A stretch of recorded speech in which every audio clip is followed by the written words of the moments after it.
The Razer of Solnari. I've never heard that name before. Let's keep this news confidential for the time being. It would only cause even more panic amongst the people of Nodcry. But if this Razer is as you describe, he will be a truly formidable opponent if we try to take him on by our strength alone. Yeah. Things might be okay if everyone was willing to work together, but right now... Exactly. Whatever the case, let's start by telling those we can get to join up about the crisis. As it happens, we have our own reasons to protect Nodcry, but even if we didn't, we'd never leave people in the lurch. That ain't our style. Thank you. The Frostmoon Scions will stand with you to prevent this crisis as best we can. In addition, I believe that the relationships between the various factions in this land are not cast in stone. The winds of change are blowing, and we Scions have nowhere to run. Our faith, our sect, all of it is here. Whether our foe is the Fatui or this Razer, we must stand our ground and remain true to ourselves, even to the last. Let's see. Speaking of allies, the Krumkake craft shop is the closest by, right? Enough is sure to help us. Come, children. It's time to offer up your prayers to the Moon Goddess.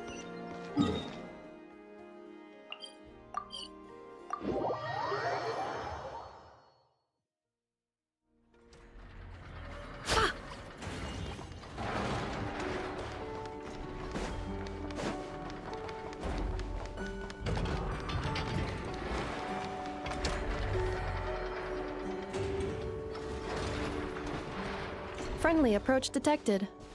We meet again. Listen, listen! We've got updates on the wild hunt situation.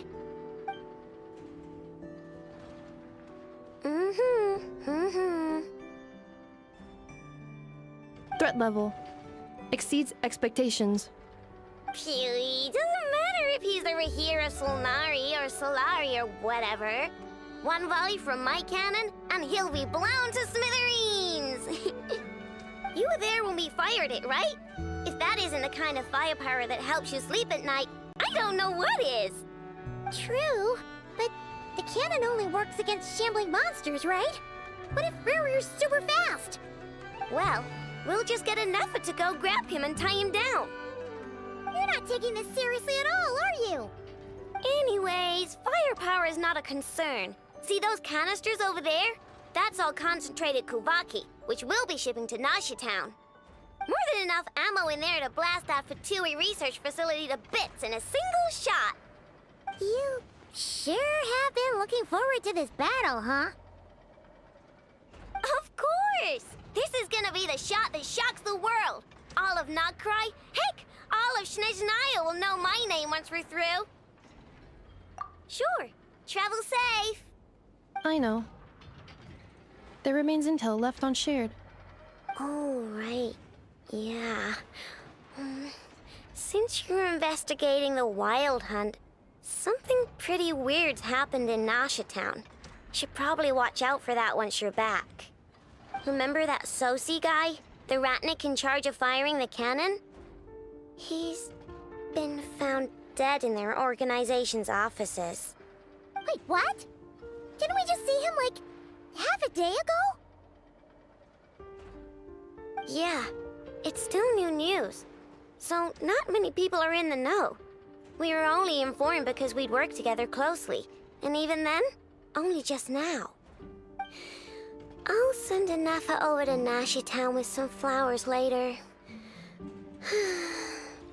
Oh, he seemed like a good guy.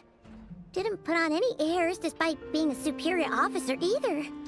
The data concurs. This gentleman appears to have been one of the most accomplished amongst the Lightkeeper's Sergeant Majors. His character has also received commendation. Most would have lacked the motivation to fatally attack him. Oh, that makes it even worse.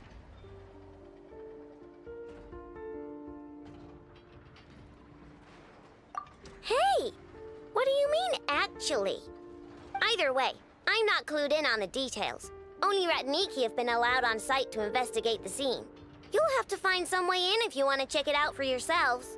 Got it. Let's go then. You coming along, Inefa? My tasks are incomplete. The last few batches of ammunition must be randomly inspected. You go ahead.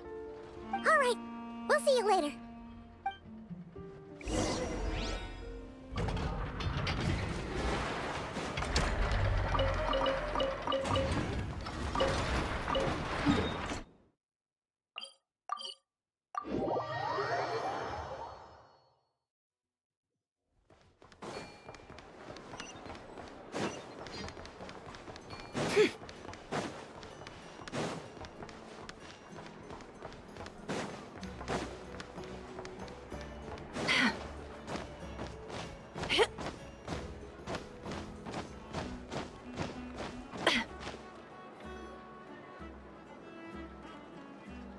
This must be it.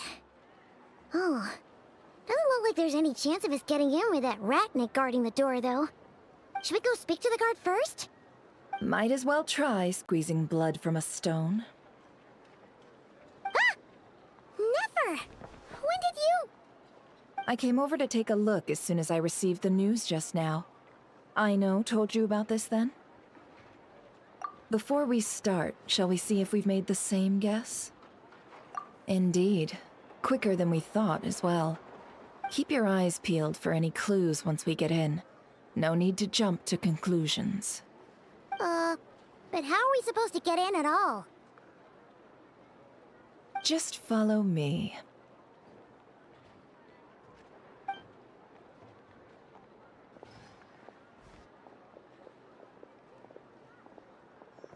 I'm sorry, but we're not open to guests right now.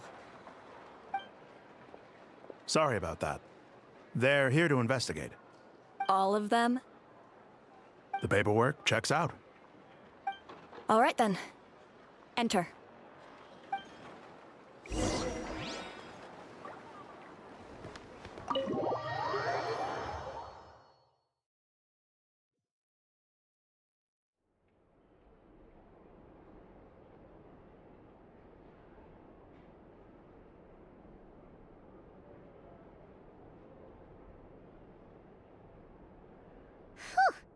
Paimon might have said this before, Nefer, but you sure do come prepared. Shishich, my old friend. Fill us in, if you would. Greetings. If you would allow me. The murder happened not long ago. The Sergeant Major was killed by a single piercing strike from a polearm. We have performed a preliminary sweep of the crime scene to facilitate investigation. No obvious signs of a violent struggle. No damaged doors or windows. The culprit must have used some other means to enter the room unopposed before performing the deed. Entering unopposed. So, do you think there's a chance that the culprit would usually have right of entry?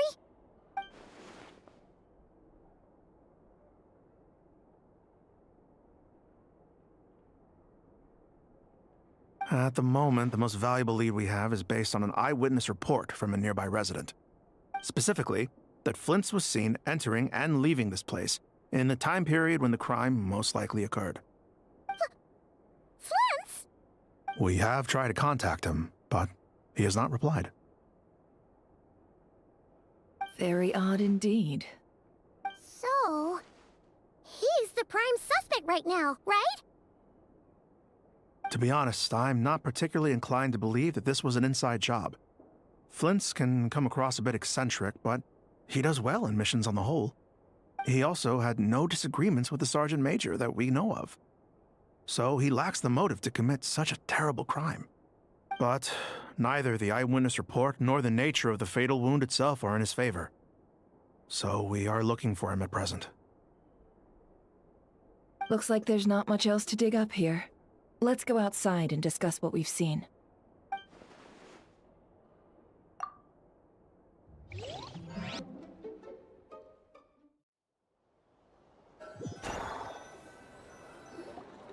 So, the evidence points to Flint's. us, and he just so happens to have disappeared without a trace. A sticky situation indeed. We know that this Flint's could have been Rerir in disguise, but we lack the evidence to prove this to anyone else. Furthermore, Flint's has left us with many questions, all of which will require a reasonable explanation. Yeah! He said he would report back to headquarters, but it seems he hasn't gone at all. What could he be doing?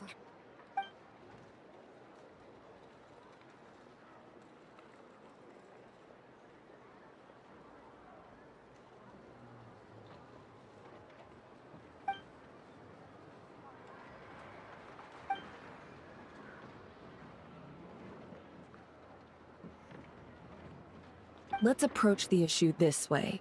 First, we must determine our culprit. Was it Flint's or Rerir in disguise? Yeah! What reason would Flint's have to murder Sosie anyway? None, as far as I know.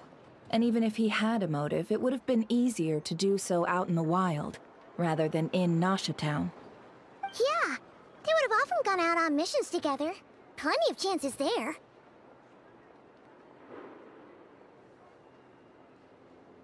Yes, but there's one thing worth noting here. Remember the intel we got back at the tavern? No one has ever seen a phantom that can take the form of other humans within the Wild Hunt. This means that he has been hesitant to abuse this ability, or allow it to become common knowledge, likely so that he could act in secret under other guises.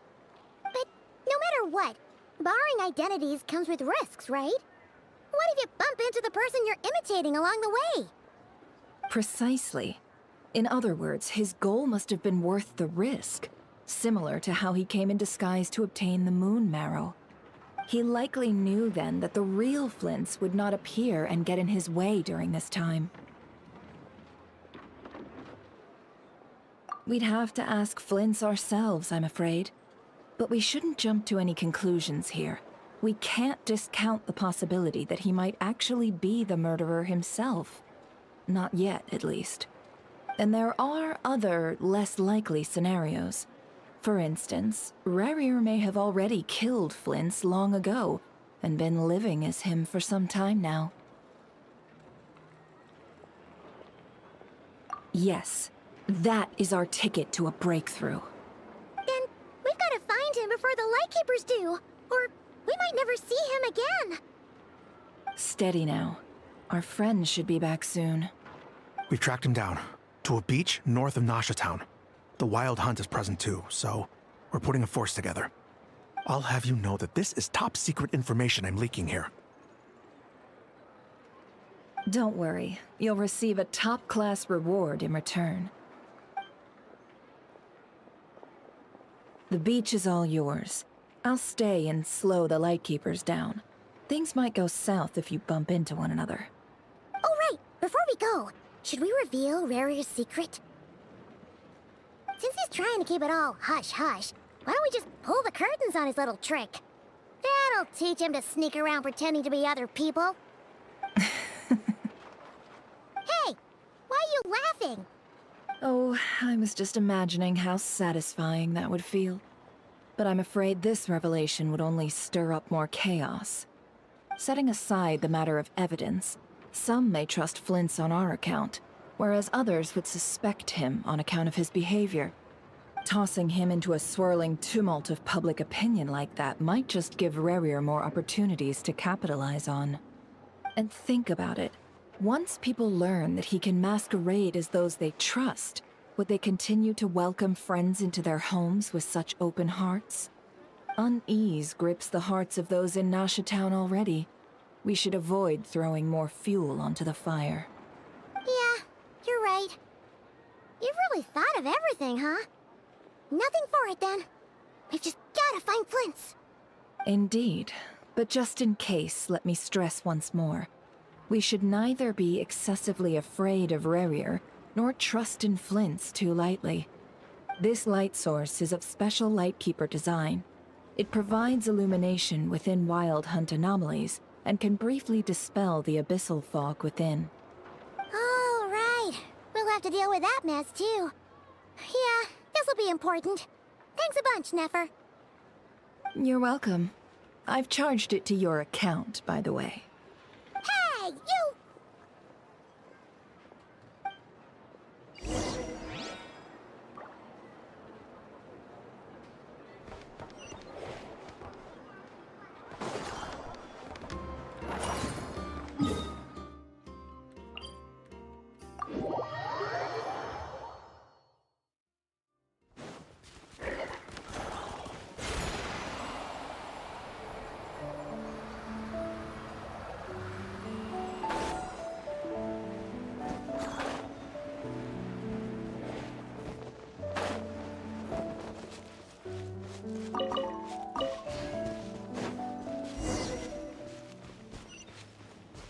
Whoa! Is that a lightkeeper's lantern? Is there someone up ahead? Come on, let's go see!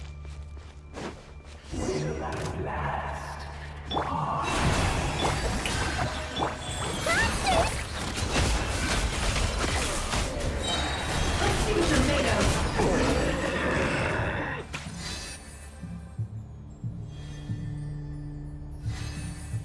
This monster was lurking near the lamp. That must have been a planned ambush. We're not falling for that again. There's something inside it. Some small device. Huh? Why isn't it giving off light anymore? Is it broken? Oh, we better take it with us.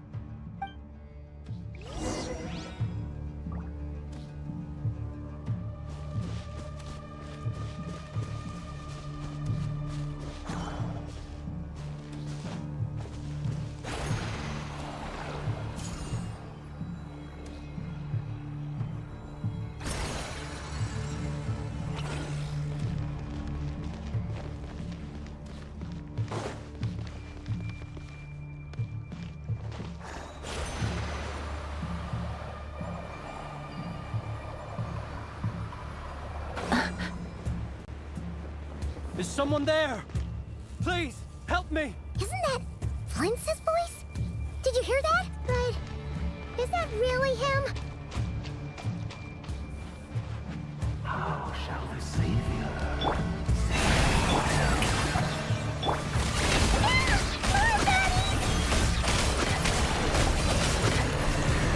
No more lies.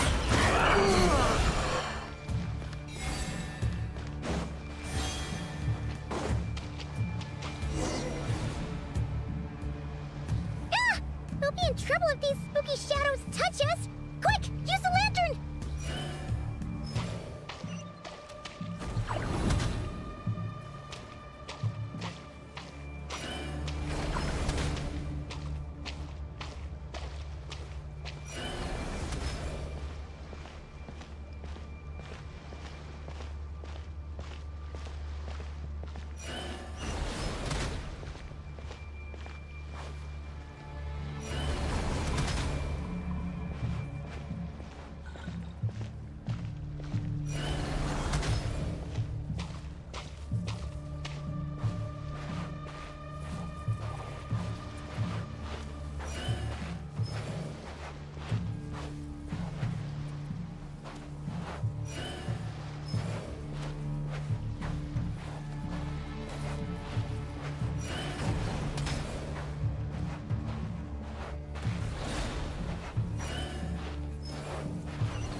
Peripherals.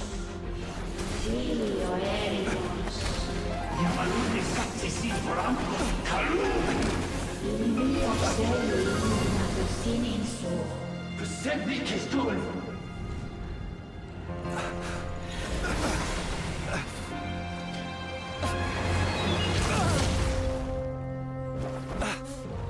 Hand it over. That was mine from the first. Tutoni nektorai desmerte. You're a fool. You again.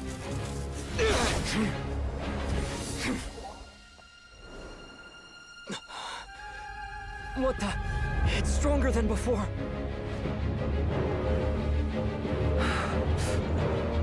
Lantern now!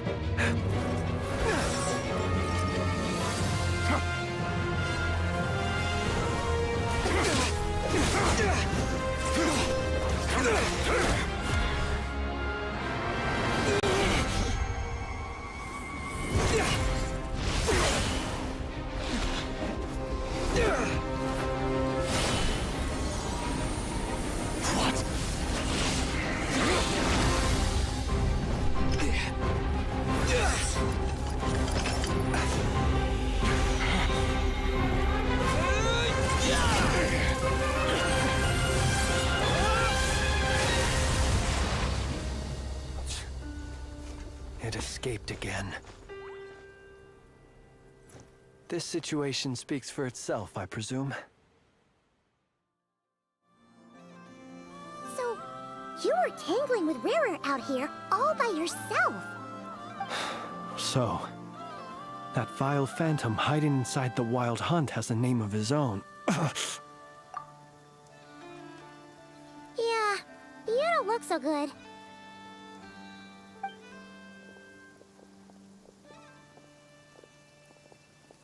Sorry you had to see me like this.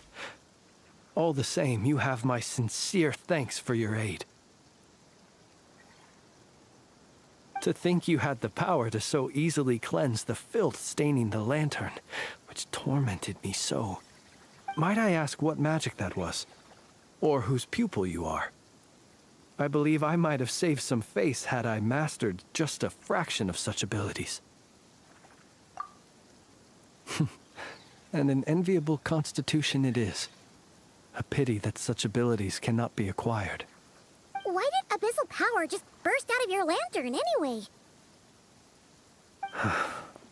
That is a long story. Many moons ago, when on Wild Hunt clearance duty, I shattered one of its cores only for a special crystalline object to fall out. I sensed a power surging within it that was at once familiar yet strangely illusory. I freely confess to being an avid collector of ancient gems, coins, and other curios. And curiosity it was that had me store this crystal inside my lantern.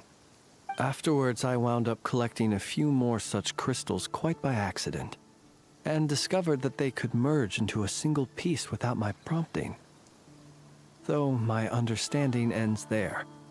It was only recently that they began slowly emitting abyssal energy, which could neither be dispelled nor weakened. Is that what Rarer claimed belonged to him? That must be what he's after then! I concur. And here's the kicker. Before he was exceedingly weak. In fact, I've already beaten him several times, though I could not destroy him completely. But I noticed while engaging him that the crystal fragment would restrict my powers. As such, it occurred to me that I should hide it rather than tangle with him any longer. Alas, he has proved most fixated upon this fragment. And for some reason, his strength has grown by leaps and bounds since I last encountered him. And where, might I ask, would it be safe? Or do you think it wiser I threw it away? Were our places switched, would you discard it, knowing that its perilous might was beyond your ability to counteract, yet capable of causing greater harm should it lie beyond your grasp? Yeah, throwing it away would mean giving the bad guy what he wants. But exposing yourself to its corrosion and growing weaker by the day, that sounds super dangerous too. Only those who shoulder risks are qualified to welcome in the turning of the tide. those who flee when troubles come are nothing more than deserters. Though I shan't deny that I have your fortuitous arrival and most outstanding assistance to thank for my continued ability to speak such platitudes. Either way, it seems this fragment is now utterly still. That must have made it useless to Razer. I doubt he would have retreated so readily otherwise. I imagine this wasn't the only reason you came looking for me, though? Well, no, but...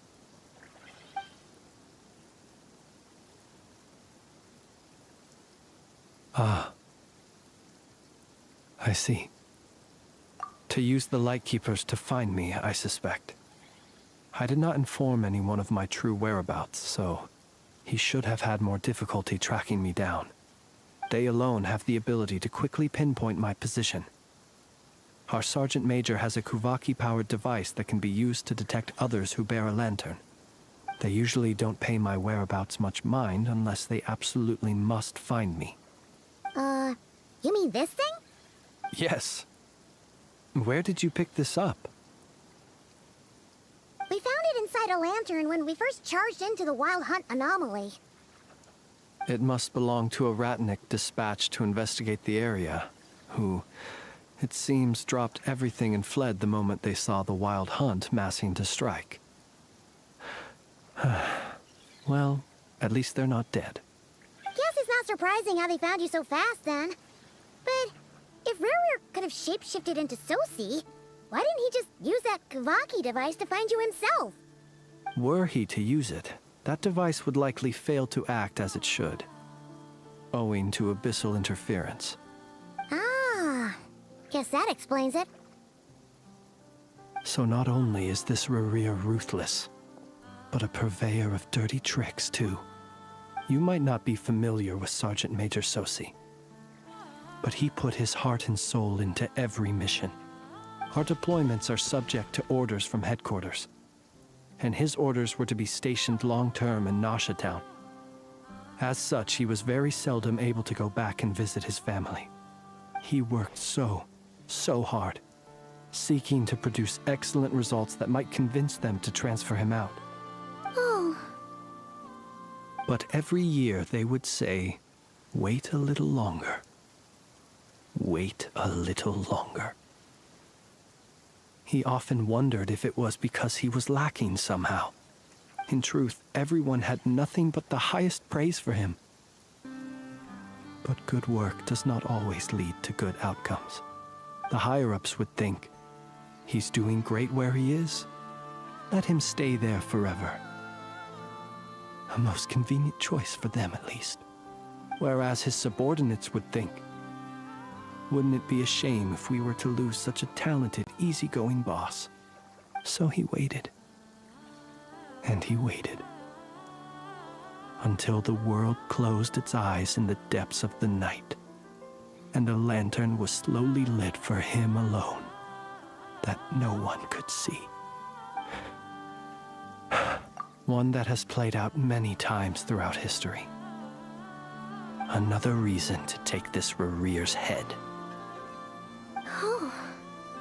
Well, at least we now know that he's looking for these fragments inside Wild Hunt anomalies. And yet, what did the Sergeant Major have to do with any of this? Why did he have to die? Could Rarer be angry that the cannon Sosi set up to fire destroyed the fragments he wanted to collect? Could you take me to the scene of the crime? We shall just have to exercise some discretion then. Come on. Let us be on our way.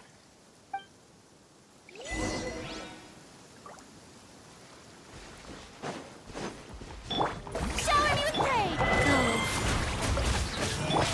Forrest, you can't hide the truth. Let's see what you're made of.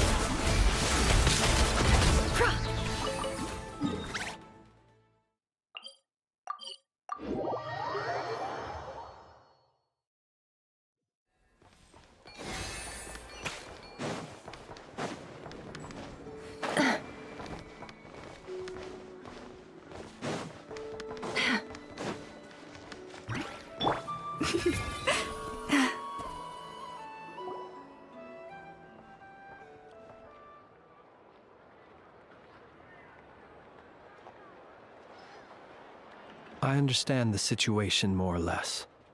Much has happened, I see. Either way, I suppose we were lucky not to receive a warm welcome on the way over here. It seems my fellow Lightkeepers do not wish to make this case public just yet.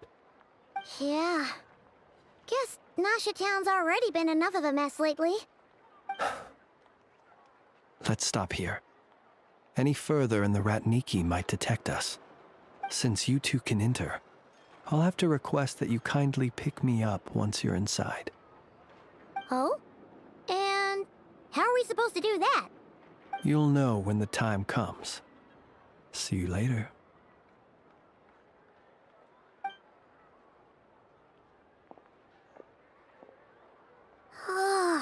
Still acting all mysterious. But he seemed pretty confident, so guess we've got to trust him.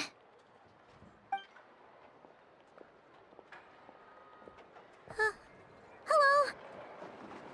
Ah, you're the special assistants for this investigation, right? Yep, that's us. Well, you're just in time. We're basically done investigating the crime scene.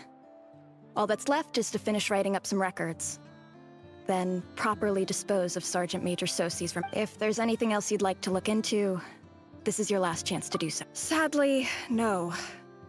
The motive behind the killing remains a mystery. And while we somehow managed to get news of Flint's, an unexpected accident caused us to miss him. But considering that Nefer from the Curatorium of Secrets came forward to help investigate, I have no doubt that a breakthrough's not far off. We'll do our part too. All right, we're going in. See you later.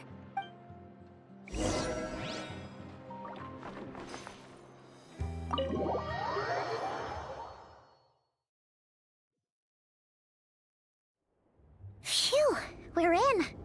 Thanks to Nefer's reputation. What? But we still know nothing about how Flint's is gonna enter, or how we'll pick him up. Never mind how we'll leave later on.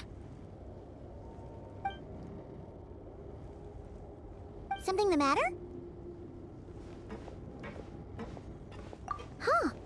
That looks like Flint's lantern. But where is he exactly?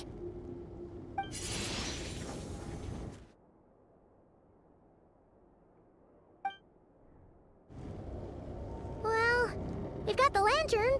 What now?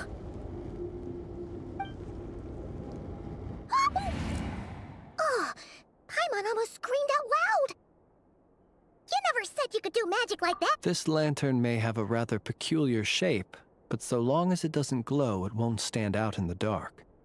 I calculated that you would have already entered, so I chose a spot visible from the window before using light to send you a signal. As I thought, you're both sharp-eyed and on the ball. The perks of being veteran adventurers, huh? Your composure is more impressive still. You're right. That required a little trick of my own. But let us leave such trivial topics for a more relaxed moment. Our time is limited after all.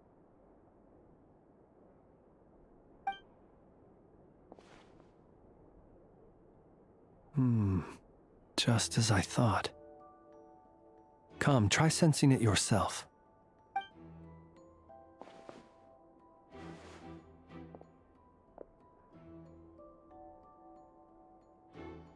Identical powers must flow from the same source.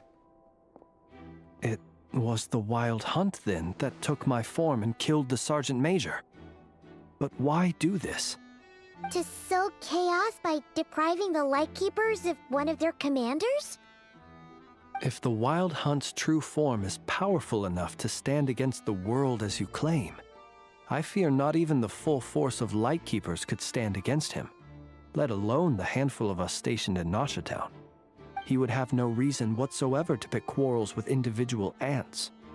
Let's look again more closely. We must leave no stone unturned. Well, that makes things simpler. In that case, allow me to disturb the fallen. May the ghost flame guide your spirit. May you rest in peace.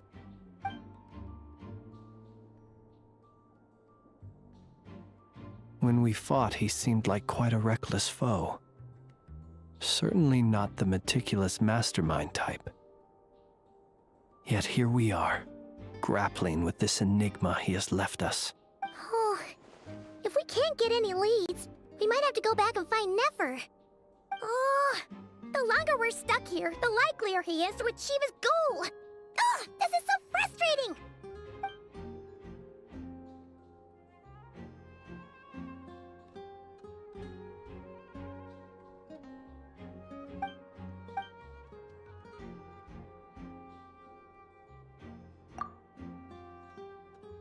You mean this? I'm not well versed in machinery, but that means his mechanical arm is malfunctioning, right? It might have been broken in combat. No, that's not right. Paimon remembers this signal.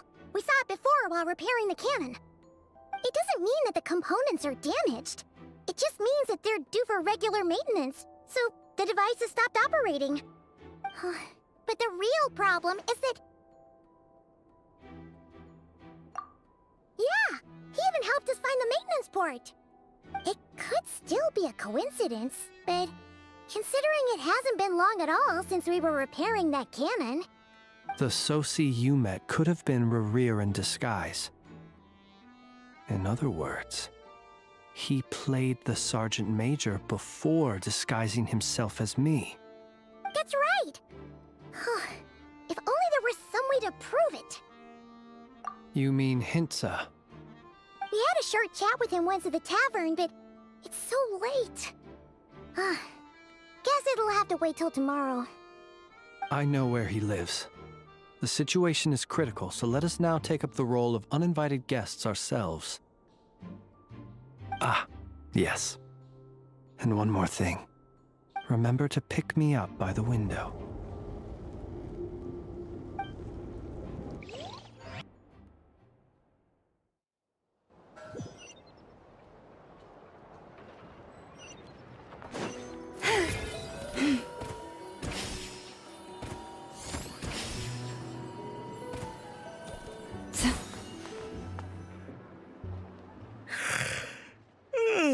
Oh, it's you two. And Flint's. Given the hour, I guess it must be an emergency. It is indeed. Our sincerest apologies for interrupting your rest. We are investigating a certain matter in connection with Sergeant Major Sosi. We'd like to know if he has sent you a request for maintenance to be performed on his mechanical arm. Sosi. Oh, so the rumors I heard, are they true? You know what? Forget it. I'm sure it's complicated. No further questions from me. Just a moment. I need to check my records. Thank you for your understanding.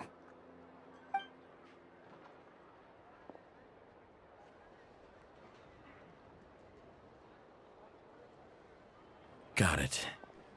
8 days ago, he came to request a round of regular maintenance. But as it happened, I had run out of the required components. His mechanical arm is especially sophisticated, having been designed by Aino personally. The parts, too, could only be made by her. As such, they usually take several days to arrive. In fact, this time, he even asked me if we could push his request forward. And I understood, completely. Not being able to use your hand, that's rough for anyone. But even more so if your job involves fighting out in the wild. So I did my best to convince Aino to rush the job. And eventually, the parts arrived. 3 days ago, if I remember correctly. I sent word to the Lightkeepers immediately, but he never showed up. I assumed he was just out on some mission or other. What's with those faces? Everything all right? You've provided us with some very crucial information, Hintsa. You have our thanks. We can't make everything public yet, but once our investigation is complete, I will return to thank you and provide an explanation on behalf of all the Lightkeepers. No worries. Just glad I could help. Thanks. Good night. Good night. Hope the investigation goes well.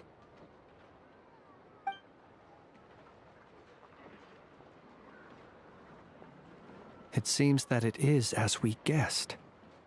The Sergeant Major Sosi you encountered while repairing the cannon was actually Razer in disguise. 8 days ago, he had yet to act. But at some point after that, he attacked and imprisoned the Sergeant Major. With the immense gap in strength between them, the job was finished in a single blow. And thus Razer had no opportunity to discover the malfunctioning mechanical arm. Perhaps his mastery of shapeshifting extends only to outward form, and not therefore to complex internal mechanisms.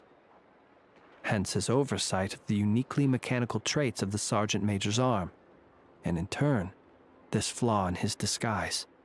You're saying he thought no one would realize his mechanical arm is actually made of some kind of black muck on the inside, so long as it worked, right? Still seems like there's a lot of guesswork involved here, but it mostly makes sense. This also has me stumped for the moment. The cannon has always been used to destroy the Wild Hunt, and it works as intended. But how would that help Razer exactly? Assuming he plans to collect the fragments within Wild Hunt anomalies, firing the cannon works against him, since it would blast those fragments to smithereens. So we solved one mystery, only to dig up another. Whew. This is getting Paimon kind of down. And sleepy, too. Yes, I'd say it is high time we took a break. Seems like there's a lot left to investigate. We'll have to fight Razer eventually. And we'll do a poor job if we're not well rested. Yeah, we should totally get some sleep first. A reasonable suggestion. I have no doubt that my quarters have been turned inside out by now, at any rate. My colleagues have never failed to live up to my expectations of their discourtesy. Well, guess we'll just have to pick you up as usual. That would be good, yes. Feel free to put the room costs on my tab.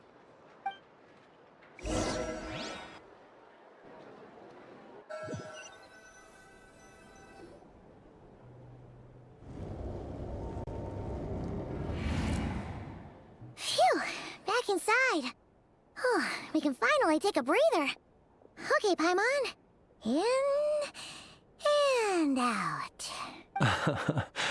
I suppose we could all take a moment to unwind. As I recall, our first meeting took place not far from here. Ah, the nostalgia. Had you already sensed the unique power within my lantern at that time? I see. Words truly do fail to capture your superlative insight.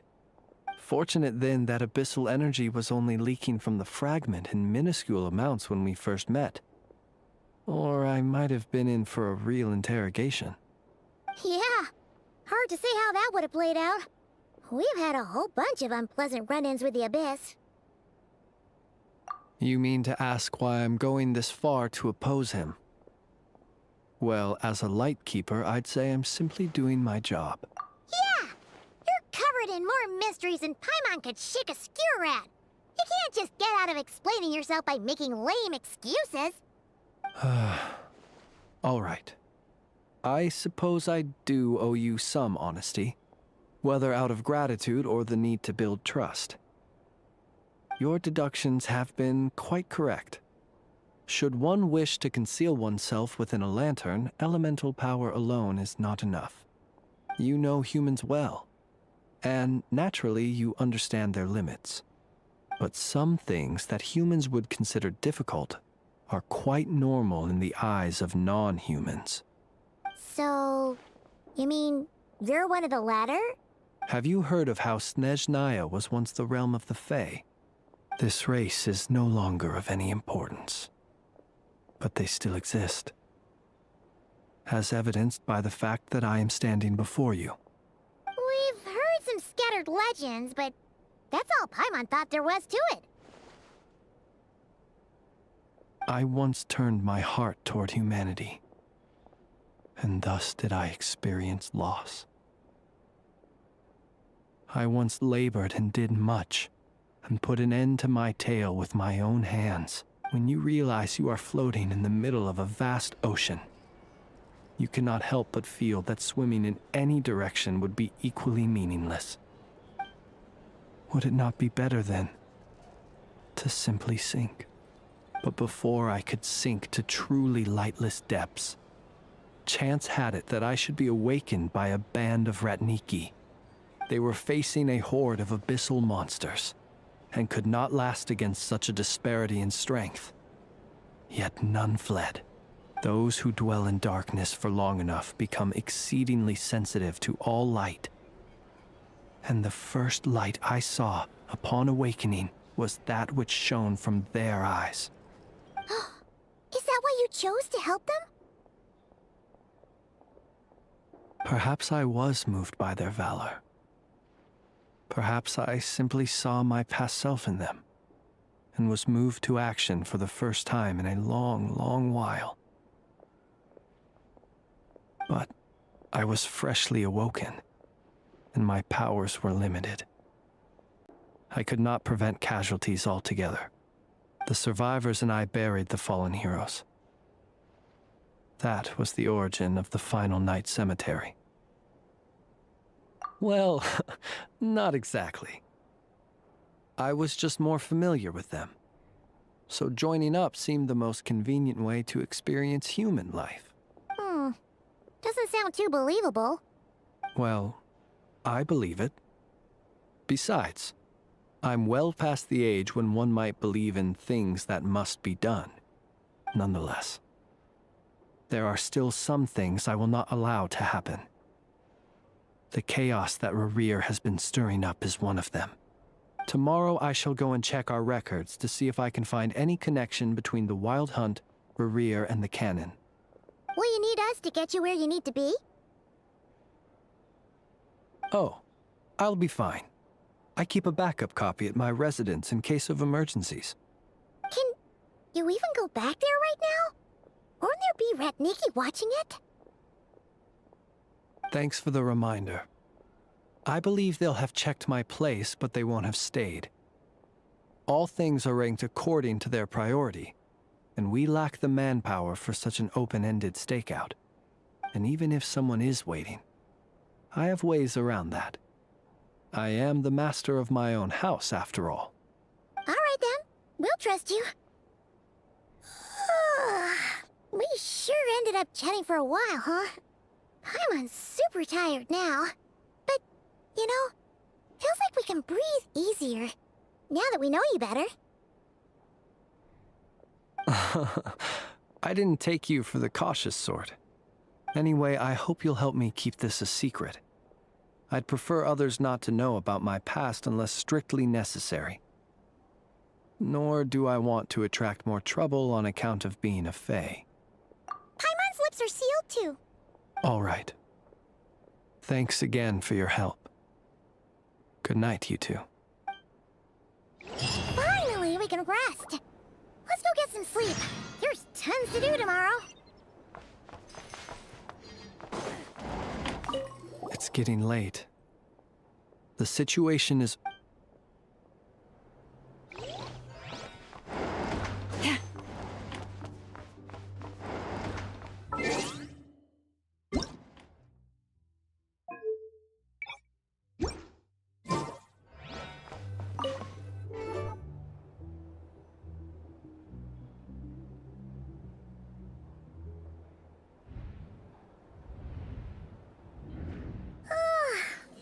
Noise!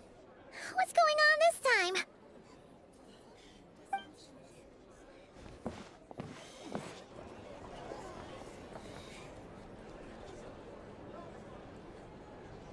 Hey! Where's Flint's? Is he here, or isn't he? We would be most obliged if you would pipe down a little, dear guest. Our other guests are resting.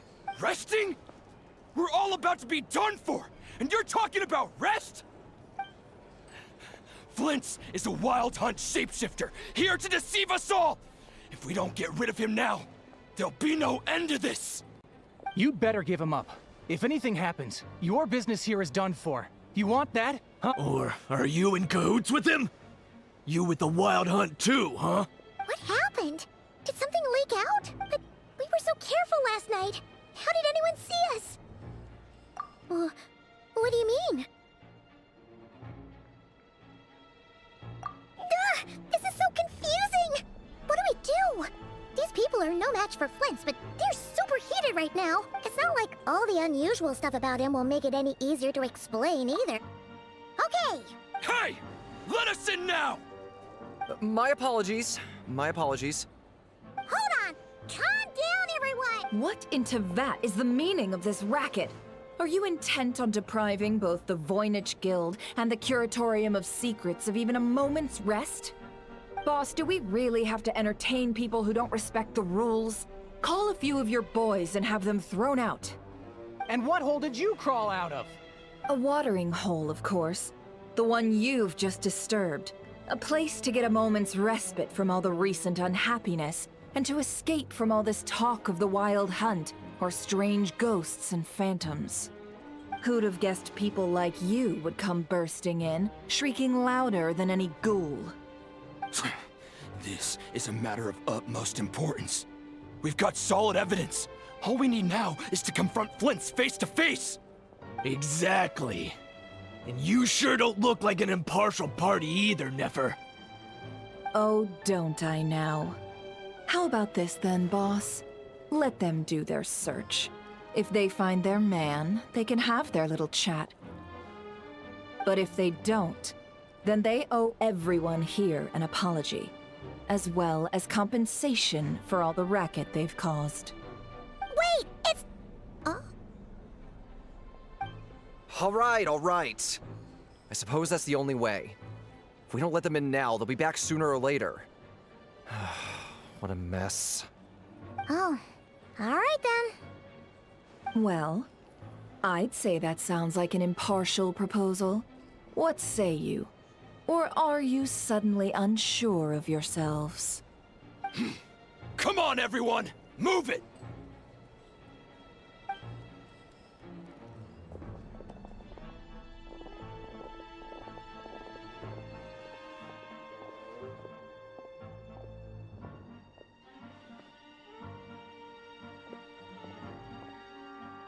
No sign of Flint's.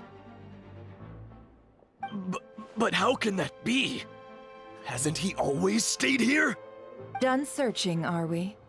Guess it's time to uphold your end of the bargain, huh?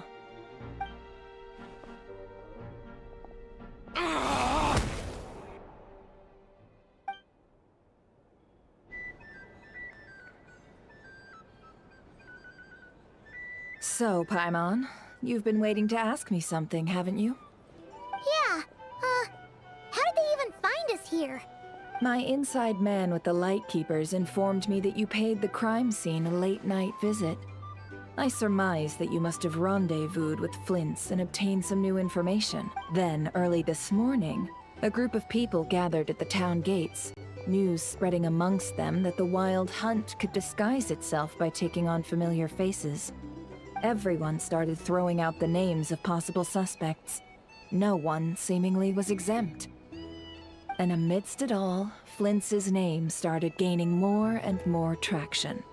I'm sure his solitary lifestyle may have played a part, but I wouldn't discount Razer throwing fuel on the fire in secret. So, did Flint's make his escape after hearing about this? And that's where I, Yehoda, the quick-witted, fleet-footed backbone of the Curatorium, got my chance to shine. While everyone was super focused on the argument in the main hall, I alone noticed an opening. I got her to climb up to a window to help Flint's out, only for her to return with nothing but a lantern. Aw, come on, pause. I was just getting started. We initially intended to bring Flint's back to the Curatorium and wait those people out, but I never expected this to be all that was left. I imagine, though, that he wouldn't have left something that was so seemingly important to him behind. Might he intend to come back and get it later? Maybe. I'm not sure. Well, he's out of harm's way now, so that's not super important, right? Oh? What Paimon means to say is, we got lots of new intel to share. All right then. Yehoda, contact the others. We're going to need all hands on deck. Let's have this discussion over at my place.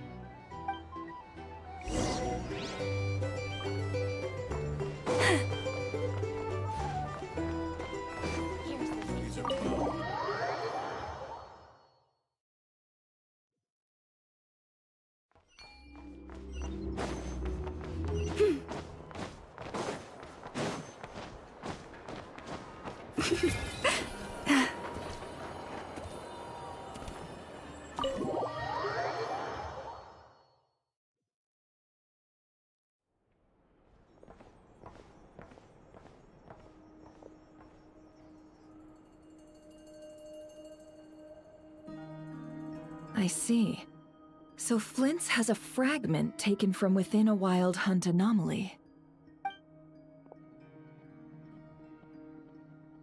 Is he gonna be okay now that he's on his own again? Earlier, he said that the fragment had gone still, so it's probably of no use to Rarer now. In that case, Rarer shouldn't have any reason to keep pursuing him, right? So, was all that ruckus back at the flagship just an act of spite? Or what? If I were him, I would have simply turned my attention to collecting other fragments. A reasonable course of action. Remember what we heard back at the tavern? The actual number of wild hunt anomalies destroyed has been greater than Lightkeeper records would indicate. Some of these must have been Rarier's doing. He must have been seeking more fragments. This much is pretty easy to understand, but why would he pretend to be Soci and put so much effort into getting the cannon up and running again? Maybe 'cause that'd be more efficient than having to clear anomalies himself? Yeah, I'm confident that the ammo we're packing has the oomph to do that. But I am a mechanic after all. For me, test data and their conclusions speak loudest. Oh, why don't we find a few of those fragments ourselves and use Kuvaki to carry out a little experiment? Our lab could certainly accommodate such a test. In other words, we gotta destroy a couple of anomalies and collect fragments from them, right? Lightkeeper operations have just about ceased following the Sergeant Major's passing. Meanwhile, the Wild Hunt continues to grow in scale by the day. I fear only we can keep the situation under control now. Then we best act fast. Paimon's got a bad feeling about this. A feeling we all share, I'm afraid.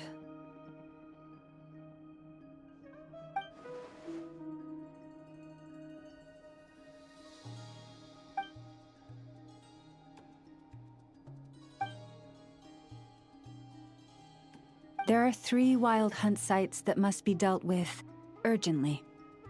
But I believe we have the capacity to handle it. Works for me. Nefa and I will take our workshop assistants to deal with one of the sites. The Curatorium will handle another. And we Frostmoon Scions shall deal with the remaining one.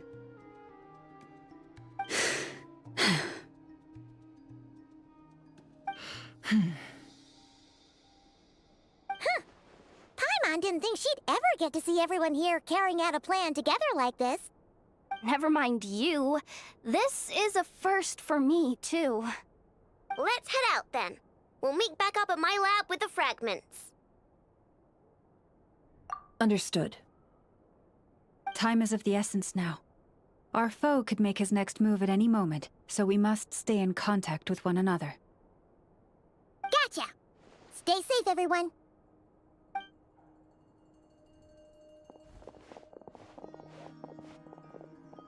Huh. anyone seen the lantern? Has Flint's dropped by already? Well, considering what you said earlier, you know where we're going next, right?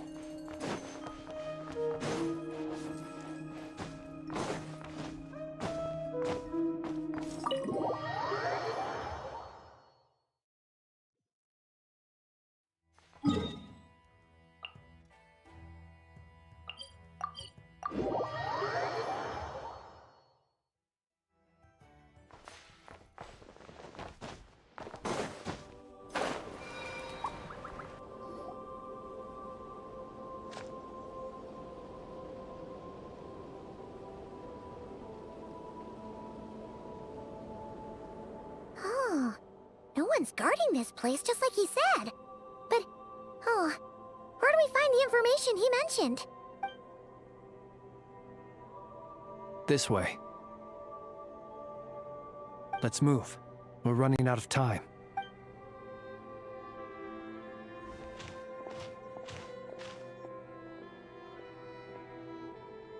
Ah!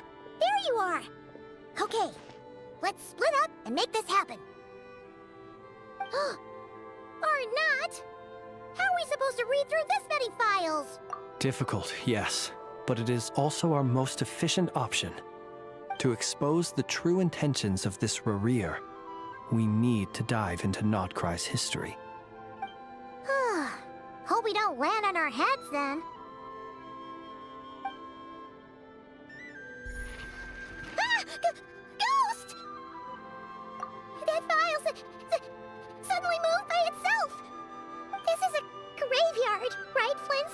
Do these things just kinda happen? Many strange things happen here, but this is not one of them. But that file really did move by itself! Hey, come out! Don't scare Paimon like that!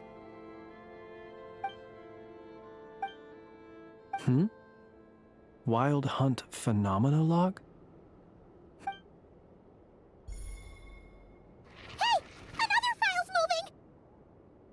Are we being given hints? I feel no hostility. On the contrary, it seems we're being aided somehow. Really? Hey! Seriously, another one? Okay then.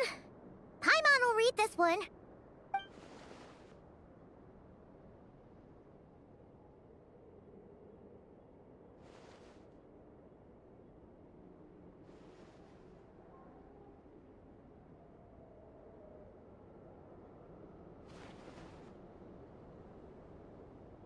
Phew! Finally finished. Oh, Paimon sure could use a long break from long words now. Hope she can remember it all. The material I've read through has all been about past Wild Hunt incidents of enormous scale. What about you? Paimon as well. Guess that makes 3 of us. Whatever this is, it seems to want us to notice something. Let's bring our files together and give them another look through. All right. Paimon will go fetch hers. All these incidents look pretty different. Wait. I've noticed something. Before the occurrence of these huge Wild Hunt events, a smaller scale one would erupt in the exact same location. And look. All these smaller scale Wild Hunt site reports share a common outcome. They'd be detected, but would go inactive before any forces could be sent to deal with them. They could then be sealed directly using a tide seal stone. Huh? But why? Some of these records are too old. I doubt he had regained the ability to act freely yet, or we would have met long ago. And here's another similarity. Kuvaki in nearby soil completely drained. Could this be important somehow? Kuvaki and the Wild Hunt are mutually opposed forces. We Lightkeepers previously believed that these small Wild Hunt sites would temporarily go inactive due to being neutralized by the Kuvaki present in the soil. But now that we've synthesized all this data, There is a key issue this hypothesis cannot explain. Indeed, despite the name, I would not call a Tide Seal Stone's sealing powers watertight exactly. But for it to fail and the situation to deteriorate in such short order... Paimon feels like she's almost got it.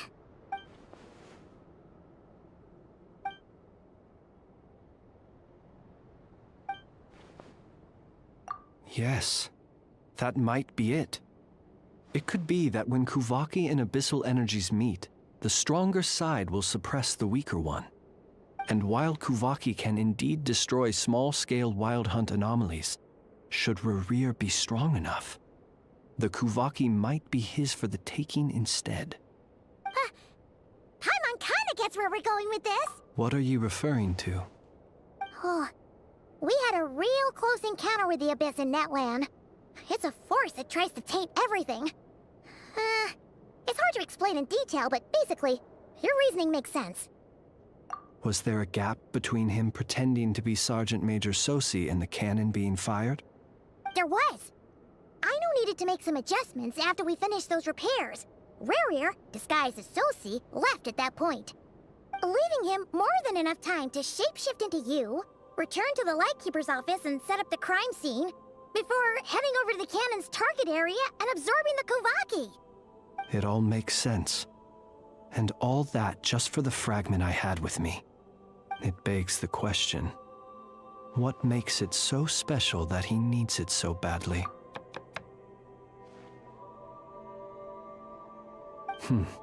That's odd. We shouldn't have any guests. I'll go take a look.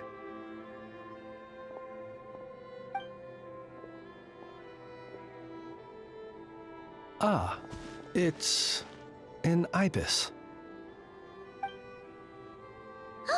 It's carrying a letter! Oh, Lala must have sent it. She can speak to little animals. Let's see here. Situation urgent. The cannon began operating shortly after we left Nasha Town and is preparing to fire. It is locked on to Star Sand Shoal. Please return to Nasha Town and assist with all haste. Lauma. That's gotta be Rarir's doing. But why is he using the cannon again? Didn't he already fire it once before? No time for speculation. He's already made his preparations. If you recall, his body was incomplete when we last met. If this bombardment continues to increase his strength, he might regain his complete form. What should we do? There's no... Let's go to the cannon's target site. That's where we should find Rarir, and that's where we'll stop him. One moment. Just let me get this news to Lauma. Nasha Town is in their hands now. Go! Fly! Not a moment to lose!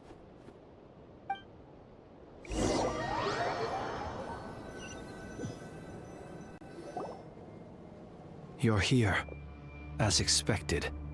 Humans, you never change.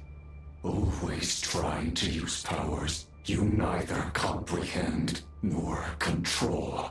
But it is also thanks to you that I found a way to return. You've messed with the cannon again, huh? Sorry, but this round's not gonna go your way. Such faith in your companions. But will the inhabitants of Nasha Town understand why they wish to stop the cannon? I think not. When all they see is the wild hunt surging up everywhere they look, the cannon must seem like their only lifeline. This is the truth I have revealed to them. They did this all of their own volition. The zealous worship of power leads only to annihilation of equally zealous proportions.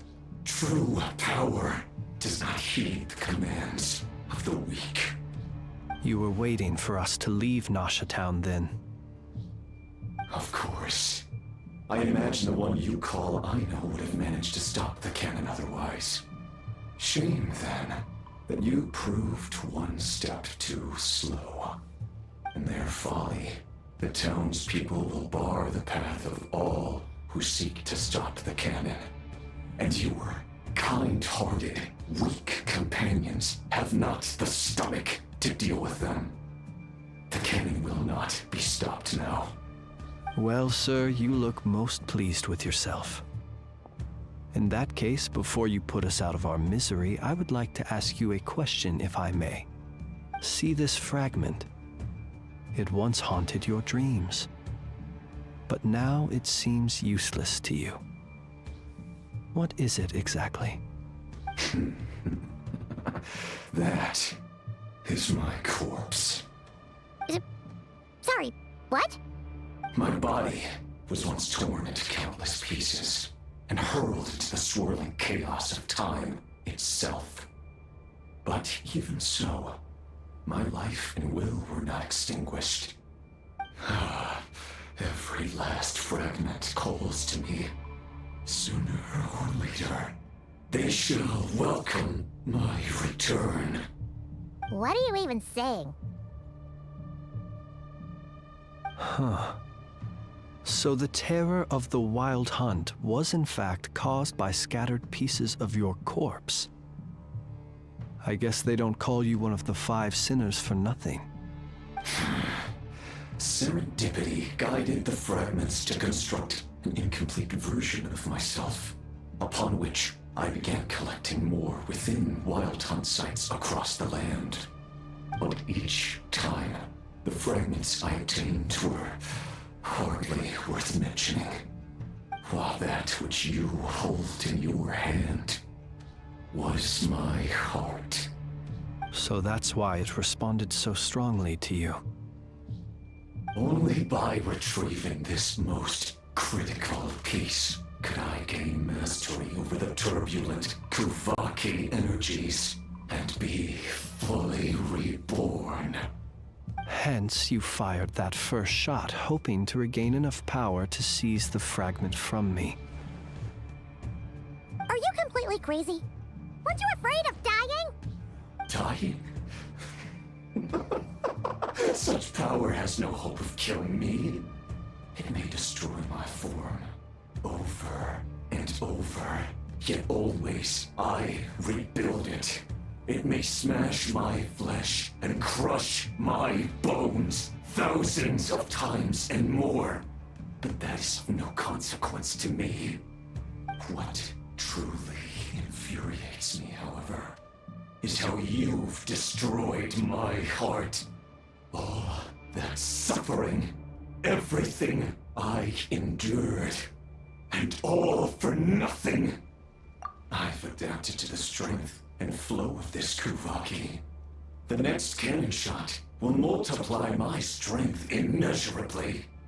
It will not be a full restoration, no, but it will be more than enough to destroy any in this world who stand in my way. Still, I suspect the Kuvaki will have rendered you down to nutrients for my consumption well before you have the time to kneel before me. Traveler! Behind you! Look at that light!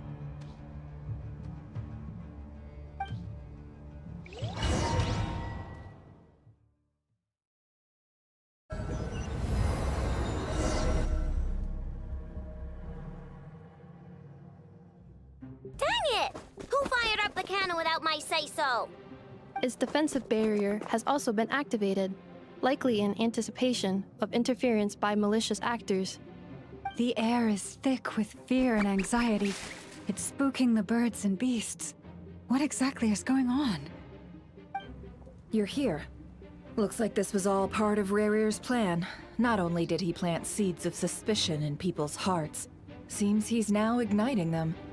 Yehoda's gone in to scout out the situation. She'll be back any minute. I'm back! I'm back! Oh, it's bad out there. Rumors flying everywhere you turn. Something about the Wild Hunt preparing to spawn a wave of monsters, the likes of which we've never seen before. But that's not even the worst of it. Lots of folks don't even believe the cannon can prevent this crisis, so they're getting ready to make a run for it. Others are trying to make a quick buck out of this whole mess. How could they still be thinking about Mora when such a catastrophe is imminent? Unprecedented danger brings unprecedented opportunities in its wake. A chaotic situation can bury much wrongdoing. Even those who flee without reserve put themselves at the mercy of the divine. Is it any wonder, then, that some will aim to profit? After all, a gamble that might rewrite one's entire life is hard to come by. Even so. Well, seeing as you disapprove of their actions so strongly, Lady Moonchanter, I suggest that you be the one to handle them. Not like that's the only major problem on our plate right now. Affirmative. We must quell the chaos in Nasha Town as soon as possible. Also, the unexpected activation of the cannon entails a high risk of incorrect operation. This must be stopped in a timely manner. Well, about that, people have been talking about how someone might come to stop the cannon. They've decided they won't let anyone in. What? I made that thing! They can't just take it from me! Let me over there! What are they gonna do? Stop me? They might, if Razer has already formulated some countermeasure. For example, he might have spread a rumor that the Wild Hunt would take your form.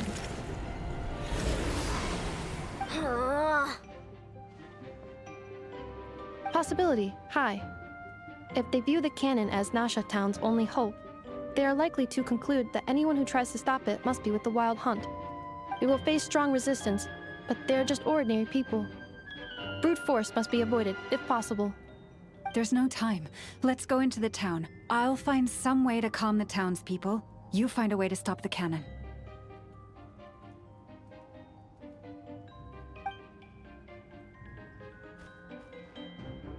Oh, you're back. And you have a letter? The Traveler won't make it back in time.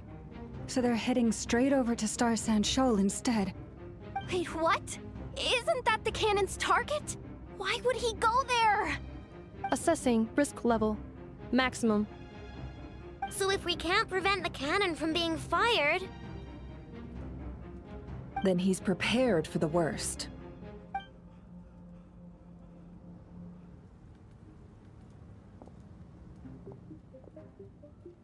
And we must ensure that his trust in us is not misplaced. Let's go.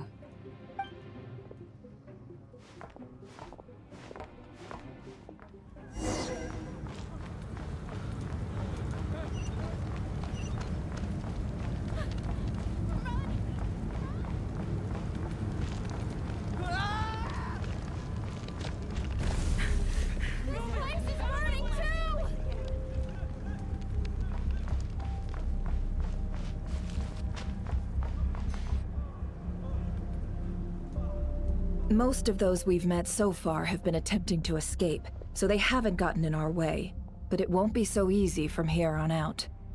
Looks like they formed groups to protect the cannon.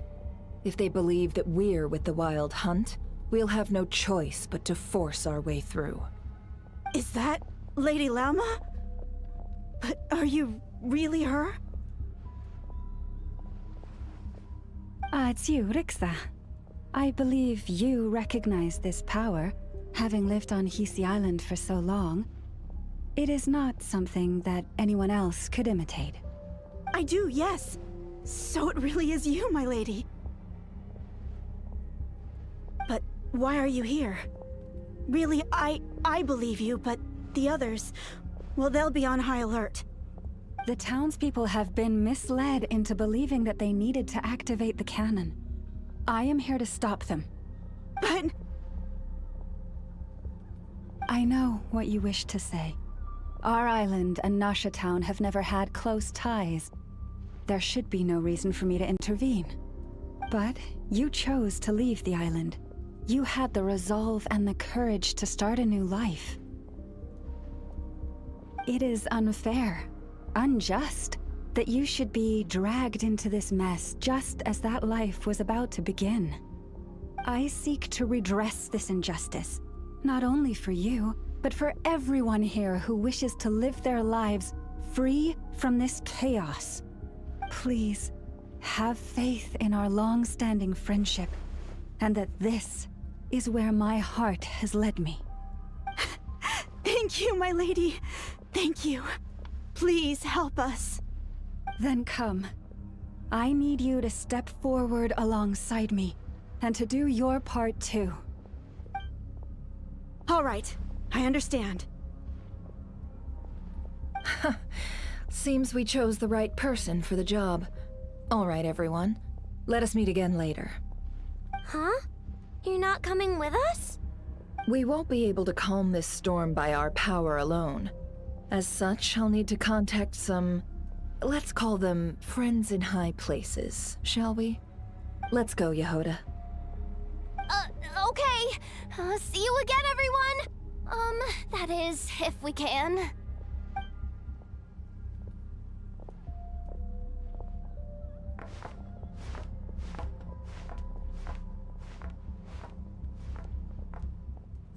Remember these words.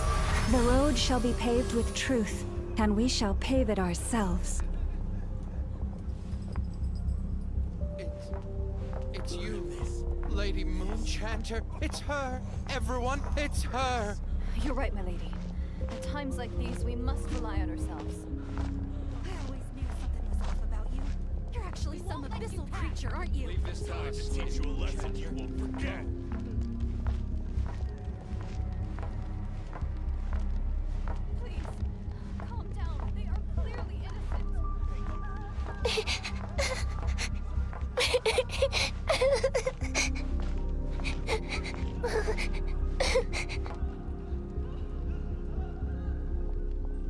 Lady Moonchanter, there's a child here!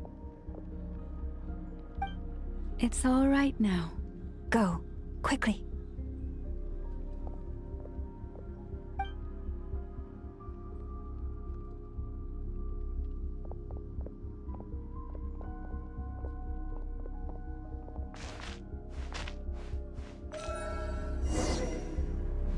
You wretched monsters! You're not getting anywhere near the cannon! The monsters you fear do not exist here. The madness you have fallen to has been the source of untold disasters. You think we had a choice? Destiny is no excuse for greed and destruction. The choice has always been yours to make, and it remains so, even now.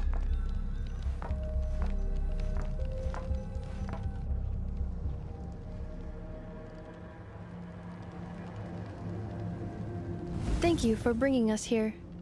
We can quickly overcome the barrier by going upward from over there. The cannon is all yours now. Got it.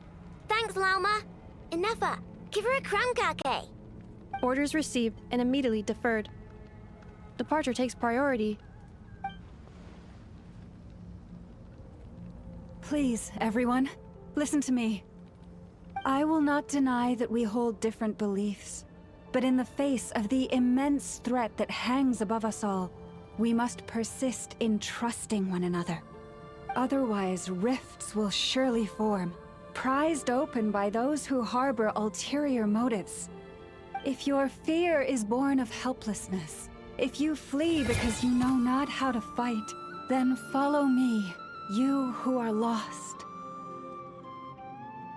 I am no god. But so long as we hold our candles steady and unite beneath the same moonlight, no deception or rumors can be concealed from us. Let us resolve then to defend ourselves and to stand firm against the false illusions by which our foe seeks to beguile us.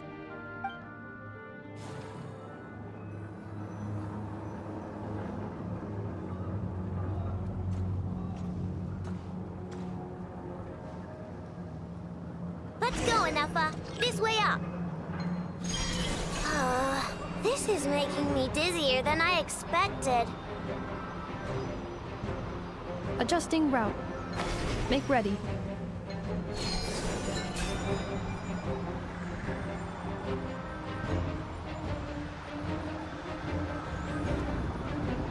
Out of the way, small fry.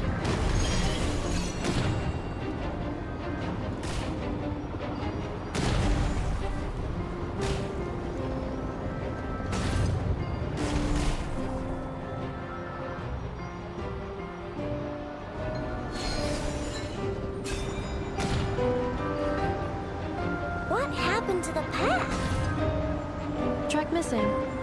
Fall imminent. Come on, come on, come on! Get out of there! Whoa, nice! Preparing barrier breakthrough. Brace for impact.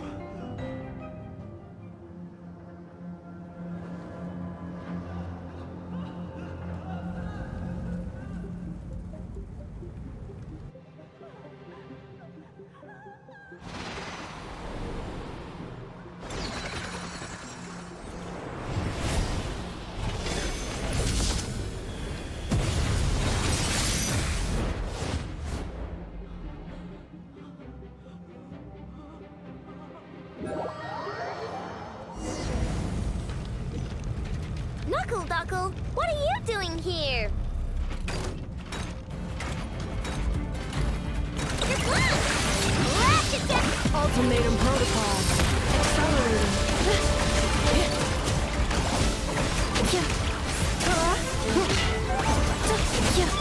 Chew on this! Wing done!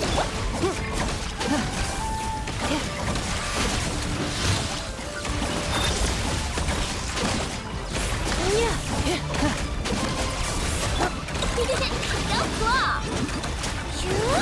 Annihilation mode. Lash attack! Defensive mode engaged. Interference detected. Entering countermeasure mode.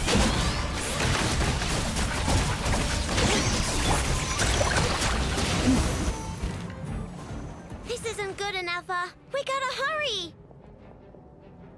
Scanning. Kuvaki ammunition fully loaded. Preheating complete. The cannon is going through its final pre-fire checks. Aw, alright, let's hit the emergency brake. Assessment. Not enough time. Emergency brake will cause internal explosion of stored Kuvaki. Damage assessment.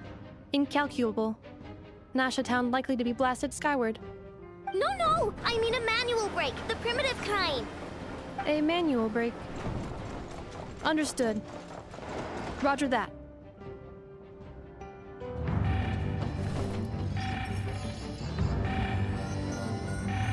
We are out of time.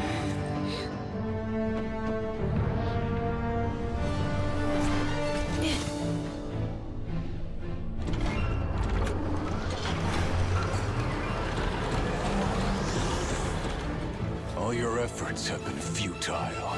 It is too late now. Perhaps you're right. Why aren't you running?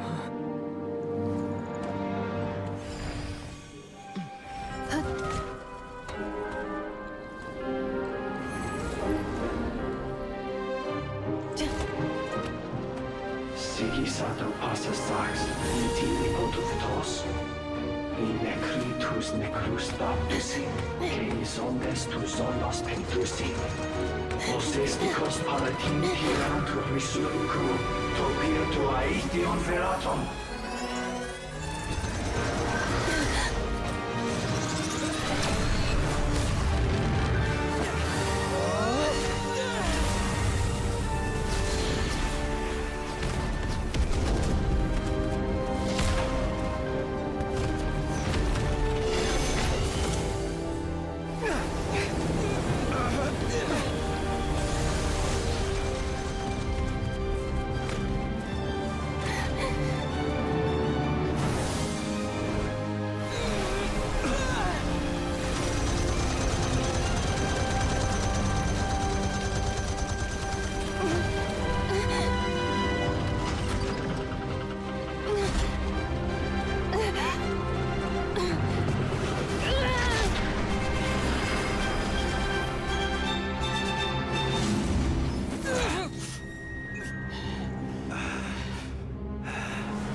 Well, that's not good. Sluggish. Torpid. This body is a disappointment. I can barely muster 10% of my original strength. You've ruined everything again. Let me guess. You didn't get a human body back, did you?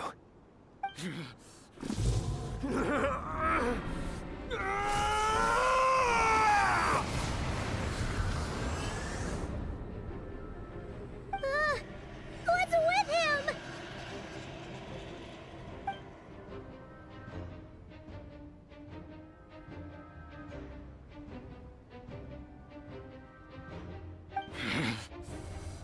Pitifully, granddaughter.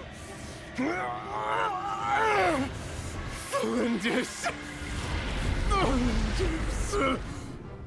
Watch out! Whatever rationality he still had when he was searching for his body is gone. All that's left is the calamity you see before you. A monster fueled by nothing but his own obsession. Matters not. Having a heart. Being human. It's all irrelevant. Completely and utterly insignificant. You matter not. Does anything in this world. None of it matters to me!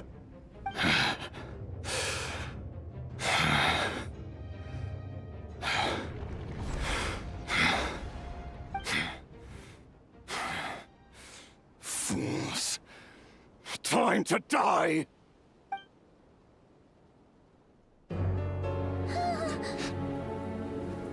You too have the potential to be driven mad by knowledge. But the truths you seek are so insipid, how laughable that you should die for their sake.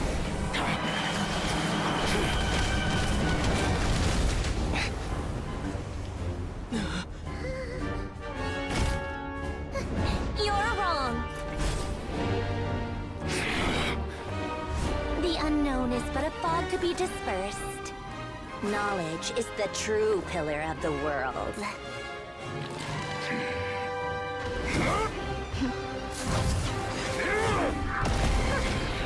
You're not the only one who got stronger. Polonia!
Looking for me?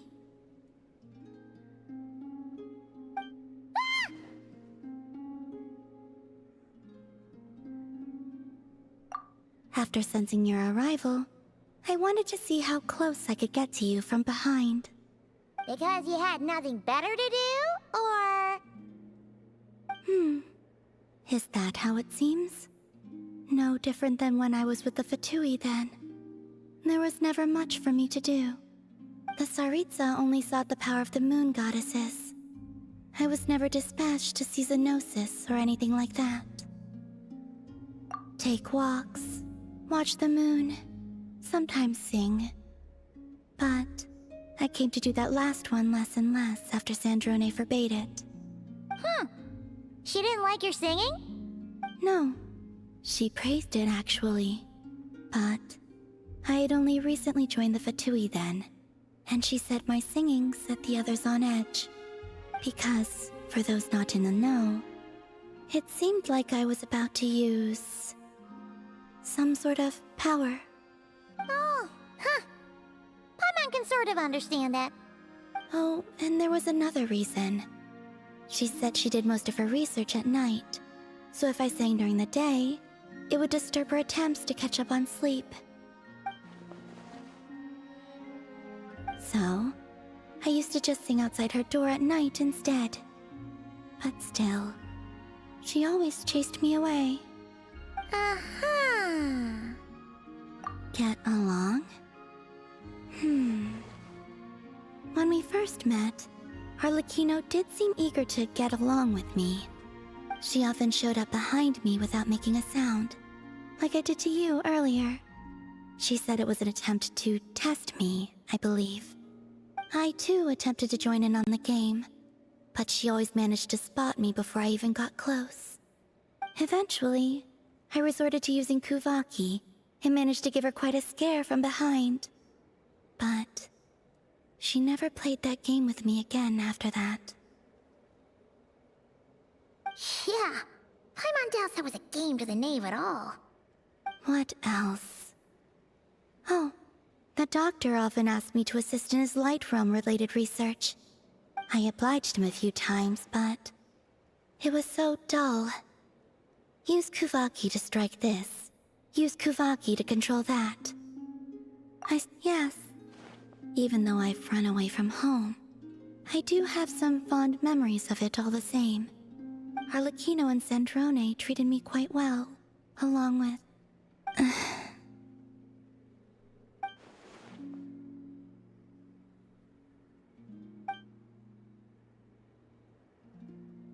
Give me your hand.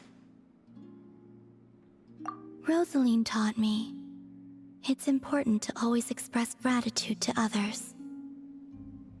So, thank you for listening to me.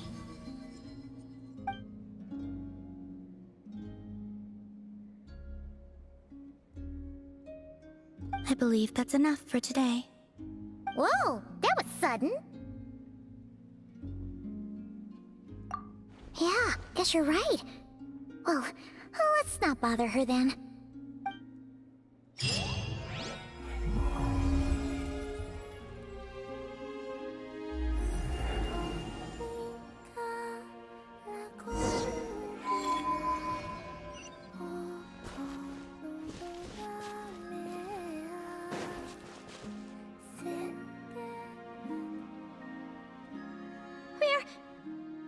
We're safe?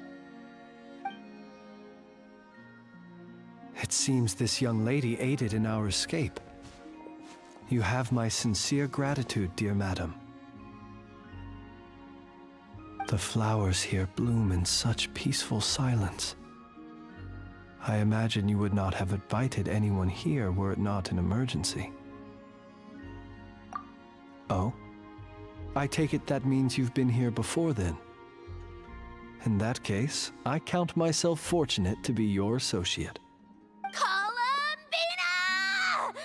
What did you do that for?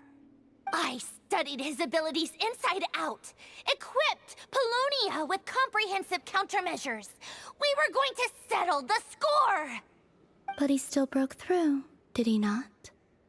What? You expect a battle to be completely one-sided? I just didn't expect him to have no sense of honor whatsoever. Polonia would have been fine in a head-on clash. But battles just... get chaotic! Oh, so you actually thought you could win. Have you been taking care of yourself lately? Your calculations seem to have deviated quite seriously. Perhaps you could try sleeping and rising earlier. Or you could adopt my previous recommendation and... Hey, listen here, Columbina. I tolerated your nonsense previously because we were colleagues. There's a Fatui warrant out on your head, and don't you forget that. Don't make me fight you right here and now. Oh, I was just a little concerned about you, that's all. Just like that time when you weren't making any progress with your research. So you went and cooped yourself up all alone. That was none of your business! And don't you ever drag me out to one of your freaky hovels again! Come on, Polonia! We're leaving!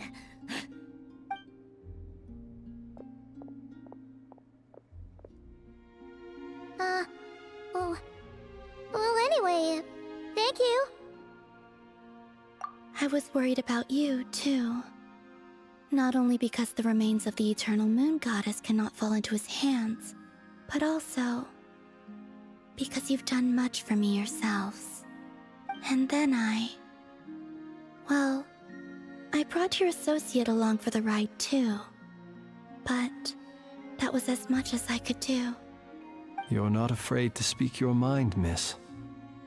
I like that. Please call me Flint. It is my honor to make the acquaintance of one such as yourself. Still, what do we do now? Rare's gotten stronger again. At this point, it doesn't seem like we can beat him. We did block most of the Kuvaki, so I'd say we've put a lid on his plans for now at least. But we still don't know what his aims are, and he may continue gathering power. So we must be very careful. After you left, I could no longer sense his presence. That means it's safe out there for now, right? A question, if I may, kind Miss Columbina. When the cannon's Kuvaki beam was deflected earlier, I saw several bolts of energy streak toward Hisi Island, only to be blocked. Did you also have a hand in that? No. I see. Curious. Oh yeah, the cannon veered off course in the end, didn't it? Paimon wonders how Aino and the others are doing. Let's head back and check on them. In that case, Miss Columbina, I shall not disturb your serenity any longer. Thank you once again for coming to the rescue. Go now, all of you. Do not worry.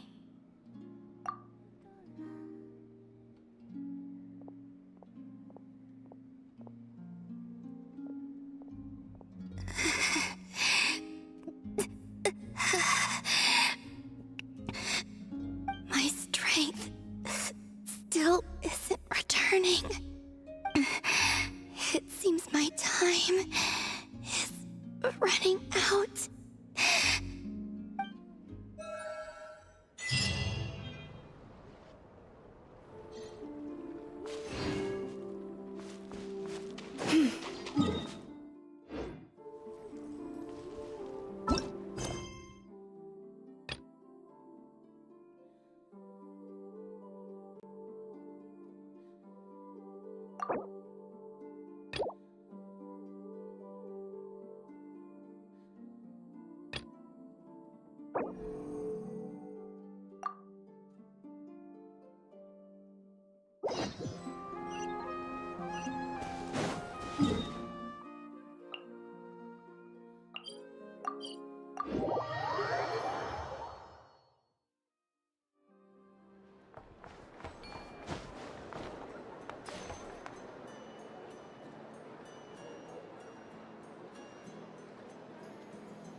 This land holds nothing but promise for adventurers from all If ever you find that the animals in Nodcry behave in ways you do not understand, just ask me and I will explain.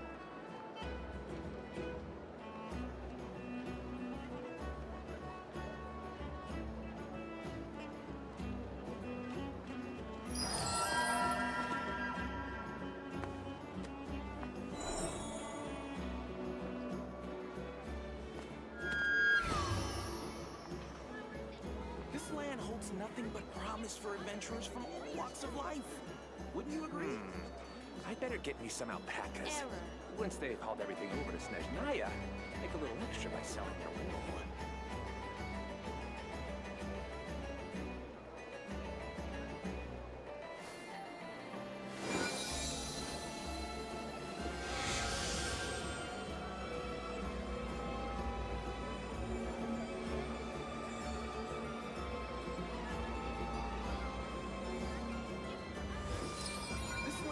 Nothing but promise for adventurers from all walks of life.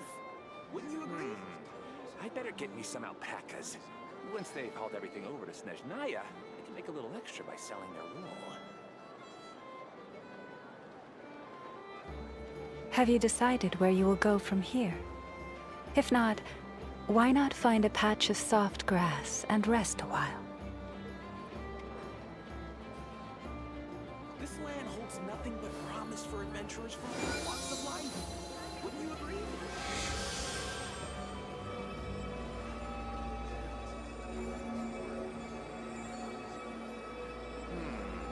I'd better get me some alpacas. Once they've hauled everything over to Snezhnaya, I can make a little extra by selling their wool.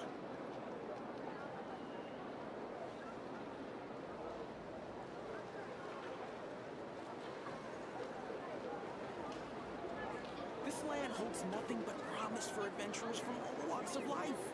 Wouldn't you agree?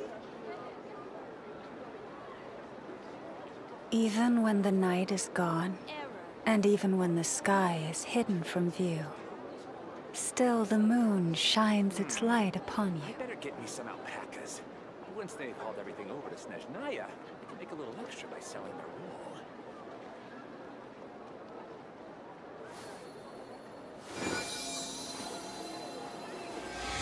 This land holds nothing but promise for adventurers from all walks of life.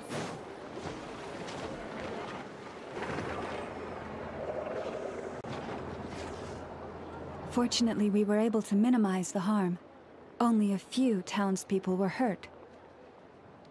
But the Razer of Solnari has now gained a complete form, while we still know nothing about his goals. It seems we have done something akin to releasing a vicious cuckoosaur into the wild. I'm sorry. Is no one here familiar with cuckoosaurs? Paimon knows what you mean, but that analogy seems more than slightly understated. He said that this world means nothing to him, so it is possible that he doesn't have a reason to fight us at the moment. If his objective had been revenge alone, we would likely have no recourse. Is there, still time for me to tender my resignation? Just kidding, just kidding. Don't worry, boss. I know there's no running now. So my cannon, my pride and joy was a hindrance rather than a help. You know what? I'm gonna dismantle it right now. That's right. And it still works on normal wild hunt anomalies. Don't let this get you down, I know. Flints, we'll need you to attend to the aftermath with the Lightkeepers. Don't worry, I've explained everything to them. You're in the clear. My thanks. For that and for everything else I hear you did to help us arrive at the truth. Had you been willing to show yourself in public more often, you would not have been so easy to isolate, you know. Point taken. I will give that some thought. I suppose that's one way I'd benefit from replacing Sergeant Major Sosi. You mean you're being promoted? Was Paimon the only one who didn't get that? Well, If you've got a moment, would you like to come with me? There's a certain gentleman I'd like to send off on his final journey.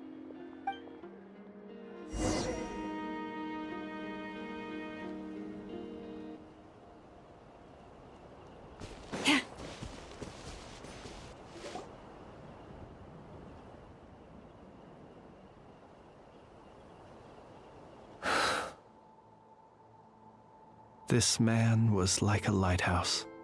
Here he lived as if it were a mere matter of course, and brought light and grace to those around him. But people, once used to illumination, are apt to ignore the lantern's presence. Slowly, gradually, he came to think as such himself. I have achieved too little. I must do better. There is more work to be done. Perhaps his end was tragic. But I remain proud of the way in which he illuminated the path for others. Every shadow born of the light shall remember it. Oh, poor guy. I've heard that one too. Is that so? Well, you're right. It may seem that our efforts were in vain, that Razer achieved his goals, but we will pursue him to the last, even if the outcome is not what we wish for. It is not dissimilar to the role of a graveyard keeper. We do not seek to bring the dead back to life, only to grant them peace. Oh, what are you two talking about? Care to explain? Okay. Either way, the Lantern Fae is not playing the leading role in these final rites. Lightbearer, with your blood you have paved the road to glory and justice. Even as we hurry on, bruised and battered though we may be, stay a while and look back upon the world and all its love and hatred, until it closes its eyes in the depths of night, and a lantern lit for you alone flickers softly into life. Thank you for everything, Sergeant Major Sosi.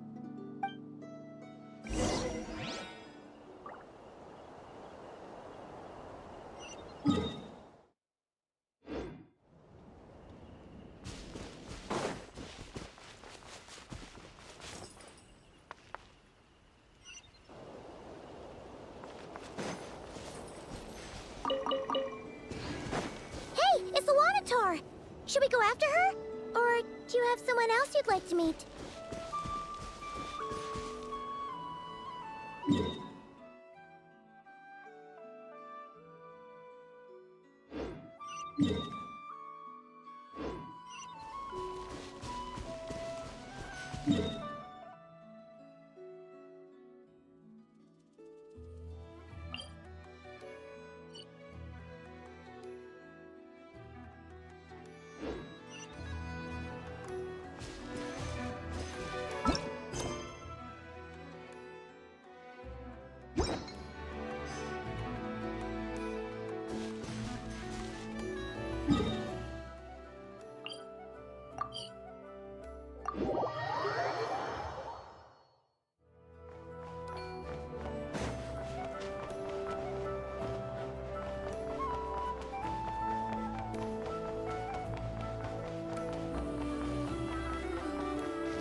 Do you remember that thing that I wanted to ask your opinion about.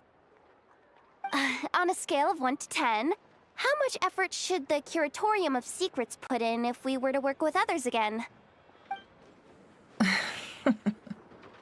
Is that a 1? Isn't that kinda low? Guess again. Wait. You mean 0? But wouldn't we just be slapping our brand on the joint venture and calling it a day? Why even team up at that point? Yehoda, what I mean to say is that there's neither an upper nor lower limit. Aw, that's just like you, boss. Always thinking ahead. Wait a minute. That's not an answer at all. Is it? Oh, come on. Just give me a number, boss. Please.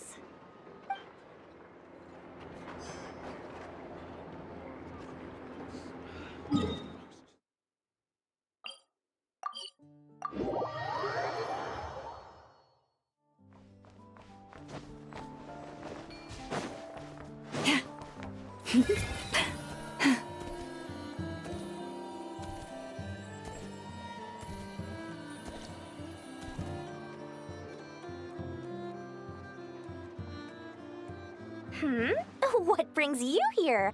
Didn't expect to see you around again.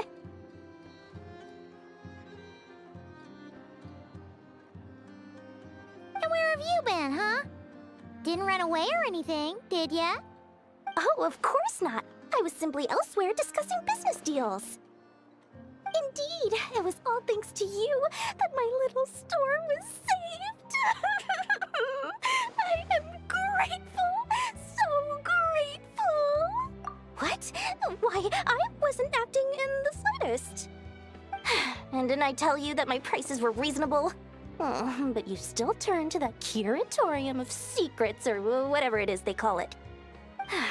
If even regulars such as you abandon ship like this, what can a businesswoman do but take her wares elsewhere? And how should I not be, Running small overseas enterprises is no mean feat. Never mind when such formidable competition exists.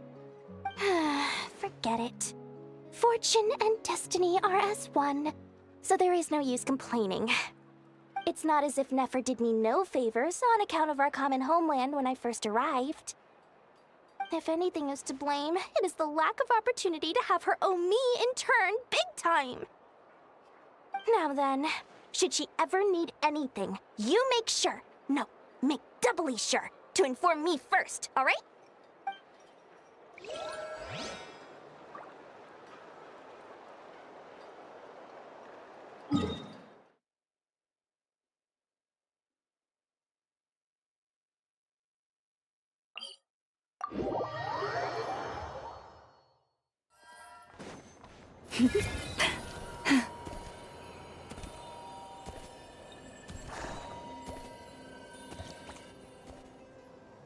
Krumkake creation complete. Please, enjoy while it's hot. Thank you for going to the trouble of remembering that, Miss Anefa. May this taste bear witness to a friendship that will endure forever and a day. Understood. However, I fear that krumkakes do not keep for that long. A week at most may pass before their taste deteriorates. That's not quite what I meant by... Huh? We appeared to have some guests. They must have followed the aroma of the krumkake. It's all right. Come closer. Inefa's a friend. Affirmative. In fact, I can devise a cereal omelet based on individual preferences before crushing it into servings to share around. Huh? What are they saying?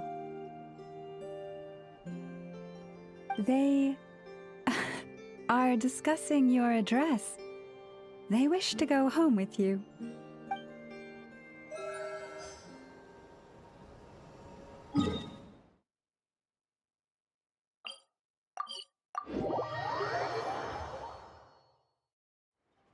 Flins? Don't see you coming around here often. Just feel free to take a look. I'm busy right now. Well, I've come to visit you, Miss Aino. Here, I've brought some snacks from town in their traditional butter flavor. So, where should I leave them? Shh! Inefa might hear you! So, what's the occasion? Are you gonna say that the Ratniki will be taking over all Wild Hunt incidents after that hiccup with the cannon? And criticize a genius like yourself on account of results that none of us could anticipate. We would not be that crass. If we really did do that, I dare say we shall never again see technological breakthroughs. Sweet talker. It gladdens me to have set your heart at ease. Anyway, what's the matter exactly? Well, could you help me repair this lantern? I did bring it to Nasha Town to get it fixed, but it broke again during our previous battle. You want a genius like me to go fix a lantern? Oh, my apologies. Perhaps this request should be better directed to Miss Inefa, and perhaps the snacks too. What? I mean, I can totally do this, no problem. Wait right there. I'll be done before you can say fix it. Much obliged, then. And next time this happens to you, make sure to come to me first, you hear?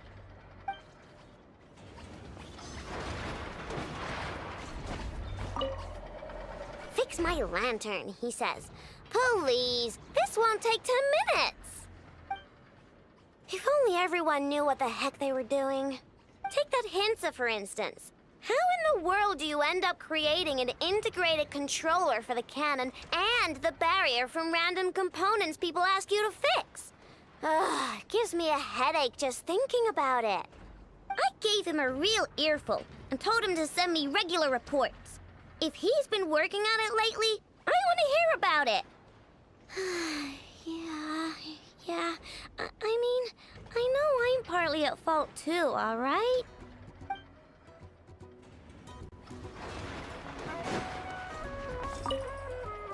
Ah, fancy meeting you here. I've decided my lantern has earned itself some thorough maintenance after that rather intense battle. Thank you for keeping my secrets, despite knowing as much as you do. Well, because otherwise I'd get in trouble with the Starshiner. If they couldn't detect my own lantern, I suspect the higher-ups would foist a standard-issue Ratnik lantern on me. A Ratnik carrying 2 lanterns. Imagine that. It would be an aesthetic transgression of the highest order.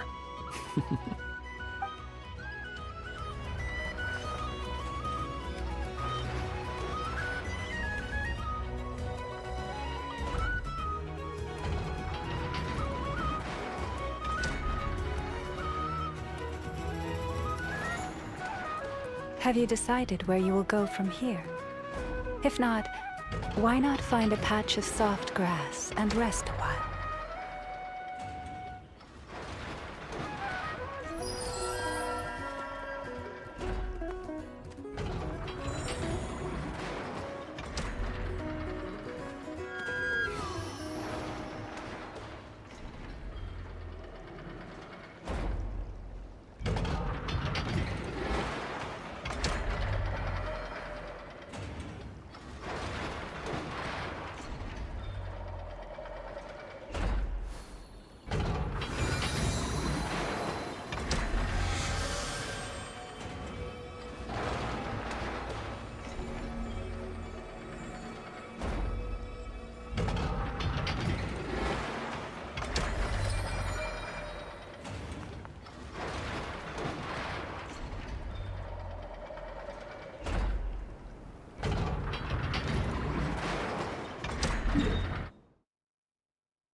What are you doing here? Was it not you who recommended such walkabouts to me? Yeah, but aren't you afraid the Fatui will see you? Zandrone seems uninterested in my capture, and the others are unlikely to risk making contact at all. They have more troublesome affairs to deal with.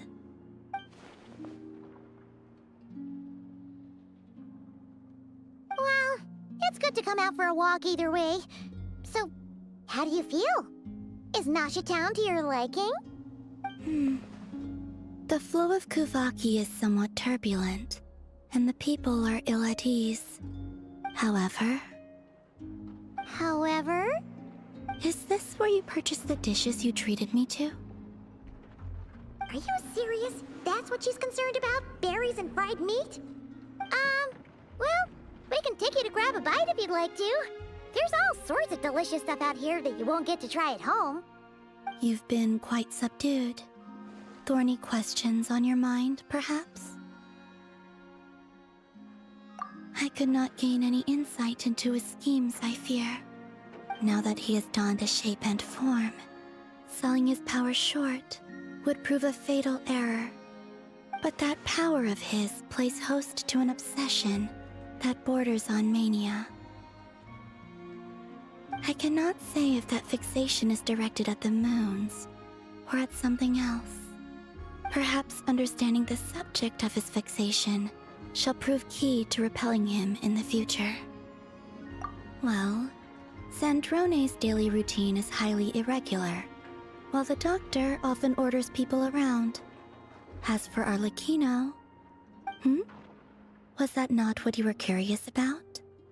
Well then, have you been to that experimental design bureau of theirs? That weapon will play a key role in the Tsaritsa's plan. That's what I've heard, anyway. And what plan is that precisely? Well, I cannot say I care. I could look into the Eternal Moon's marrow for you if you wish it so. But after our previous attempt, I suspect your spaceship has been intentionally hidden away. Perhaps someone has certain truths they wish to hide from you, or from others. And I doubt there are many who could accomplish such a feat. I still wish to return to the moon that belongs to me. That is where the answers lie buried. That is my true home.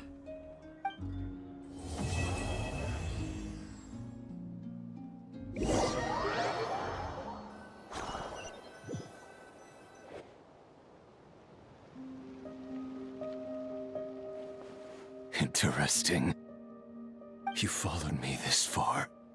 Why not show your face? Haha! Right, right. Right you are. I forgot to introduce myself.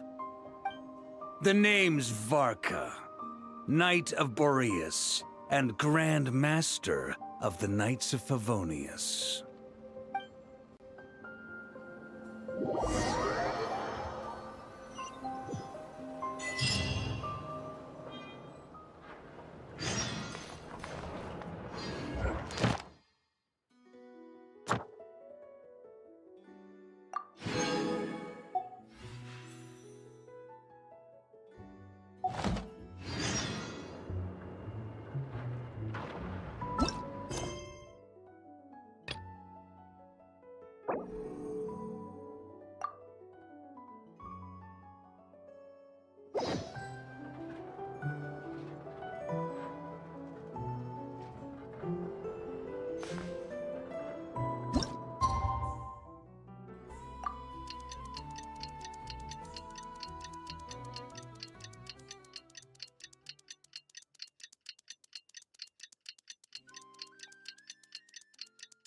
It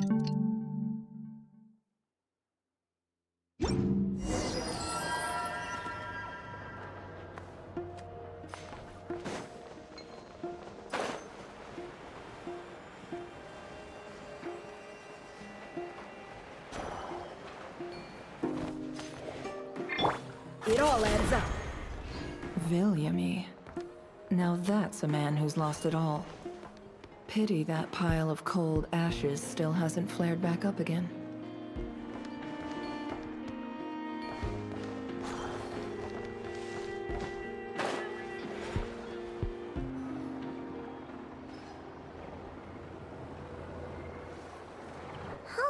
It's been a few days since we said bye to the others in Nasha Town. Still no news about Rarer, though. Where could he have slunk off to? If only he was gone for good. But with all the trouble he stirred up before, there's no way we've seen the last of him. Hello! You must be the traveler in Paimon?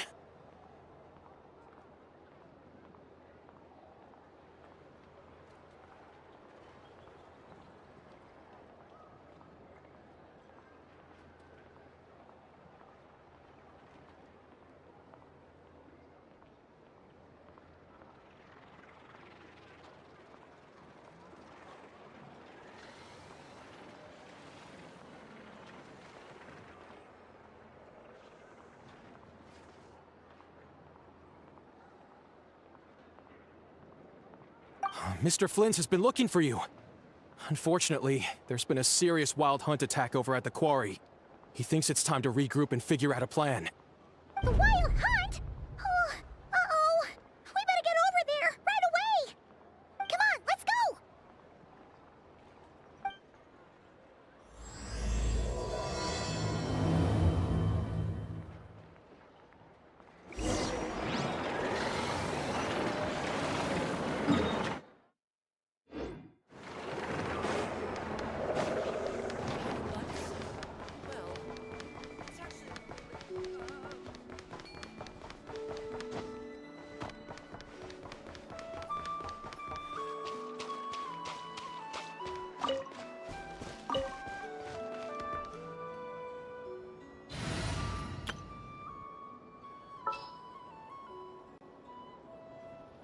Ready to ride. Running late again.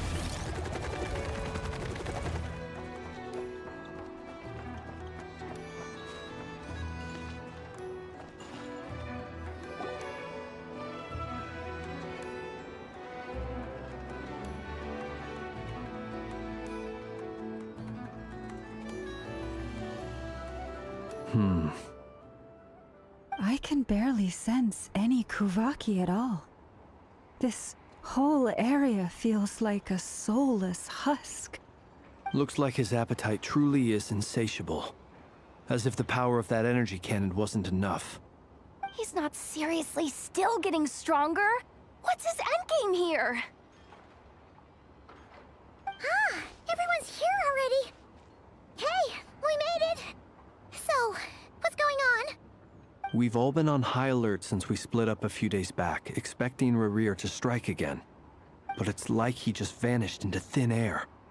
No one has seen him nor found any trace of his presence. That is, until this morning, when a ratnik found signs of wild hunt activity while out here on patrol. As you can see, the crystalline itself is physically intact, but the Kuvaki it contained is all but completely diminished.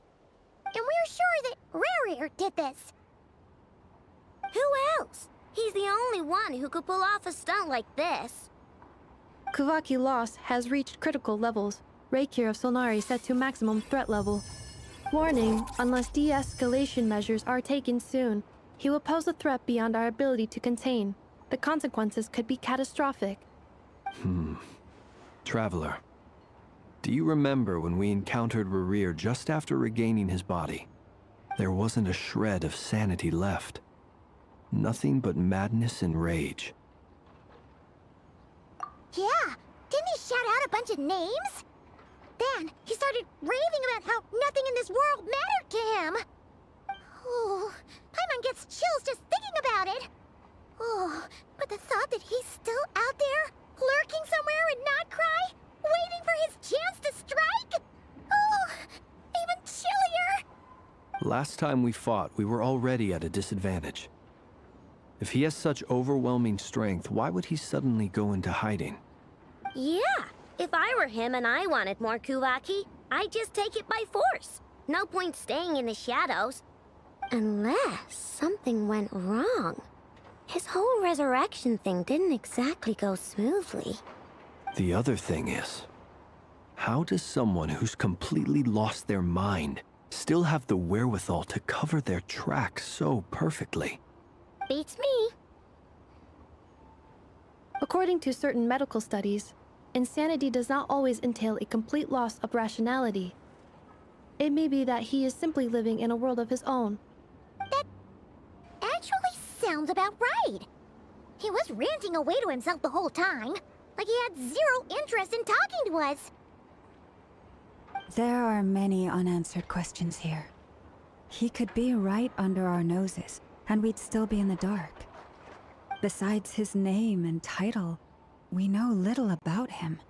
Certainly nothing about his past, or what he might be hoping to achieve.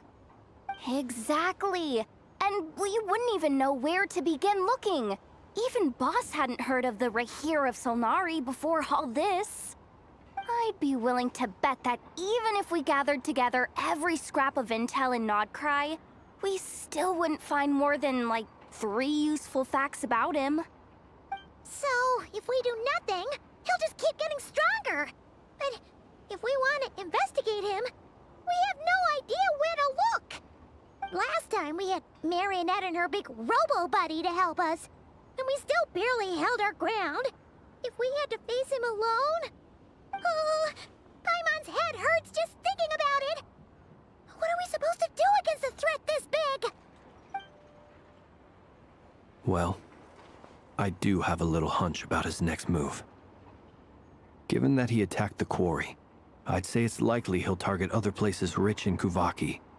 Somewhere like the Eye of Krati, or the Pillar of Embla.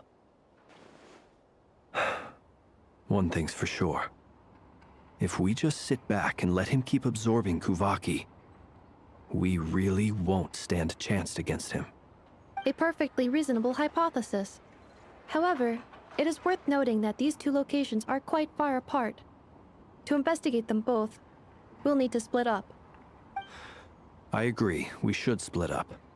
Right now, Rarir's goal seems to be gathering Kuvaki, not fighting us directly.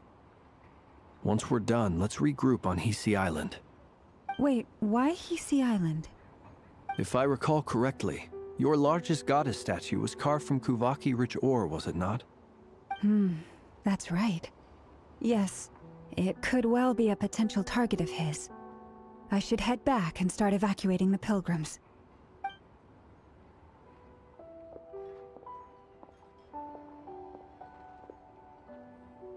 Splitting up's always gonna be risky. But I guess we don't have much choice, right?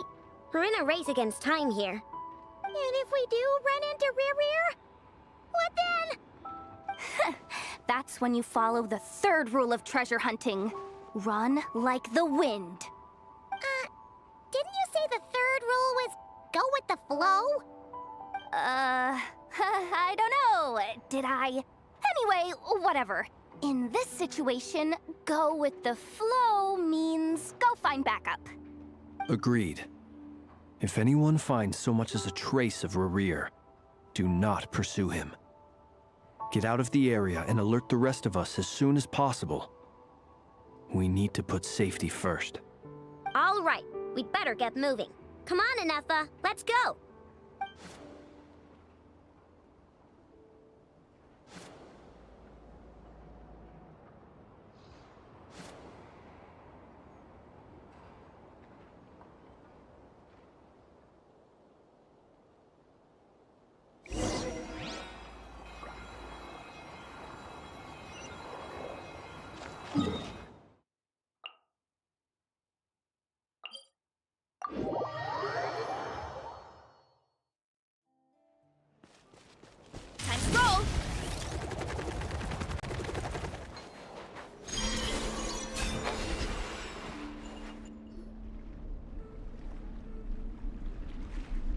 Any leads? Nope.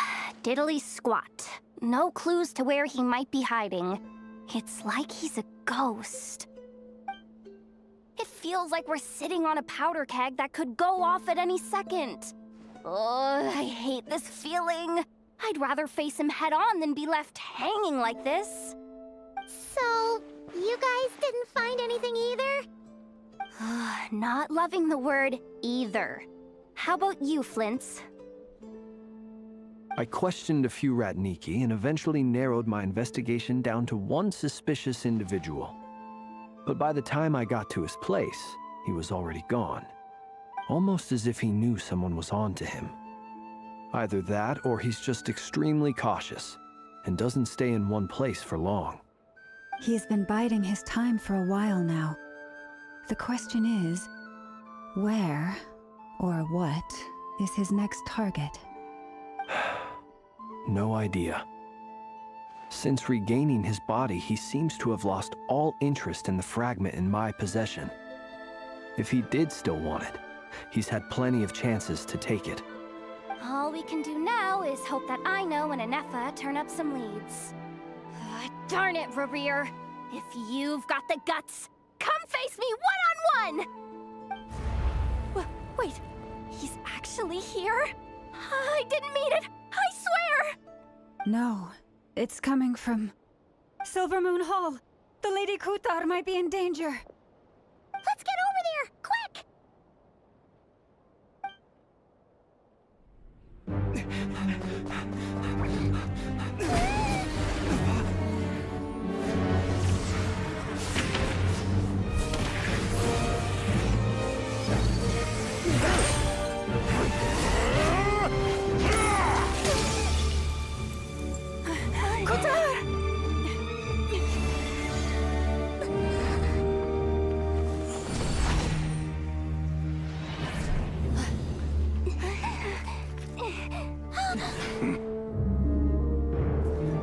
Why is he attacking the damsel elect? What's going on? No time for questions.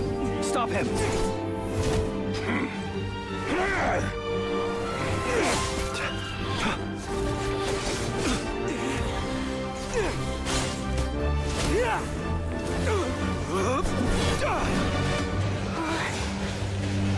This is insane. Yehuda, get Kutar out of here! On it.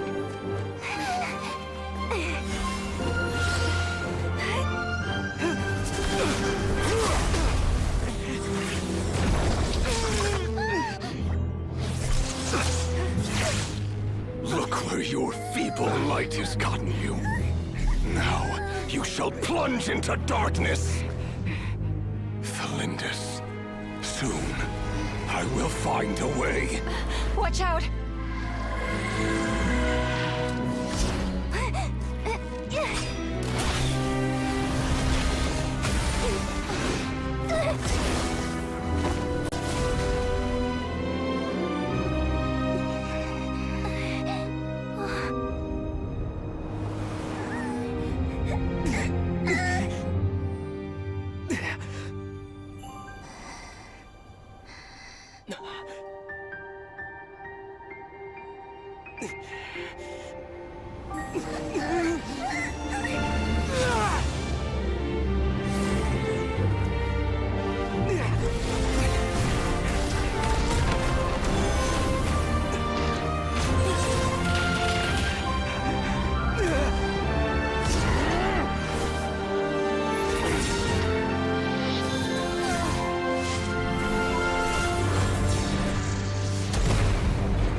Barely made it out of there alive.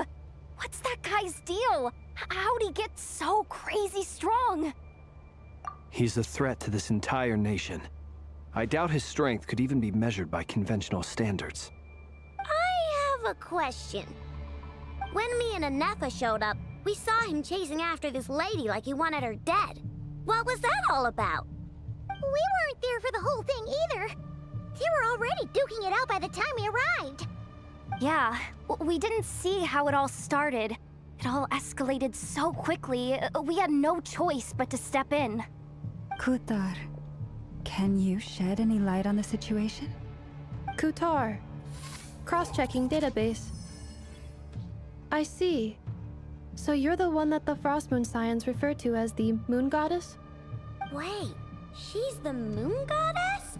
Oh, no wonder she looks just like all those statues. There are many reasons why people might worship the moon, and just as many why they might despise it.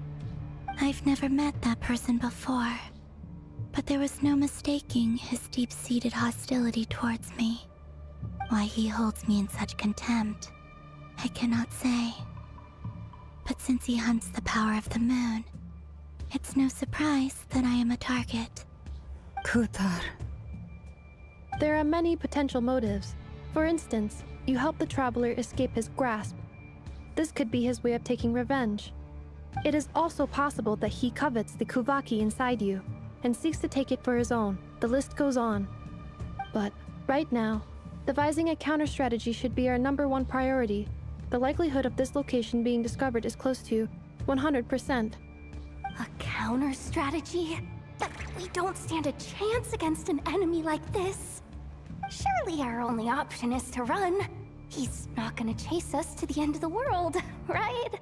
So as long as we can sneak out of Nodcry undetected... No, I can't say that.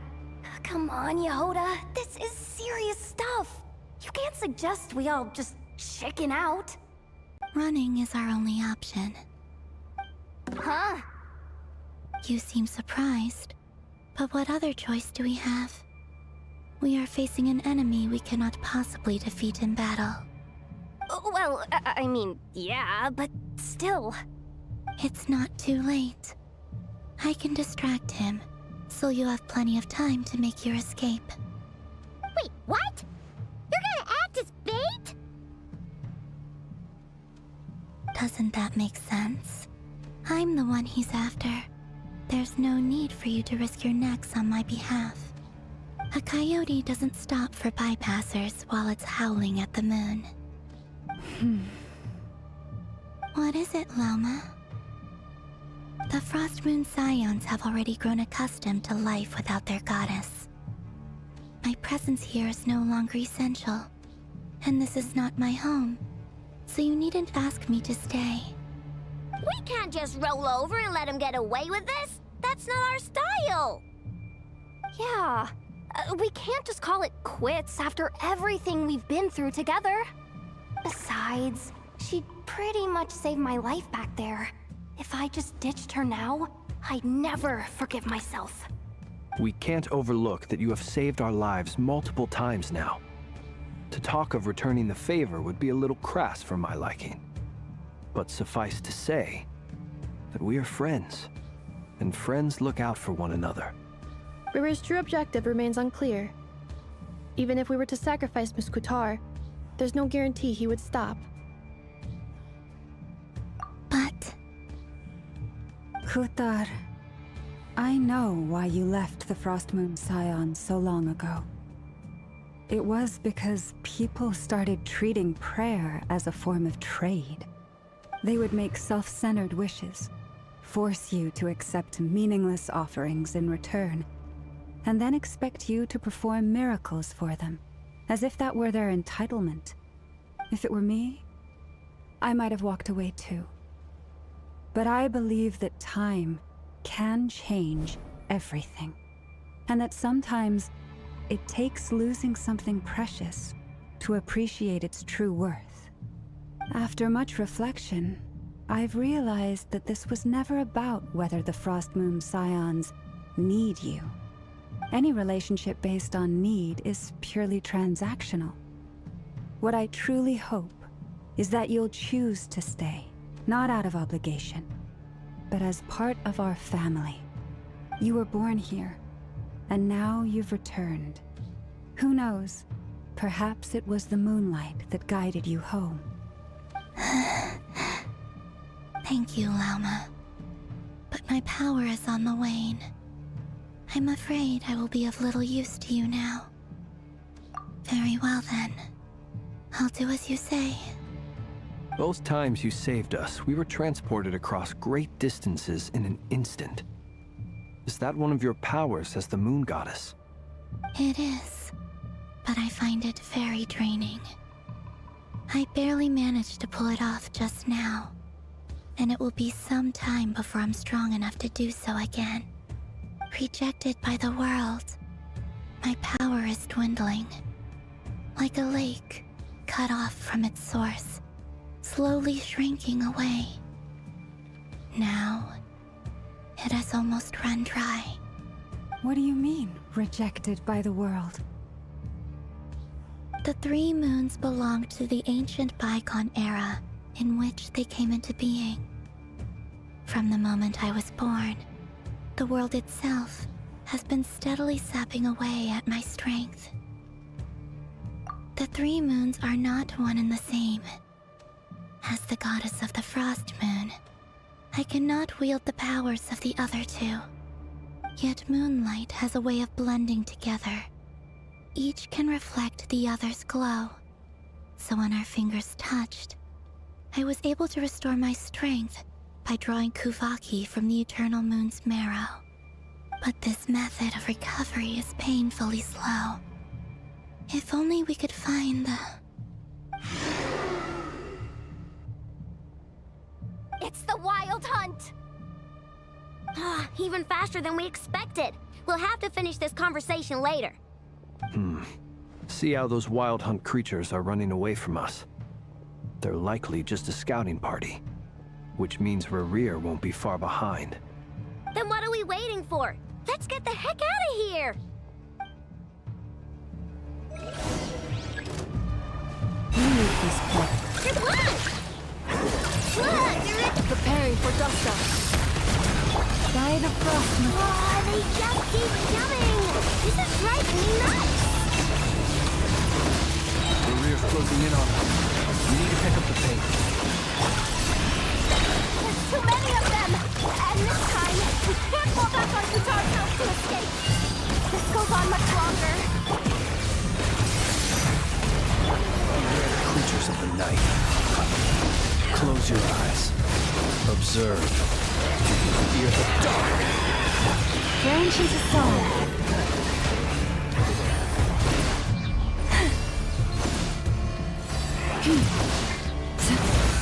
With one heart, we play. Preparing for dust-up. Chew on this! Being done, water bomb!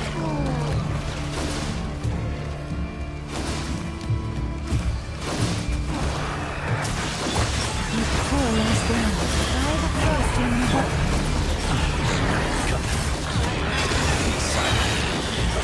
Night falls.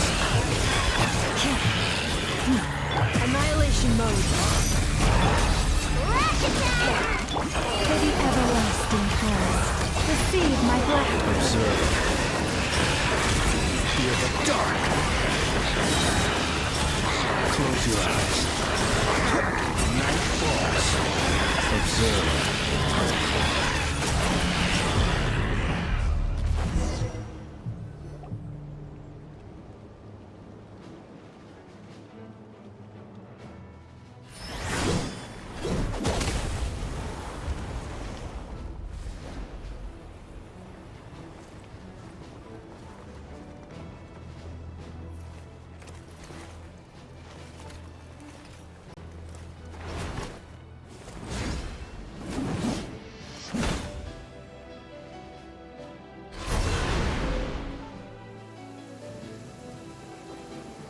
What's the matter? Bit off more than you could chew?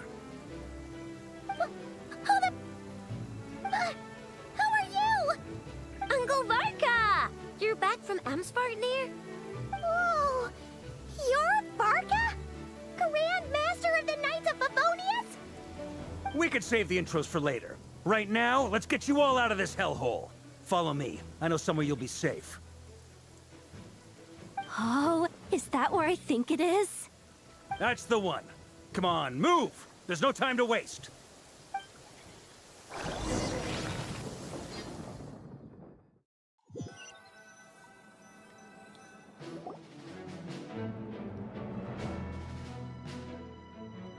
Wow! Where are we? This is so well hidden. Well, that goes without saying. This is the Knights of Favonius' meeting place in Nodcry, and a contact hub for the Northern Intelligence Network, aka the Black Market of Intel. No matter what faction you're with, it's the place to buy and sell information. Their headquarters are in Nodcry, but they've got contacts in every nation. As an expeditionary force on foreign soil, working with them has offered us the most effective way of getting our hands on reliable local intel. This is where we meet, so naturally, it's secure. Anyway, where were we? Folks from Nodcry should be pretty familiar with me by now, but I believe this is the first time we've met. Allow me to introduce myself. I am Varka, Knight of Boreas, and Grand Master of the Knights of Favonius. We've heard all about you. This meeting's been a long time coming. You look way younger than Paimon expected, but you definitely have that Grand Master vibe.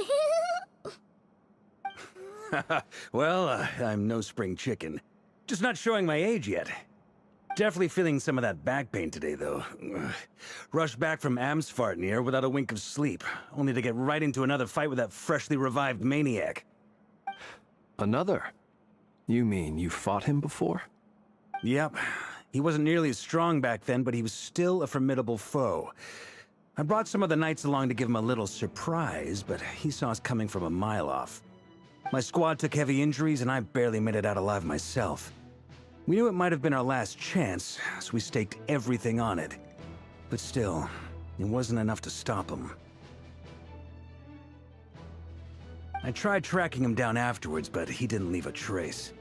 Even in his unhinged mental state, he's as cautious as any trained operative.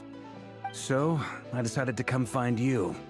And as luck would have it, turned up to find you being ambushed by the Wild Hunt. The rest, you already know. Is that why he's been frantically absorbing Kuvaki these past few days? Because he sees you as a threat?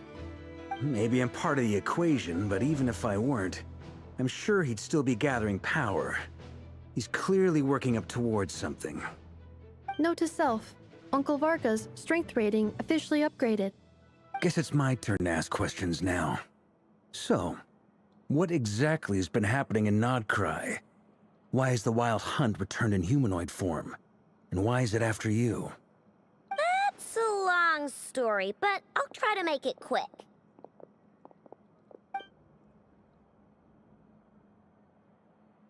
Wow, I had no idea so much had happened. Sounds like you guys have really been through it. So, the Kutar is actually a Fatui Harbinger. And all this Wild Hunt activity in Nodcry is the work of the Raker of Solnari, one of the 5 sinners. That's a lot to take in. Need some time to wrap my head around it all. I'm truly sorry, Mr. Varka. You stood with us against the Wild Hunt, and did everything you could to stop it from escalating into a full-blown catastrophe. And then, the one time you're away, it all comes to a head and all your hard work gets undone. You've got nothing to apologize for, Miss Moonchanter. You can plan 100 steps ahead and still slip up. That's just life. No one knows what tomorrow holds. You can't predict which way the wind will blow next. And, to be perfectly honest, I can't say I'm surprised. For all the times we've defeated the Wild Hunt in the past, we've never been able to completely wipe it out. Turns out, we were just delaying the inevitable. But now that a new variable has come into play, fate may well take a different course. A new variable? You mean... us? Who else? And in a strange way, I think his resurgence might not be an entirely bad thing. The Wild Hunt is like an unrelenting force of nature, but Rarer is an individual with an agenda. He's gotta have a weak spot somewhere. That said, while I know I was explaining everything just now, some of the points that Mr. Flint's added caught my attention. You mean about our mystery ally? That's right. From what you've said, not only did they lead you straight to some key files, they also shielded Hisi Island from a lethal Kuvaki blast. I don't know who or what could pull something like that off. Heck, even Miss Columbina doesn't have a clue. I hadn't heard the story about those files. Would you mind repeating their titles for me? Wild Hunt Phenomena Log, a Nodcrian Ratnik's Field Journal, and Kuvaki Survey Log. Oh. No. Still doesn't ring a bell. Another dead end. Guess all we can do now is hope that our mystery ally keeps showing up when we most need them. Still, it's safest to assume they won't be intervening again. From here on out, we'll have to resolve this crisis by ourselves. Your intel also explains something else I've been wondering about. The reason I led my team to Amsfarnir was because we'd had reports about a possible source of the Wild Hunt showing up there. But once we looked into it, it turned out to be a red herring. I don't know who was behind it, but clearly, it served its purpose. I doubt it's by chance that he happened to make his comeback while my attention was diverted. And from everything you told me, it sounds like his scheming began well before his return. So maybe luring me away was all a part of his plan. But is it even possible that he orchestrated all of this by himself? The Moon Maiden and the Raker of Solnari, Nodcry of all places. The way everything is unfolding, it can't be a coincidence. So, what do we do now? Got any ideas? Right now, we've got at least 3 things to consider. Let's go through them one by one. First, we need to figure out how to take down Rarer. If we can't beat him in a straight-up fight, the rest won't even matter. To my knowledge, the bulk of Nodcry's fighting force is already gathered here. But even with everyone united, we're still no match for Rarer in his current state, let alone with his power still growing. What if there was a way to tap into a new power of our own? How so? Have you thought of something, Columbina? 3 moons once watched over this world. The Eternal Moon was the largest. The Frost Moon was the brightest. And the Iridescent Moon was the most mysterious. They say that back then, the 3 moon goddesses wielded immense power. Enough to shape the workings of the world itself. I now bear the Frost Moon's power, and the Eternal Moon's marrow resides within the Traveler. Hold on. Are you suggesting? The Iridescent Moon, the last piece in the puzzle. That's right. If we can find the Iridescent Moon's marrow, I will be able to regain my strength much more quickly. The 3 moons are said to stir the tides and illuminate all things. Perhaps they hold further secrets beyond our understanding. According to my analysis, the solution is feasible. However, it is subject to one major condition. How do we locate the Iridescent Moon's marrow? I know a way, but we will need to visit the Fatui's Experimental Design Bureau. The Experimental Design Bureau? Are you saying we need to involve Marionette? Yes. I must speak with Sandrone. It's a long way from here to the Experimental Design Bureau. There's a high chance you'll be spotted. You shouldn't go alone. Then that's settled. Next up, our second priority. Somehow, we need to figure out Rarer's end goal. As you saw for yourselves, when he was still in his Wild Hunt form, everything he did was for the sake of recovering his body and resurrecting himself. His first act since then, after laying low for a while, was to try and assassinate this young lady. People's obsessions often reveal their greatest vulnerabilities. There must be a reason why he despises the moon so deeply. Perhaps it sheds some light on his title, the Raker of Solnari. The Wild Hunt has plagued Nodcry for centuries now. If we want to stop it for good, we have to get to the root cause of what's driving it. It's true. We still know very little about him. If Kuthar hadn't given us that lead, we wouldn't even know his name. But where would we even start? I doubt even the Intel Queen of Nokrai has a clue, and she has info coming out of her ears. Oh? That's a rather hasty conclusion for someone who's so painstakingly meticulous when it comes to dealing with machines. Ah, she heard me.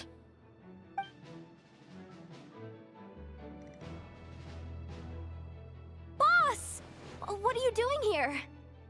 I'm now asking myself the same question.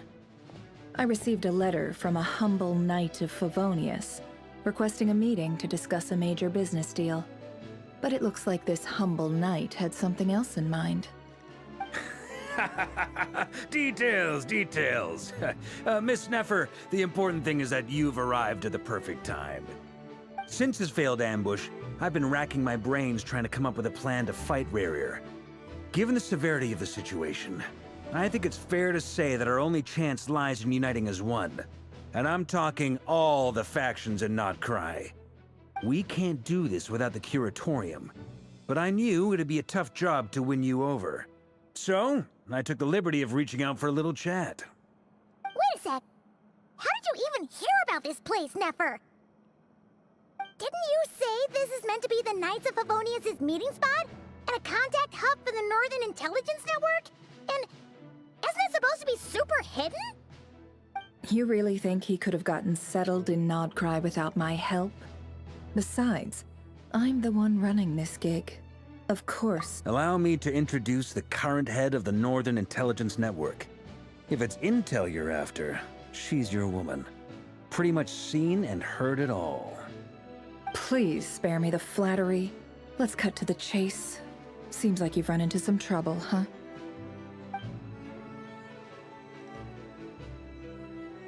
Well, this certainly qualifies as an unforeseen crisis. On behalf of the Curatorium of Secrets, I wish you all the best of luck. So you're just going to sit this one out? Why should I get involved? What could possibly be in it for me? What if we told you we can't do this without you? Oh? Then I'd say, you'd better make it worth my while. I don't work for free. I can't put a price on something like this. It's just not in my nature. But then again, you and I have always been polar opposites in this regard. So I can't exactly say I didn't see this coming. If you insist on compensation, I will pay you. Consider this a formal commission. Sound fair? You just don't give up, do you? Too bad. I know you well enough to know you can't afford my prices. The riskier the job, the more it'll cost. And a Moonchanter's stipend isn't exactly generous. Unless you're planning to start passing the donation box around among the faithful. Boss, just a thought. If they come up short, maybe you can take the difference out of my next few paychecks. Things got really dangerous during the fight with Razer.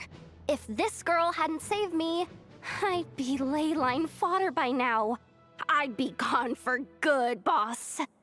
If there's any way we can make this work, I'd really like to help her. Please? I'm begging you. This is why I'm always telling you never accept favors. They are the hardest debts to repay. You have to be careful who you get involved with, or you invite all kinds of misfortune. Very well, Yehoda, I will help. But just this once. Don't count on this happening again. Flins, that fragment that Razer was after, do you still have it on you? Of course. Let me borrow it. I need it to follow up on some leads. Wait, you actually have some leads? Shh. This is top secret information. I get it. We all have things we'd rather keep to ourselves. Plus, I know we can count on you, so we'll leave the intel gathering in your hands. And that brings me to the third and final item. We need to find a way to distract him. We need time to make our move, so someone will have to stall him. I'm in for this part, no matter what. Anyone coming with? Count me in too. Come off it, you two. Quit playing heroes. I'm way ahead of you here. Inefa did a scan of the Moon Goddess's Kuvaki signature, and we're gonna use it to make some decoys over at the Kramkake craft shop. Anyone who's in, follow me. Once they're ready, we'll deploy the decoys across Nogcry. So as long as the rest of you keep moving, he won't catch on to your scent and won't be able to track you down. I like it. Genius idea. No biggie. All right then, we'll split into 3 teams. Once your team has finished their mission, return here and wait for the others. Dismissed!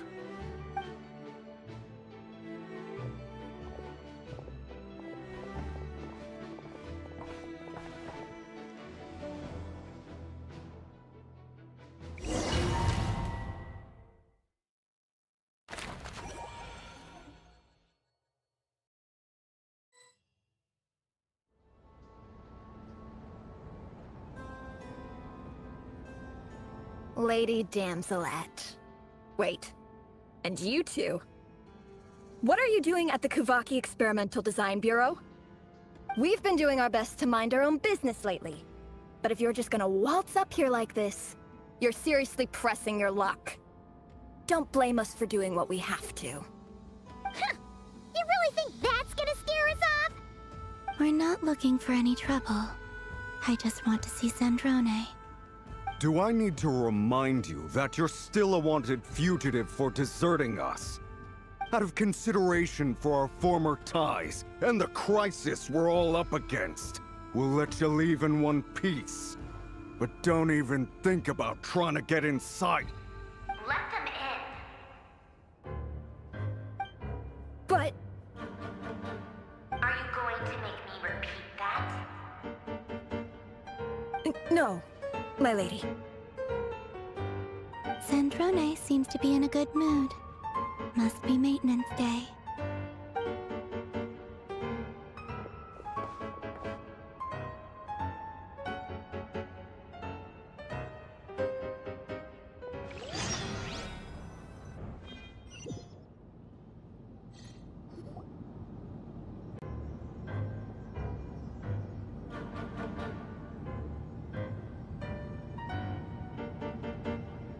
So tell me, to what do I owe the honor this time? Actually, before you answer that, just so we're clear, we're not colleagues anymore, Columbina. I don't owe you anything. I promise it's nothing big. It seems like you've gotten the wrong idea here. The only reason I let you in was because I was bored. It seemed like a way to kill some time and satisfy my own curiosity. Whatever miscalculations I may or may not have made in the past, I haven't lost the plot enough to even consider sticking my neck out for your sakes. I'd like to speak with Arlecchino. What? Huh? You mean the knave? I'd like to speak with Arlecchino. Is she in Nodcry? No, she's not. Once the work on this facility was completed, she went back with the Rooster and Regrator. The only ones in Nodcry are me and... What is it you need to speak to her about anyway? Razer is hunting me. If I'm going to face him, I must first retrieve the lost moon.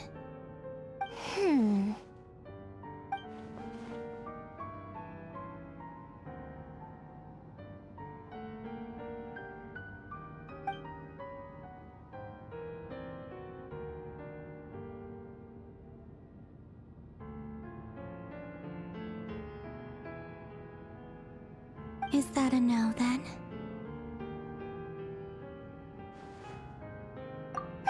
As if I need reminding. I was this close to settling things with him before someone decided to whisk me away to their weird little garden. Have you held any tea parties lately? Tea parties? Yeah, obviously. You don't seriously think we'd pack it all in just because you aren't here? If anything, they've been more eventful than ever. Just me, Arlecchino, and a bunch of insolent, insensitive guests who won't stop asking where you've gone. Oh, they've been a real joy. I bet you served them the worst tea you have. Just like you used to do to me when I upset you. Who cares about how good the tea is when there's no one around to drink it? I keep losing people. First Rosaline, now you? I'm running out of people who can make me laugh.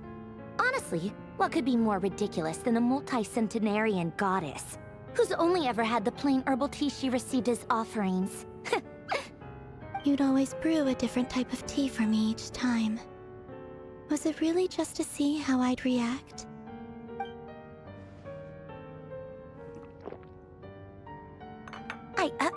Well, duh. Why else? Watching you squirm was practically my only form of entertainment.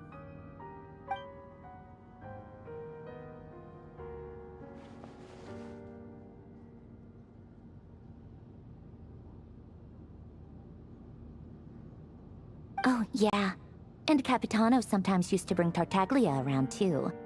But I guess we won't be seeing him again. Well, I guess we are overdue for a get-together. Polonia! Have Febronia pass a message to Arlecchino for me. It's time for tea. Will suffice. Pass along a message for me, too, if you would. My body cannot contain the marrow of 2 moons, so I'll be leaving one of them in her care. Excuse me? Who said you were on the guest list? If my tea meant that much to you, maybe quitting the Fatui wasn't your brightest move. Back when you were under the Tsaritsa's protection, no one would have dared come at you so openly. But that protection didn't come for free. In fact, I paid dearly for it. At the end of the day, it was just another transaction. I just got tired, that's all. I never wanted any part in their grand ambitions, and I've had enough of being treated like a bottomless supply of power. It brings back memories from the old days, when I was still worshipped as the moon goddess. Centuries on, it may be a different group of people, but I see the same greed in their eyes. I figured you'd leave eventually. You didn't have as much of a reason to stay as I do. The Tsaritsa gave you shelter and protection, but that was it. Nothing more, nothing less. Meanwhile, the Fatui demanded everything from you in return, until it was more than you could bear. I get why you left. And frankly, I have no interest in dragging you back just because the higher-ups told me to. But if you keep hanging around with this riffraff, the next time we cross paths, we might be enemies for real.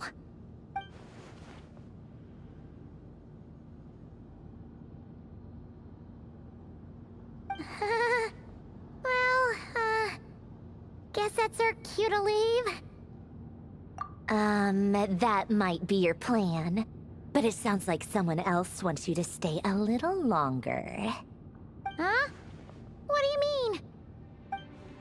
mean? Listen.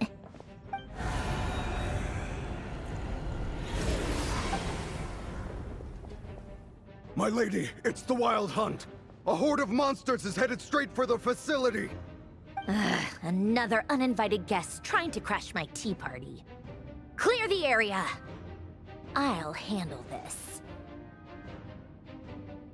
Wait, what? You want us to leave you here by yourself? Huh.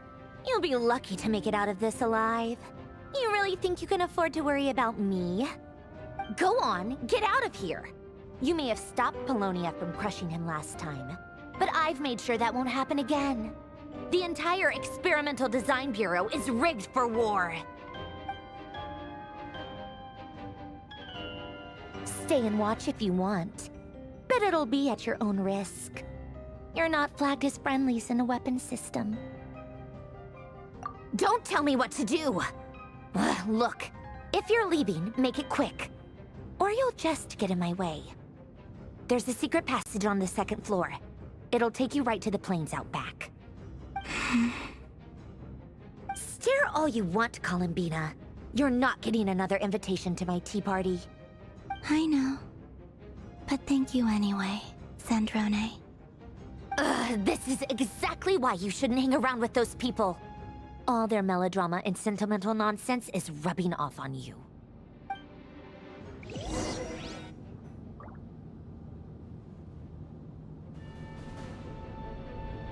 Come on then, Mr. Ray here.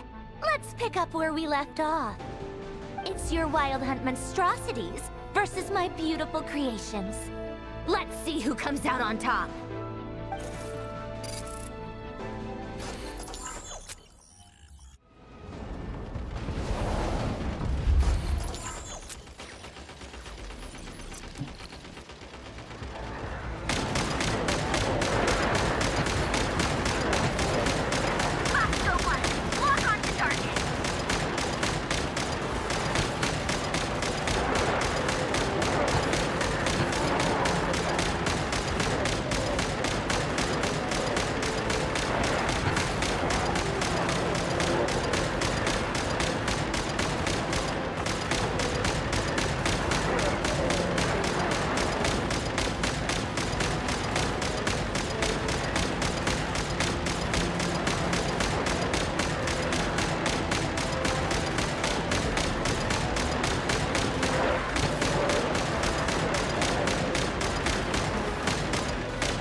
Colonia! Get him!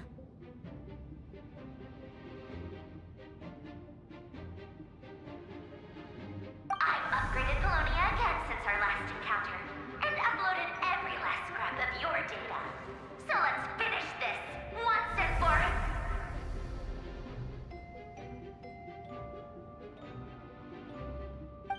She's not here. Where did she go? Hey! Over here, you big... Cursed moon. Go. Keep searching. She cannot have gotten far.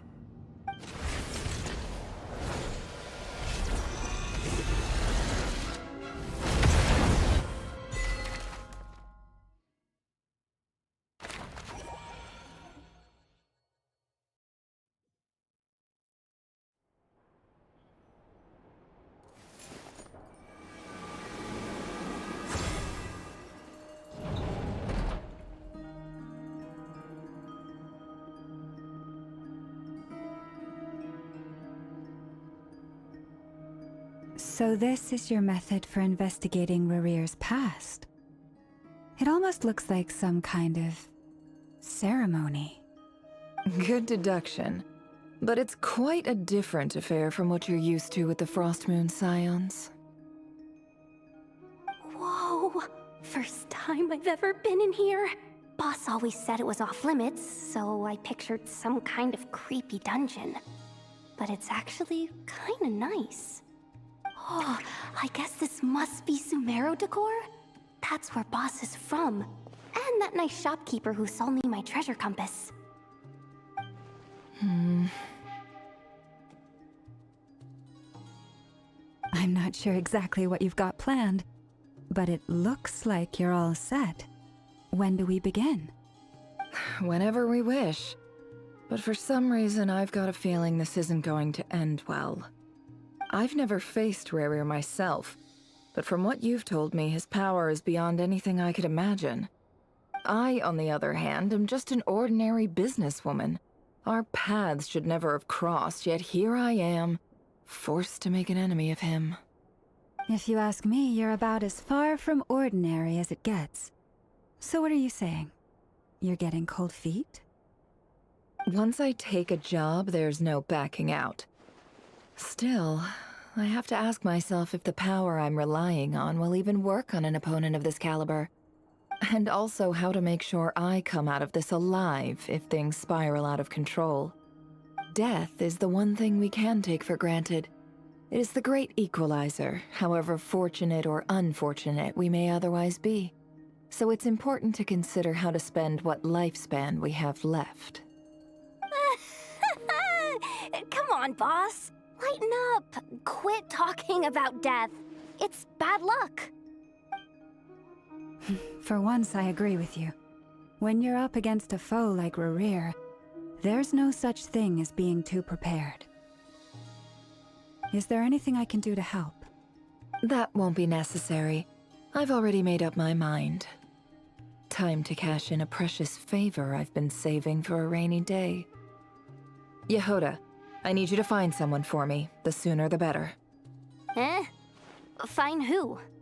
That shady merchant who sold you an overpriced treasure compass the other day.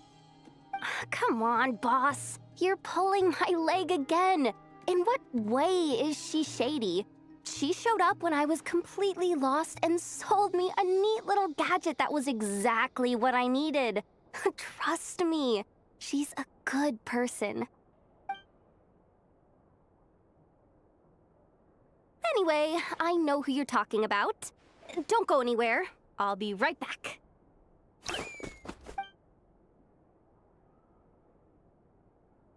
Quit grabbing me! I genuinely can't run any further!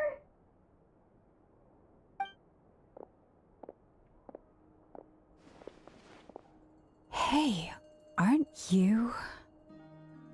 What is it? What's the big rush? You dragged me out of a dream where I was literally swimming in Mora. I'm charging double my usual attendance fee. See, look how easygoing she is.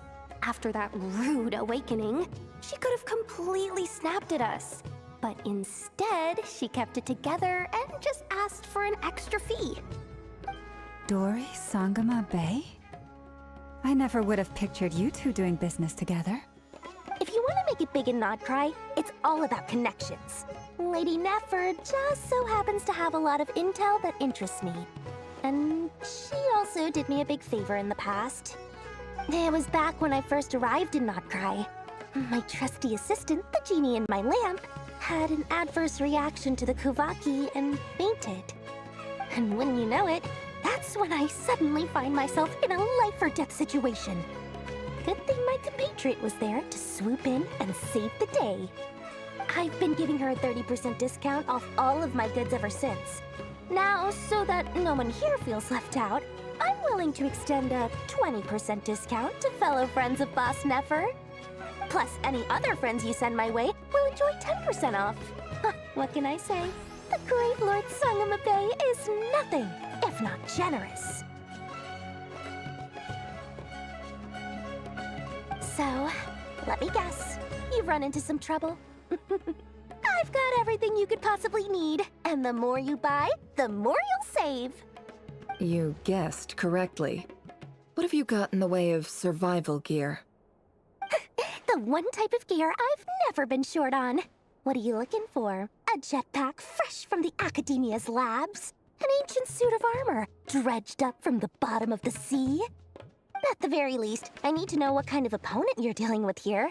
If even you're worried about staying alive, it must be pretty serious.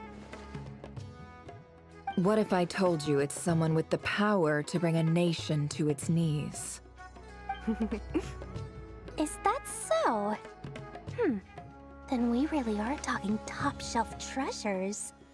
I don't have anything like that in stock right now. I'll have to ask my supplier.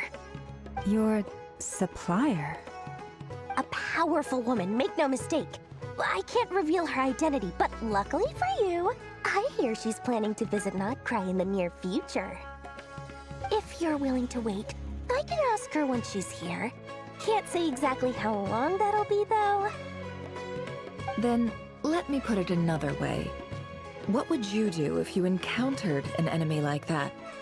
Roll over and serve yourself up on a silver platter? Of course not! I have a handy little trinket from one of my generous suppliers, which... Hold on.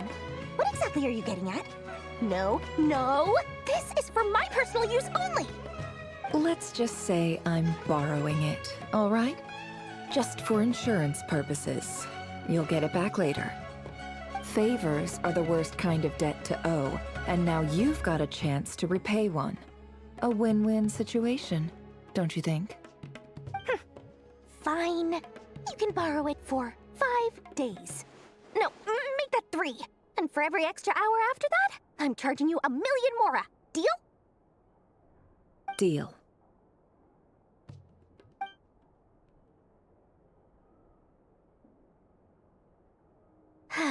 What a way to start the day. Now, was there anything else you wanted? Or can I go back to bed now?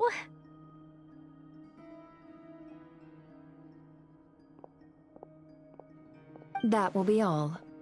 Take care now. Don't trip up on your way back, friend. See you later! You're my favorite shopkeeper.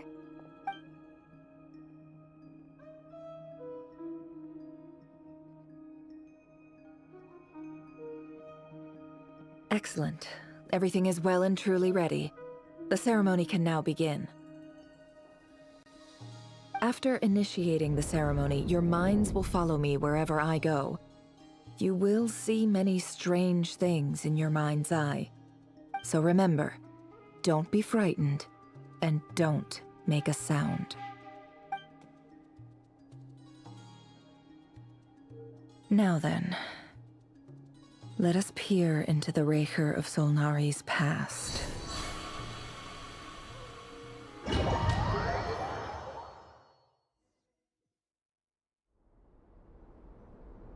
I made it. I don't recognize this style of architecture. Must be Conrian. Simple furnishings, table and chairs. It's a more ordinary house than I might have expected. Looks like the fearsome Raker of Zulnari came from surprisingly humble beginnings. Unless this passed for luxury in Conria. Unlikely. It was said to be a very prosperous nation in its heyday. Anyway, I'll keep exploring.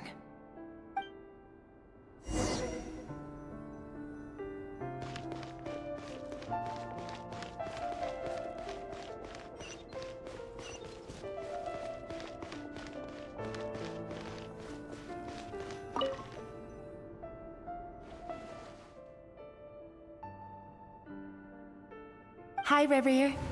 Since you're working extra hours tonight, I thought I'd keep myself busy by checking out that new kebab shop. I've heard good things about their menu. I'll test it out, and if it's as good as everyone's saying, let's go back together sometime. P.S. New stash from the Universitas Magistrorum. I brought some goodies home. A few teacups and a pin rack. Hope you like them. They didn't sign their name, but they must have been close. Sounds like they were living together.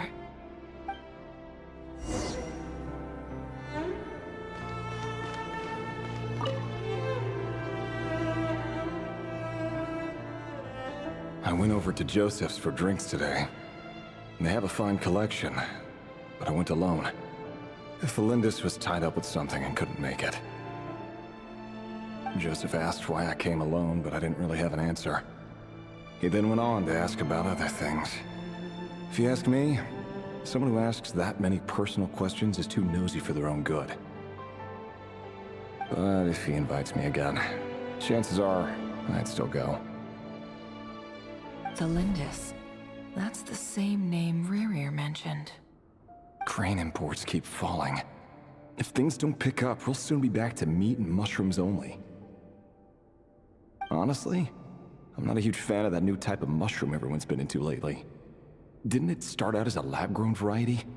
I heard it's even mildly corrosive. Seriously, why would you even eat something like that? I don't care if it's an impressive feat of alchemy. That just isn't the kind of thing I like to eat. Grain has to be imported, and they're eating a diet of mostly meat and mushrooms. Could it be because Conria is underground, so it doesn't get much sunlight? That would explain why they use so much stone in their buildings.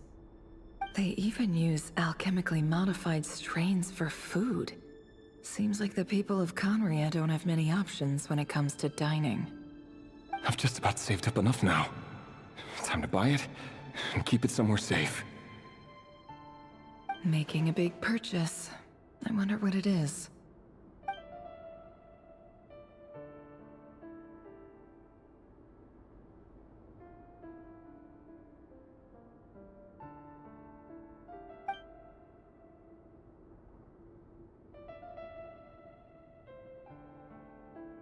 He really is a professional. No wonder he's so good at covering his tracks. Despite what he's become, it seems like he's retained certain habits, at least in this regard.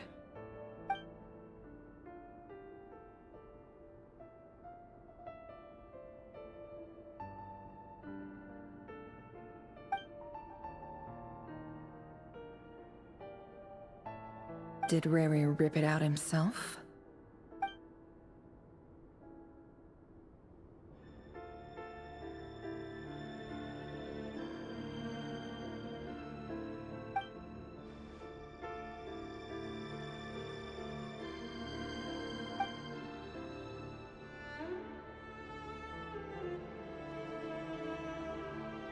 Before I met you, I was convinced that my heart was nothing more than a stagnant pool. The burial place of a fallen moon.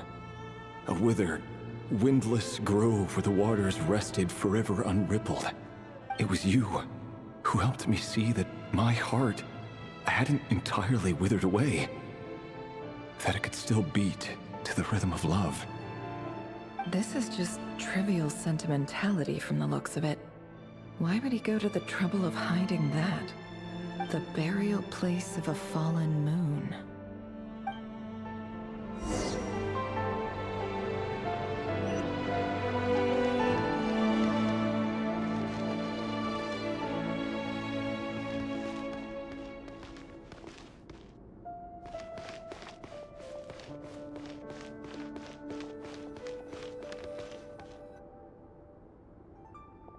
Razer, over here.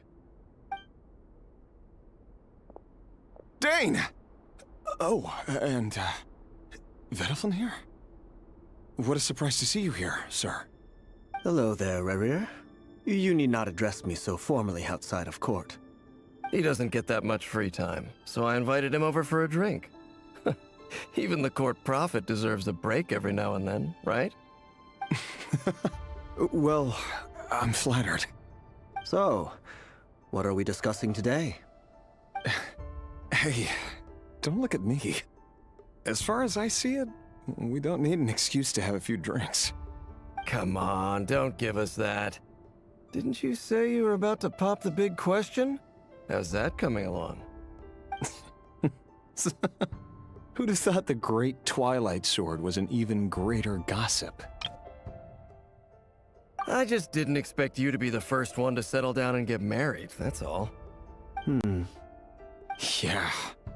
If you told me that a few years ago, I wouldn't have believed you either. So, are you planning to come clean about your job then? I'm guessing you still haven't told her.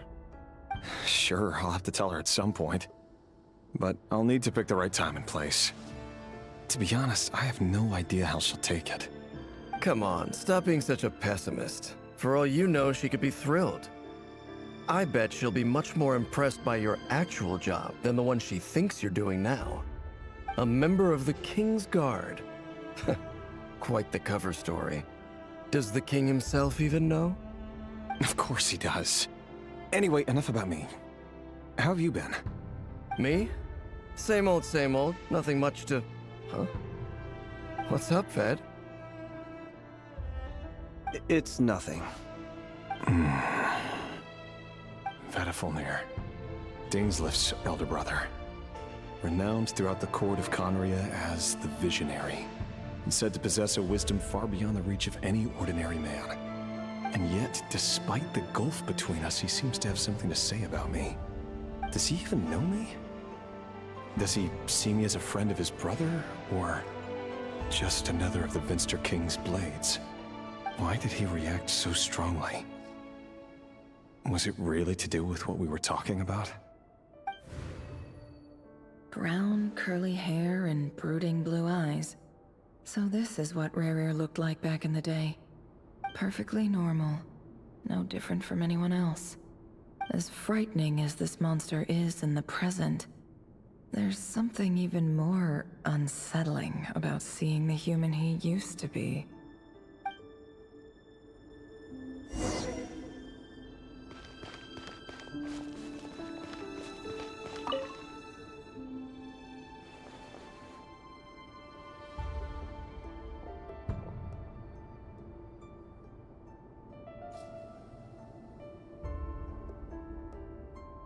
Philindus?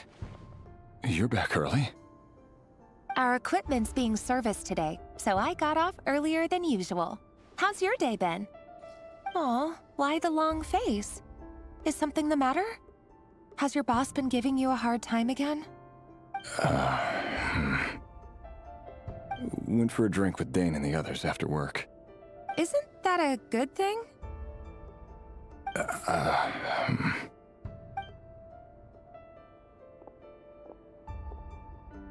Vediflnir showed up today, too. You know, Dainsleif's older brother. Ah, Mr. Vediflnir. Yes, I've heard of him. They say that everything he says ends up coming true. He overheard Dainsleif mention that I'd recently proposed, and seemed to have an issue with it. But when I asked what it was, he kept it to himself. So, you're worried? You can be such a child sometimes, Revier. We're nobodies. Why would the Visionary be concerned about us? I'm sure someone in his position has much bigger fish to fry. Maybe you're right. You worry too much, Razer. We've been together for ages now, and everything's been going so well, has it not? You've even proposed to me. So, you do remember. Tell me then. What's your answer? Like I said, I need some time to decide. You can't just rush into things like this. We may be nobodies in the grand scheme of things, but if we want things to work out, we've still got to plan ahead.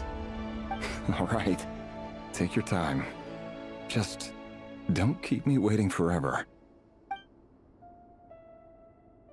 Nobodies. Sounds about right. In the eyes of people like Vedalfnir and Dainsleif, what do we matter? Can someone whose gaze is so fixed on a far-flung future even see the present clearly? Besides, the dynasty's fate rests with the king and his inner circle. Whatever I do, it won't make much difference. Meanwhile, every idea they come up with and every decision they make, it affects everything. These days, the king is lost in his research, and the purge of the Crimson Moon bloodline grows ever more intense. The opposition tried to speak out, but nothing came of it. And I'm under no illusions as to why. Because we eliminated them and got rid of their bodies. A man can have 1,000 reasons to carry a sword, but there are few good excuses to use it. Yet the king has never even considered a gentler approach, and he never will. What becomes of someone who kills on another's behalf? Can he ever find true peace?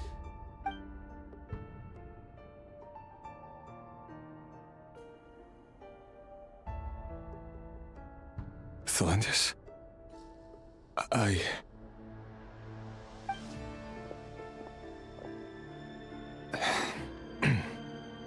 It's nothing. You were right. Fate has never smiled upon nobodies like us. But by the same token, it's unlikely to bear a grudge against us either. There's no reason we can't keep living happily together, cherishing the simple joys of each day as they come. See? You just need to stay positive, Razer. I can feel your warmth, your breath. You're right there, right by my side. Just seeing you makes me happy in a way I can't explain, and that's something that no one could ever take away from me. So smile, my love. Let go of that frown. You're right, Thalindis. I've just been overthinking things. That's better. Getting caught up about things like this will only ruin our evening. Speaking of which, all set for the ball tonight? I need to go get ready. You go ahead. I just have a few things to take care of, then I'll come join you. Even busier than the big shots, huh? Fine, I'll go get started. But don't be late. If you keep me waiting too long, I won't be a happy bunny. Relax. I'll be there. Seriously, though, you drive a hard bargain. You're really gonna leave my proposal hanging and still expect me to take you to the ball? Well, that goes without saying. I already told everyone I'd be coming with a dance partner. Besides, they're two completely different things. Let's take it one thing at a time, all right? All right. White outfit it is. It seems like Razer was deliberately hiding his ties to the intelligence services by giving the impression that he was just an ordinary member of the Venster King's Guard. He clearly doesn't want his would-be fiancée to know about his other life. Then again, that's hardly surprising.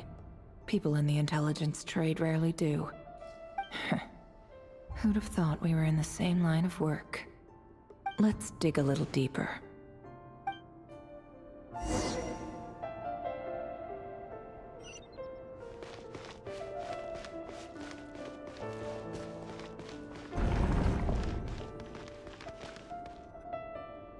Our last operation was a resounding success, and all thanks to you, Razer of Solnari. In total, we apprehended 32 dregs of the Crimson Moon, and 67 accomplices. After all these years since the dynasty's fall, so many of them still linger on. Indeed, it cannot be denied. Yet it was destiny that the Crimson Moon should be overcome by the eclipse, and that His Majesty, the all-seeing Vinster King, now guides our nation on the path to prosperity. Conria has no further need for a dead moon. But alas, there will always be those who refuse to see the truth, choosing instead to romanticize the past. That's not entirely true. Much about the Crimson Moon era was worthy of remembrance. And that's exactly why they keep trying to see it restored. Many of its secrets remain unsolved to this day. As it happens, that's precisely the field of study my partner is devoted to. You still haven't told her what you really do for a living. Where would I even start? How do you tell someone that you're one of the King's hand-picked executioners? That your hands are steeped in blood? You didn't choose this life, any more than I did. Orphans like us don't get a say. But I'll sure as heck be the one to pay for it.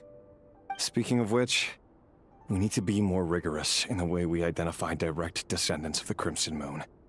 Someone, it seems, has strong opinions about my future plans. Most likely my marriage in particular. I have a feeling that we may soon become targets of the Crimson Moon's retribution. Your concerns are not unfounded. They've taken out many of our colleagues these past few years, and for that very reason. These are no helpless lambs we're leading to the slaughter. They're wolves in sheep's clothing. Take care, Razer of Solnari. I look forward to toasting you at your wedding. Thanks, Thorkel. You look after yourself, too.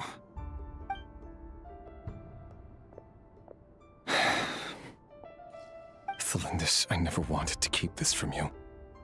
You're the last person I would ever want to lie to. But that's exactly why I can't tell you everything. There are things you shouldn't know. Things you cannot know. The moonlit dynasties are a thing of the past. Yet even now, with the sun shining high in the sky, there are those who would call forth a dead moon's ghost. Could that be why Vedalfnir held back? Or was it because of some court secret he's not at liberty to share? I have to get a clear answer from him. No matter what happens, I will protect Thelindis. Razer seems to be very concerned by Vedalfnir's reaction. Vedalfnir and Dainsleif, the Visionary and Twilight Sword. So that's what they were really like. I've investigated this whole area now. There doesn't seem to be any other memories here. Should I try somewhere else? Wait a second. What's this black smoke?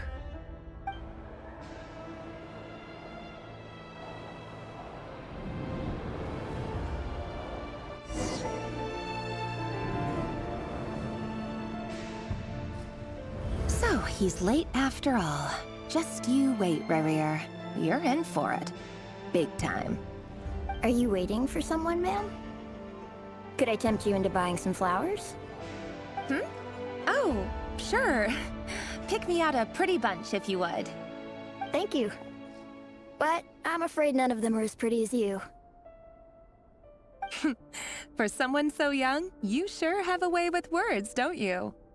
I'm only telling the truth. Look me in the eyes. You'll see I'm not lying. May we have a word in private? Who are you? And what do you want? It doesn't matter who I am. Too many of our kind have fallen lately, so I decided to take the risk of reaching out. Not long ago, the Razer of Solnari led an assault on one of our strongholds. We suffered many casualties, and many who came to our aid lost their lives as well. Sorry, I don't know why you're telling me this. And I don't want to get involved. Wait, hear me out. This time we finally got a clear look at his face and learned his true identity. His name is Razer, and he claims to be one of the King's guards. What did you say? A cruel irony, isn't it? The man you're set to marry leads a double life as a brutal executioner. But surely, you must have caught a whiff of the blood on his hands. Why are you telling me all of this now? Simple. It's because... How strange. Rarer was nowhere to be seen in that memory. It clearly belonged to the Lindis. Rarer couldn't possibly know what happened if he wasn't even there. Why would her memories appear in his fragment? The ceremony won't last much longer. I think it's time to call it a day.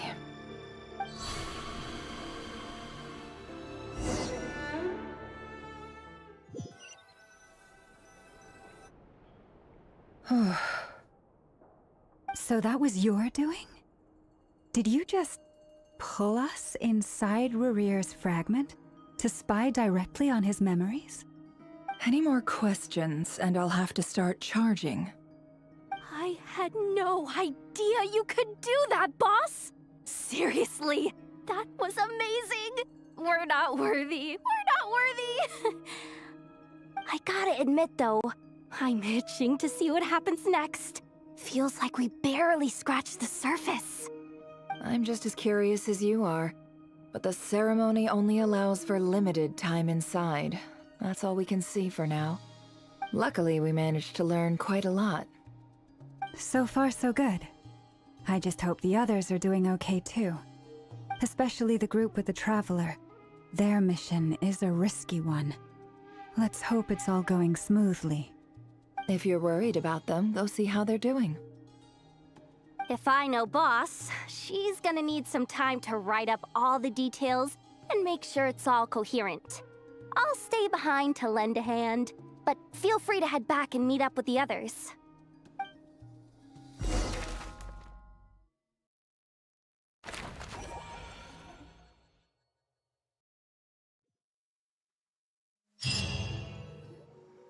Oh, they've been prowling around for nearly 2 days now. These things just won't quit. Oh, they might not have seen us yet, but them constantly sweeping the area, our way out is completely blocked. Oh, that's never gonna work. One little slip up and it's game over. If they spot us, they'll run straight back to Rarer. And once he knows we're here, it won't be long before he's breathing down our necks again. Oh, guess you're right. All right, time to zip it.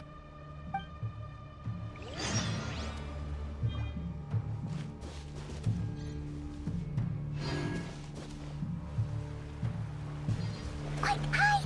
We almost got spotted!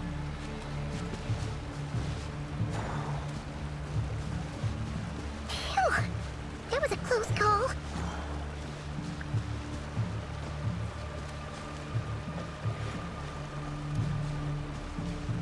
Watch out! It's coming this way!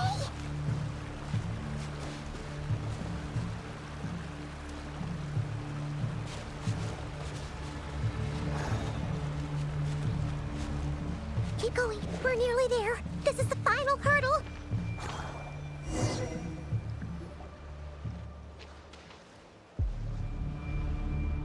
Oh, there's no end to these things.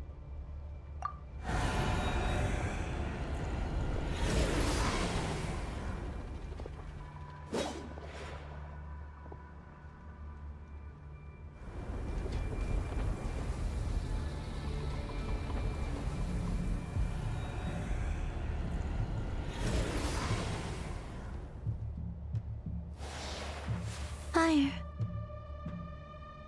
Fire? Wait, what's that smell?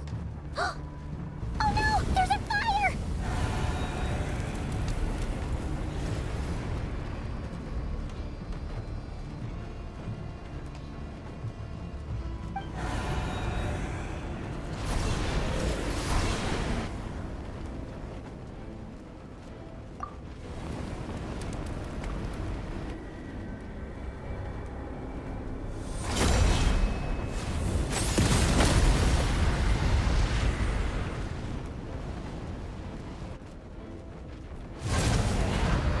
Zandrone was right. You look weak, Columbina. The old you would never have let such lowly creatures bar your way. Word has it that you did something for the Tsaritsa, and that's why you've lost most of your power. Freedom comes at a heavy price, doesn't it?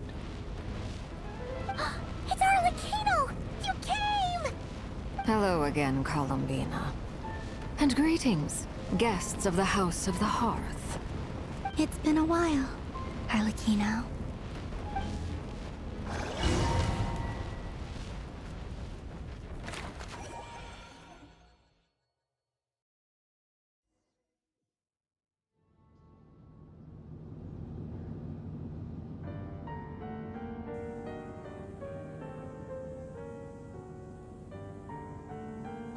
Stupid right here of stupid Solnari. Ugh, whatever. I've got all the data I need. Next time we meet, you're finished.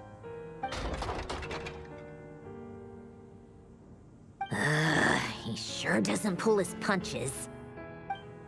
Excuse me, do you need a hand?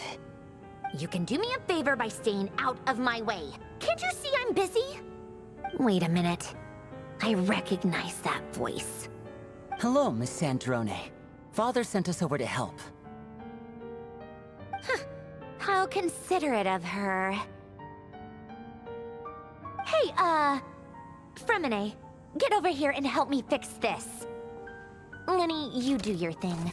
Just keep your sister away from my machines. Nearly every machine that cat girl touches ends up going haywire. Go put her on cleaning duty or something.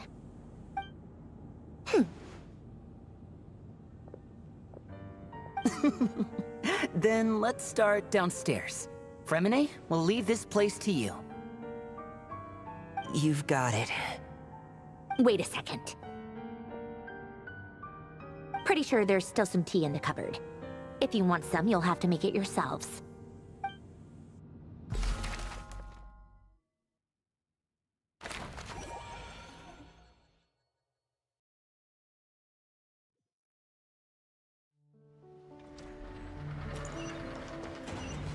Running late again.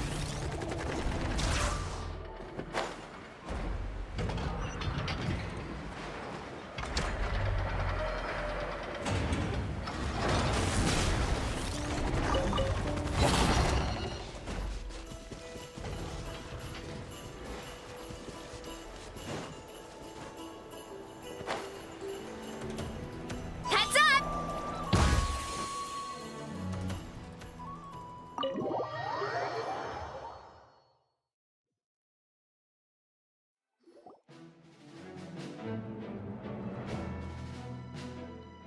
It's a relief to see you all made it back in one piece. Huh? Feels like there's quite a few people missing. Where's Flint's and the others? And what about Nefer? I returned ahead of them. Flint is helping Ino and Anefa to set up the decoys and buy us some time. As for Miss Nefer... Boss is still wrapping things up on her end. She sent us back to fill you all in on the top secret intel we've been gathering. I see. Then let's get right into it. But first, who do we have here? You brought someone else in to help? Greetings. I was invited here to help as a longtime Tea Party companion of Columbina's. You may call me Arlecchino. Surely it can't be. Those eyes. Oh, where have I seen them before? Wait, of course. In those memories we just saw. The only Arlecchino I know is the fourth of the Fatui Harbingers. So either you share a pretty uncommon name, or you're more than just a Tea Party buddy. You're well informed, Grandmaster. A man from Mondstadt living all the way out here in Nodcry, and yet the people and affairs of Snezhnaya seem to hold a special place in your heart. Oh, the feeling's mutual. Sounds like you know all about who I am, too. A Fatui Harbinger. The atmosphere in here just got really tense. Guess we can't just start trusting Fatui Harbingers, even at a time like this. I must admit, though, I'm a little curious. Seeing as the Moon Goddess no longer belongs to the Fatui, what makes you so willing to put your neck on the line here? Nor does Nodcry belong to Mondstadt, Mr. Varka. Yet still, you're fighting for it all the same. Things don't always have to have a tangible payoff. Sometimes, stopping things from spiraling out of control is a higher priority than chasing the spoils of victory. Of course, I can't say there's nothing in it for me at all. But that's between Columbina and myself.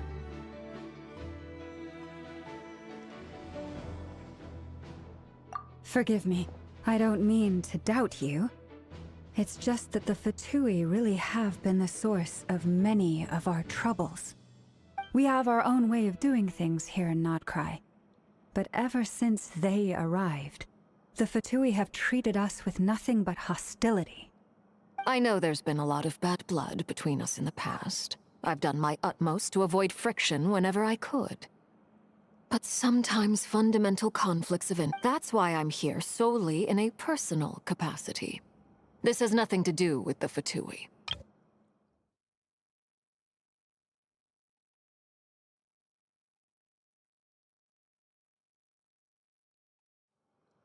As a gesture of good faith, I'll be frank. I can help Columbina track down the iridescent moon's marrow, which will help her restore more of her power. Anyway, what else is on the agenda? Let's begin. She says she'll be frank, then completely skips over the details. Looks like she doesn't want to give away too many secrets after all. But she clearly wants to change the subject. It'd be awkward if I tried to bring it up again now. I guess we'll just have to go along with it. She's the fourth of the Fatui Harbingers after all. One look and you can tell she's not someone you'd want to mess with.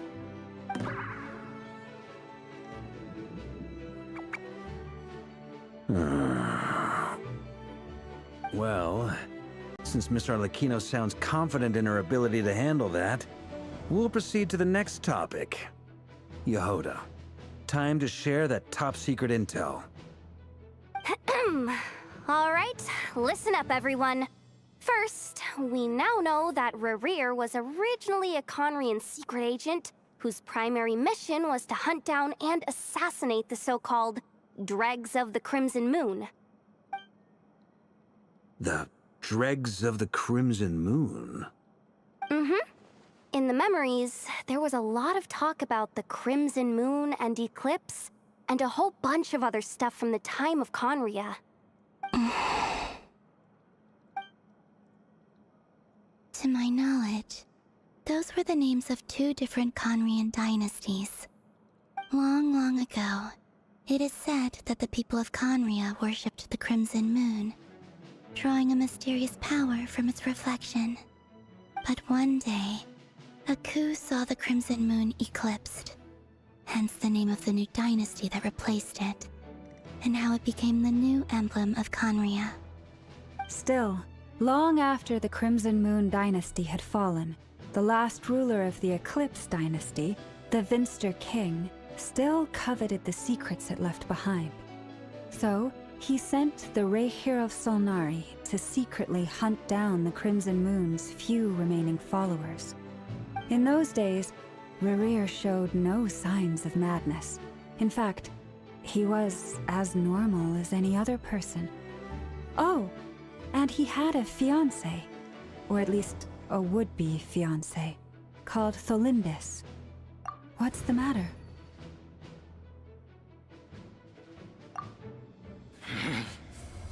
Verfnir, Freindaughter, Tholindis.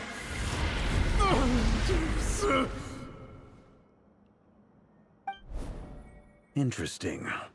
Anything else? What about this would-be fiancé of his? Do we know anything about her? Well, she was a researcher at the Universitas Magistrorum, but it felt like she was hiding some kind of secret. Oh, and one more thing.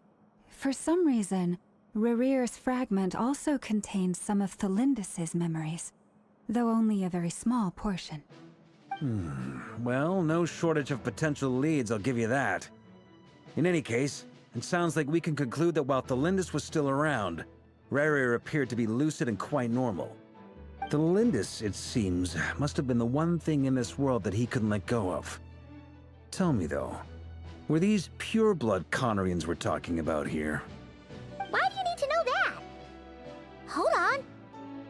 If she was a pure-blood Conrian... Oh yeah! Just like how it was with the captain! If we could somehow find her, do you think there's any chance Rerir might regain some of his sanity? It's possible, but it would take a miracle. We can't pin all our hopes on that. That merchant who Nefer knows, Dori Sangama Bay. Maybe we could hire her to look into it. All right then. Let's keep working in our separate teams. Traveler, Paimon, Kutar, and Miss Arlecchino will go look for the iridescent moon's marrow. As for the others... On the way over here, I noticed that the wild hunt monsters had grown even more frenzied in their search for Kutar. At this rate, the people living here will be in grave danger too. So I'm thinking of gathering together some of our followers to go wipe them out. I'll head back to the curatorium and meet up with the boss. Feels good knowing we've all got something to be getting on with. Given that the Wild Hunt has been a lot more active lately, the Lightkeepers have likely begun their own operations too. If that is the case, someone will need to pass the news on to Flint's. I'll hold the fort for now, then discuss our next move with Flint's, Aino, and Anefa when they get back. Alright then! Well, the clock's ticking. If that's everything, we'll be on our way. We'd better get moving too. We'll try to buy you as much time as we can. Relax. Just do your thing. Now, I decided to call in some backup since things are getting so hairy. Our reinforcements should be here any minute now. Stay safe, everyone. Dismissed.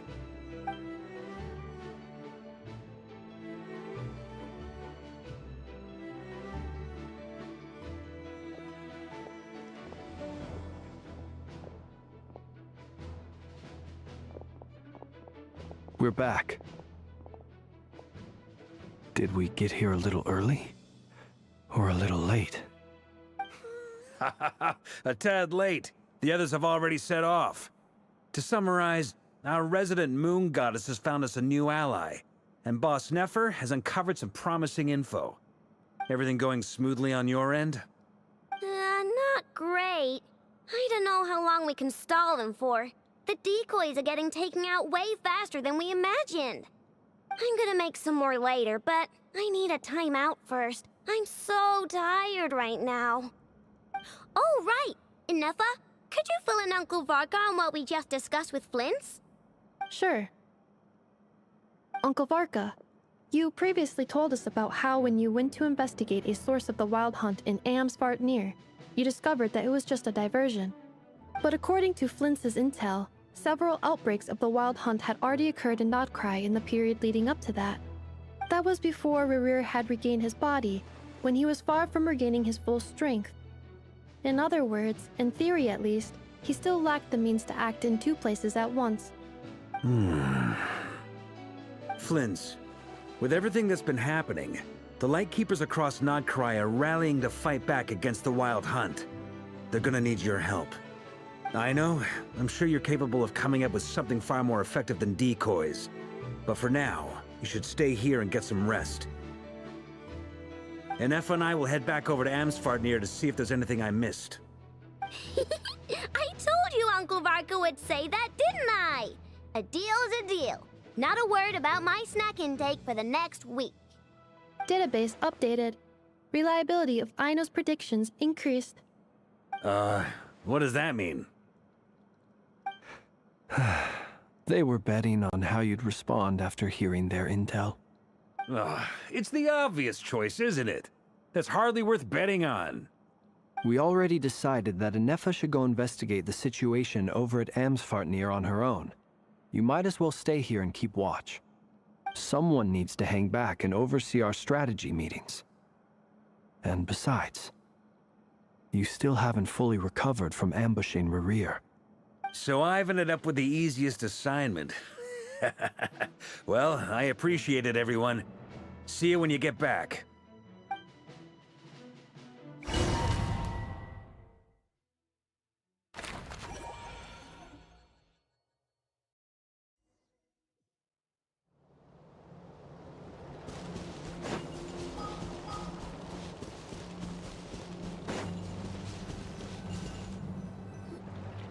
Here, this will serve as a good spot to cross over. Arlecchino, hold up a second. Since you brought us all this way, would you mind telling us what you've got planned? We still haven't got the slightest idea what's going on here. And if even Columbina doesn't know where the iridescent moon's marrow is, how do you? Simple. Because I am an inheritor of the royal bloodline of the Crimson Moon, and one of the last surviving embers of the Two Worlds' flames. Huh? Are you serious? As in, you're a descendant of that Crimson Moon dynasty we were just talking about? The one from ancient Conria? Your surprise is understandable. I was also taken aback when I first learned of it. But the more I thought about it, the more I realized the signs had been there all along. When I was young, I discovered I could wield a very special kind of fire. It coursed like blood through my veins and smoldered away inside my nerves. What's more, whenever I experienced strong bursts of emotion or drew too deeply on this power, it was like some kind of presence within the fire would begin to gnaw away at me, consuming me from the inside out. Exactly. That is why my hands are like this, too. At first, I saw it only as a curse, but once I became a harbinger, the Jester apprised me of the truth. Together with my own investigations, over the past few years, there are several things that I have gradually come to understand. For instance, take the so-called Crimson Moon. In truth, it is nothing more than the shattered remnants of the iridescent moon, fused with the abyss to prolong its lifespan. Since this blood flame was bestowed upon me by the Crimson Moon, it is a fusion of the iridescent moon's former power and the corruption of the abyss. You all understand the nature of the abyss well enough. I draw upon its power, and in return, it hungers for my soul. This strange blackness is the mark of corruption it has left behind. If I recall correctly, you once told me that if the corruption ever made it to your heart, you'd become a completely different person. Yes, and that's the reason I'm always careful not to push my power too far. It's essentially a never-ending tug of war. Whew. Sounds intense. Anyway, the rest of my story can wait. Is there anything else about the Crimson Moon or the Iridescent Moon that you're unclear about? Paimon has a question. So, the Crimson Moon that the Carians used to worship was actually the Iridescent Moon, right? Which was one of the three Moon Sisters. Does that mean that the Carians were to the Crimson Moon as the Frost Moon Scions are to the Frost Moon? So much of that history has been lost. We have no way of knowing exactly what they were like. But I would suspect that the Conrians weren't as devout in their moon worship as it might appear. The iridescent moon's remains simply served as their link to the abyss. Later on, perhaps someone discovered a way to make direct contact with the abyss. Or maybe there was some kind of ideological divide. Either way, a dissenting faction staged a coup and drove out the royal heirs of the Crimson Moon dynasty.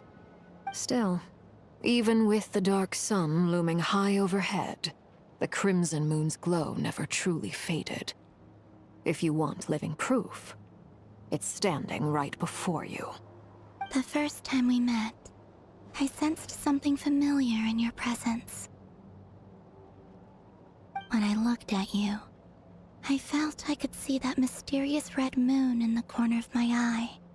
In your flames, I saw its broken image, surrounded by a strange black aura. Well, I appreciate that you kept it to yourself. Much about the Crimson Moon is still a mystery, and I'd prefer not to end up as the object of an insane research project. Anyway, time is against us here, so if there's any other questions, they'll have to wait. I just want to make sure I've got one thing straight. In her letters, Sandrone mentioned that since you are unable to contain the iridescent moon's marrow yourself, you intend to leave it in my custody. Correct? That's right. For now, it's the only way I can pay you back for your help. The iridescent moon is already part of who you are, So with its marrow in your possession, you'll be even more powerful than before. Deal. Then let's get started. Get what started? What does this place have to do with the Crimson Moon? When I first became a Harbinger, the Jester gave me a book called Peripherals, also known as Leobranto Inamorato. You should be able to buy a copy next time you're in Fontaine. It's a love story set in the Crimson Moon era. But setting aside the tangled romances of its characters, it also records a few interesting details. In the Crimson Moon era, or so the story goes, there was an orphanage that received children from beyond the bounds of this world, and subjected them to a peculiar induction ceremony. Beyond the bounds of this world? For real? And what kind of induction ceremony? The Crimson Moon Sages looked beyond this world for beings with powers that surpassed the gods. But fearing they might lose control, they subjected these children to a process of refinement. They made these children crawl up a fireplace and kept asking them, "Have you died? Did you see it?" Until they finally admitted to having died and seen a crimson moon. The adults embraced the children who passed the ritual, telling them, "Within the fireplace, you have traversed the flames between two worlds. Here and now, you are born anew." The book leaves much unsaid, but I suspect that this was their way of branding the children they had enrolled, leaving an indelible mark upon them so that they would forever live in the Crimson Moon's light. That explains why I can't sense the Crimson Moon's marrow in this world. It makes sense that it would be sealed in a special space that can only be accessed temporarily through some kind of ritual. But there's no fireplace here. Do you see a chimney anywhere? Oh, are we supposed to build it ourselves? Okay, fine. Paimon will go find some bricks. That won't be necessary. The fireplace is purely symbolic. The key to the ritual is crossing the flames between two worlds. In other words, the flames that burn within me. Those burned away by such flames leave behind a kind of ghostly afterimage in the world.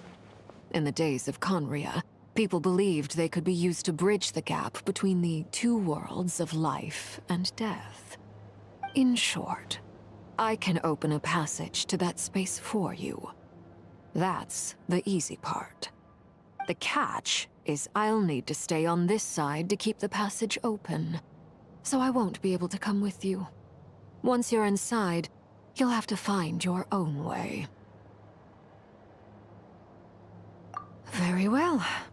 Then I'll open it up. Traveler, spare me a little more moonlight if you would. I may need it.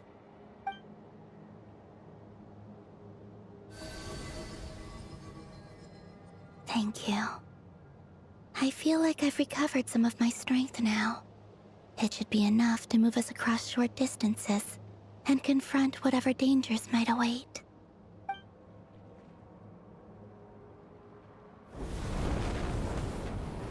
Mistress of the seven hues of ages past, great mother of the present, crimson-clad sovereign of the two realms, by fire severed, by fire renewed, I offer myself now and beseech your descent.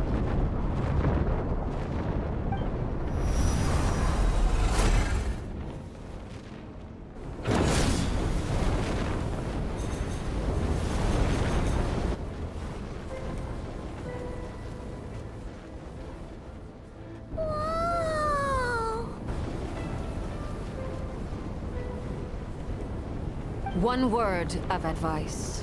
As you're crossing over, no matter what voices you hear, do not answer.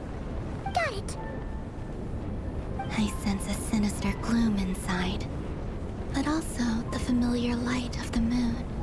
I feel that I am about to meet an old friend who has changed beyond all recognition. All right, let Let's go.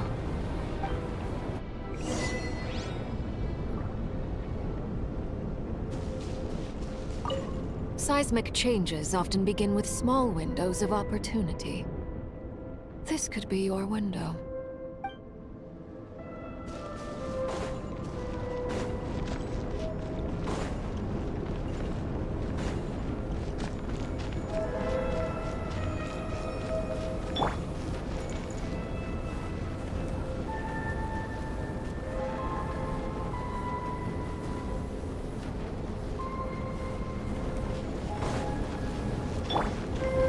Hurry up, Brassa!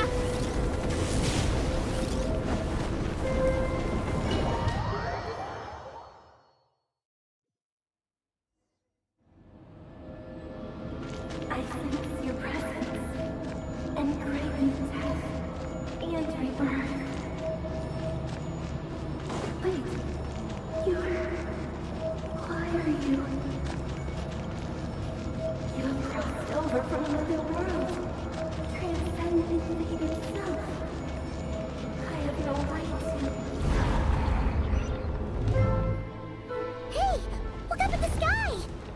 A red moon! This must be the spot, right? Is that the abyss? It's practically filled the entire place. What now? What a tragic sight.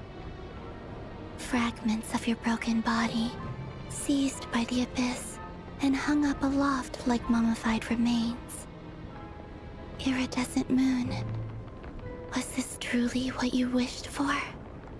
Careful! There's something spooky about this place. Feels like something is lurking in the fog. Haimon's right behind you. Whatever you do, don't run off without her.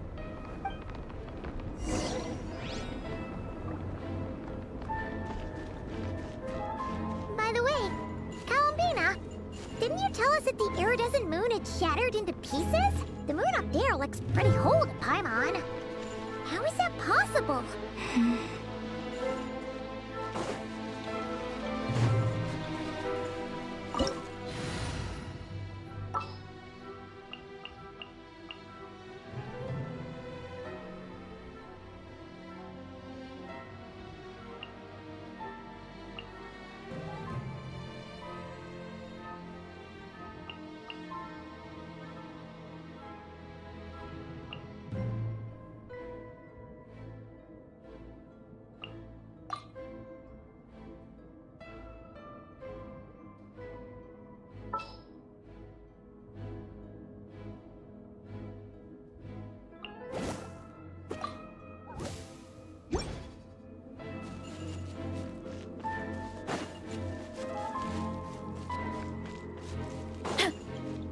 Rise with the sun! Headbutt! Yeah! Hero incoming!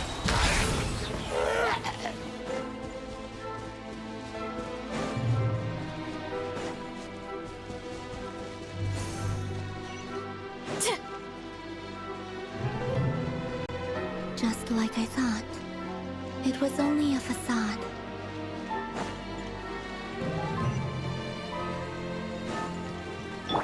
Burn it down! Guba, get them! Ow, ow, ow! Yeah! Look out below! By my spark, the night burns! Justice o'clock! Yeah!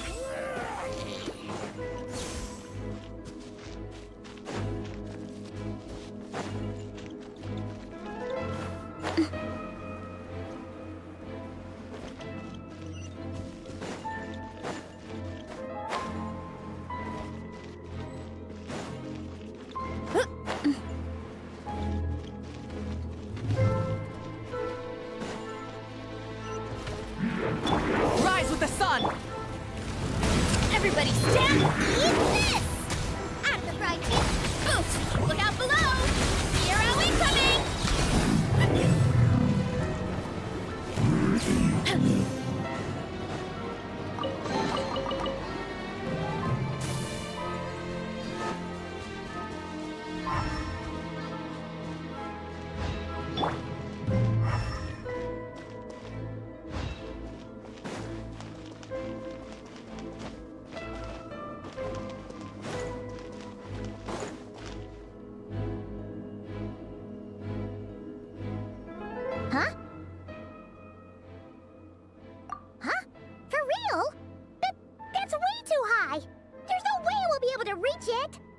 No. I'm not sensing anything up there. It's coming from under the mountain. Let's see. Ah! There's some kind of weird shadow over the water. Wait, see that? Looks like a mechanism of some sort. Let's check it out.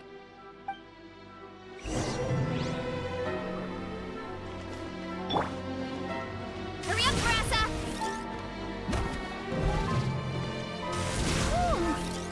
Looks like a device from the time of Kalia. Maybe people once came here to study the Crimson Moon's domain, and they left this behind. Oh, if we can activate it, we might find some clues.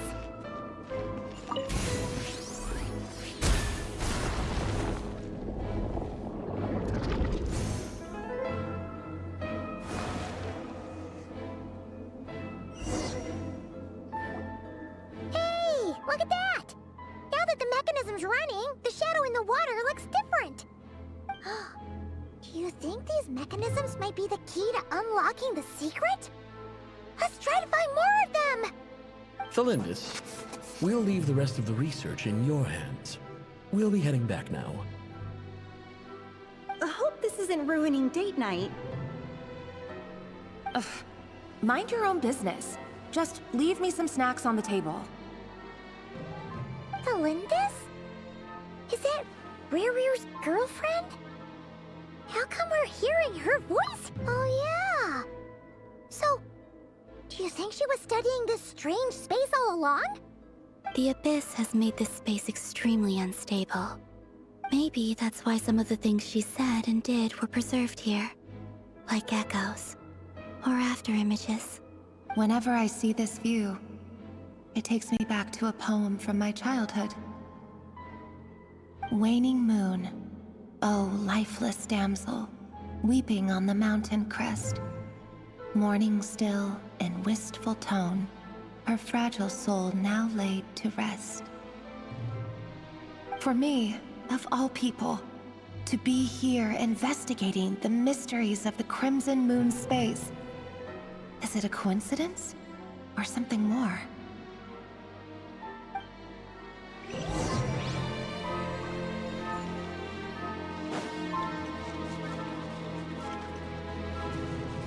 Let's roll! Look out below!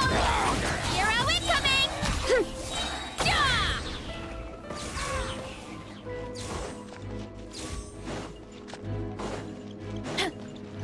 Oh, looks like the Abyss has messed up this mechanism. We need to find a way to get it working again. Let's see if there are any other devices nearby.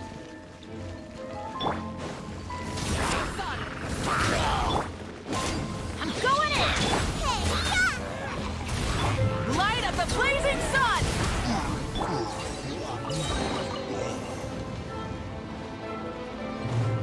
Let's roll! Good!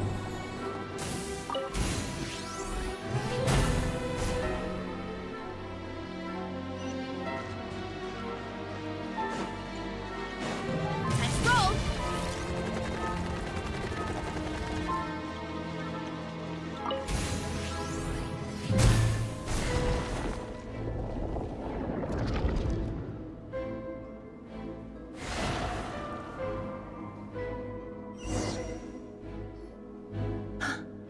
I see.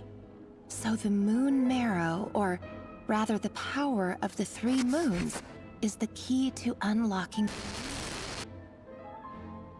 If it really does exist, then maybe this madness can finally be put to an end.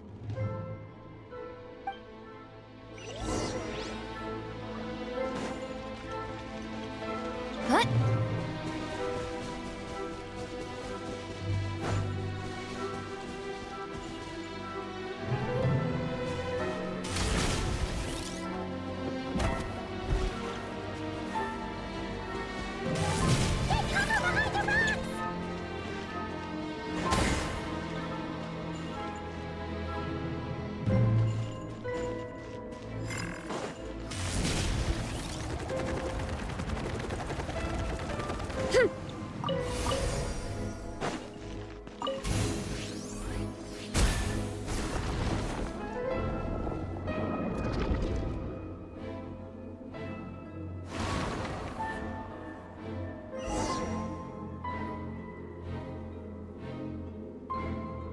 With the Abyss inhibitors in place, I should be able to access the chamber with the moon marrow. Oh, Rerir, with every step you take, you're drifting further from what you truly desire. But you're not the root of the problem. Ever since that outsider set foot in Conria, the Vinster King has sunken deeper into madness. If only I could get my hands on that outsider.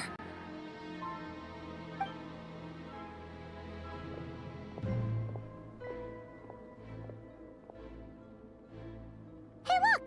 The moon's reflection is back to normal! Melindis' voice mentioned a chamber with the moon marrow. Do you think maybe it's hidden in the moon's reflection? It must be. For within it, I sense the fragile aura of a dying soul. Then there's no time to lose! Let's go!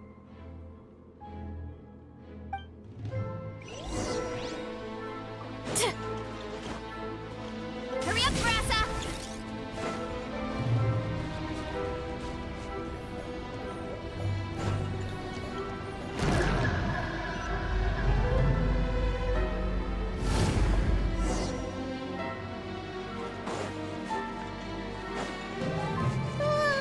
These things are so creepy!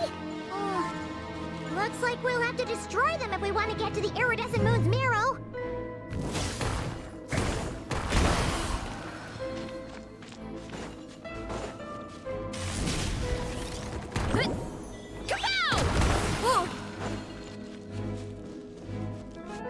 That must be the iridescent moon's marrow! Oh, but we'll need to destroy these things before we can reach it!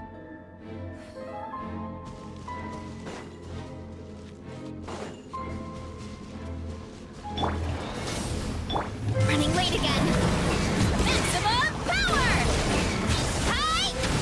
Yeah! Heads up! Hi! Oof! Hit! Hi! Yeah!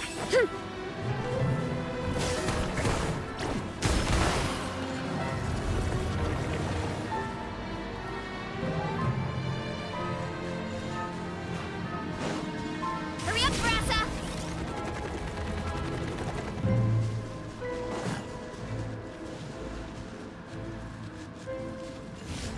Light it up! Wrath from the sky! Yeah! Hut! Hi! Hut! Oof! Nice and spicy! Everybody stand back! Eat this! Headbutt! Burn it down! It's justice o'clock!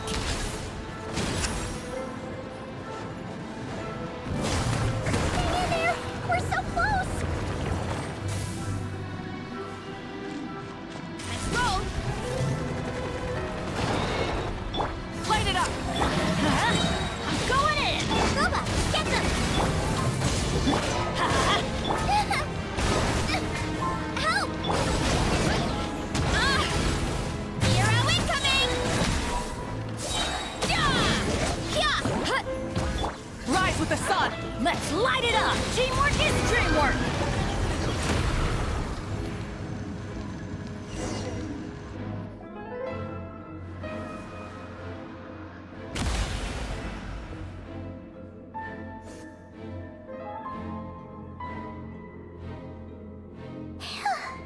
We finally did it! The iridescent moon's marrow. Still burning away like an undying flame, yet now contaminated by the abyss. It has taken on a new form entirely. If we can purify the abyssal power within, we should be able to obtain its untainted essence.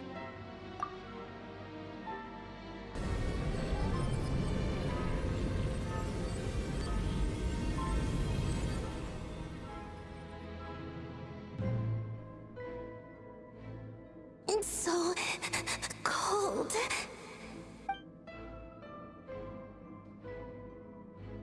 Is it you? Are you here? Huh? Are you talking to us? At long last, I can see you once more. Our fates have crossed, and I am finally free. I'm sorry, I lied to you. Even knowing what was to come, I still couldn't let go of the fear in my heart as death drew near. The moment the moon shattered, my body began to split apart piece by piece. Like I was being cut into pieces by 1,000 blunt blades. My thoughts scattered as the cold crept in, but I could not bear to fade away like that. Tell me, what was it that brought you to us all that time ago? If only I had possessed your courage, then I might have been spared this torment more painful than death. You look so puzzled. That's how I felt too when I first saw you. But trust me when I say that everything happens for a reason. Farewell, Hypo.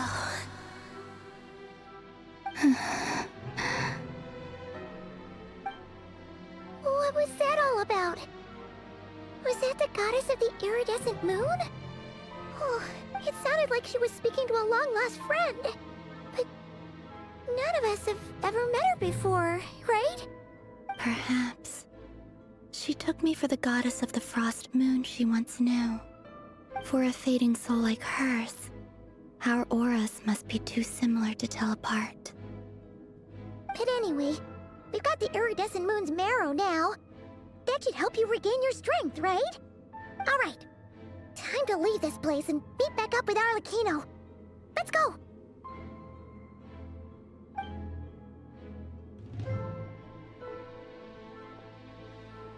That's odd. This place looks different than when we came in. Waning moon, Huh? oh lifeless damsel. Oh.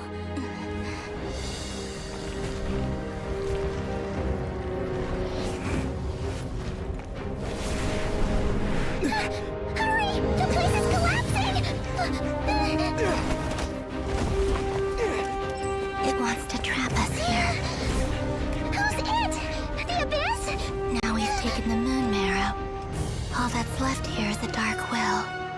It will show us no mercy.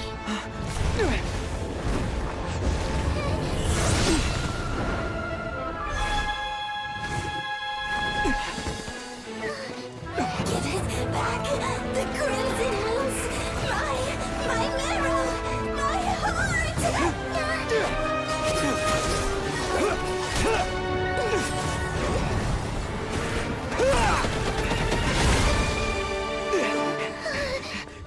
Finally! Huh? Oh no! The exit's blocked! They're back! Now what do we do? This is where you fall. Witness my rise. Hey, it's... What are you waiting for?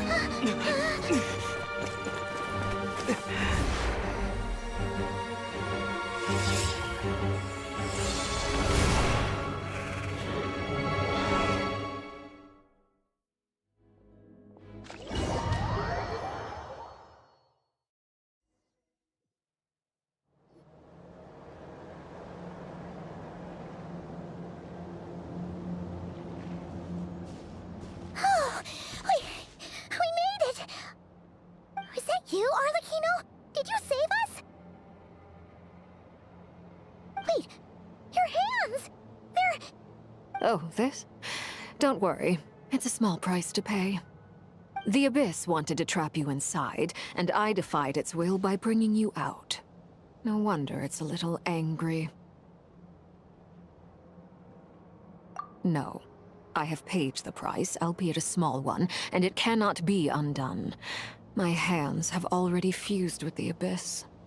Purification would simply destroy whatever's left of them. But surely... Oh, we're so sorry, Arlecchino. Paimon can't believe you'd make a sacrifice like this for us. As much as I'd like to call it a favor, The truth is, I was simply holding up my end of the deal. Well, Columbina. Yes, you did your part. And as promised, I will leave the iridescent moon's marrow in your care. From this day forth, may the two worlds' flames burn ever more brightly.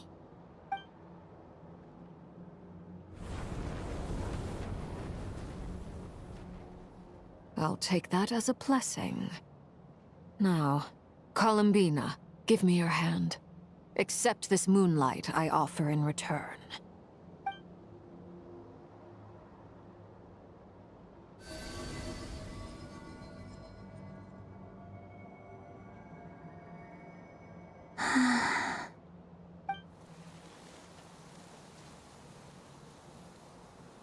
Feeling stronger?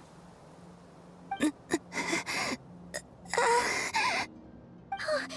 Columbina! Are you okay? I'm fine. Our powers are a little at odds, that's all. By the Frost Moon's authority alone, wielding the power of the other moons was always going to be a stretch. Still, I think it's fair to say that your strength has returned. At least to the level it was at as Third Harbinger. It's still not enough. There's no way I can hope to challenge Razer like this. Just one more ray of moonlight, if you would. It's okay. I can take it.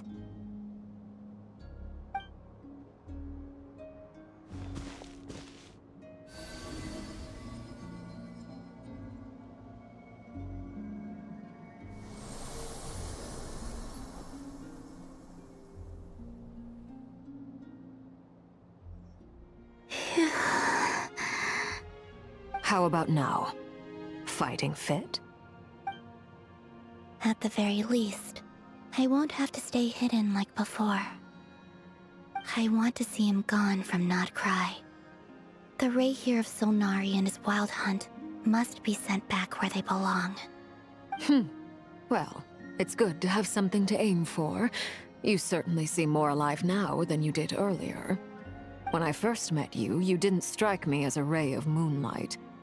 More like a wisp of fog drifting in from who knows where, ready to scatter at the first sign of a breeze. But now, you're full of vitality. Just like the Frost Moon, once the brightest of them all.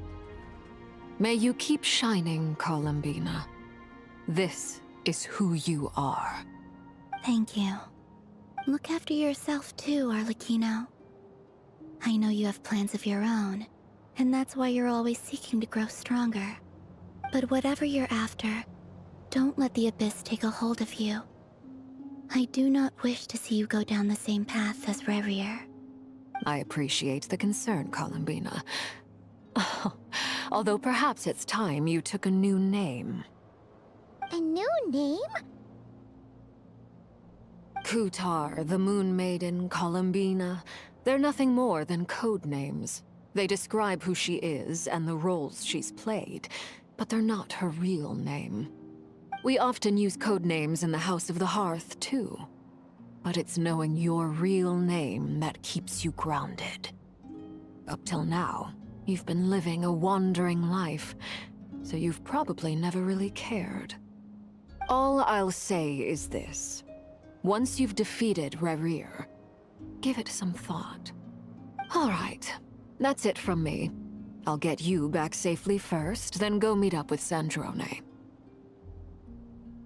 You're the best! I appreciate the gesture. It speaks to your good character. Anyway, let's get going. There are more urgent things to do right now than trade compliments.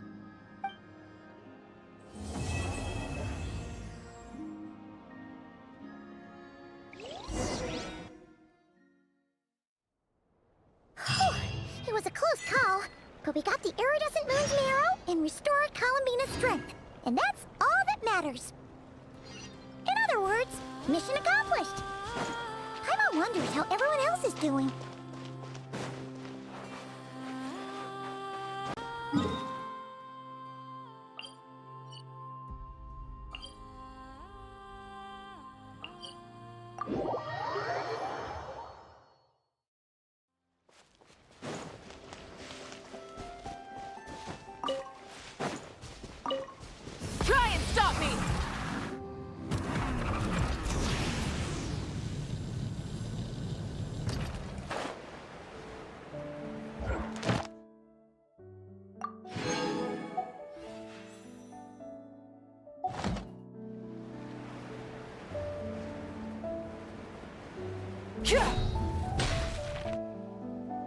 Oh, do you think the others are making good progress?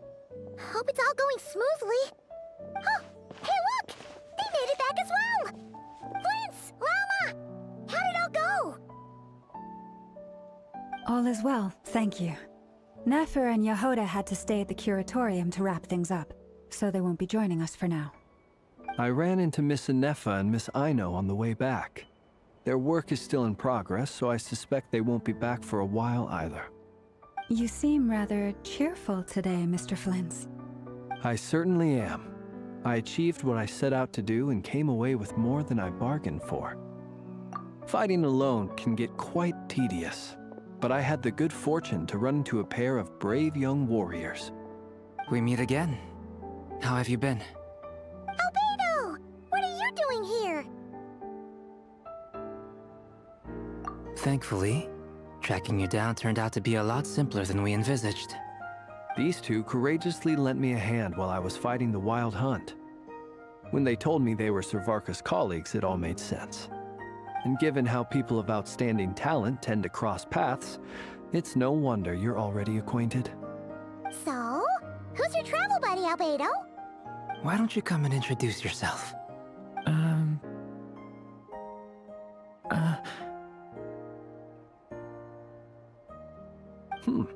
A gentleman of few words, I see. And a rather stern countenance. I presumed you were acquainted with him. Is that not the case? It's nice to meet you. Again. We've technically met before. Wait a sec! You're Minnie Durin! That's right. It's me. I'm glad to see you again. By the way, he says it's okay if you drop the mini. Yeah, I'm not as mini as I used to be. Interesting, isn't it?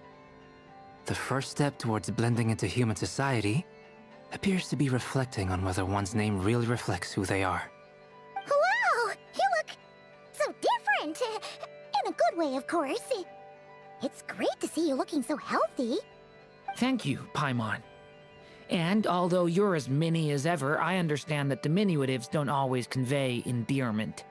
I'll be sure to simply call you Paimon, as a sign of my great respect for you. Wow! You're such a smooth talker now. Paimon could get used to this. From now on, you may refer to her as your esteemed guide, Paimon. Personally, I think our little Paimon is the perfect size. When people call her Little Paimon, it's just because she's so adorable that they can't help themselves. If that's not a sign of endearment, what is? You're absolutely right, Miss Lauma. My brother still has a long road ahead of him when it comes to understanding human relationships.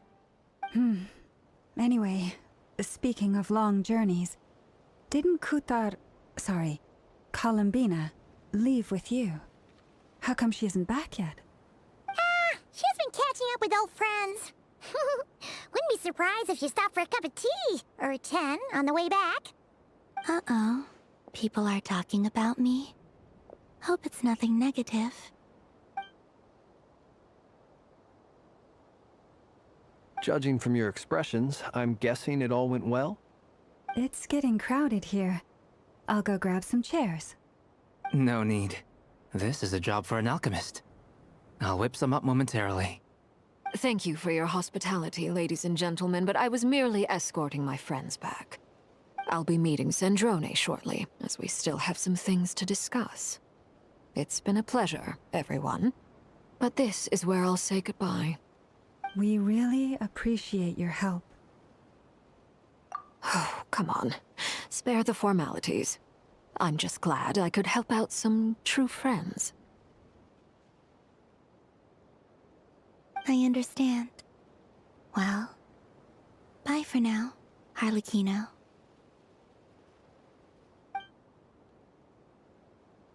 Oh, this place is hopping. It's probably a good thing one of us left.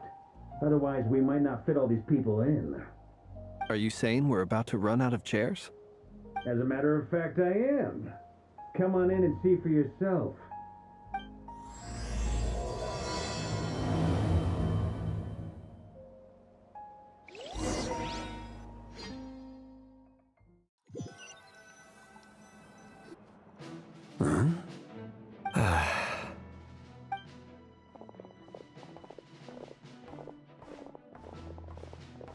I overheard your little chit-chat outside, by the way.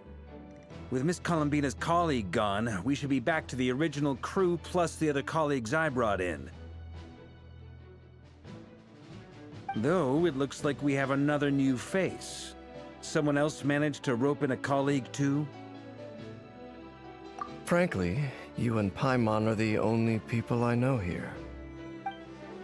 This here is Deansliff, colleague of Tibet's greatest guide, Paimon, and greatest adventurer, the Traveler. Well, not exactly colleagues, more sort of friends. When someone else jumps in to do the announcing, you know you're speaking to someone important. Let's hear what he has to say. Note to self. Once Paimon knows your name, the rest of the world will soon follow. When he comes looking for us, it's usually something important. Paimon's guessing you've heard about the Wild Hunt, then. From the looks of it, you're about to hold a meeting. If I were to say that the Wild Hunt is our mutual enemy, would that earn me a seat at the table? As the saying goes, the enemy of my enemy is my friend. Mr. Dainsliff, there's a seat with your name on it. Though, I can't promise the same for everyone else. Hey, Albedo, think you can rustle up a couple more chairs?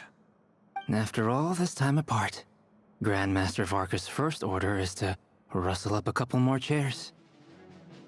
I've missed this. Is he being sarcastic? Hey, he's your brother. Why are you asking us? I've still got a lot to learn about the nuances of human conversation.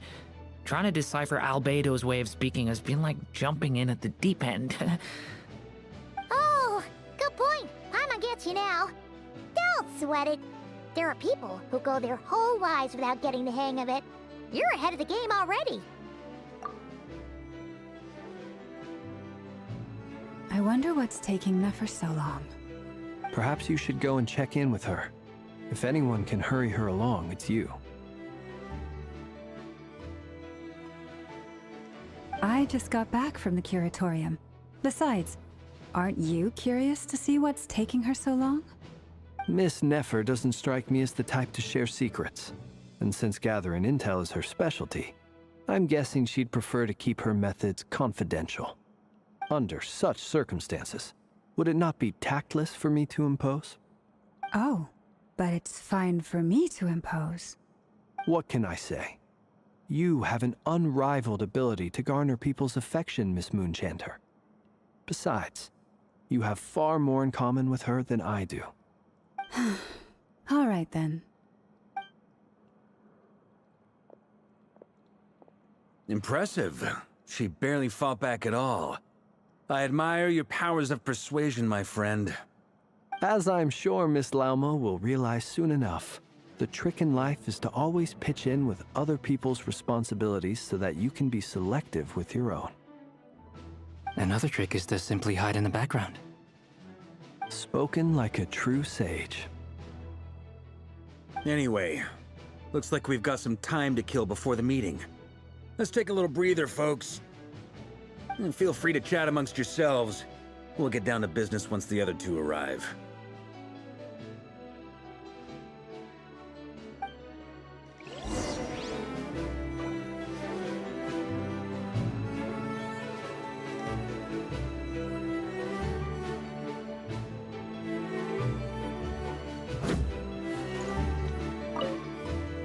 You're both awfully quiet. Why don't I start us off with an icebreaker? Much obliged. Have either of you ever had your portrait painted? If not, I'd be glad to help. That sounds like a lovely idea. You know how to paint, then? I dabble occasionally. He's an excellent painter. Tables, chairs, people, dragons, you name it. He'll paint it for you. I'm flattered. If I ever get the chance, I'd like to give it a try myself. I'll bear that in mind. Anyway, how about you, Durin? What sort of portrait would you prefer? Oh, I'd be fine with anything. Whatever style feels best to you. Very well. Then I'll play it by ear. You can replicate any style I want? I can try. If you show me a sample, I'll do my best to match it. Thank you. In that case, I'll dig up some reference material for you.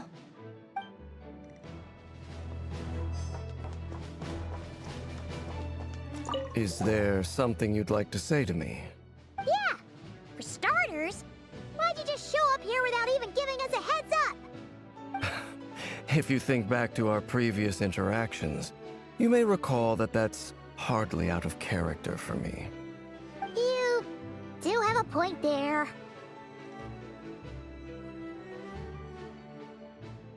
Oh yeah! You'll need to find somewhere to stay the night too, right? Wanna tag along with us? You never know. We might get a group discount. Sure, let's do that. Great! Paimon will handle it! And in return, we can get Dainslift to be our very own personal bodyguard.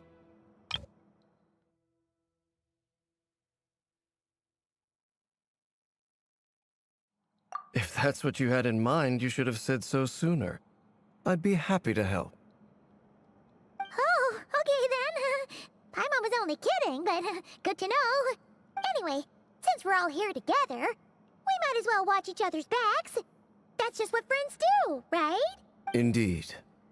Thank you.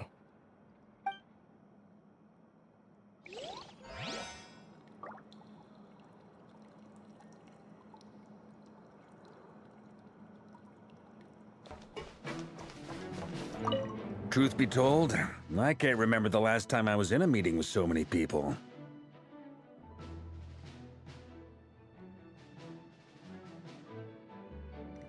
You're not alone there, my friend. The Lightkeepers also struggle to bring everyone together for a serious discussion. I don't doubt that. I've only ever met two Machenike, one being you, and the other being that young guy, Itlua.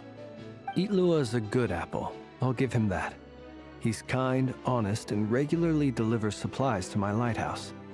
A true ratnik to the core. In that sense, he puts me to shame. So you're what? A fake ratnik? That's what it sounds like you're saying. But I get the feeling that's not quite what you meant. Come on, why the awkward silence? Sorry. I'm not even gonna bother trying to hide it. You've known all along, haven't you, my friend?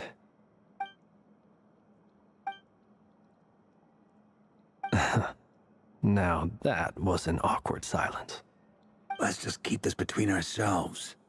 Probably best if Itlua doesn't know, huh? That goes without saying. Gotta be careful what you share with youngsters, after all. Anyone else in the know? Let me guess. The Traveler and Paimon? It's dangerous being too sharp for one's own good, you know. Then, in the name of the Animo Archon Barbados himself, I swear, your secret's safe with me. When we went for drinks, you said that you and Barbados were practically best buds. In the light of that claim, do you really expect me to take your oath seriously? Of course.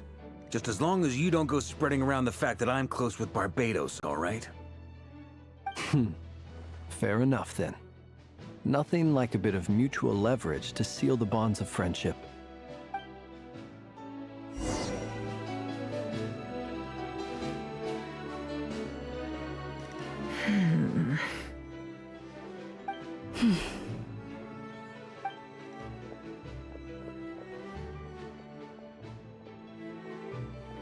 Ah, Miss Nefer. You made it after all.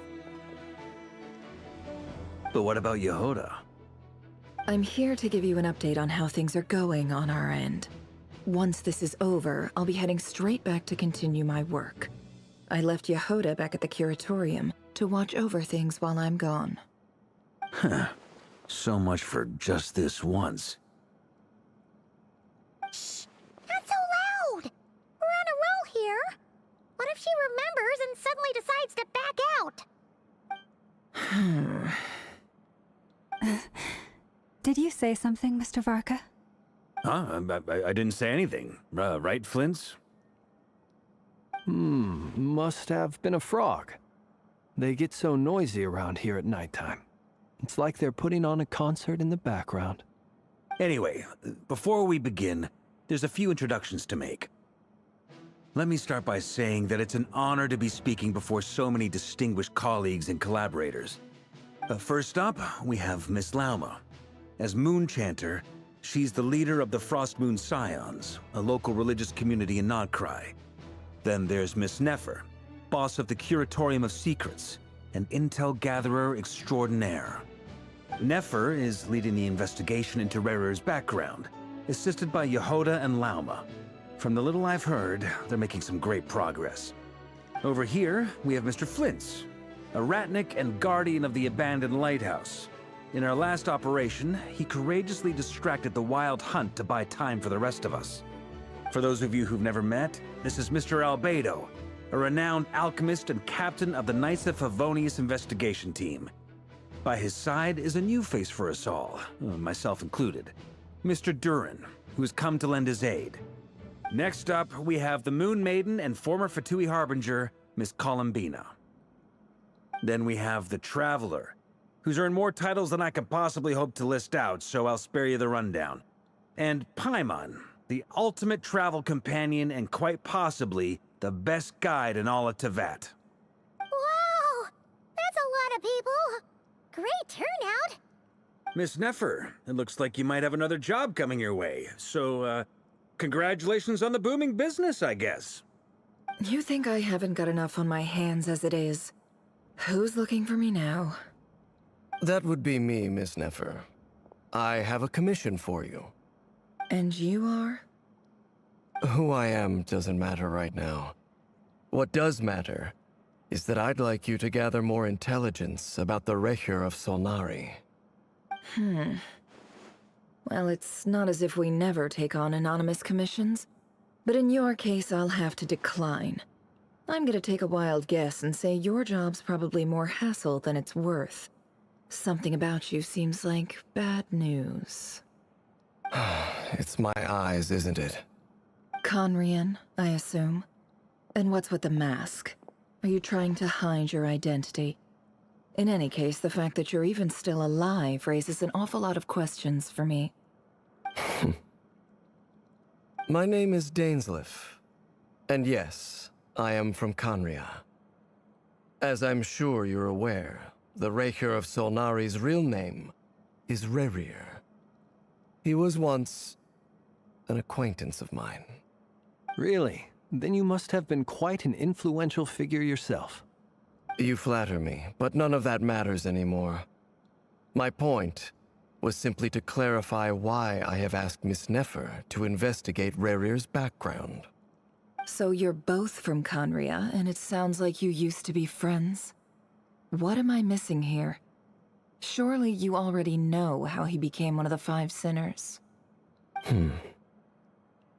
I'll tell you everything I know. The history of Conria, the names and identities of the Five Sinners.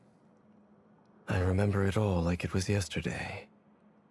I have never spoken openly of this before, but the truth was exactly as people say. The Five Sinners were each driven by their own desires, and it was by playing upon these that the Abyss tempted them to their fall, tearing Conria apart in the process. The visionary, Vedifenir, who wished to foretell the future.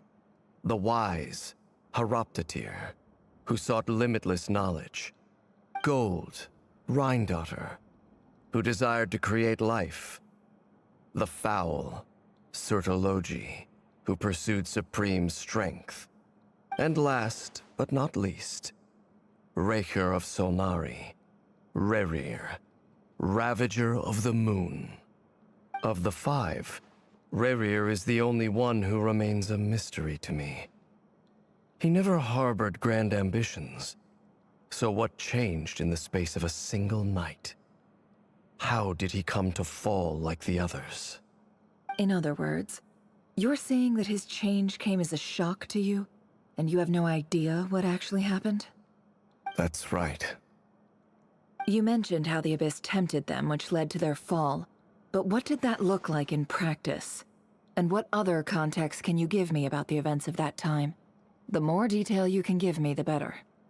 Strangely, Now that it comes to it, I hardly know where to begin. The fateful night took place during the era of the Eclipse Dynasty.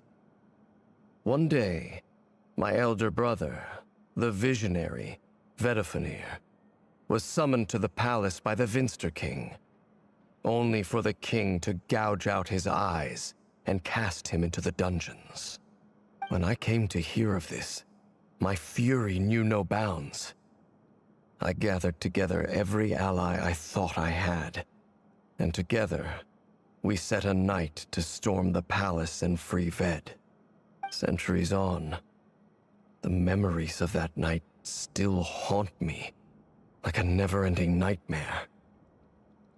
We broke through the palace gates, just like we had planned, each striking towards our separate targets. But then, I was betrayed.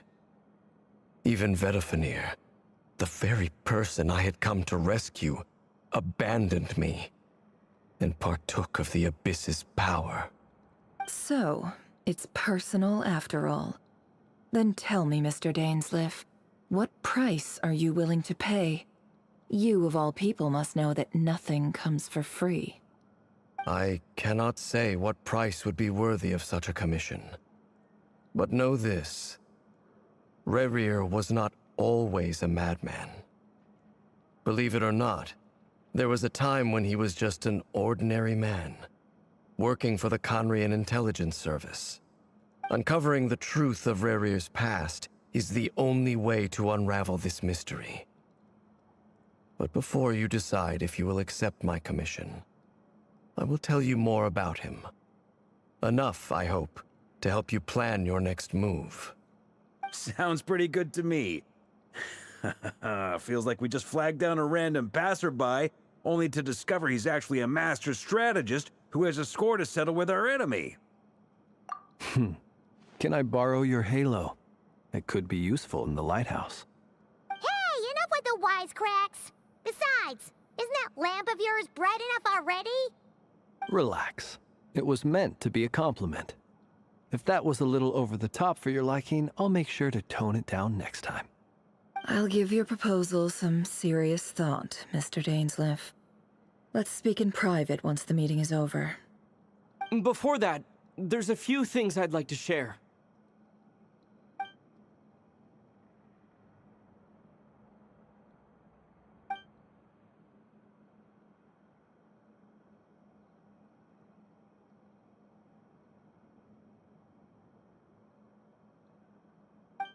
Now that we've united the hearts of the three moons, your power should be greatly enhanced.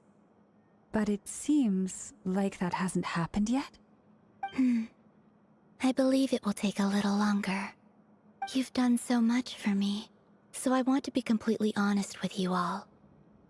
Even though I'm doing a lot better now, the truth is, my recovery will likely be an ongoing process. From the moment I was born, my power has been slowly ebbing away. And that is because Tevat has never accepted me. Even with the moons united as one, it seems my rejection cannot be undone. So far, I have yet to find a solution. It may turn out to be a problem that will plague me until the day I finally leave this place behind. Even so, I will do everything in my power to help you drive out the Razer of Solnari. As Arlecchino put it, this is not about chasing the spoils of victory. It's just a gesture of heartfelt gratitude. Kutar.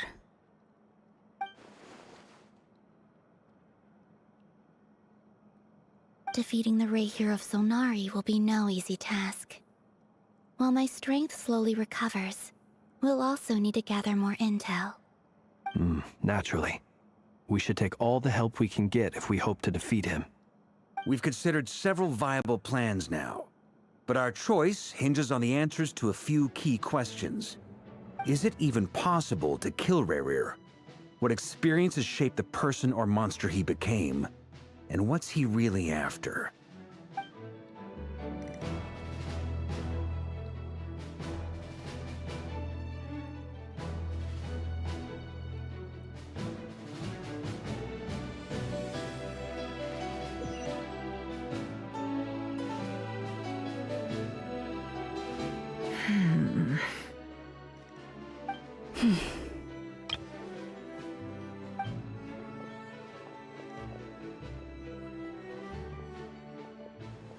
Ah, Miss Nefer. You made it after all. But what about you? I'm here to give you... Huh? I didn't say anything. Right, Flints? Anyway, before we begin, first up, we have Miss Lauma. Nefer is leading the investigation into Rarer's background, assisted by Yehoda and Lauma. From the little I've heard, they're making some great progress. Over here, we have Mr. Flints, a ratnik and guardian of the abandoned lighthouse. In our last operation, he courageously distracted the wild hunt to buy time for the rest of us. For those of you who've never met, this is Mr. Albedo, a renowned alchemist and captain of the Knights of Favonius investigation team. By his side is a new face for us all, myself included, Mr. Durin, who has come to lend his aid. Next up, we have the Moon Maiden and former Fatui Harbinger, Miss Columbina. Then we have the Traveler, who's earned more titles than I could possibly hope to list out, so I'll spare you the rundown. And Paimon, the ultimate travel Whoa! That's a lot of people. Miss Nefer, it looks like... You think I haven't got enough on my hands? That would be me, Miss Nefer. And you are? Who I am. Conrian, I assume. And what's with the mask? Are you trying to hide your identity? In any case, My name is Dainsleif. And yet... Really? Then you must have been... You flatter me, but none of that matters anymore. So you're both from Conria, and it sounds like you used to be... I'll tell you everything I know. I have never spoken openly of this before. The Visionary, Vedifenir, Gold, Rhindot, and last, but not least, of the five, Razer is the only one who remains a mystery to me. He never harbored grand ambitions. So what changed in the space of... In other words, you're saying that his change came as a shock to you, and you have no idea... That's right. You mentioned how the Abyss tempted them, which led to their fall. But what did that look like in practice? Strangely, now that it comes to it, I hardly know where to begin. The fateful night took place during the era of the Eclipse Dynasty. When I came to hear of this, my fury knew no bounds. I gathered together centuries on. The memories of that night still... But then, I was betrayed. Even Vedifenir. So, it's personal after all. Then tell me, Mr. Dainsleif, what price are you willing to pay? I cannot... Uncovering the truth... Sounds pretty good to me. Can I... Hey, enough with the wisecracks! Besides... Relax. It was meant to be a compliment. I'll give your proposal some serious... Before that, Now that we've united the hearts of the... You've done so much for me, so I want to be... From the moment I was born, my path so far, I have yet to find us. Even so, I will do everything in my power to help you drive out the Razer of Solnari. As Arlecchino put it, this is not about chase... Kutar.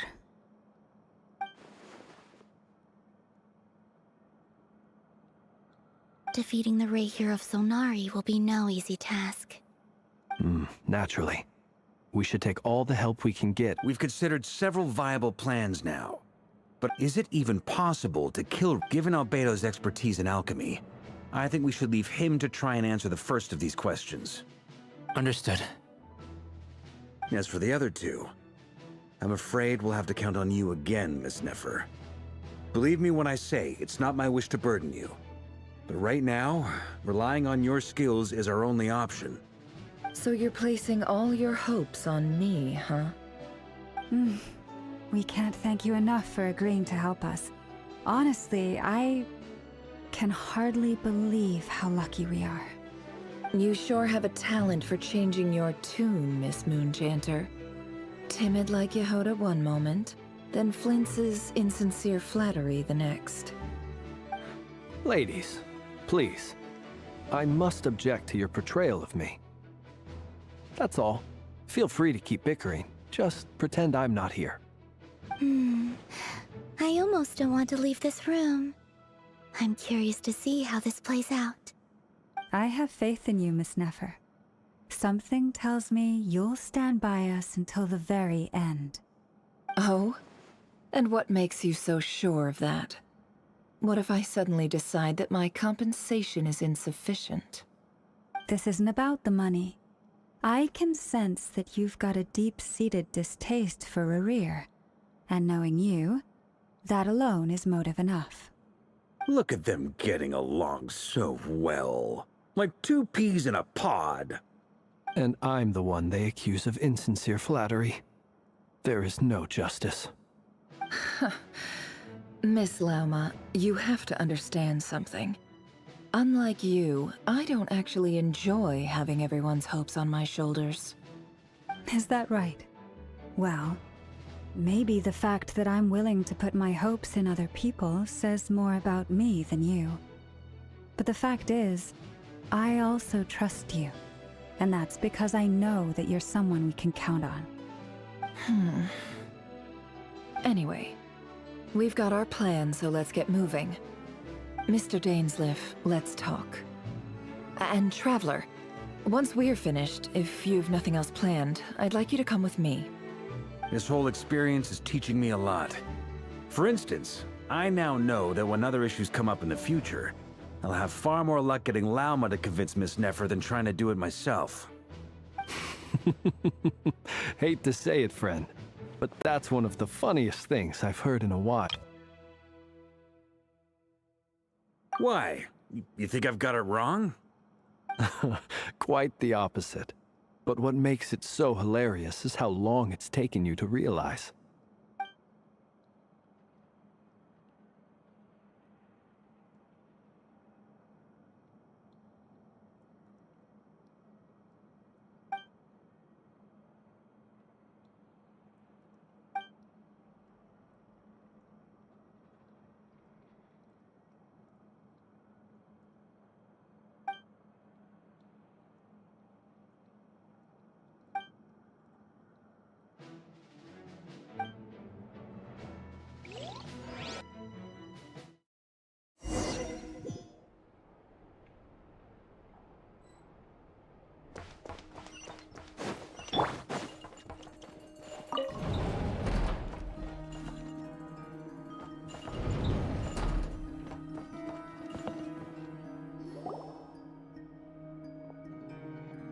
Thank you for waiting. That's okay. We actually used the time to help Dainsleif get a room at the hotel. That's very considerate of you. Now, I trust you share my curiosity about Rarir's past, and you seem fairly familiar with Mr. Dainsleif already. We spoke at some length after the meeting. He was the one who suggested I should invite you to join this operation. He feels confident that these secrets will be safe with you. Dane has a lot of faith in us, that's for sure. Likewise. I appreciate that you got right on board without interrogating me about why I invited you. It shows that you trust me to explain everything in due course. That's because we know what you're capable of. We appreciate you too, Nefer. You might have been forced to help in the beginning, but this time, it was your choice. That's one way to put it. Another is this, that once a decision's been made, it's set in stone. After that, my only goal is to see it through. Alright, so here's how it is. I'm going to access Rarir's thoughts again using my confidential method. Now, I'm sure you've seen things like this before on your travels, so you're surely well aware of how dangerous it can be. The reason I've gathered you all here is to ensure my safety during the proceedings. I plan for us to enter the fragment of his consciousness together, and once inside, I will focus on searching for information. Think of this as a diving expedition into someone's brain. If I'm the diver, you are my safety equipment, tasked with keeping me alive while I'm under the surface. Once the ceremony begins, we will all be spying on privileged information. But in the interests of safety, you must remain absolutely silent at all times. We will discuss our observations after the ceremony has concluded. Lastly, any individuals of a weaker constitution are advised not to partake in the ceremony. In any case, Paimon has her own job to do, which requires staying in the room but not joining the ceremony.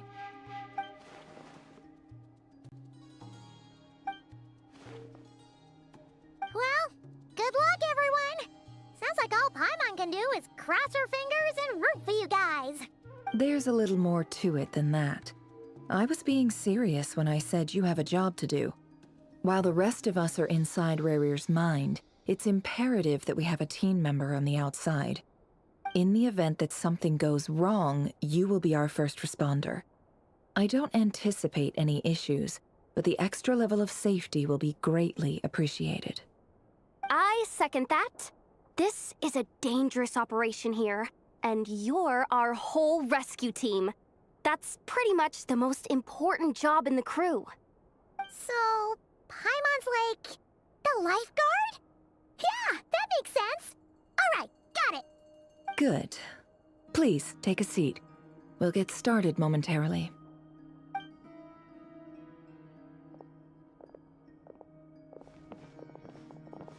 So, did Mr. Dainsliff tell you anything else? He told me that he believes Rarir kept some big secrets in his life. He's not sure that they were the cause of his eventual downfall, but he's asked me to uncover what those secrets were all the same. But surely you're not planning to go through with this, no matter the cost. If you think that, you'd be overestimating me. I'm a businesswoman, not a mercenary. But I do have my own professional reasons for taking this job. You think I'd turn down the opportunity to get a first-hand glimpse into Conrian history? No chance. Well, as long as you don't let morbid curiosity get in the way of safety concerns, we're good. We'll do whatever we can to help you. You're such a killjoy.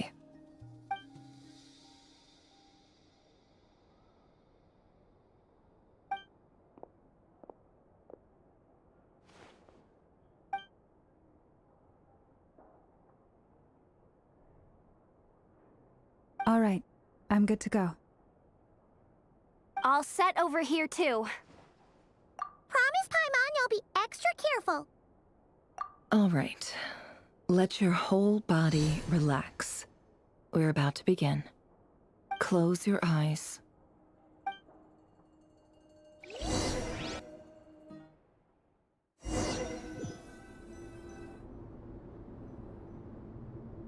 Phew.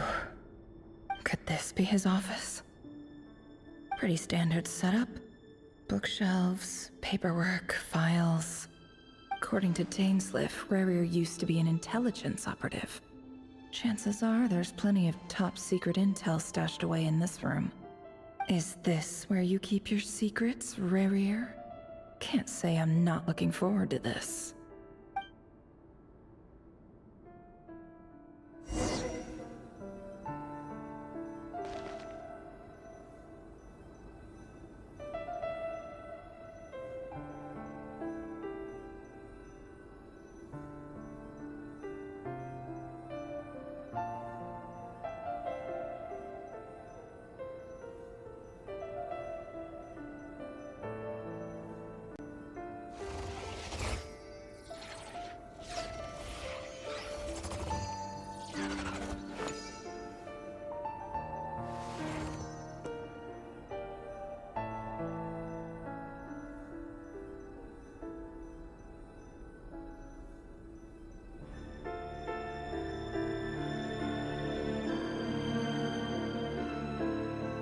Why does Ashru sit up on the counter? To welcome our clients, of course. A kitty's gotta earn his kibble somehow.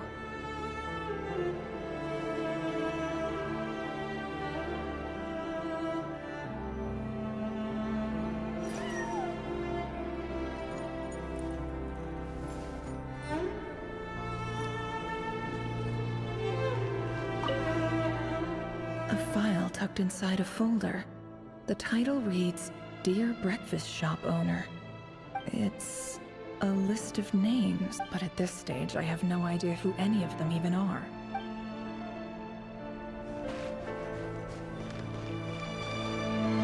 He looks even gloomier than last time. I wonder what's changed.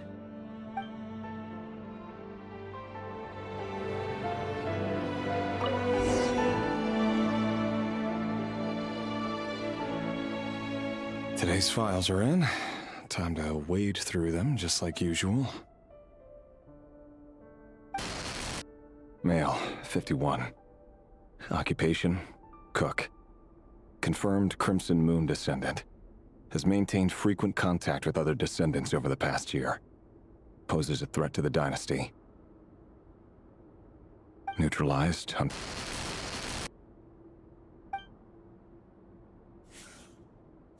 This one should be archived under purged targets. Female, 23. Occupation, office clerk. Confirmed Crimson Moon descendant. Has maintained frequent contact with other descendants over the past year. Neutralized on...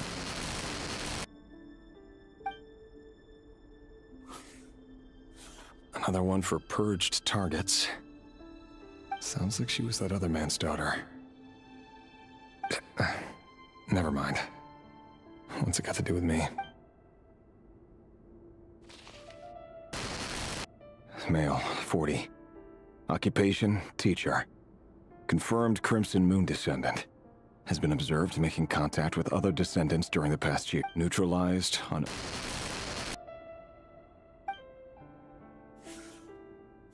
Just another nobody for the archive. Come to think of it, I remember surveilling this man. A case like his never would have been considered a priority in the past. Huh. He barely even interacted with other Crimson Moon descendants.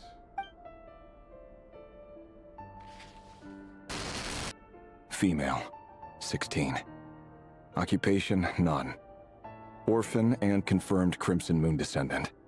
Has been observed making contact with other descendants during the past year. Poses a threat. Neutralized on... Filed. I have no recollection of this girl. None whatsoever. She doesn't seem to be anyone important, but then again, how many of them really are? Female, 13. Occupation, none. Neutralized on... Filed.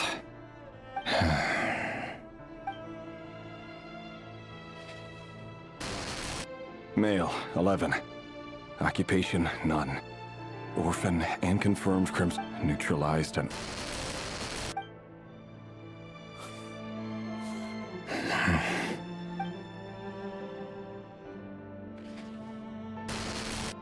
Male.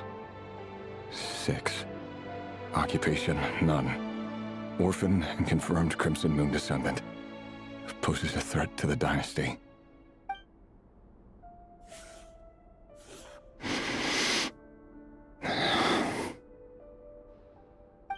It's funny, isn't it? Your job is becoming both harder and easier at the same time, depending on how you look at it. Sooner or later, the Crimson Moon descendants will be completely wiped out. But as their numbers dwindle, they become harder and harder to track down. That's not how it is. Fortunately, however, most of the able-bodied adults have already been taken care of. The remaining weaklings will be increasingly easy to deal with. No! No. My job is to ensure the survival of the Eclipse Dynasty. And the only way to do that is by eliminating any and all potential threats. It's a perfectly legitimate line of work. Every single one of my colleagues can attest to my fairness. And if my friends were aware of the facts, I know they'd back me up too. Assuming, of course, that they were aware of all the facts. He looks even gloomier.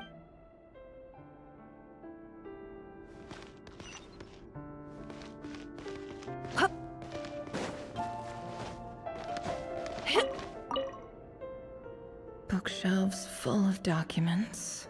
Looks like these are all files, packed with the personal details of individual Conrian. The Crimson Moon dynasty preceded the eclipse. Since Razer worked as a secret agent during the latter, it stands to reason that he was tasked with purging remnants of the old dynasty. Yep. Lines up exactly with what Dainsleif told me.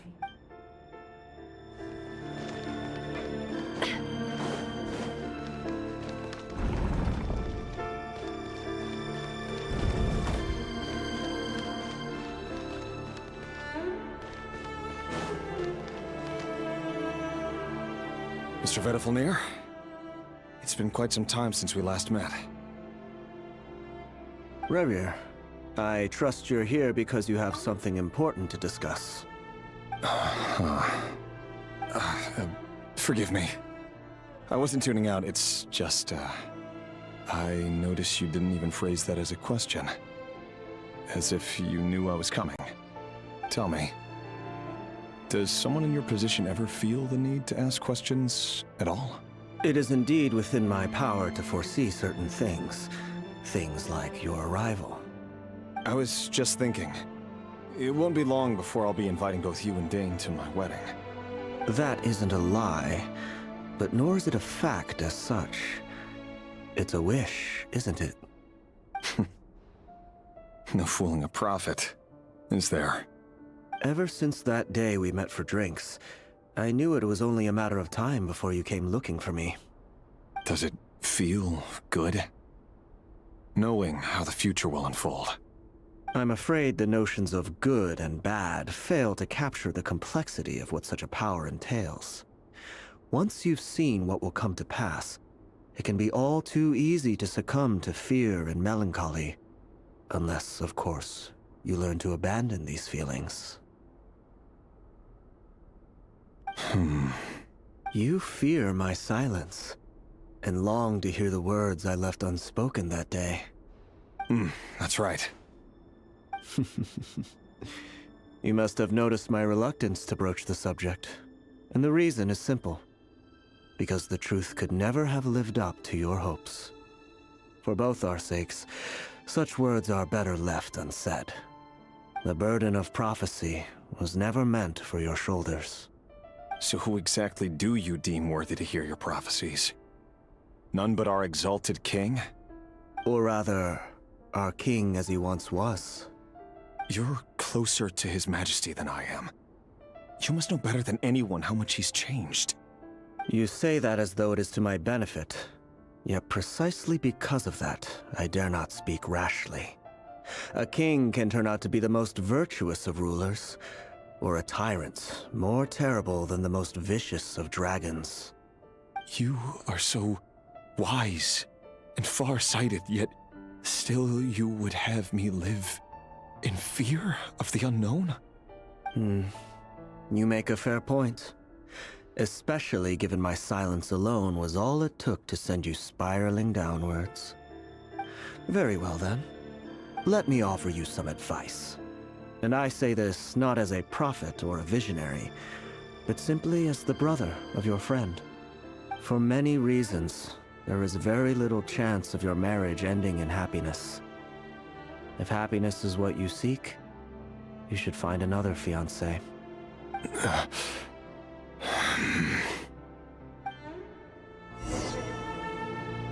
Hold on. There's that same black fog again. Could this memory belong to Thelindis? Guess I'd better tread carefully.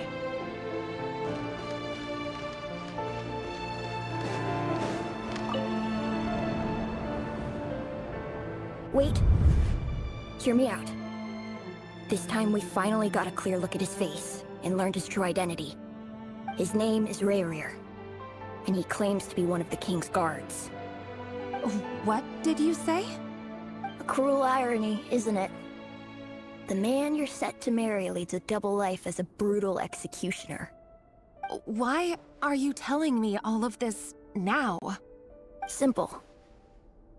It's because I want you to kill him.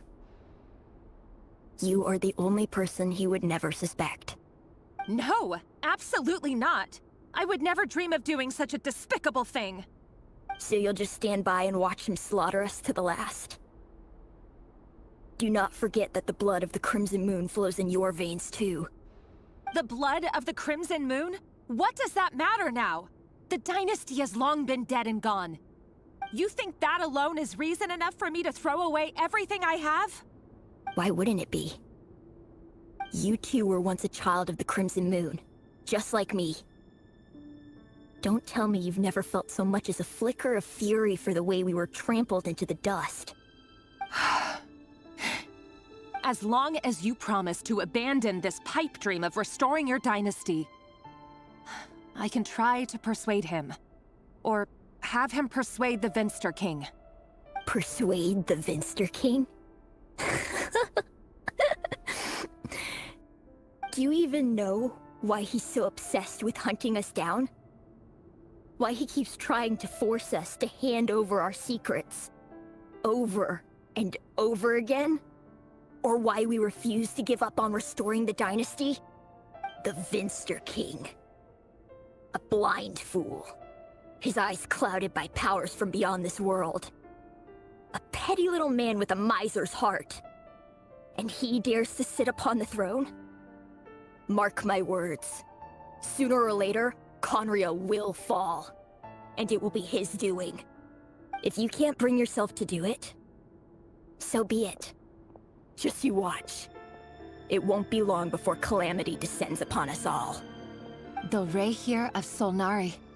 That really is quite a secret you've been keeping from me, Rarir. But who am I to talk? Am I really any better? I've kept my own past a secret this whole time too.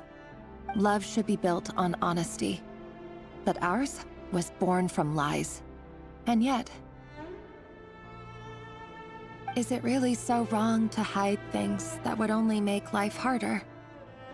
If we don't cover up the parts that no one else should see, how can we go on pretending to be normal?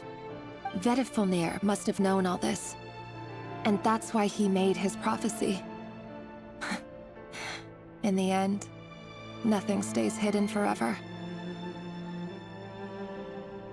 But I won't just sit by and watch this disaster unfold. I'll do everything in my power to protect what I cannot afford to lose, no matter who I have to face.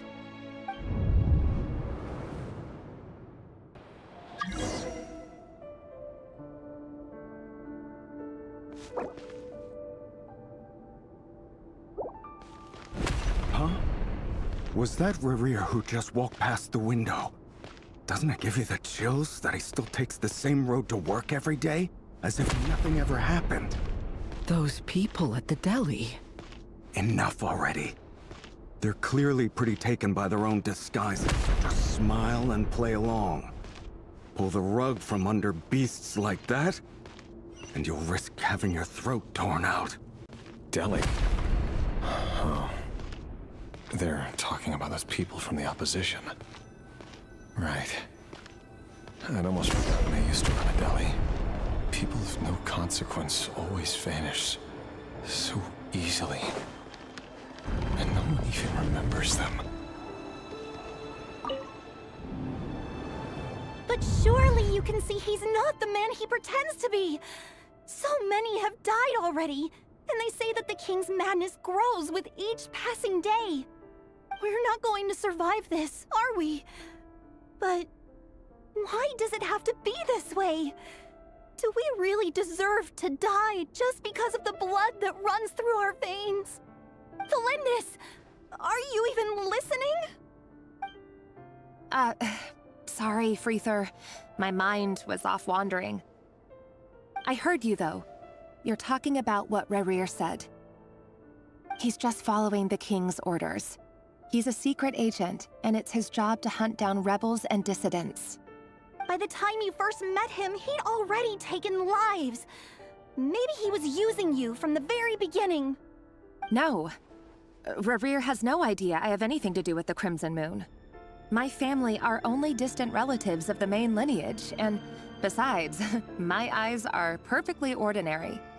Truth be told, apart from my teacher, pretty much no one knows I have any connection to any of it.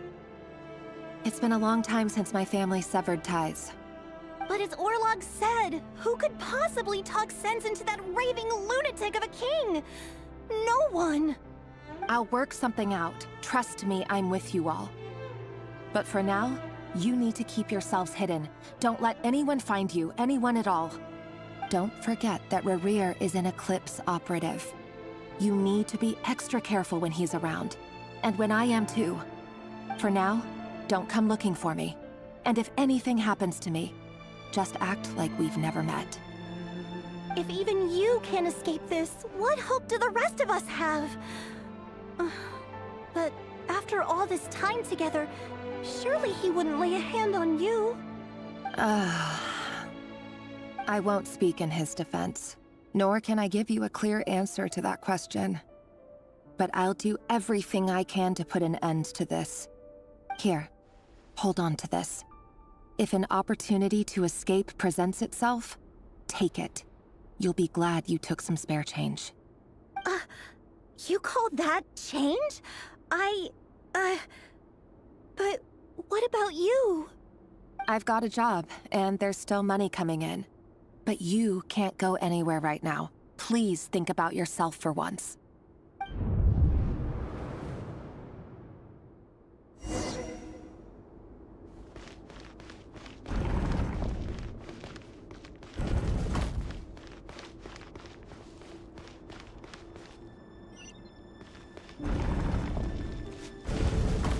Another day, another round of assassination training. Training ground is just beyond this hidden passageway. When you kill a person, doesn't it bother you when you end up covered in their blood? Why would it? Aren't we all just walking blood bags? But not everyone is accustomed to hunting down others like prey. You've been a hunter for so long now, you seem to have forgotten that most people don't just go around killing one another. Leave me alone.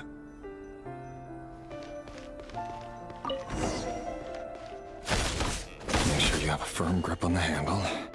Then choose your angle well. Keep your movements light and brisk. And the prey won't sense a thing. Now that no one's ever died a quiet death in your head. I work clean. No traces.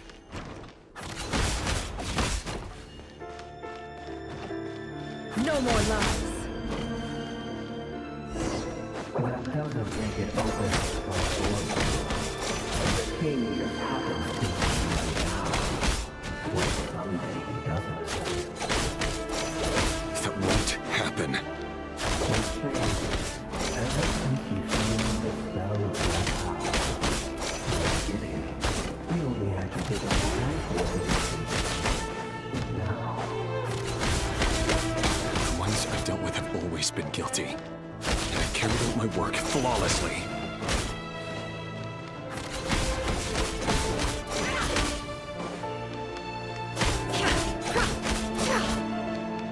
Can't hide the truth.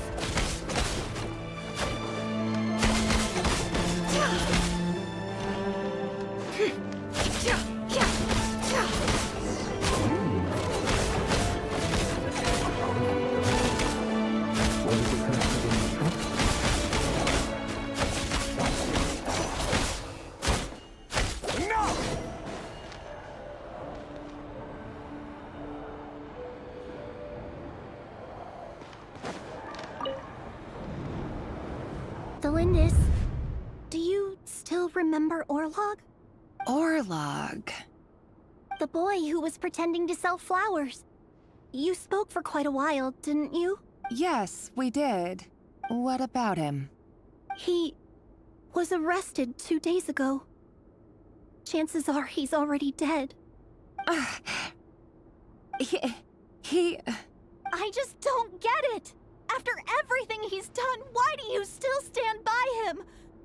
Or does it mean nothing to you that people keep dying? No, that's not... Just hear me out. I need to go now, Delindis. They're looking for us. You take care too. If you ever need a place to hide, Come find us.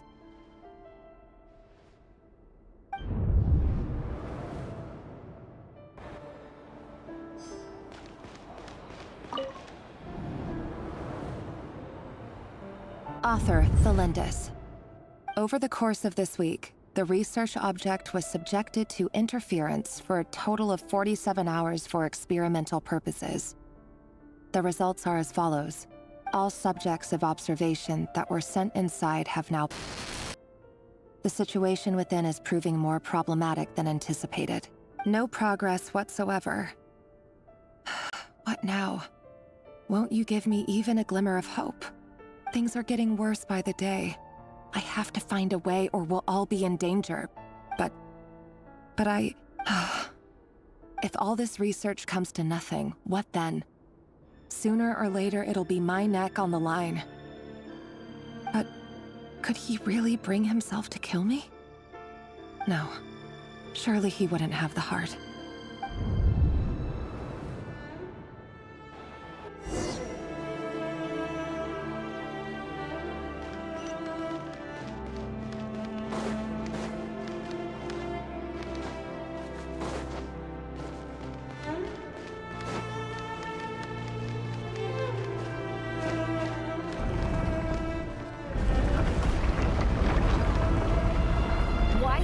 Just let us go. We don't even know each other. All we want is to live ordinary, peaceful lives. You want to live?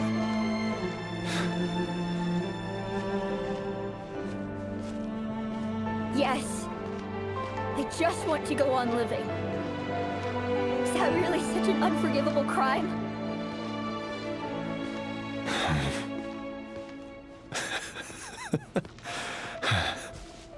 You want to go on living.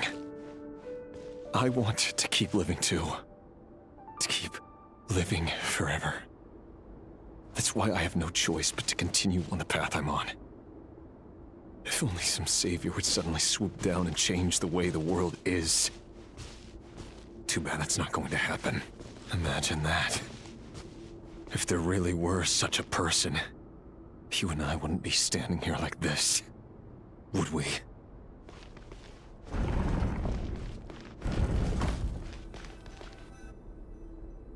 Today's files are in. Time to wade through them just like usual. No, I don't get tired of it. It's my job. And not only am I lucky to have it, I'm good at it too.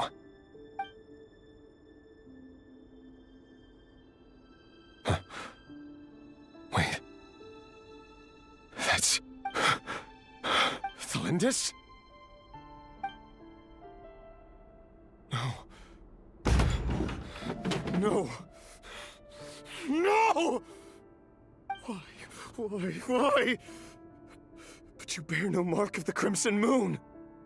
How could you possibly have anything to do with them? It cannot be! A diluted bloodline. Carefully concealed. I see it now. You've been living in the shadows just like me. What a fool I've been. Numbing myself with talk of justice. Even imagining my friends would back me up. But in the end, Irminsul. Finster King! How far are you going to take this? From the direct bloodline to secondary offshoots? And then what? Today it's the descendants of the Crimson Moon. Who will it be tomorrow? Will you not rest until everyone down here is dead? No. This cannot go on. This is where it ends.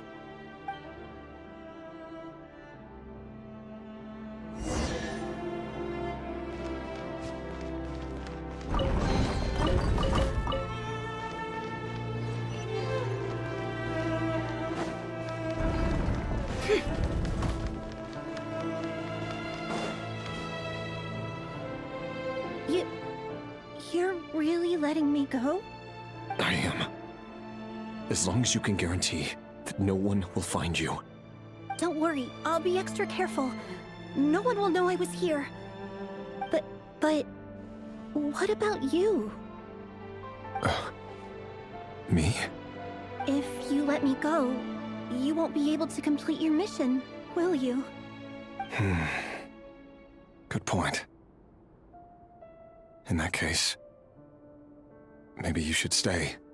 No, please! I just want to see the outside world again. To... Go on living? Yes. I know you're a man of your word. So please, just let me go. If I let you leave, what will become of me? Just kidding. Go, now. But remember, don't let anyone know you were caught. We'll be seeing each other again very soon if you do. Even shadows in the dark must live by a code. But you can't save everyone. You've been whispering in my ear for days now, Vedifilnir. What are you trying to do? Break me down? I only say this because you long for an answer to your problems. Let her go, Razer, or you risk losing everything. I will not abandon Thalindis. Then you'll need a little more vigilance and a lot more power. The world is changing, Razer. Keep your eyes peeled for your moment of opportunity. That voice used to be so unclear, but now I know exactly whose it is. It's Vedifilnir. He won't tell me how to actually resolve any of this, but he keeps trying to manipulate me like a puppet. What's his game here? Tell me then. What will this moment of opportunity look like? And no answer. He's like a ghost. Always disturbing me when I'm on edge, but never answering when I need him most. So, the Eclipse Dynasty was purging, well, massacring the descendants of the Crimson Moon. And it seems like it was all connected to the Vinster King's research. The King's obsession with abyssal power left the future of Khaenri'ah hanging in the balance. No wonder every aspect of Rarir's life was so unstable.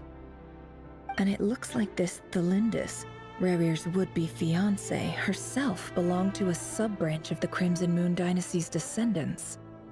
It almost defies belief that a couple like them could hide the truth from each other for so long. If the Vinster King hadn't intervened in such a drastic way, they might have gone on deceiving each other for the rest of their lives. And why does Vedifilnir, Dainslif's older brother, keep talking in Rarir's head? This guy kept more secrets than I ever imagined. The human mind is like a vast desert of shifting sands. When you follow the flow of someone's memories, you only ever see the parts they're willing to let surface. Time for something a bit more creative. We've been inside Rarir's mind this whole time, building up a picture of his psyche. There's already enough clues on the board to start reading between the lines and mapping out the rest. Now, we can finally begin to put the pieces together. Sure, it'll only be a reconstruction, part simulation, part reasoning, but it's usually pretty accurate. Once we've built up a cognitive profile, we just need to cross-check the logic behind his actions. And then we'll be able to take a sneak peek at whatever it is that Rarir has really been hiding.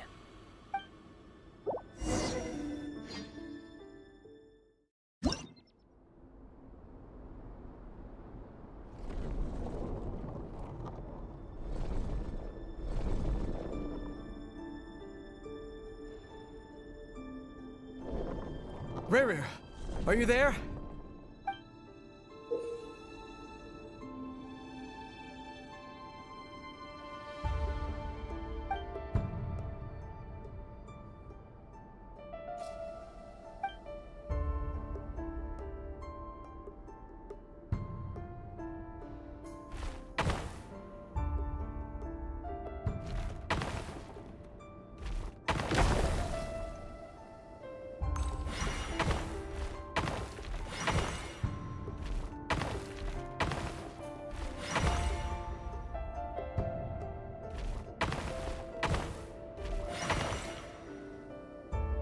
Razer! Come out, it's urgent! Dane? What's wrong? Quick, come with me. I'll explain everything once we've met up with the others. Okay. I'll come. But the Lindis is still over at the Universitas. I'll need to leave her a note. All right then, but make it quick. I've never seen Dane so worked up before. Whatever this is, it must be big trouble.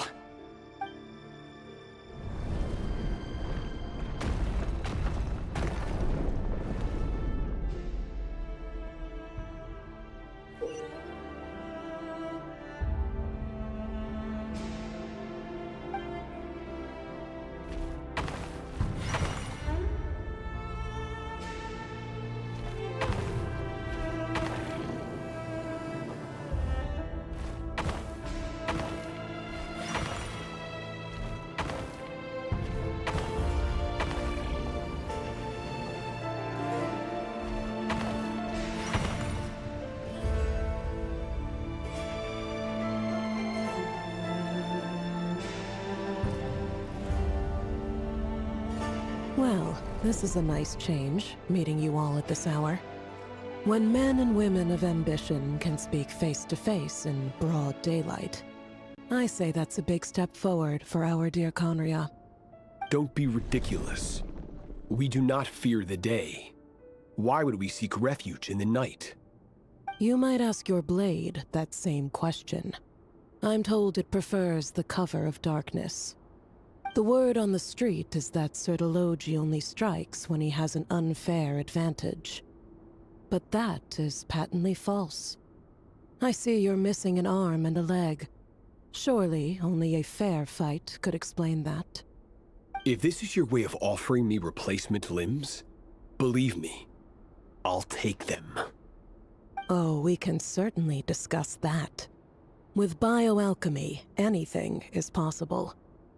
Assuming I have your full support in my research. Lunatic. Robtatir. What brings you here? Why, Dainsleif, of course. He invited me. Please, cast aside your apprehensions, Miss Rhine-daughter. Whatever the rumors may say, I am but a humble servant of the king, and I can assure you he affords me no greater convenience than he does you. Well, the Universitas Magistrorum won't stop fawning over you. So at least some of the rumors must be true. You're clearly doing well for yourself, so drop the humble servant act. It endears you to no one. You're president of the Universitas Magistrorum, the chief royal mage known as the Wise by royal appointment, and by far the most favored among the 4 pillars of Conria. Vice President Veit doesn't even try to hide his envy when he sees you. My success is the product of hard work and good luck. It's as simple as that. Were the king not such an extremist, I hardly think I would have received a senior post at my age. Of course, no job is without its gripes. Serving a king like ours can be a challenging task, as I'm sure you can imagine. And as for Efterveit, in missing out on the presidency, he's dodged a mountain of stress. Like everything else in life, it comes with pros and cons. You're all here. I apologize for the short notice, but it was an emergency.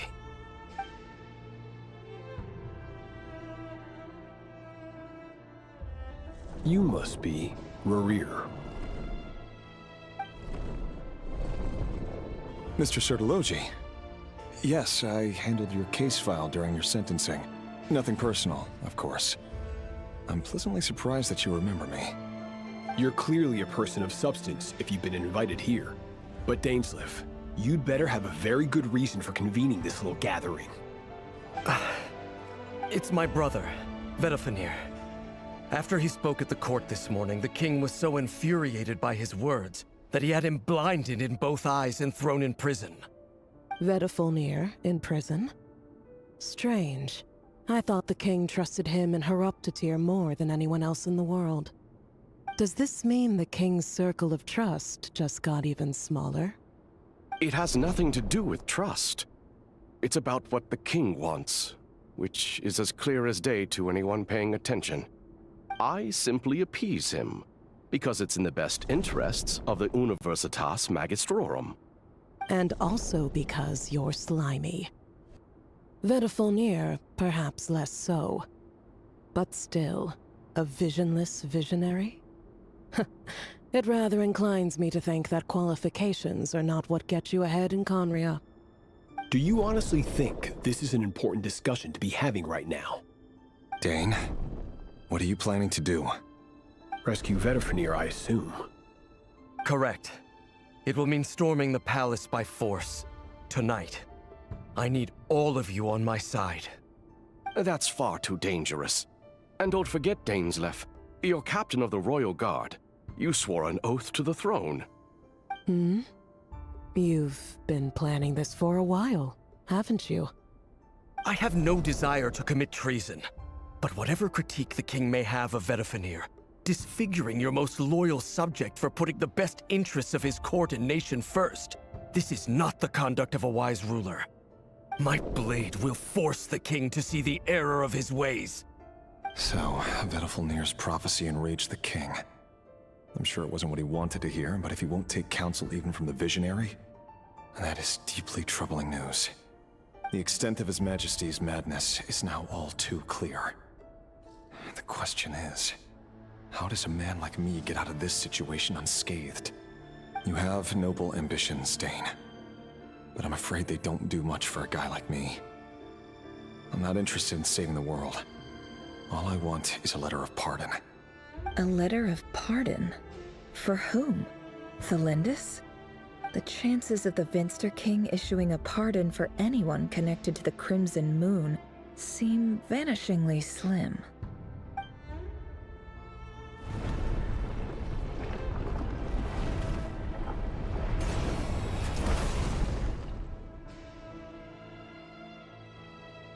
This black fog over the board must have some connection to Thalindus. But why is it taking this form? Does it have something to do with Rarir's past?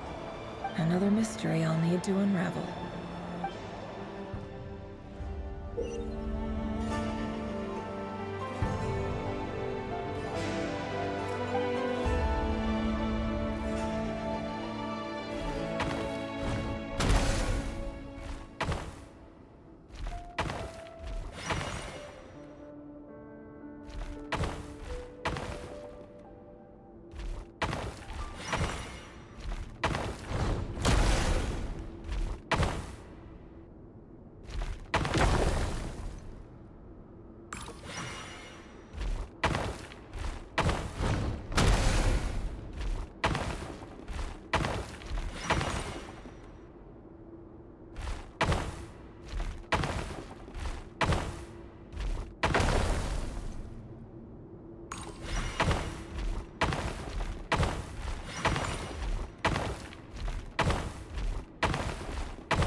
Author Thalindus. Over the course of this week, the research object was subjected to interference for a total of 60 hours for experimental purposes. Research dating back to the Crimson Moon Dynasty has established 2 points regarding moon marrow. Firstly, its origins have something to do with a god's power. Secondly, it serves as a portal to an as-yet indeterminate location. Moon marrow can thus be defined as a spatial gateway. However, there are a number of hurdles to overcome before we can answer the question of where it leads to. To start with, opening the gateway requires a specific power source, which the relevant literature indicates. An enormous amount of power is then required to keep the gate open. Currently, the total power output of our instruments remains in the single digits. To make matters worse, I am now the only staff member remaining in the Moon Marrow lab. The Universitas Magistrorum recently decided to move most of its personnel into abyssal energy research, which has stymied all Crimson Moon-related projects. This is not a wise move. I have always maintained that placing all our hopes in a single source of power is risky, especially one as poorly understood as this, as well as making ourselves overly reliant on a single resource, We are neglecting other promising technologies. I apologize if this comes across as disrespectful. But as a Moon Marrow researcher, I desperately want to see the world beyond the Gateway. If we really made it there one day, what would we find? And how would we go about taming the unknown? My imagination is endlessly fueled by questions such as these.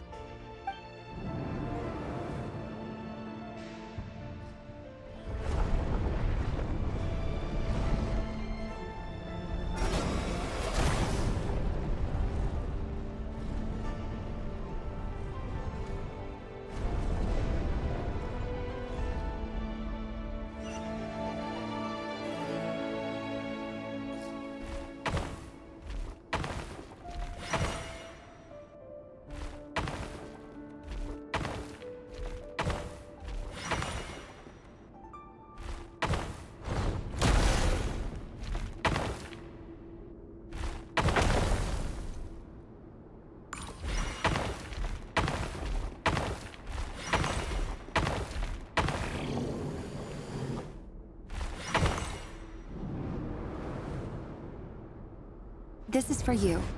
I heard you're gonna leave the city with your parents. The Lindis... Did you hear about what happened? I've heard nothing. Razer got back very late last Friday, and he was acting a little unusual, but he slept pretty well, so I'm guessing whatever he did was a good deed. You never saw him, and I don't know what he did. And this conversation never happened. You understand? What if he finds out that you pried into his secrets? Don't be silly. I don't know what secrets he does or doesn't have. All I know is he's just a normal guy who happens to run some errands for the king. Are you scared of him? I don't know. The Razer I know doesn't match the person you all describe. Logically, I should be scared of him. And yet, I don't want to lose him. But enough about that. You should get going, and be careful with the package I gave you. Keep it secret. Keep it safe. What's in it? A piece of the moon. All you need to know is that as long as you keep it safe, then in the future, everyone will be able to see a red moon. A red moon? You mean... our moon? That's right. Our moon. Promise me you'll look after it. I promise, the Lindis. The Crimson Moon bloodline will never die out.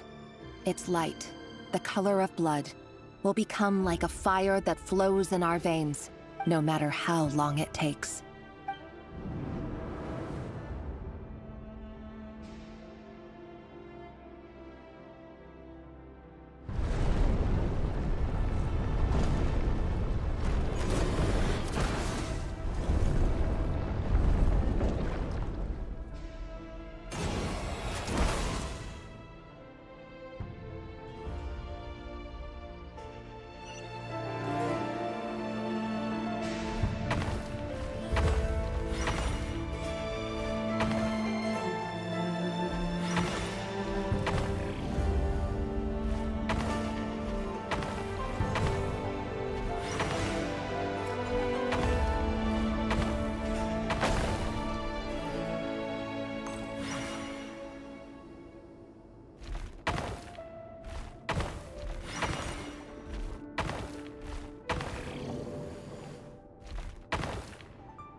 Hurry, everyone, and stick to the plan. Sir Dainsleif, what are you? Is this treason? You know what happens to those who betray the throne. Please, don't do this! It is the king himself who has betrayed the throne. He has betrayed all of Conria. If you have any love left for justice in your heart, you should join me. It's showtime. Dane and his group will handle the troops in the palace. Then Hraptatir and Rhindaughter will disarm the security measures. My job is to enter the prison and rescue Vedifalnir. Stay safe. Wish me luck. Look after my brother. Draw your blade. It is time for justice to prevail.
And the smell is abominable. Clearly, the king doesn't allow his prisoners a single shred of dignity. This is dire. Found you. Hello, Mr. Vedifalnir. It's you. Surprised? Oh, wait. I guess surprise isn't an emotion that prophets feel very often. I certainly felt some surprise in the moment when I was blinded. Surprise at the king's sheer ignorance. Surprise at just how unfairly this world responds to words of earnest remonstration. I'm curious. What did you prophesize this time? It wasn't a prophecy. It was a word of warning. Someone had to say it. The king has forsaken all reason in pursuit of his obsessions. I simply told him that if he continues on this path, Conria will surely fall. But he didn't listen. Worse still, he stabbed you in both eyes and locked you away. Dane asked for my help. The court is in complete chaos now, but I'm sure you predicted that. Everything is transpiring as I foresaw, yet I am powerless to change it. Fate is an immutable force. I can but lament as the inevitable unfolds. I do wonder whether giving a man the power to see the future is nothing more for him than slowly crush his spirit. Forgive my curtness, Vedifalnir, but the king did not suddenly turn on you today. His suspicions have been brewing for a long time. You can't have wisdom beyond the reach of your fellow man without attracting his fear and suspicion. There are things the king does not want to see. So, he doesn't want you having visions of them either. He blinded you because he thought this would make the visions stop. He wasn't entirely wrong. I did indeed lose my power to see the future. Right up until... Until what? Just now. I believe I saw something new. Well, tonight could go a lot of different ways. 5 of us banded together to storm the palace, also we could rescue you. This will go down as the most tumultuous day in Conrian history. I sense hatred in you. But also hope. A desperate hope that with the tyrant deposed, that will be the end of the story. But this is not the end. It is the beginning of a new chapter, and a whole new story. There are many men of honor and courage in this world, Razer. But you are not one of them. You're not here for justice, are you? You're here for yourself. Is that a dagger? Interesting. Why not the polearm? It was always your weapon of choice. With your abilities, I don't doubt that you were able to recover some of your sight. But I also doubt that you want to make an enemy of me right now. Of course not. We're on the same side, aren't we? We could be. But I need you to be honest with me, Vedafilnir. At this point, you're my only hope for the future. You mean your future? With your beloved, Felindis? Yes. And I know there are bigger things at stake here. A dynasty, a nation, maybe the entire world. But forgive me, I care first and foremost about myself. I can't abandon the one I love to save myself. I just can't do it. But you see a broader picture of the future than I. You see the solutions to the biggest problems of our age. So tell me, what is my solution? What's the answer? In matters of fate, answers are either right or wrong. What will be and what will not. Maybe you are willing to pay a certain price in the pursuit of happiness, but unfortunately, fate does not negotiate. That is the cruelest thing about fate. It is unmoved by your sacrifices. That can't be true. I know it's your voice that I keep hearing in my head, urging me to see how the world is changing, to seek more power, so I can protect the things I love. You show me disaster, but you won't show me how to avoid it? Why? Why are you doing all this? My voice. In your head.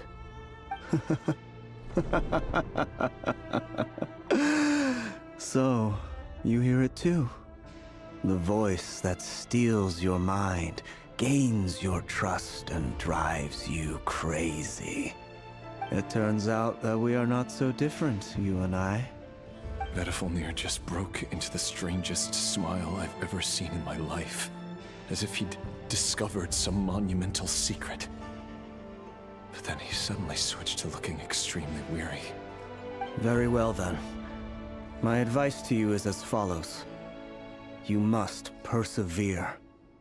Whatever trials and tribulations you may face, be steadfast in the belief that they are your path to the future. For as long as you live, your story with Felindis shall not come to an end. That is the only chance you have of fighting back against fate. It is up to you whether you believe my words. Regardless, that is all I will say on the matter. I have no right to intervene any further. I will hold you to your word. Thank you for setting me free. In return, I will tell you one more thing that you cannot afford to ignore. Just then, a strange wave of energy rippled through the city. We had no idea what it could mean. If I were you, I would head to the Universitas Magistrorum. The Universitas? Oh no! I'm sure we'll be seeing each other again very soon, Razer. Whatever Vedafilnir said, I didn't catch it. I didn't even help him out of the prison. There was no time to lose.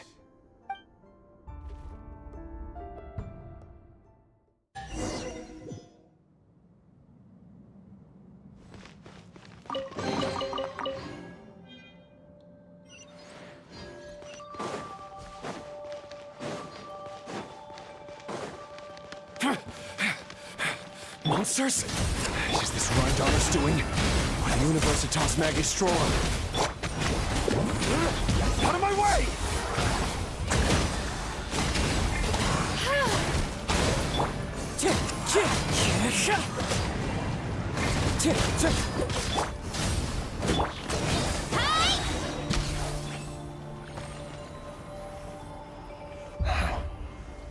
Universitas. That reminds me of a rumor I once heard. Allegedly, the king installed secret mechanisms in the palace and around the city. No one knows where they are or what kind of power they hold.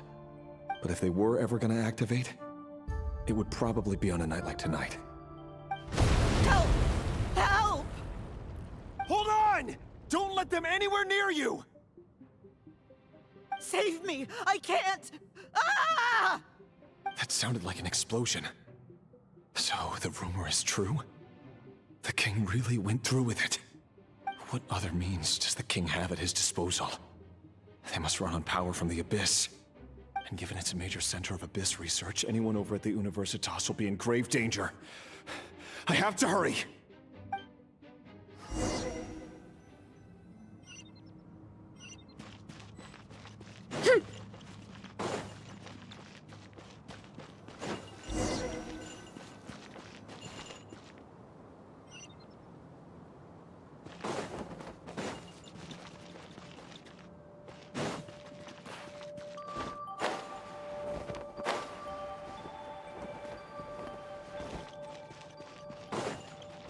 Rise with the sun! Bad dreams be gone! Turn that frown upside down. Fallen leaves, adorn my night, one with nature. Can't hide the truth. Seek within. Oof! By my spark, the night burns! Hero incoming! Charge! Hi! Pyroclastic surge! No more mistakes.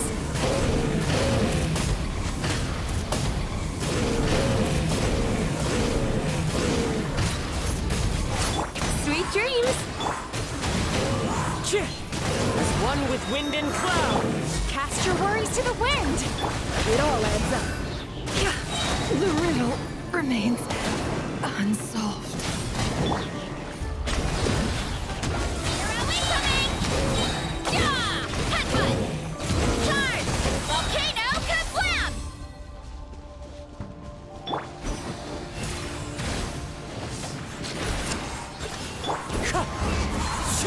Clouds high. The bird. Breath from the sky! The flame burns on. Yeah! Oof! Hi! Yeah! Yeah! Look out below! It's justice o'clock! Yeah! Time to relax. Yachan, Taechan, let's go! Oof! Look out below! Charge! Smash down!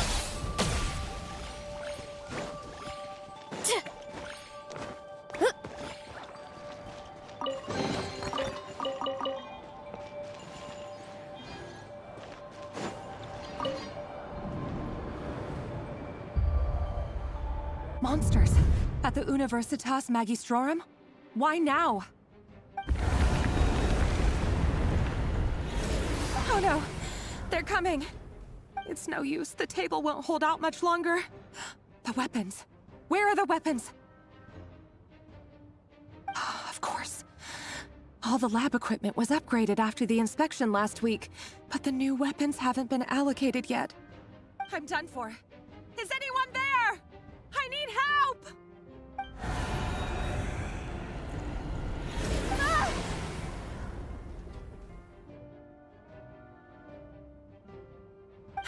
Stay back! Please stay back! Please!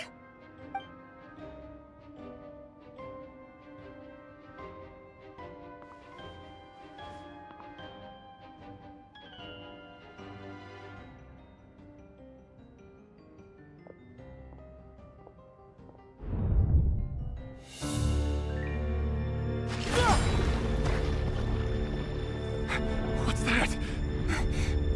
Rear. So the rumors about your work are true. What? No! Listen, something happened at the palace tonight. We have to leave! You don't need to lie to me anymore. What do you mean? I know why you're worried, and I will respect the decision you've made. But it's okay, because I found a solution.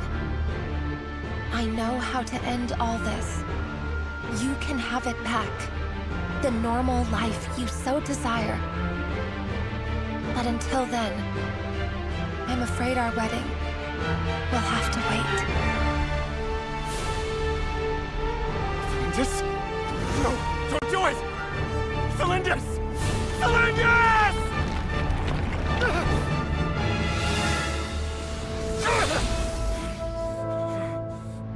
I told you, Razer. Let her go. You will find someone better. No! No, I won't do it! I have to save her!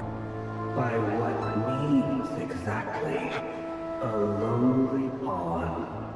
You lack the power and the strength of will. Do you know a way? Tell me! Come to the palace. Join us.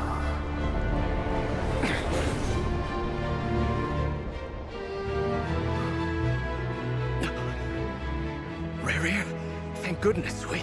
Step forth and take your share. You made it. Not you too.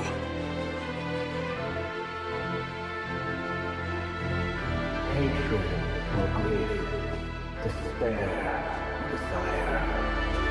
We all have our own.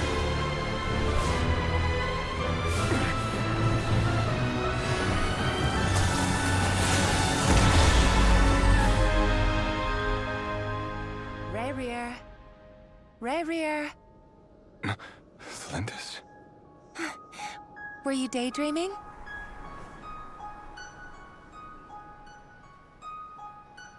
You still remember, Razer? That question you asked me a couple of weeks ago? Oh. You mean the proposal? Yeah. I'm wondering, where do you think would be a good place to discuss it? Maybe in the garden? Or were you thinking a fancy restaurant? It's your choice.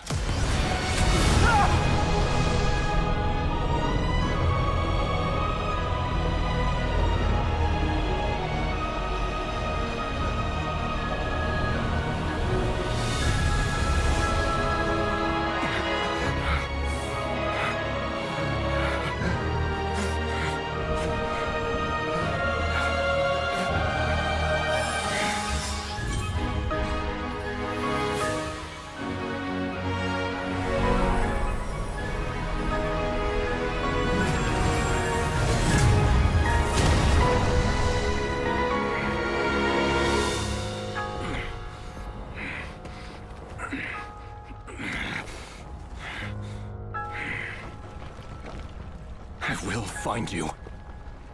And then, you can give me your answer.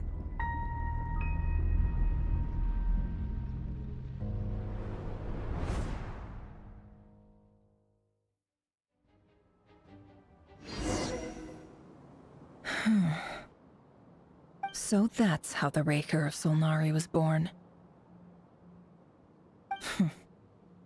A monster created by circumstance is a monster all the same.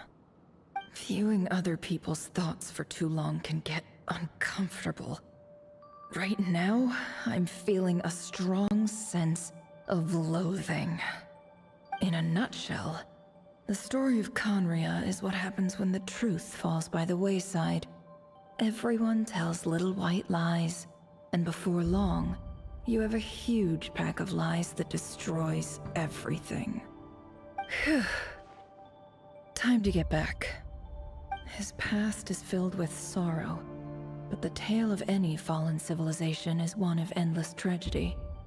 Cruel as it may be, that was Conria's fate.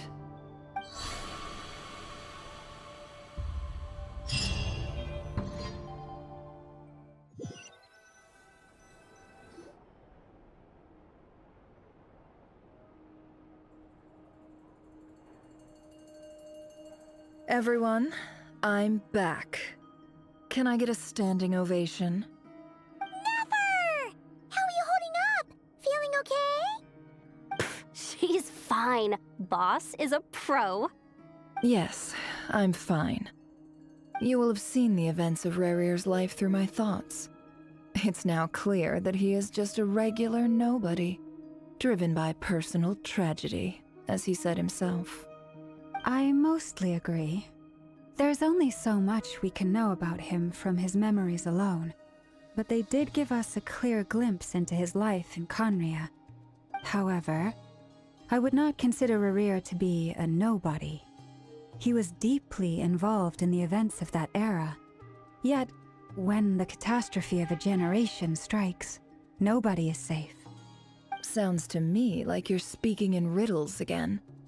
Is this you urging me not to abandon the people of Nodcry in their hour of need? That's not what I meant. Although I do hope you choose to remain a part of the plan. Without you, the mission ahead will be all but impossible. Then try to remember that I respond better to the carrot than the stick. And I don't appreciate being bossed around. Now, as for you, Missy, you were excellent. You stuck to the rules of the ceremony and kept your mouth shut the entire time. Bravo. Cool. So, can you fill me in on the deets now? Most of what I saw went right over my head. Patience. You'll hear the whole story, don't you worry. But let's meet up with the others first. It will save me narrating it twice. Yehoda? Yes, boss! Let me get that door for ya. That's more like it. For a moment there, I was worried you'd forgotten about the first clause of your employment contract. Forgive my curiosity, but what does the first clause say? It says I gotta do the annoying stuff that boss is too lazy to do for herself. Like opening the door, pouring the tea, yada yada. Is that right? If something is in the contract, it's because she willingly agreed to it. Rest assured that the Curatorium abides by the very strictest of labor policies. You don't seriously think I'm cruel enough to treat her like my slave? In any case, I've hardly shied away from my share of the work today. Hope I don't catch Flintz and Varka lounging about in their chairs, enjoying a leisurely cup of tea. There's nothing I dislike more than other people enjoying themselves while I'm hard at work.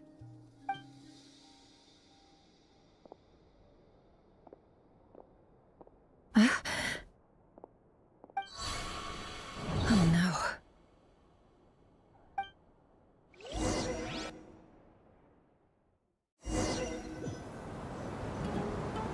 Sorry to disturb you, but we seem to have run into some trouble. Evidently so. Don't worry, I'm not about to leave you to fend for yourselves. I'm not that kind of boss. And it would go against the Curatorium's labor policy. I'm sorry? What did you hear me say? I wasn't talking about labor policy. Wait. How long have I been standing here? Not long. You just appeared by the door a moment ago.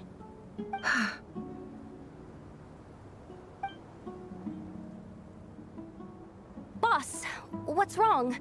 You look like you've seen a ghost. We've been tricked.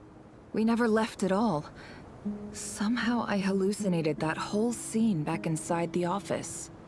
Hallucinated? But how? How indeed. This place should heed my will alone. All thoughts and actions that occur in here are just a result of pawns moving across the chessboard in a carefully calculated manner. And nobody has access to this chess set but me. So you control everything in here? More or less. But yes, it's a special technique of mine. Has anything like this ever happened before? Only once. It was the first time I used the chess set.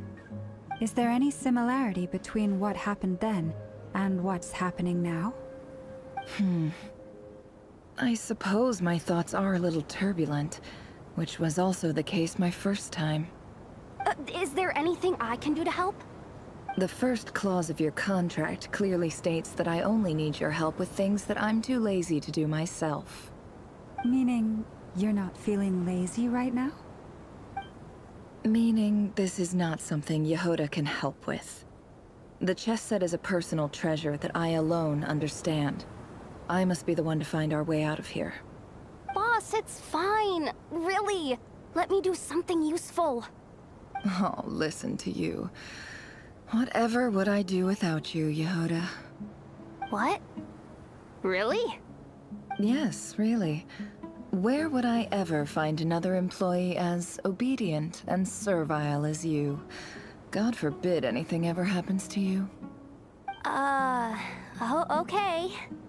Well, anyway, I was thinking of fetching some water. There's gotta be a source around here somewhere. I suggest everyone finds someplace comfortable to take a rest. We gotta conserve our energy. Even though all this chess malarkey doesn't exist in a physical sense, mentally speaking, it's all real. And so is our tiredness and fatigue. You don't want to dismiss mental fatigue. Just because it isn't physical doesn't mean it's any less serious. But anyway, I got your backs, so don't worry about a thing. Don't I have the best employees? Jealous much? If we can find a suitable time, I'd love to borrow Yehoda for a day to help out at the Frost Moon Scions. Would you be amenable to that, Boss Nefer? Oh, Lauma. Have I ever told you just how pretty you are? Beauty runs from the tips of your antlers to the depths of your imagination. Time to rally, everyone. Follow me. As we continue our journey, the same rules will apply. That means stay focused and no talking no matter what we encounter. And don't disturb the chess pieces. You have my word that I will get us all out of here.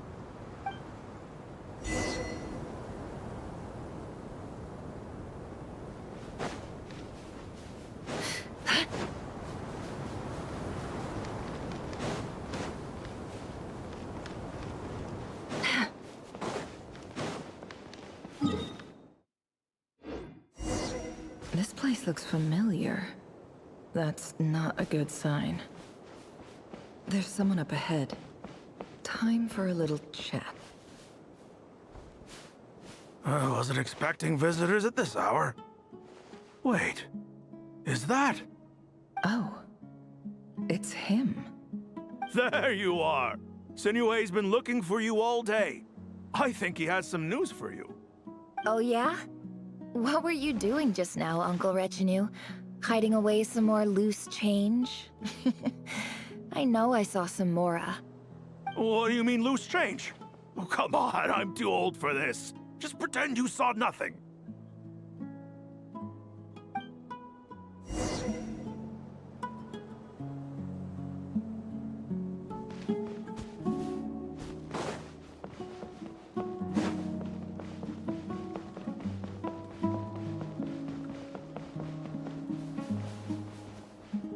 Hey, kid.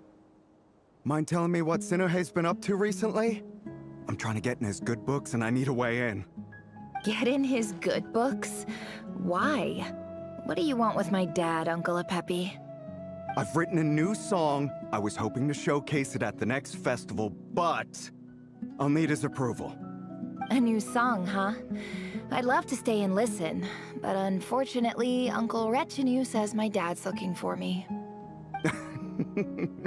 Well, there's plenty of time and I'm not going anywhere. See that pile of stones? I'll be sitting there warming up my vocal cords. Come find me when you're done. Pile of stones. Got it.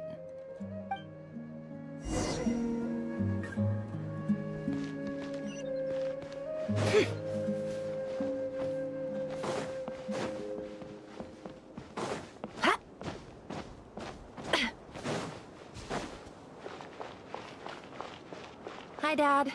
Uncle Retinue said you were looking for me. Ah, there's my little princess. If you'd gotten back just a little sooner, you could have shared the spoils of war with me. Spoils of war? Who were you fighting against, Dad? It was just a figure of speech. The aftermath of a sandstorm is no time to be waging war. I was talking about our war against thirst. I went out to fix our water supply problem, and now I'm back. Which means... We have a well again! That's right. I found a new one and brought back as much water as I could carry. It should last us for a good while. If it wasn't for these blasted sandstorms, our wells wouldn't be caving in. You wouldn't be spending all your time out searching for new water sources. As the chief of our tribe, I'm supposed to be leading us out of hardship and poverty, onto better things. You know how prosperous our ancestors were. I've told you all the stories. And look at us now, squeezed into these hovels. No one would choose this, if it wasn't for the endless wars over the years. But things are looking up. I started working with some folks from the academia a few months back. They gave me some contacts in return for my assistance in the desert. So you're the academia's helper now? Special ambassador, they call it. Think of it as a partnership. It's nothing bad, okay? We've been isolated here in the desert for too long. Seeking opportunities elsewhere is the best thing for us, and the fastest way to progress. So, do you get anything good out of being a special ambassador? Of course. My luck's improving all the time. One day, I swear I'm gonna lead us out of this place. We'll find somewhere new. Somewhere better.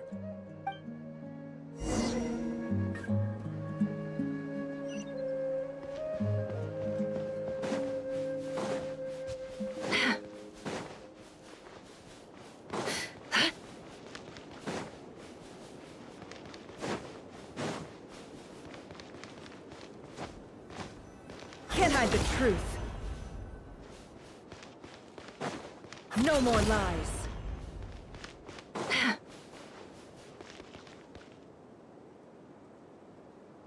That's our well, and you know it. You stole from us.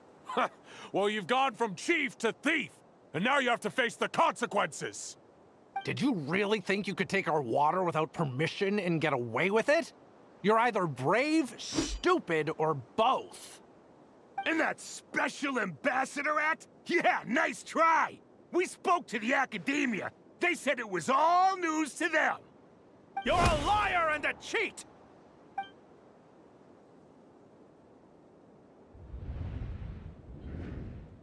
I heard Yehoda gasp, but I don't blame her.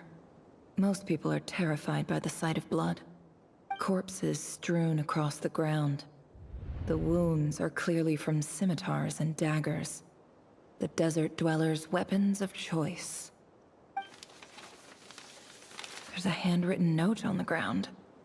Let's see what it says. Heyo, this is Sinuhe, chief of the Shimti tribe. Surely you remember me. I was the one who helped you and your colleagues avoid the quicksand in the desert. This is my second time writing to you. I assume my last letter must have gotten lost in the mail, as I didn't receive a reply. I hope this one makes it to you safely. I'm writing to you because I need some help. That sandstorm the other day completely blocked up our well, forcing me to look for another water source in Iab and Unut territory. It was a matter of survival. Praise the gods. The well of the Iab tribe was intact. It was my last resort. I drew what water I could and left, but not without being spotted. I fear they will retaliate. You told me to write to you if I ever needed help. You said you'd be my ally in the academia. I urgently need you to formally recognize my title of Special Ambassador and send some of your people to assist me for a few days. It's the only way I can convince them that this was the academia's decision and prevent them from retaliating. This is an emergency. Please send help as soon as possible. Looks like this letter never got sent. The writer died a grisly death, and the letter was trampled into the ground. It's badly defaced. Some parts are barely legible. What a ridiculous lie the surviving Shimti tell. Their whole village was butchered over a sip of water.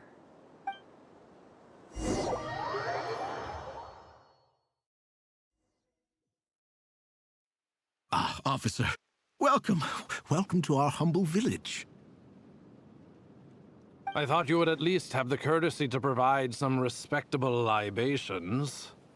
This is the finest wine Aru village has to offer. I promise.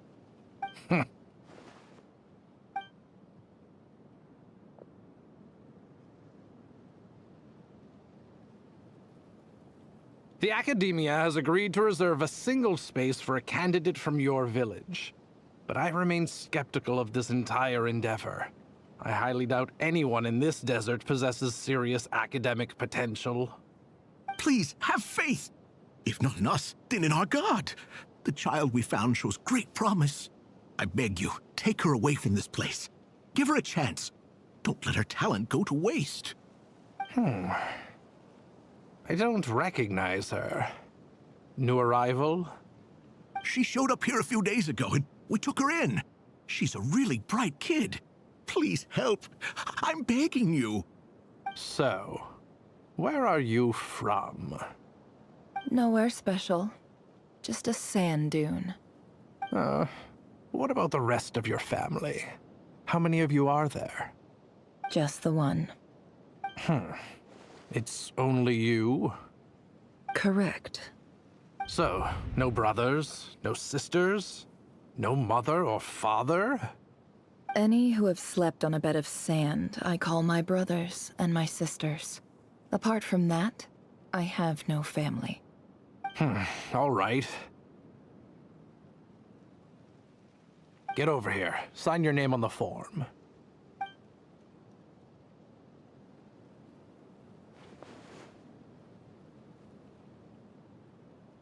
Never? You're rather fair-skinned for a desert dweller.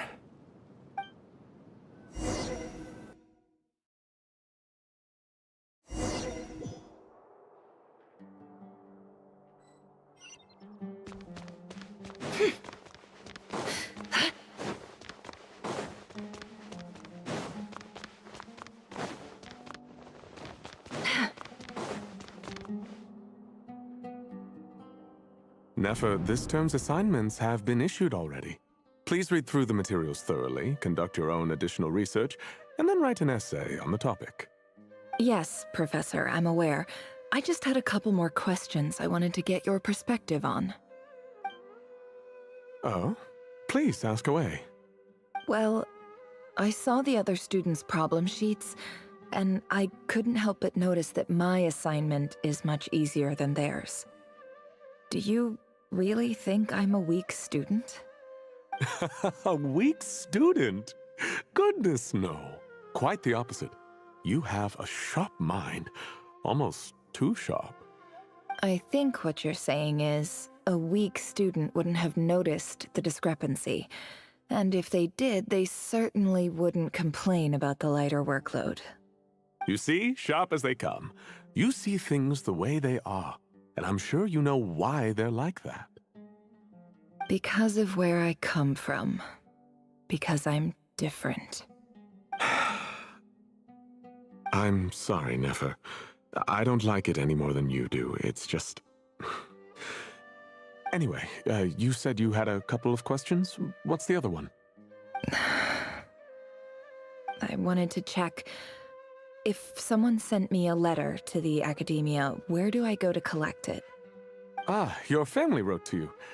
Well, as long as they put your name on the envelope, someone should hand it right to you. Not exactly. It's not even a recent letter. I was just curious where the mail would end up if no one collects it. The House of Dana, I expect. I know there's a box for unclaimed mail somewhere in there, probably sitting on a shelf. Whatever you're looking for, that'd be the place to start. Okay, got it. Thank you, Professor. Oh, don't mention it. Honestly, I feel like I failed you. I'm supposed to be your teacher, but I haven't taught you anything. Hey, don't say that. You're a great teacher, and you do your best for all your students. But the rules are the rules.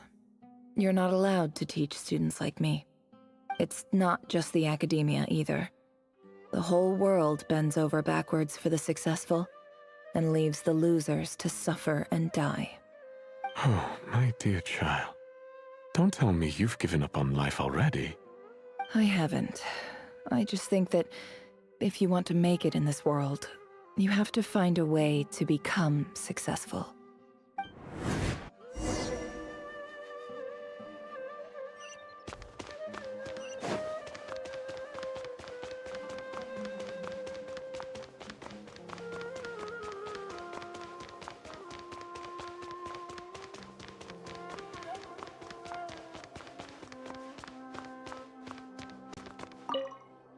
This must be it. A big cardboard box full of unclaimed mail. And probably some letters that ended up here by mistake, too. Let's take a look.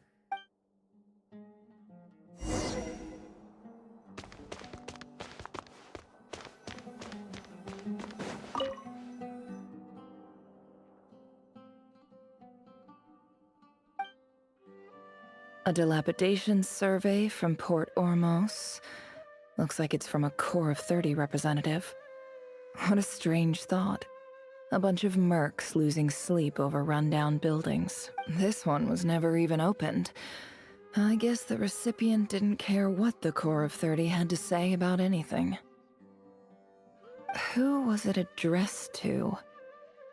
I don't recognize the name, but it must have been a Ksharawar professor. This one is addressed to the Immorta Sage. The title is Changes Observed in Satyavada Life Symptoms. Why do all these letters read like full-blown dissertations? Guided by the incense, we became lost somewhere in the forest. All the barriers between levels of consciousness disappeared as our minds soared around in circles, looking for a branch to seek refuge on. In clinical terms, these symptoms fit the description of incense poisoning. The Immorta Darshan strictly prohibits the use of hallucinogenic substances, but I believe there are still people getting away with it. For example, my neighbor who always breaks out into song and dance after— This seems like something the academia would want to know about. Why wasn't it collected? Wait, what's this written on the back? It's so small. The note says, "The sender authored this letter while under the influence of mushrooms. I would send it back, but no return address was provided."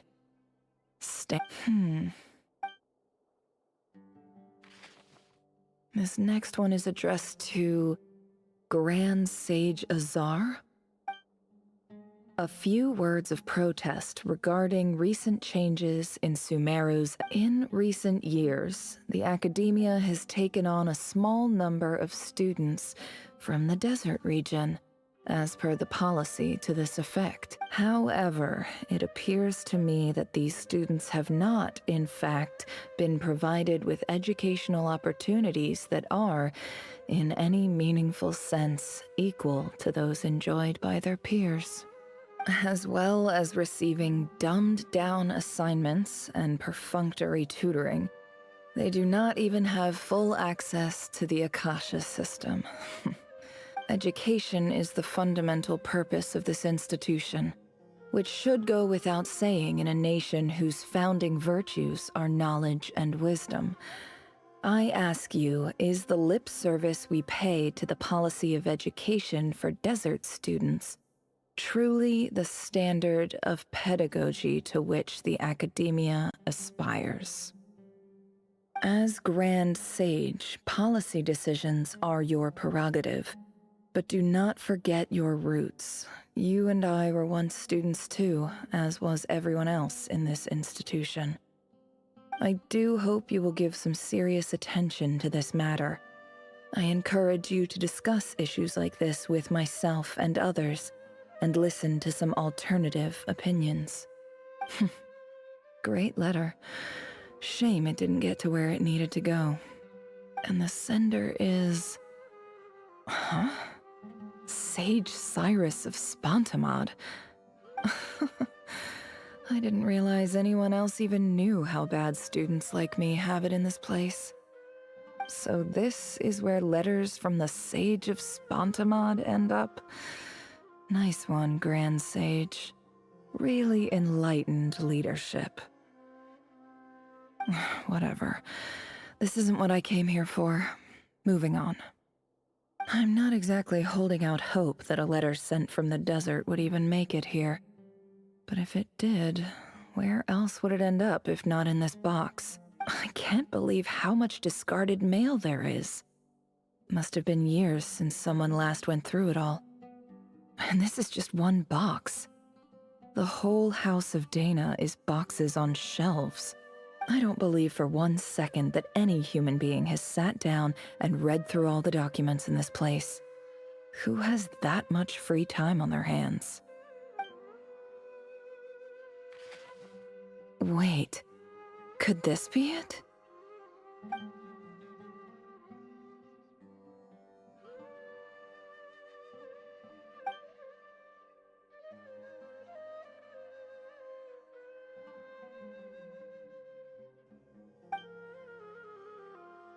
Greetings, Heyo. My name is Sinue, chief of the Shimti tribe. I was the one who came to you and your colleague's aid when you ran into trouble in the Great Red Sand. I don't know how well you remember it now, but I brought you to safety and gave you some water and other supplies. You seemed very pleased and told me your name. In my tribe, learning a person's true name is serious business, and I therefore see you all as friends. You were kind enough to leave your contact details, so we could stay in touch.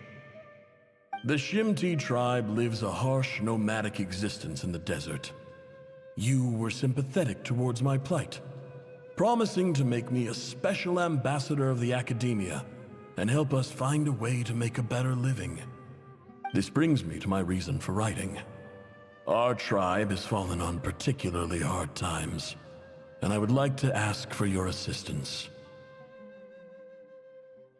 There was a terrible sandstorm a few days ago, which blocked up the well in our land. To ensure my people's survival, I had no choice but to venture into Iyab and Unut territory in search of an alternate water source. The Iyab and Unut are descended from the Thamudians, while we trace our ancestry to Tulatala. We worship the Lord of Flowers and have had relatively good relations with our fellow tribes up until now.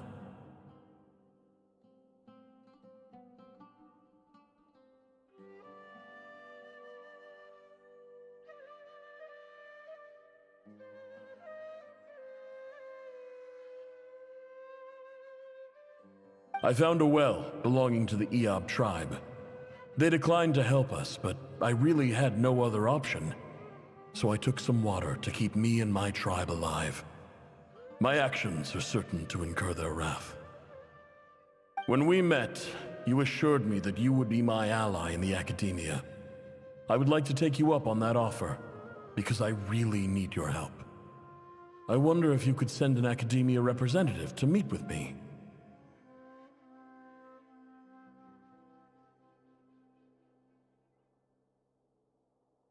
That aside, the last time you were here, you mentioned that the academia had started accepting students from the desert, and I told you a little about my daughter, Nefer.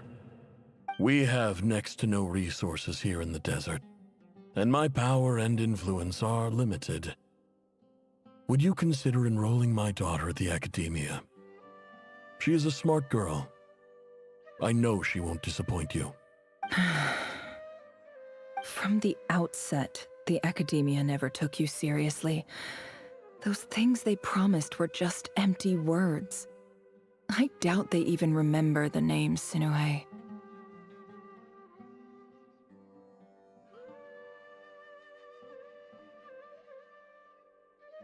And you were so emphatic that your luck had finally changed for the better.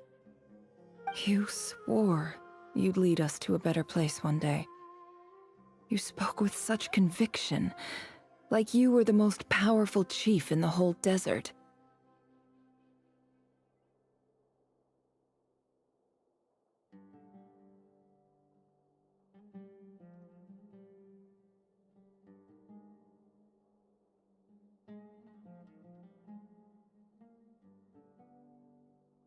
You liar.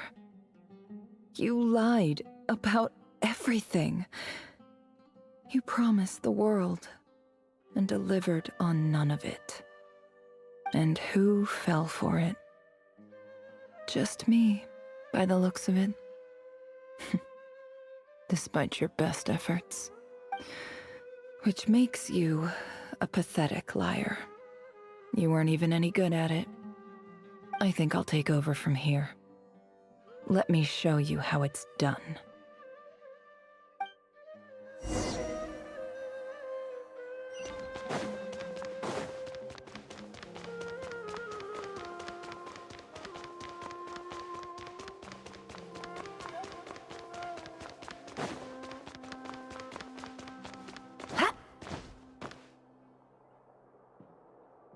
I just came to say goodbye. Thanks for everything you've done for me in my time here. Nefer? You packed your bags. Where are you going? I'm quitting. Something's come up in my hometown. Gonna head back and deal with it. Huh? But this was a hard-won opportunity for you. You know that better than I do. It was, but it doesn't matter. I have more important things to deal with, and they can't wait. Oh, and I didn't want to overfill my bags, so I left some incense on your desk.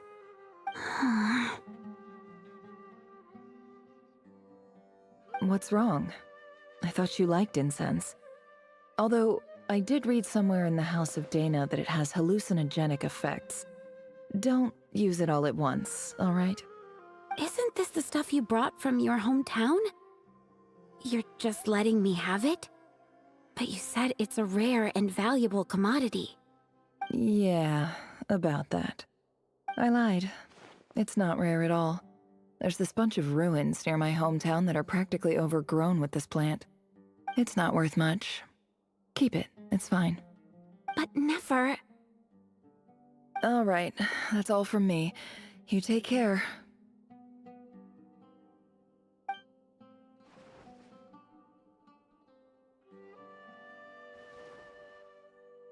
Don't forget me, okay? I mean, we're more than just classmates, right? We're friends. Yeah, I'll remember you. I lied again. That incense is worth a fortune, and it's a rare find even in those ruins. And as for remembering her, I have far too much to do when I get back. No time to reminisce. I'll be lucky if I even make it through this alive. But either way, I expect I'll forget you pretty quickly.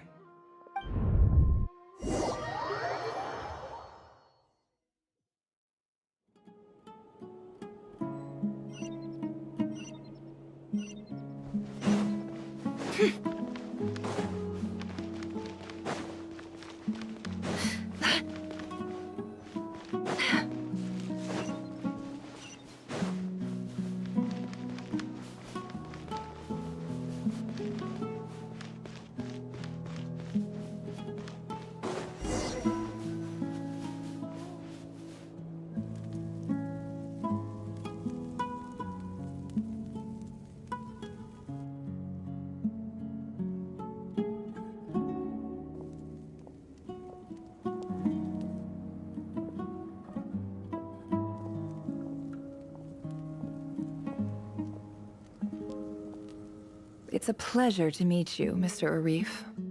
So, what does the Academia want? Since they've sent their special ambassador, I assume there's a big business deal to be made. If not, I'd be very disappointed. Please, sir, lower your blade. You're lucky I'm the one they sent.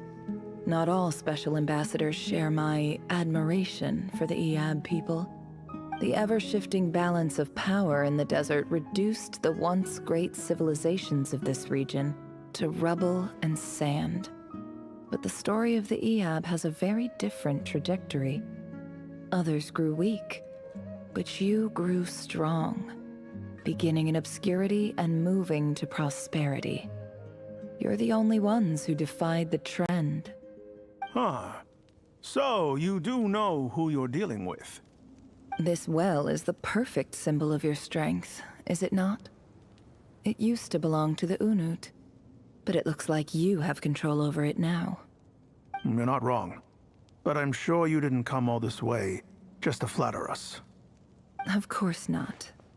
I came to bring you some very good news. Some information that recently came to light, which might just be your ticket to freedom. Records uncovered by the Vahumana Darshan show that a certain well currently under Eab control is built on top of some ancient ruins.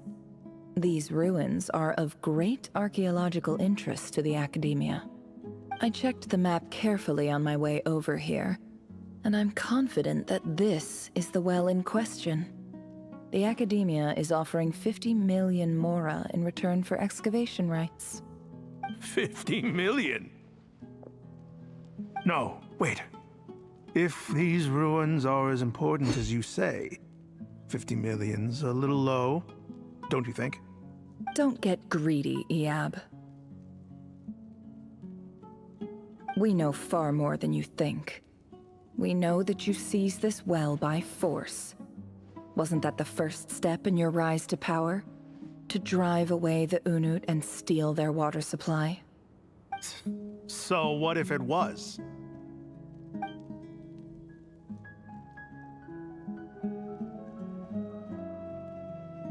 Don't worry.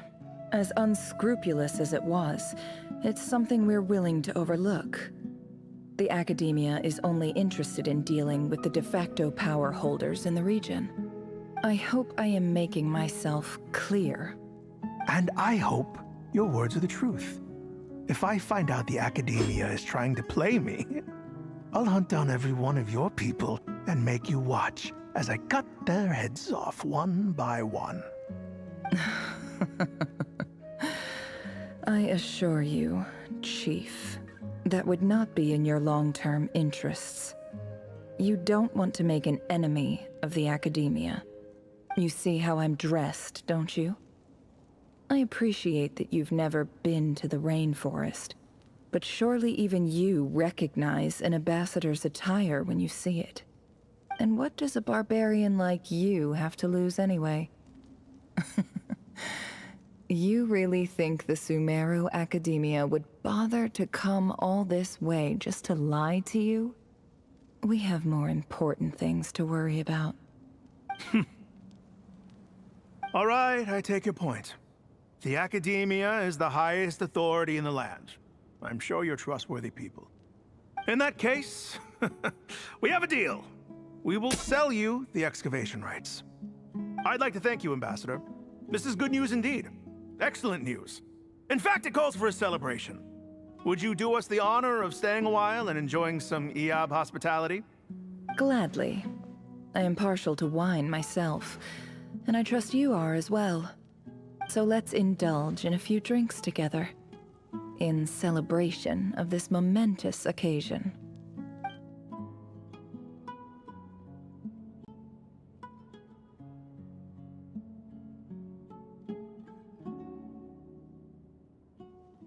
Chief! Chief, it's an emergency! It's the Unut.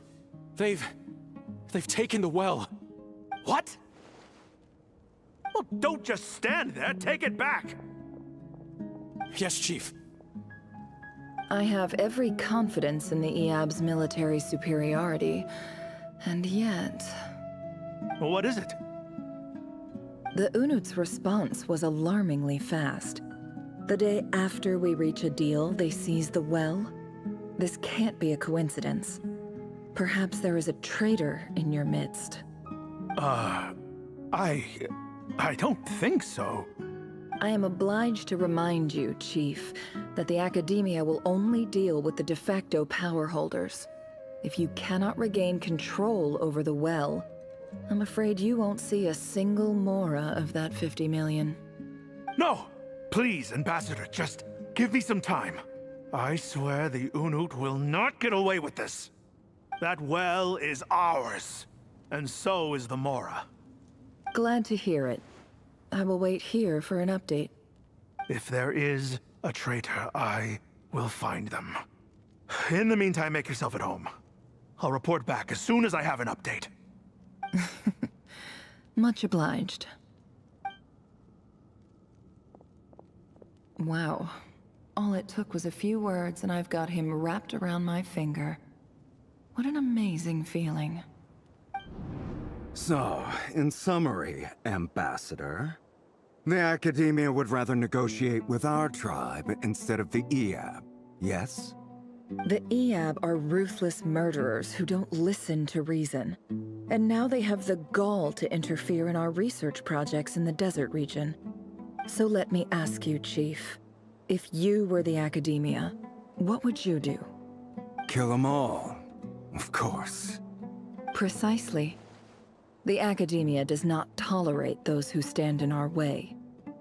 The Eab have held back our academic pursuits for too long, and our patience is wearing thin. At the same time, there is simply no way that the Academia can be seen to be intervening in desert affairs. I'm sure you understand where I'm coming from. We have our own rules out here. If the rainforest dwellers raised arms against a desert tribe, it'd start a bloody war. Right. We can't confront them ourselves, but we can support their enemies. The Unut have always had strained relations with the Eab, which makes you our natural allies. Natural allies. Weren't the Eab your allies once? You were quick to send them after us to protect your interests back when we stole that water. And now look at you. You're at each other's throats. Let me be clear. The Academia wishes to collaborate with the legally recognized rulers of the desert in this matter. We are asking for excavation rights to that well, and our offer is 50 million mora. Say no more. I believe we have an understanding. Good. Then I suggest you get to work. Get us access to that well, and the mora's yours. You see, Dad? Lying is easy when you know how. People will believe anything.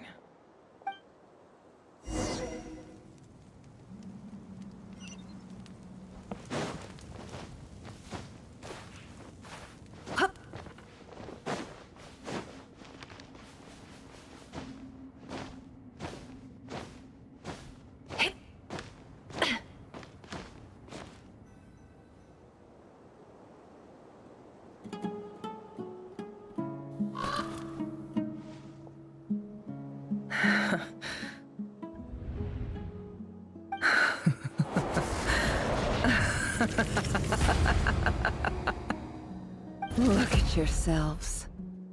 You may be vile, savage monsters, but your butchered bodies bleed like any others. You're no different. You're nothing special at all. The monsters who destroyed my home, they're just ordinary, petty human beings. What a joke. I think we're even now. Maybe I've even done the desert a favor. It's a better place without all these people around. Oh, Sinuhe, my gullible fool of a father. Perhaps if you'd been as ruthless as I was today, our tribespeople would still be alive. In this dog-eat-dog world, a chief needs to be tough to survive. But you couldn't do what had to be done. So I did it for you. Nefer, it's okay. All of this is in the past now. I believe I remember you promising to remain silent. Yeah, but even so... Yehuda, is there anything you can do to ease the tension? Alright, time for a sharp turn onto a completely different topic. So, anyway, that's enough of that. When are we getting out of this place? Feels like we've been walking forever. I'm getting pretty tired. Oh, Alma, you tired? Yes. If we can find somewhere to sit down, I could certainly do with a rest.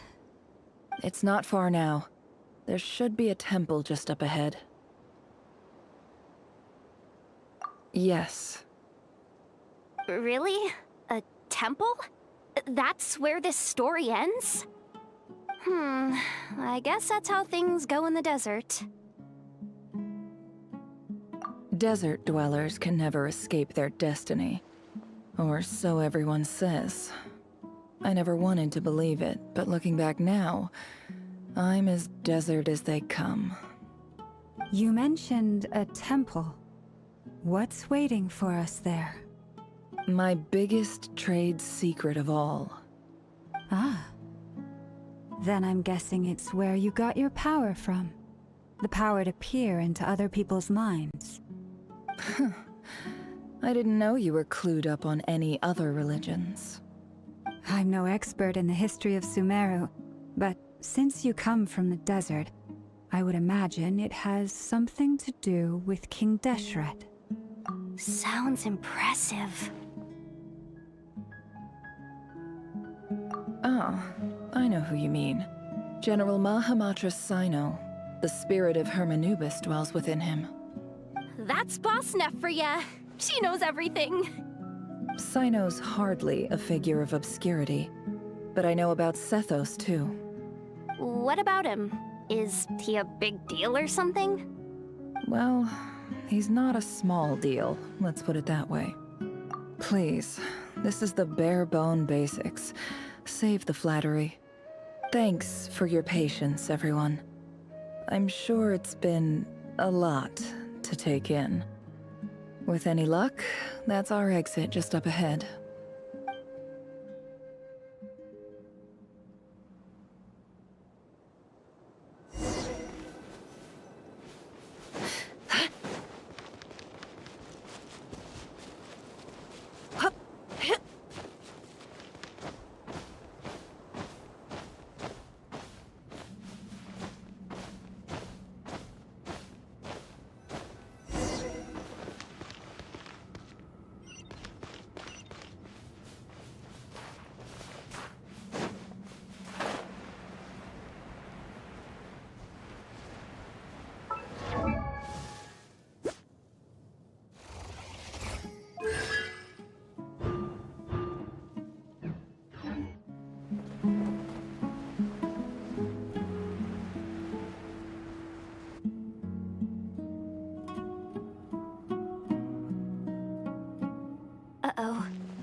I'm totally out of my depth here.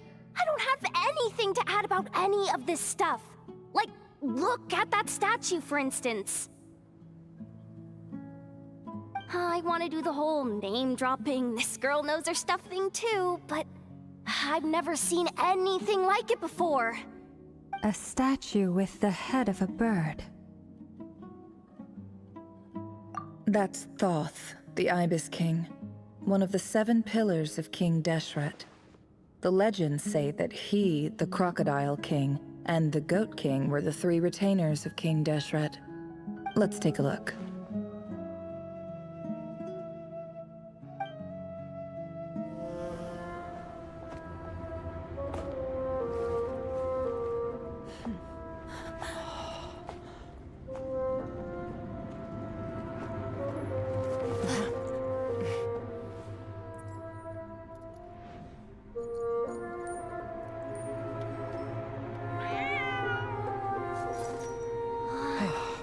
It's just Ashru. So, all is well?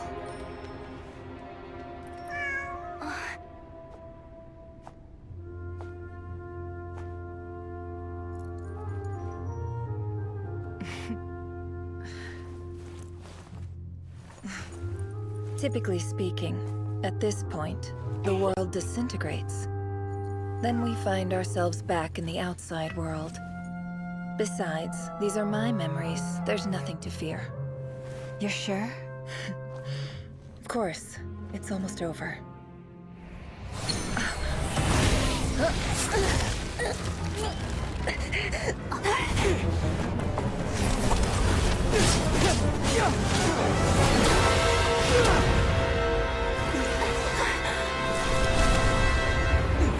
Never! Hold on!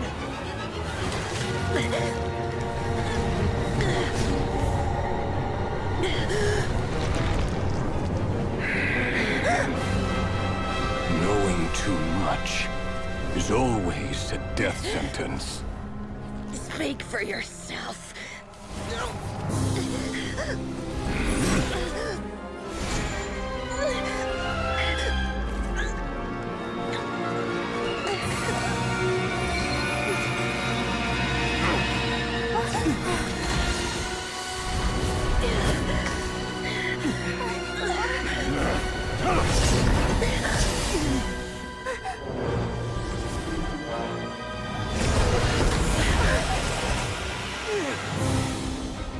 How repulsive.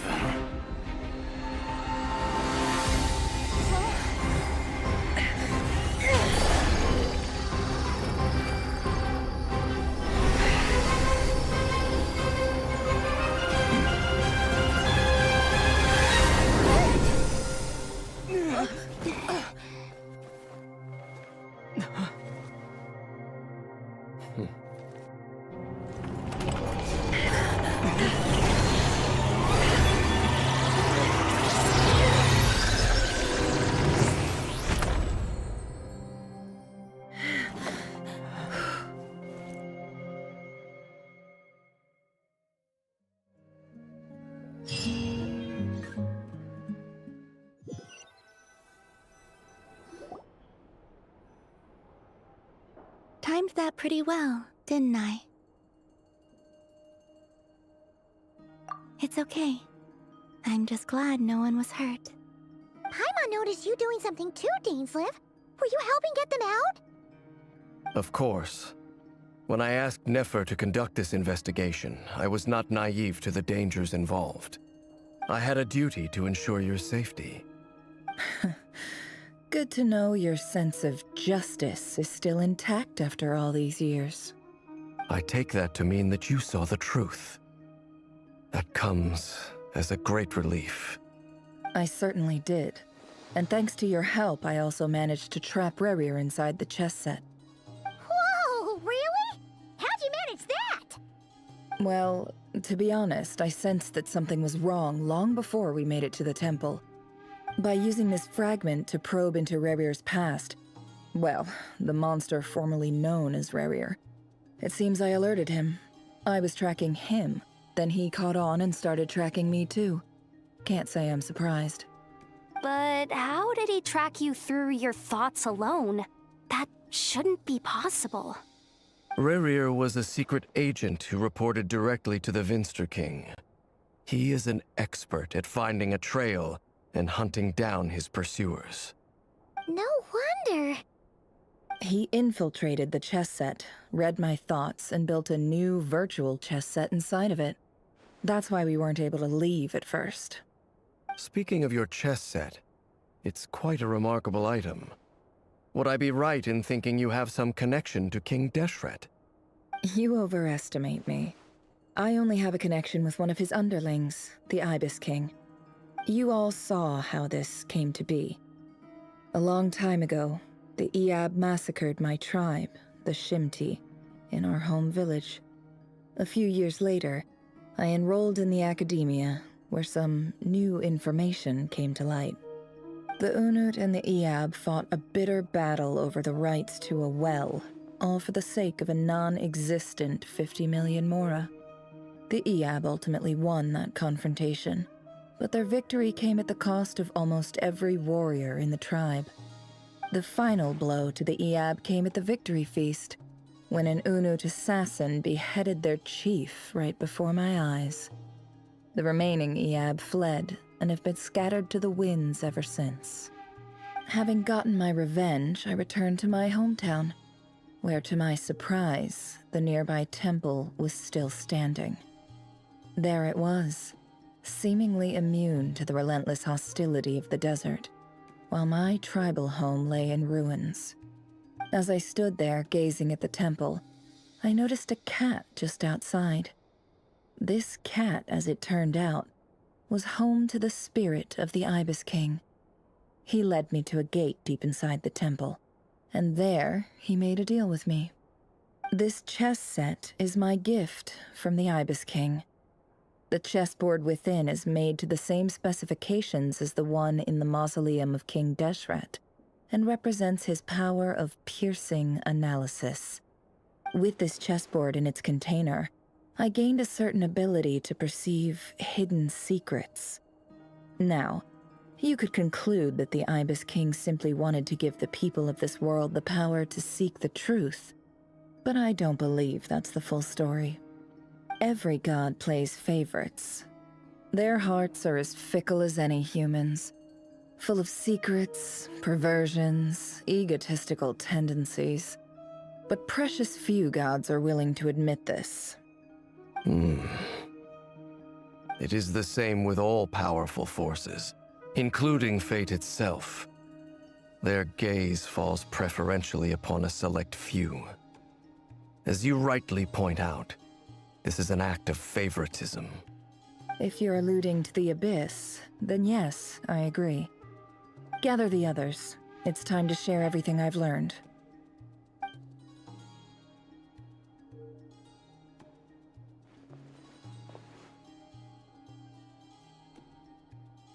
Thank you all for being here. As promised, I did some further investigating into the Razer of Solnari's background. I am pleased to report that the investigation has been most fruitful indeed.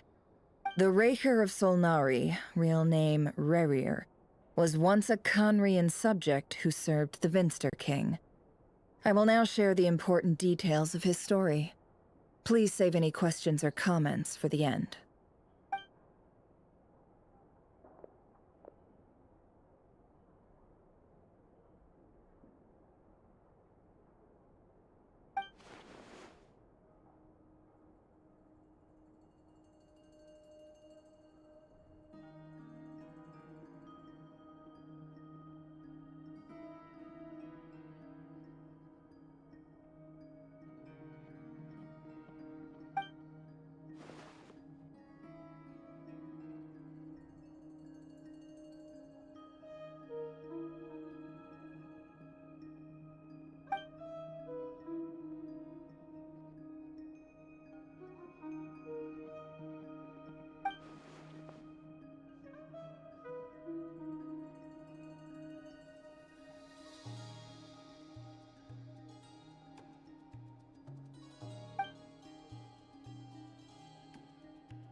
So that's why he's so obsessed with the moon. A tragic tale, to be sure. But it does. No matter how much Rerir suffered in the past, the fact remains that he is what we know today as the Wild Hunt, wreaking havoc upon innocent lives in Notcry. He becomes more dangerous with each passing day. If left unchecked, it is simply a matter of time before all of Tevat suffers the consequences. This is a threat that the Knights of Favonius cannot ignore. A question for Miss Columbina. Forgive me if this is presumptuous, but have you ever seen the spatial gateway that appeared in Rerir's memory? Never. But I have heard stories of something called the Moon Gate, and this seems to fit the description. Miss Lauma, any thoughts on this? In the lore of the Frost Moon Scions, the moon is believed to hold many secrets. Some sources speak of ancient knowledge, others of a gateway to the unknown. The term Moon Gate is one I have heard before, but as is the case with all of our legends, there are no records of any first-hand witnesses. We cannot know whether it truly exists. Then back to Miss Columbina. As a moon goddess yourself, do you have some idea of where the Moon Gate leads to? Not at this stage, sorry. I do hold the power of the Frost Moon, and my strength is recovering well.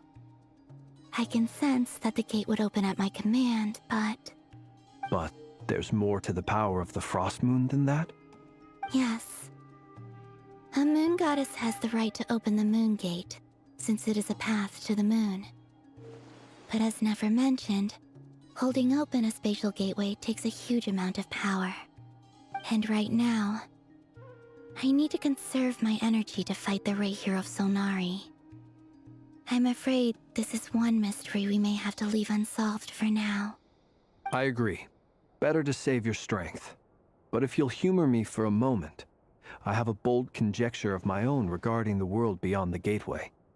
I highly suspect that neither Tholindis nor Rarir made it through unscathed. The evidence pointing to this is the fact that the Razer of Solnari exists in the form of countless fragments. With the abyssal power he wields, no ordinary foe can touch him, let alone tear him to shreds. And yet, the Wild Hunt proliferates wherever his scattered fragments lie, drawing hordes of monsters to many different locations across the land. So your theory is that Rarir was physically torn to shreds by some powerful force? Hence, why the Wild Hunt is a distributed phenomenon, rather than a unified one? Makes sense to me. Explains why the Wild Hunt is so pervasive, and why he's been trying to piece himself back together. He was whole to begin with, and he wants to be whole again. Without the power of the Abyss on his side, he almost certainly would have perished the moment he was torn apart. But the Abyss, much like a curse, has kept him alive. I could not agree more. The power of the Abyss is most surely a curse. It is a compelling explanation, and one that accords with my present understanding of Abyss creatures. Whether the life form in question is primitive or advanced, if a curse has extended its lifespan unnaturally, it will continue to survive in spite of everything. This raises some interesting questions.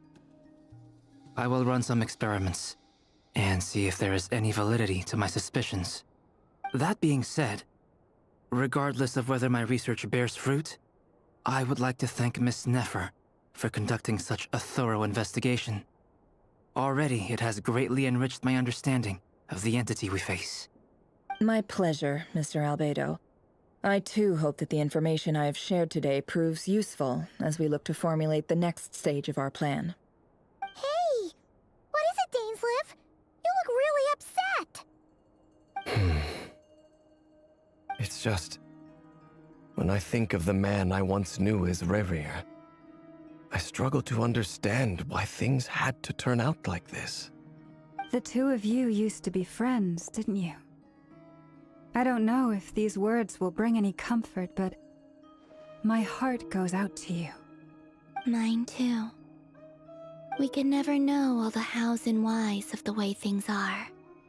The moon and stars are full of untold secrets and lies, and the skies are host to many more mysteries than these alone. Yet, none of that can begin to compare with the complexity of human life. Those are the first comforting words I've heard in a long time. Thank you, both. Well, I think this is a good place to end today's meeting. I'm sure Nefer needs some time to recover. She's been through an awful lot today. That's very thoughtful of you, Lama. Of course. Sounds good to me. Take some time to rest and digest before we reconvene to nail down a plan.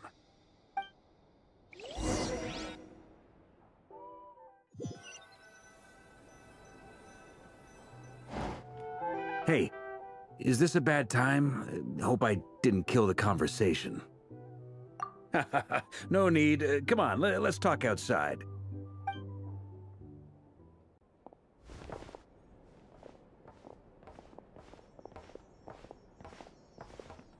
Anyway, Nefer went back to the curatorium to get some rest. But before she left, she shared some things with me that I thought you should be aware of. Firstly, although she managed to trap the Raker of Solnari inside her chess set, there's no guarantee that the power of the Ibis King is any match for one of the 5 sinners. Their powers are beyond our comprehension. It's only a matter of time before he finds a way to break out. We have to come up with a plan and take care of him before that happens. Honestly, my mom figured that might be the case. So, how long have we got? Well, I asked her that same question. She talked for a long time, but for the most part, it seemed like she was trying to convince me how precious her chess set is. What a long and storied history it has. It felt like some kind of sales pitch, you know? The kind where you end up handing over Mora against your will? Anyway, after all that, she finally answered the question.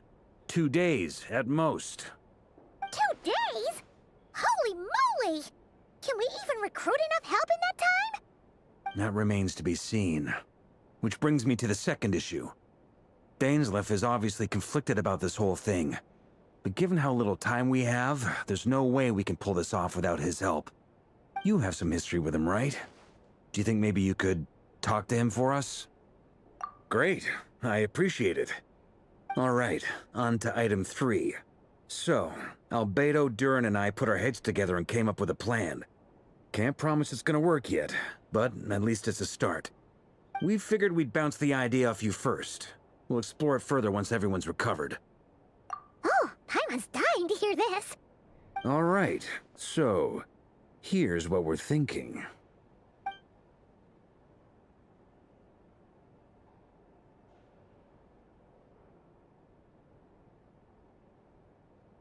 We felt a little uneasy about roping you into this. I mean, firstly, you're not locals, and secondly, none of us are your boss. You're well within your rights to refuse if you so choose. Roping us in? Why would you even say that? We know the stakes here. It's all of us against the Razer of Solnari, or none of us stand a chance. I choose my words very intentionally, I'll have you know. I like to think there's an art to striking a down-to-earth tone even when the stakes are through the roof. Sir Varka, I have a few thoughts about this plan. I'm all ears. I think we can be more flexible with how the roles are allocated. In my view, the most sensible lineup would be like this.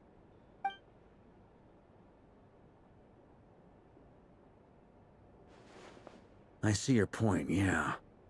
But if that's how we're going to approach this, you'd better make sure you're ready.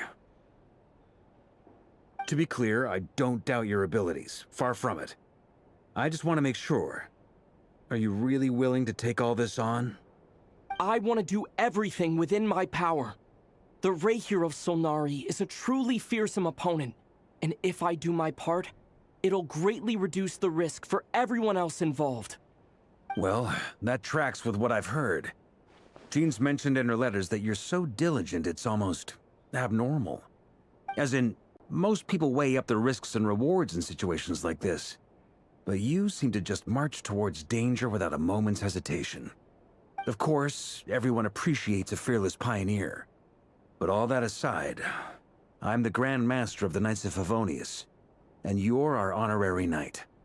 I want to make sure your courage doesn't come at the expense of your safety. Thank you, Sir Varka. I should be the one thanking you. It means a lot to have you on board. I'll give some serious thought to your suggestions.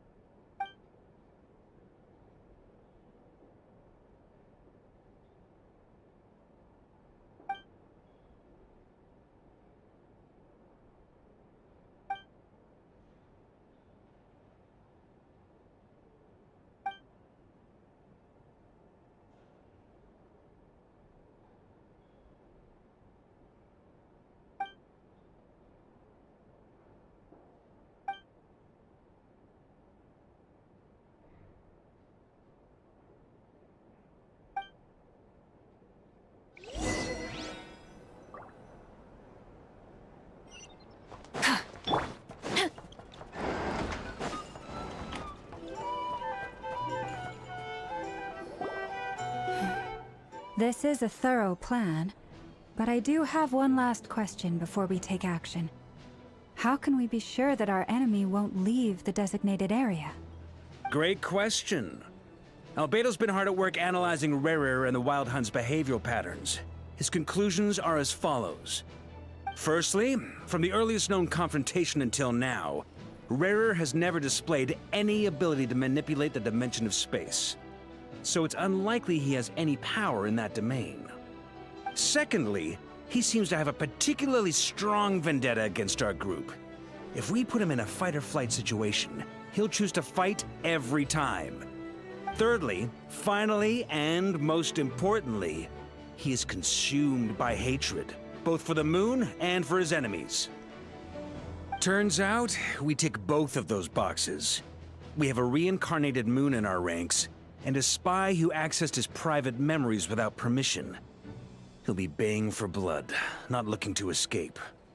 As someone who's had their fair share of interactions with the Wild Hunt, those all seem like valid observations to me. Understood. Then I will defer to the verdict of the group. Well, everyone, that's the plan in full detail. Albedo and Durin are carrying out their part as we speak. Plan approved. Scheduling. Okay, any firepower you need, I got you covered. Let's light this baby up. The Frost Moon Scions are behind you as well. And the rest of you?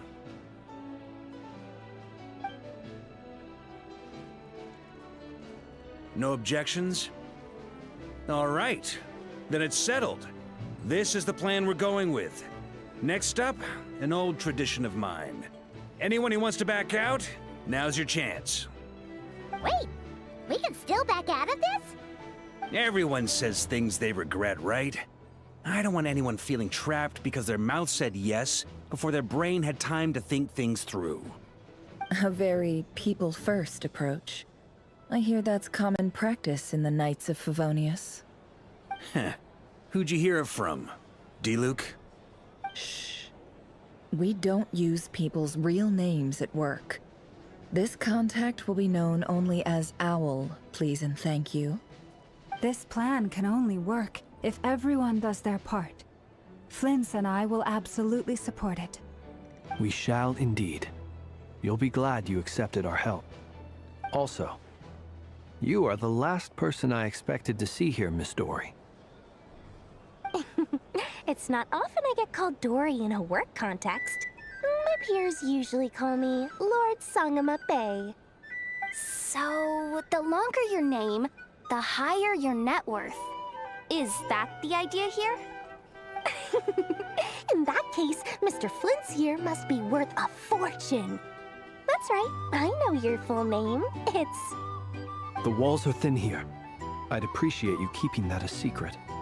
Okay, fine. Ugh, I'm actually only here as a favor for someone else. Do you have any idea how much it would cost to hire me otherwise? Oh, does this mean someone out there actually has the power to boss Dory around? It most certainly does not. We have a long-standing and mutually beneficial business partnership. She's actually the mom of a friend of yours. Said mom supplied me with a great little trinket, but now that lady's ruined everything. If I don't start building a little goodwill now, my whole business in Notcry is gonna go down the drain! Okay. So what exactly is so special about this pendant? It's a lucky charm that a great mage made for me. We have a business relationship, and she was worried that something bad might happen to me. So, she wanted me to have something that can store power to protect myself with. I finally got it all fully charged up with Kovaki, and then never went and used it all up at once! Never lost so big in my life! You're right. It was all my fault. I didn't mean to drain all the Kuvaki in the pendant, but I'll make it up to you. You will? Well, in that case, how about you give me your chess set, and we call it even? I knew you'd say that. Well, it's yours if you want it. In fact, take it now, and I'll even throw in a free Raker of Solnari. Deal? You're putting me in a difficult position here. It's a very useful thing to have around, but I have a funny feeling it won't be around much longer. I guess we'll see in a couple of days. Looks like bankruptcy for me. Hey, don't be so pessimistic. See this through and you never know. You might find a new business opportunity on the other side.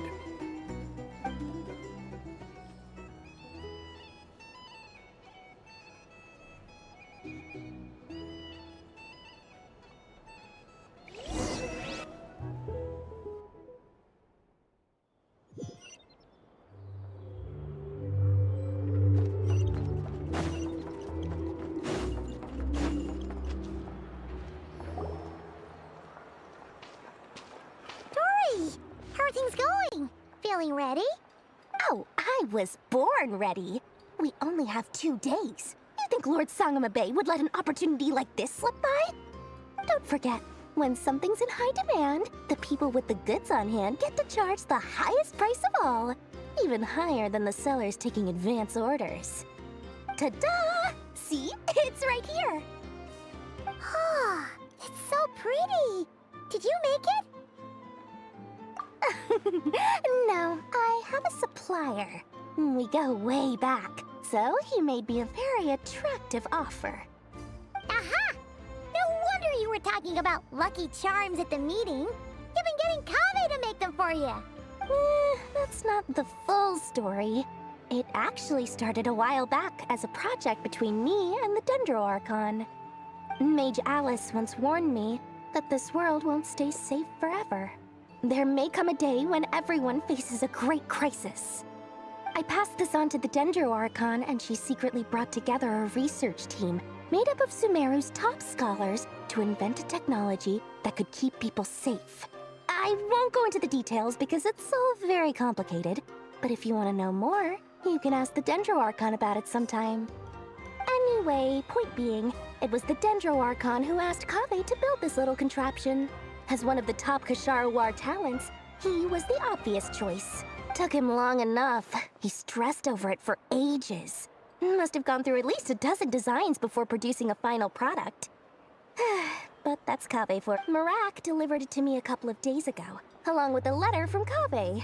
Could I ask why I'm sending this technology to you? What's your proposed use case? Has it been approved by the relevant authorities? So nosy. My fault for sending him the research permit to begin with. Surely Nahida must have told him you were involved in this project. He was probably just nervous because you're always so secretive about your business. Could be, could be. Anyway, I just replied, let's hope there never has to be a use case, because it would involve grave danger. Fair enough. But it sounds like he was just being cautious. He probably felt responsible as the one who made it. Or maybe he was asking as a favor for his housemate. He's done that before. Not sure why, though. His housemate doesn't seem to really care that much about this kind of stuff. Either way, all's well that ends well. I'm just glad to finally have my hands on the product. I wouldn't want to be without it, given the potential dangers that lie ahead. Huh? What does that look mean? Paimon's just super surprised. This must be the first time we've ever seen you actually get serious about something. Well, a long time ago, I made a promise to myself. I promised that I was gonna live every day of my life with a big beaming smile. Obviously, Mora plays a big part in that. There are always gonna be times in life when you have to give something back. That could mean paying back a debt, returning a favor, or showing some kindness. Alice has been a huge help to me over the years. She was the first investor I ever had. And I want my investors to know that Lord Sangamabe is the best in the business. And more than that, no one knows what the future will bring. Whatever happens, I want to make sure the Dendro Archon and all of Sumeru is prepared to face whatever comes. Oh, that? I was just making sure Nefer and I are square. Don't be thinking it was some sort of benevolent act. I'm no saint, so don't treat me like something I'm not. My priority is doing the business that I want to do. So long as my conscience lets me, but it usually does. That's the Lord Sangamabe business model. All right, if you say so. I do say so, and that's the whole point. I'm a businesswoman. Don't go trying to figure out what kind of person I am. You'll exhaust yourself. Much easier for everyone involved if you just take my word for it. Oh, and could you two help me get this stuff where it needs to be? Thanks so much. You're my favorite assistants.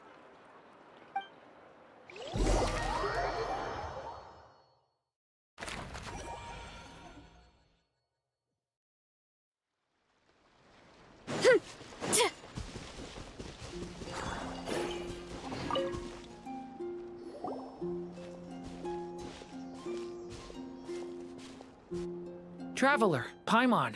It's good to see you. Everything going smoothly over here? Sort of. As you're probably aware, Varka, Durin, and I captured some abyssal creatures from the Wild Hunt. Per the plan, we dissected and analyzed some samples of these creatures. The process went very smoothly. The findings, however, come with some troubling implications. What? You can actually dissect the Wild Hunt? That depends on your definition of Wild Hunt and dissection. Harmless, lifeless. These words are accurate descriptions. The Wild Hunt is an interesting phenomenon. In and of itself, it doesn't seem to possess anything akin to a human personality. But taken as a collective, the medium through which the Wild Hunt is summoned does appear to have a soul. Master griped a lot about the wise Horoptotire, and seemed somewhat fascinated with the foul Certology.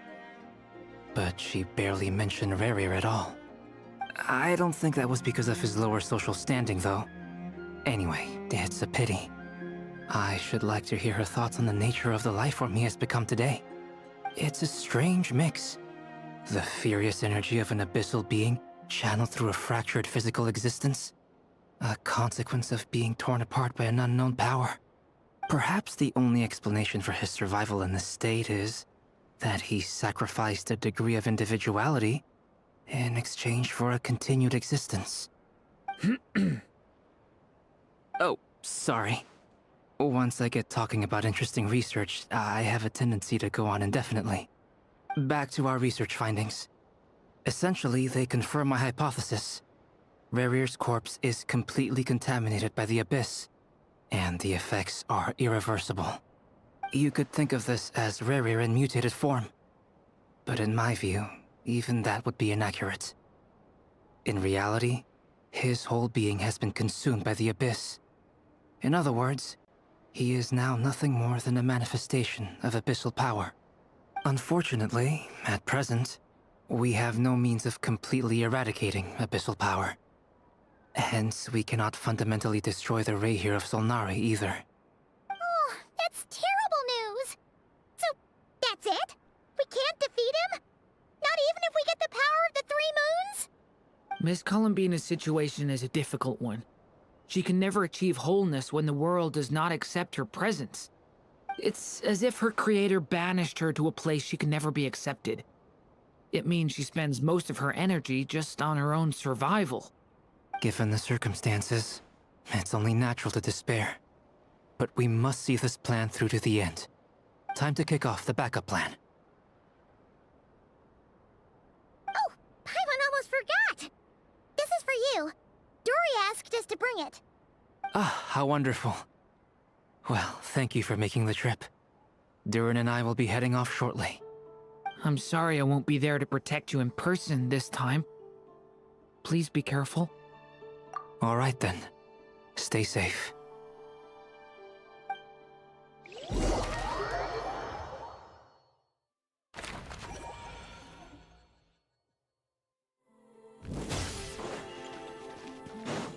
Time to roll!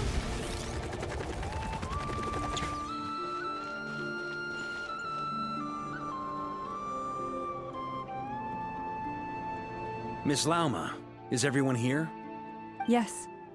The fate of my flock is in your hands, Grandmaster Varka. Please keep them safe. My lady, what are you saying? Within the next 24 hours, we will face the biggest crisis the world has ever seen. This is not a burden that we deserve to bear, but I believe that we reap what we sow in this life. So I intend to act. I must do what I think is right. For me, that means fighting for the future of Nodcry. This gentleman is the Grand Master of the Knights of Favonius, Varka, Knight of Boreas. In my absence, please follow his lead. Hey, everyone. Guess I should introduce myself. Well, to start with, I know my way around a battlefield. Biggest strengths are honesty and hard-workingness. Anyway, point is, I don't intend to let Lauma down. I'm gonna do everything in my power to keep every last one of you safe and sound.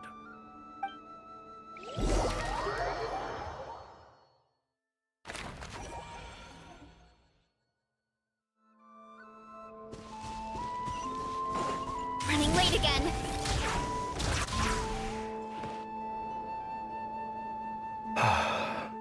Something on your mind?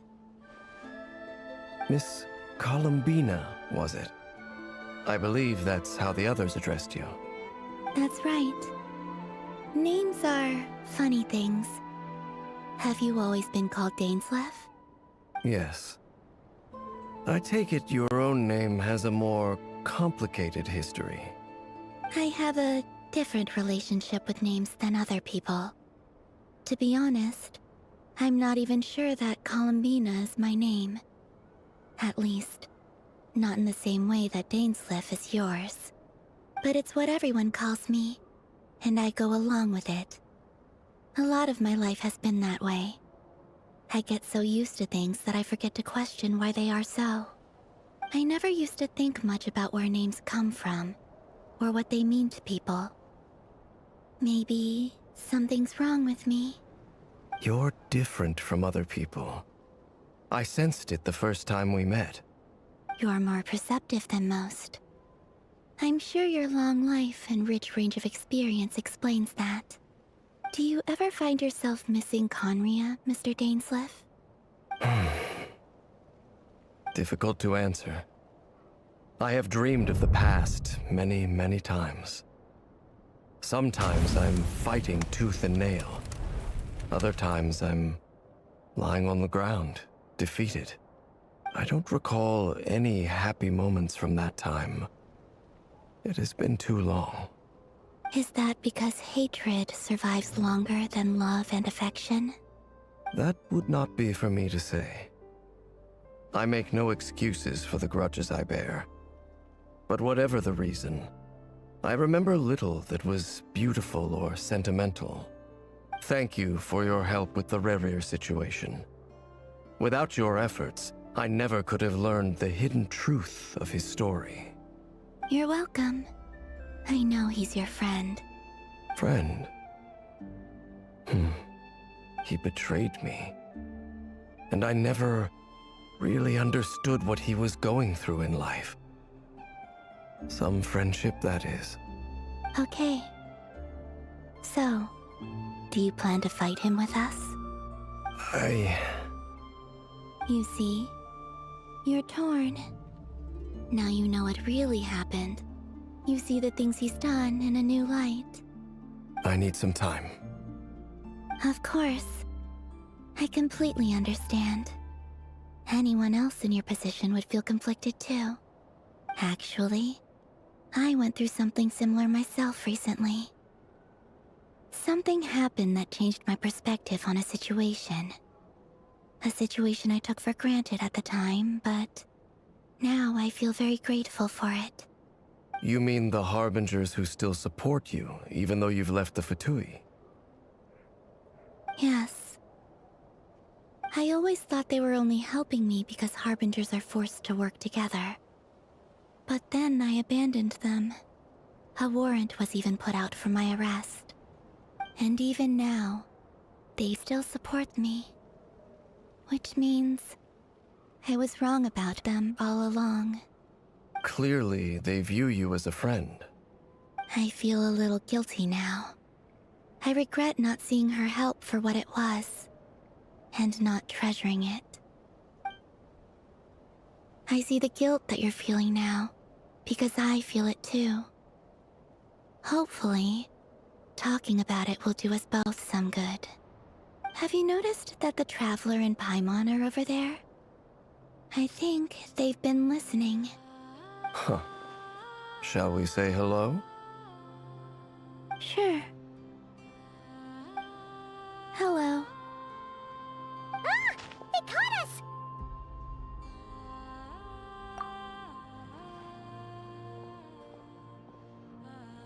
I apologize for making you worry. No doubt you wish to know where I stand on the plan to take down the Razer of Solnari. I'm afraid I need a little time, but I will seriously consider joining you. You will? Oh, thank you so much! Everyone will be so grateful to hear that! They needn't be. This was something that I was going to have to face up to eventually. That doesn't matter to them. They're grateful to you regardless. You can't control their gratitude, so just accept it. And then, have a think about whether you're willing to join us.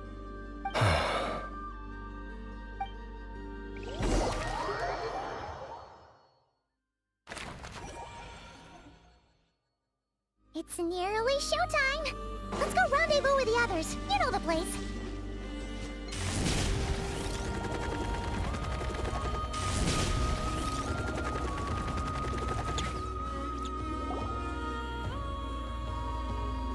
Ah, you're earlier than I expected. Hey, Blintz! Been waiting here long? Not too long. I came a little early so I'd have some time to think. Are you nervous about the battle? Quite the opposite. I'm reminiscing on my past battles. When I was awakened by the Machenike, I had not touched a weapon in many years. I felt like the battlefield was not where I belonged. But after waging war against the Wild Hunt for so long, I came to realize something. A life of absolute peace is simply not a possibility for me. My restless flame indicates that somewhere inside of me, there is a deep yearning to root out the evil in this world. Oh, that doesn't sound like such a bad thing. Well, in the past, when I was a Fae whose primary concern was hibernation, it was hardly ideal. But it certainly serves me well here in the present. And I am delighted to be able to join forces with you in this endeavor. Looks like I'm not the first to arrive. Ah, Miss Lauma. Did you sleep okay last night? I struggled to settle down at first, because of the nerves. But don't worry. I got enough sleep in the end. I'll be just fine. Please, I'm just doing my part. Never! Over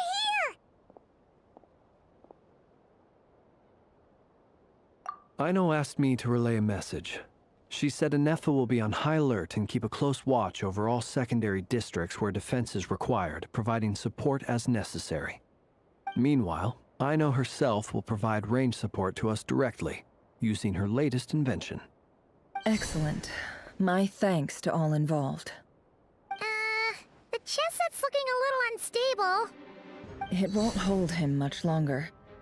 We should be prepared to engage at a moment's notice. No sense sitting around waiting. Let's make the first move while we still have the option. I agree. Paimon, find a safe hiding place. Got it! Be careful, Traveler! I will.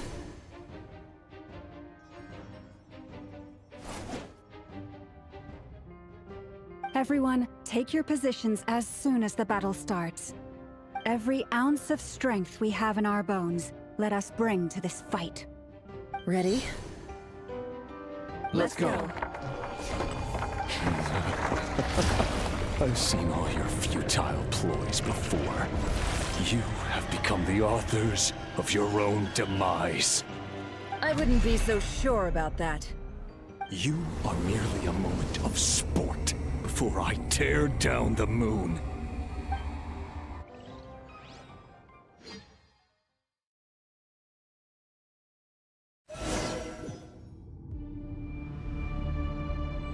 Stay on your toes. Yep, you too. Let me help you. Eat this! The moonlight betrays you. It all adds up.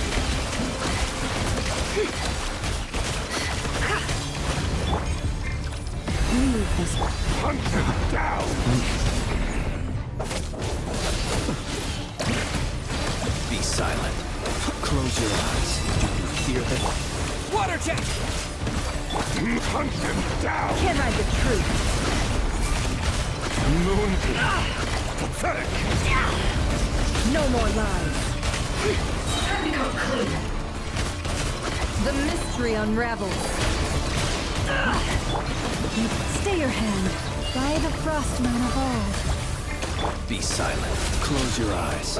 Night falls. Water jet! It all Ed. Began with the moon, and so shall it end. The moon will protect you.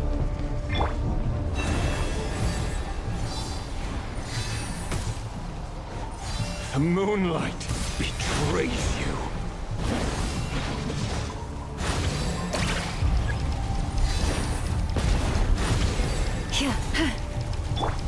Observe.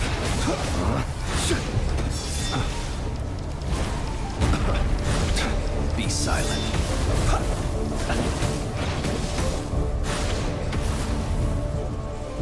Do you see now?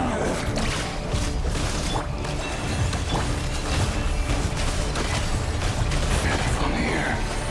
When?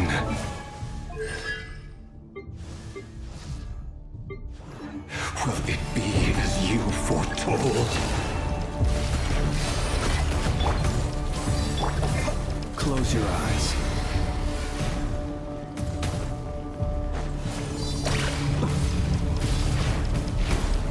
Observe.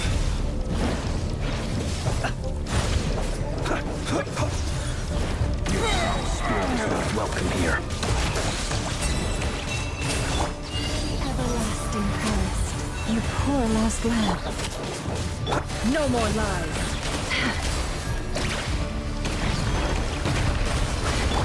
Wipe out! Water jet! Be silent. Fear the dark. Seek within. Time to go clean. Go! Hunt him down. Be silent. Close your eyes. Night falls. Futile. By the frost moon of old. Branch into song.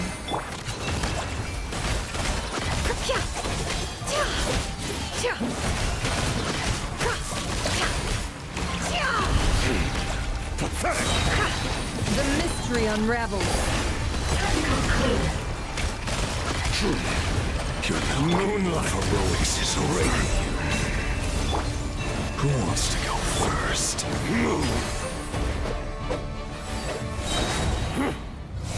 Now, get out of my sight! No, we've been separated! Will it take? You okay? Never! Where are the others? Stuck outside the barrier. I guess it really doesn't like us. I told you before, knowing too much is always a death sentence. Be careful what you wish for.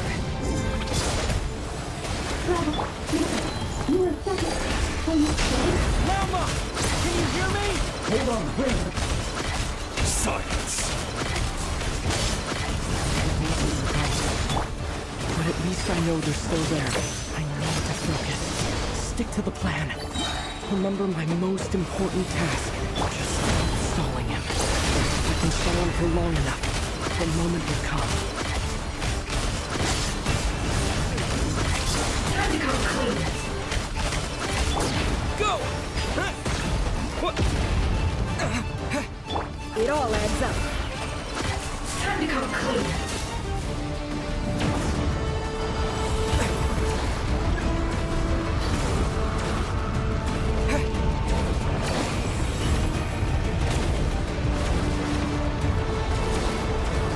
I've got this!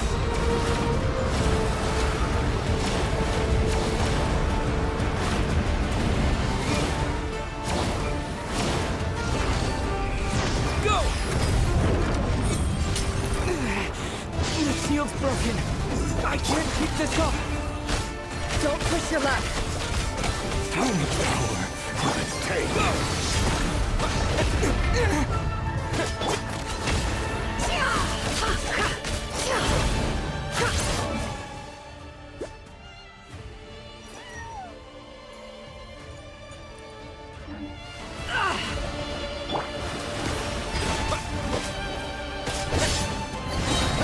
Wipe out!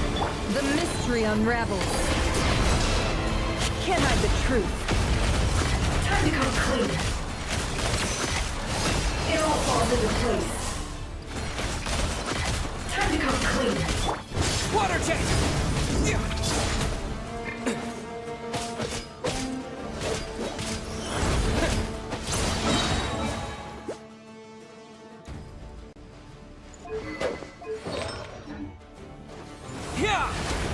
Seek within.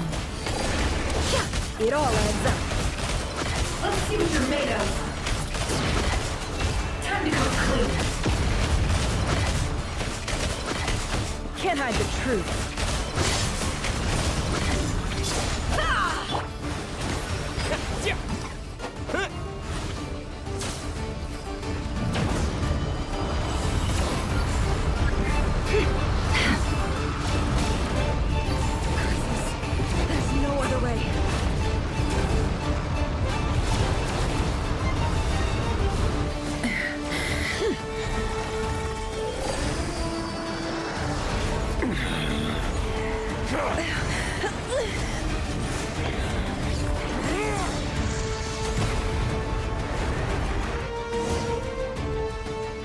The only way to defeat Rarer is to borrow his own power.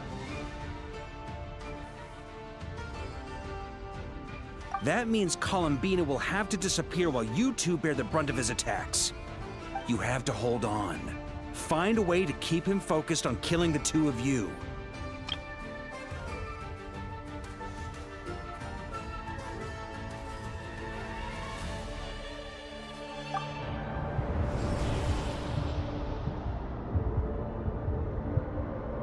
Never. Your eyes are bleeding. Soon you will be powerless to resist. And then, I will reduce you to dust. But that dust will plague your memories. Come on. Keep holding on. Any other tricks up your sleeve? Let's see them. As entertaining as they are. You've backed yourself into a corner. You don't fool me. I see your fear clear as day. I have to stoke his rage. Make him unleash everything. You fear what you could never defeat. You fear the thought of never being able to save your beloved. You cannot win the fight against fate, Rarer. Is that what you think? Well, now it's your turn to feel afraid!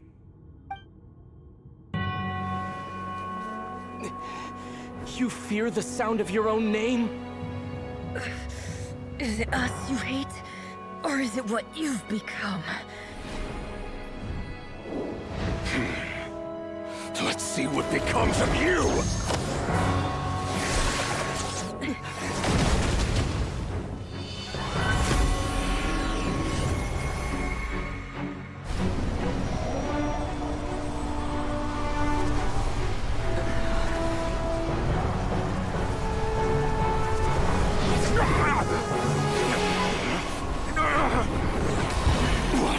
Happening? That power. I've seen it before.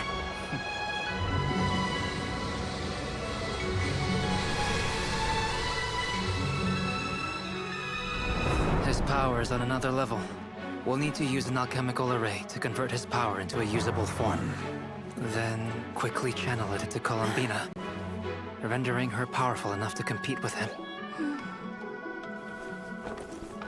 I'll join you. I can help. If I release enough abyssal energy into a confined space, it'll create a potential difference, allowing us to extract a huge amount of elemental energy. Next, I'll synchronize with everyone's minds using Pyro, then give you temporary access to their abilities and fields of view. But it won't last long. Can you see? Well enough.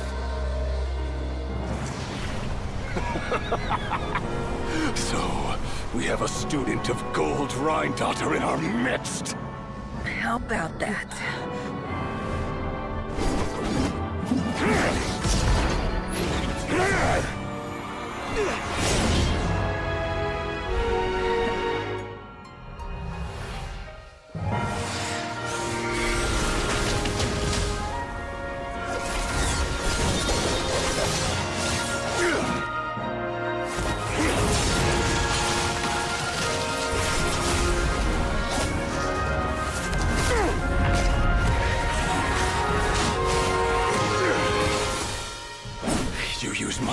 power against me?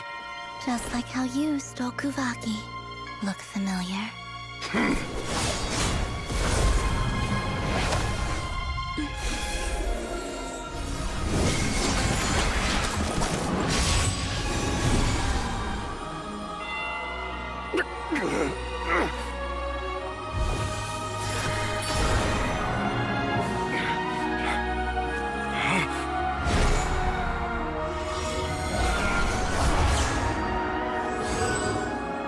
Don't you realize? You don't have the power to hold that gate open! I don't, but someone else does.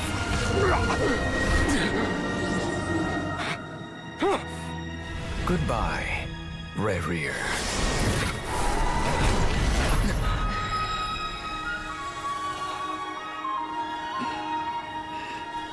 We won.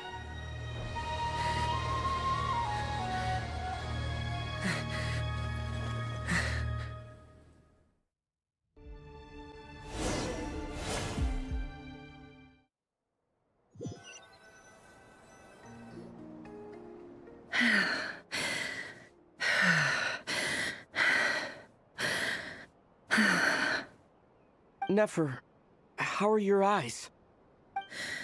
They're fine. Apart from the blindness, of course. It's not too late. Let me handle it.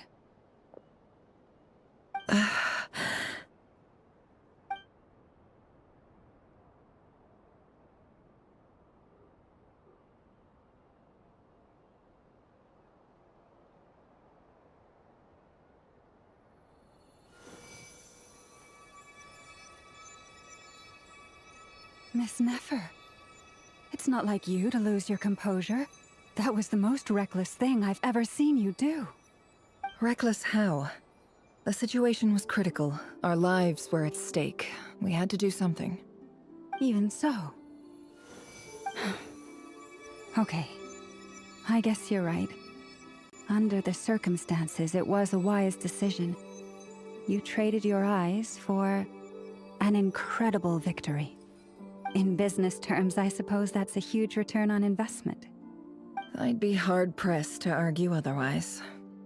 Still, I don't like this outcome, and I don't want you to lose your sight for good. People suffer when they make sacrifices they shouldn't have to make, whether that means faith, strength, or in this case, your ability to even see. I had hoped you could win without sacrificing so much as a single hair on your head. Thank you. Really. All done. Don't try and open your eyes just yet. We'll see how you're doing in a couple of days. Until then, please follow your recovery plan to the letter. I'll send full details through Yehoda. For now, just get yourself home, relax, and rest. My dear friends, we have fought bravely and achieved a spectacular victory. A dark cloud has been lifted from the skies of Nodcry. All in this land will be grateful for what you have done. The moon will remember this day. Thank you both.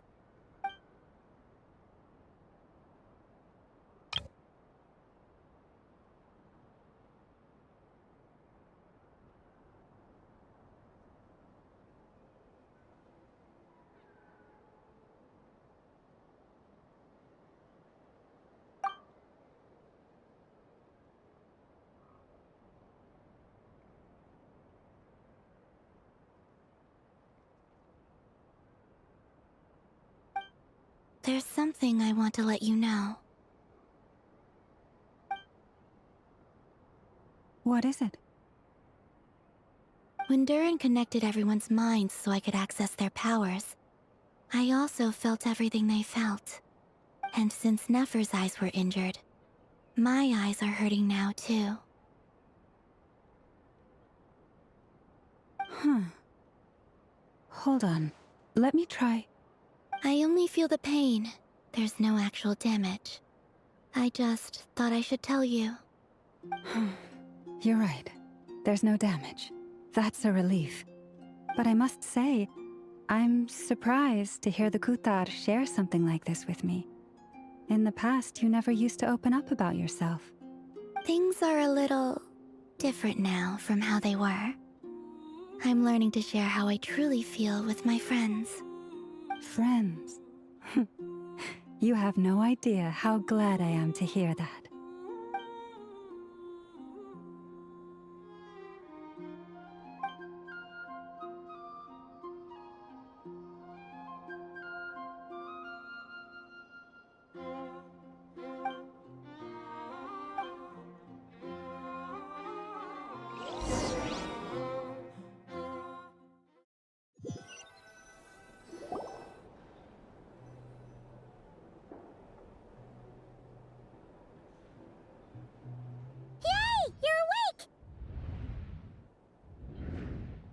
How you feeling?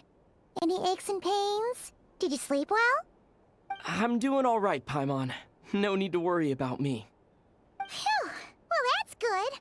Paimon's been sitting on the edge of the bed worrying about you for ages. You slept a whole day and night. Poor Paimon had to eat all by her lonesome. Glad to hear you didn't starve. How was the food? Well, it wasn't the same without you there to share it. Honestly, Paimon just can't relax when you're not your usual self. She couldn't enjoy the food and settle down to sleep. Well, I'm back to normal now. Oh yeah, and Albedo swung by earlier. He said to tell you to head to the tavern when you woke up. Varker and the others are organizing a victory feast and they want to celebrate with you. He also dropped off some medical supplies, but you seem fit as a fiddle, so guess you won't be needing those. If you're feeling up to it, let's head over now. Wouldn't want to keep them waiting.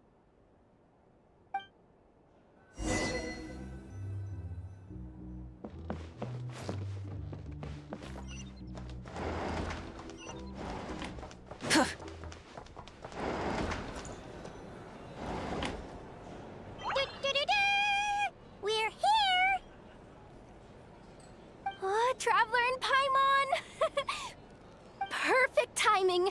We were literally just saying how there's no way we're holding this victory feast without you any longer, and we would have postponed it till tomorrow. How are you feeling today? Much better. Thanks. Don't worry about me. Relieved to hear it. If that changes, just let me know. Happy to check you over at any time. Yep, we're here for you. Anything you need, just let us know. Oh wait, where's Nefer? How are her eyes doing? Nefer's right over there. I'm sure she'd love to catch up with you.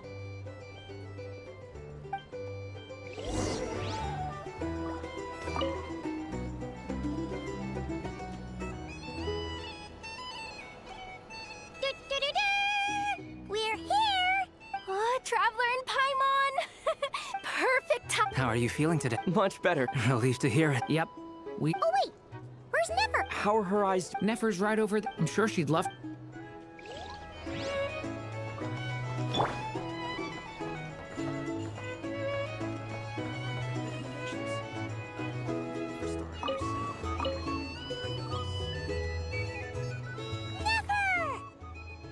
Traveler, Paimon, are you recovering well? Turns out that moon chanter has some real talent after all. My eyes were mostly recovered after just a couple days rest. I can actually open them again now. Yeah, but you gotta be careful. Lauma says not to strain your eyes while they're still healing. Yes, thank you. I'm well aware. Yehoda, could I borrow you for a moment? I could do with an extra pair of hands. Oh, sure. Coming. Did you hear that? I gotta go help Lauma for a second. You guys chat among yourselves. I'll grab us some drinks on the way back. Paimon, you still like 'em sweet? You bet! Make it extra sweet, because Paimon's earned it! Sure thing!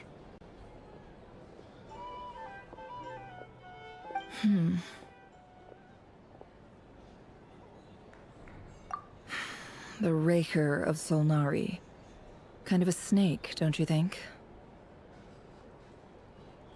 No, definitely a snake. A poisonous one who spewed his venomous hatred everywhere. Anyone who seeks revenge out of hatred for other people has become a snake. That's something my dad used to say. Perhaps. I'm sure it sounds like a very wise and open-hearted perspective to your ears. But me? I think hatred is a perfectly justifiable emotion. What else is left when everything you depended on in life gets stripped away? Something's gotta fuel that drive to keep on living. If you're worried about me, you can nip that in the bud. I'm not someone who gets stuck in the past. It's just... I suddenly feel like I was wrong to call my father a liar. He was just a fool. That's why the Academia turned their back on him, and why the other tribes ganged up on him. Oh, Father. How much better things could have been if you were a skilled liar. Look at the Ibis King. Thoth is a fiendishly cunning liar. And yet, strangely, he feels more like a father to me than my real dad ever was. He's never brought it up, but I'd bet he feels the same way. Why else would he give me the power to perceive the truth, while at the same time training me in the art of deception? Well, King Deshret banished him to Aru, which is essentially a prison, and posed 3 questions to him. He promised that he'd have his freedom if he could find the answers. His response was to take on a physical form and approach me, hoping that I could become his envoy and search for one of the answers on his behalf. Did he really think I'd fall for that? He's stuck there. He can't make me return what he gave to me. So that's enough for you to decide he's nice, is it? He's a prisoner, and he was scared. So he decided to perform some good deeds to win people's approval. He lives in fear because he's a deceiver. How is Rerir any different? You can't work as a spy your whole life and expect a happy ending. It's preposterous. Yet I can't say I don't understand it. Liars live in the darkness of their own making, but it's still human nature to want to go on living. They say that a liar's soul is the most worthless thing in the world. What do you think?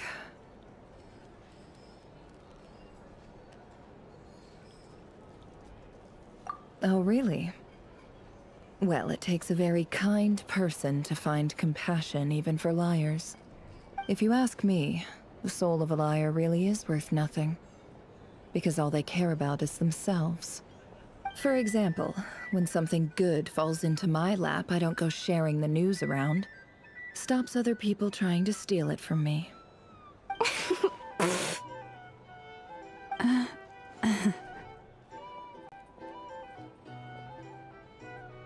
So be it. They have sharp ears. I can't keep anything from them. Wow, is that what it looks like? Well, you all know my past now, and I can't simply eliminate everyone who knows too much. So I guess I just have to put up with you. For the foreseeable future, at least. When you find yourself in a situation you can't control, the safest play is to keep calm and start monitoring everyone involved like a hawk. In the intelligence world, you need to have a sense of perspective and play your hand accordingly.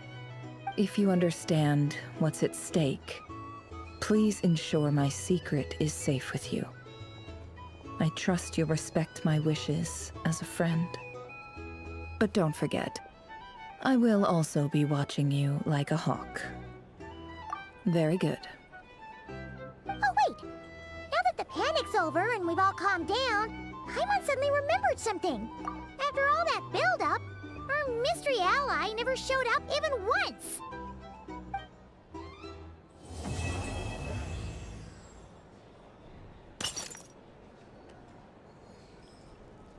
Huh? Am I imagining things?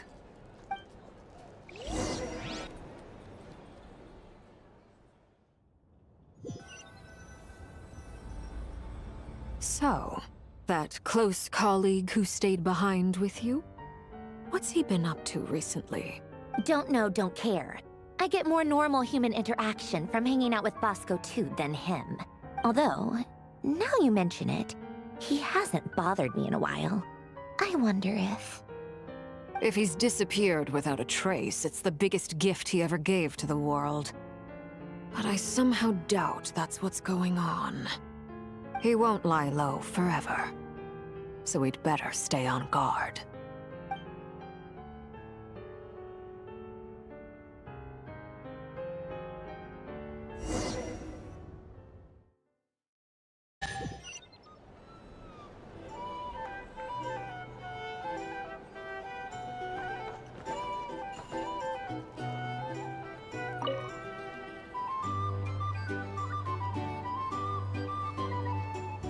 Ah, Lord Sangama Bay.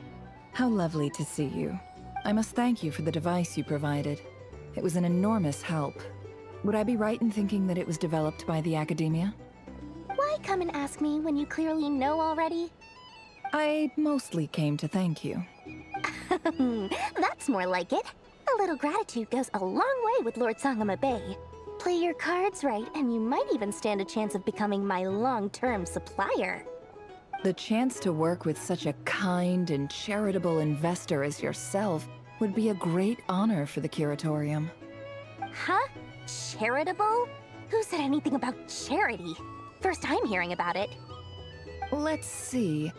The first plot of land you purchased in Nodcry, your desert interests, and... Stop! What do you think you're doing? Exposing my investment history! It's nothing to hide from. They're all perfectly legitimate investments. And some of the land you purchased was with the intent of building a sanctuary? Yes, I heard about that too. How did you... You're a curious case, Lord Sangama Bay. You don't like people finding out about your good deeds, do you? But I'm afraid no matter how hard you try to keep things under wraps, where there's a will, there's a way. You did it for Sumeru, didn't you? It was empty land that was gonna go to waste otherwise. I figured if I built something there, it might at least get some use in an emergency. Disasters are capricious things. They strike without any warning. I've lost family to a disaster before, and I don't want to lose any friends or business partners if I can help it. My elder sister used to dream of finding a sanctuary. Somewhere with plenty of food, water, and medicine. Where everyone could live happy lives. It was something I looked into, but after discussing things with the Dendro Archon, I decided on a more effective strategy. The tech people handled the tech, and Moneybags provided the Mora. It just made the most sense. It's a pity that so few people know the truth about you. Everyone says that you view everything in terms of Mora, and all you care about is growing your own wealth. So, what's the problem with that? Everyone wants to be rich. It's human nature. So yes, I love Mora, and it's nothing to be ashamed of. But surely you have dreams of your own beyond just making Mora. You don't get it, do you? My dream is to invest in other people's dreams.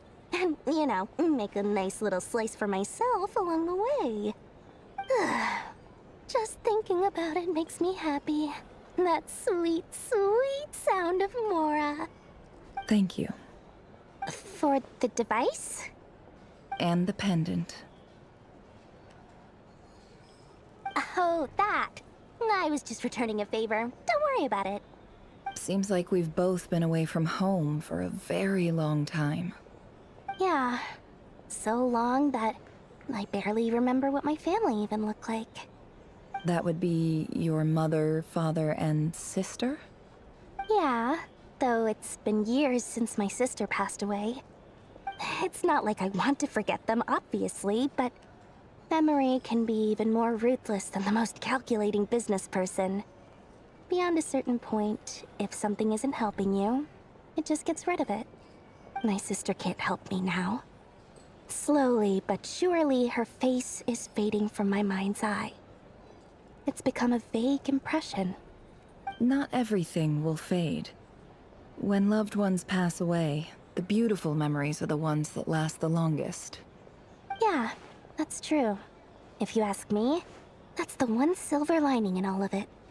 Well, that, plus, I'm sure that life is much better now than it was back then. Oh, absolutely. I have tons of Mora, a big beautiful house, business is booming, and I'm as happy as can be.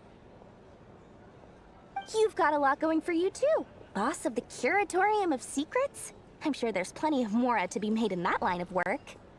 I appreciate the vote of confidence.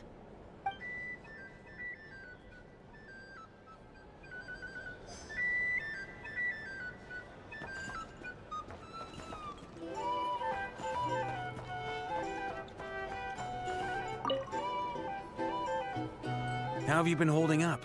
Any adverse reactions?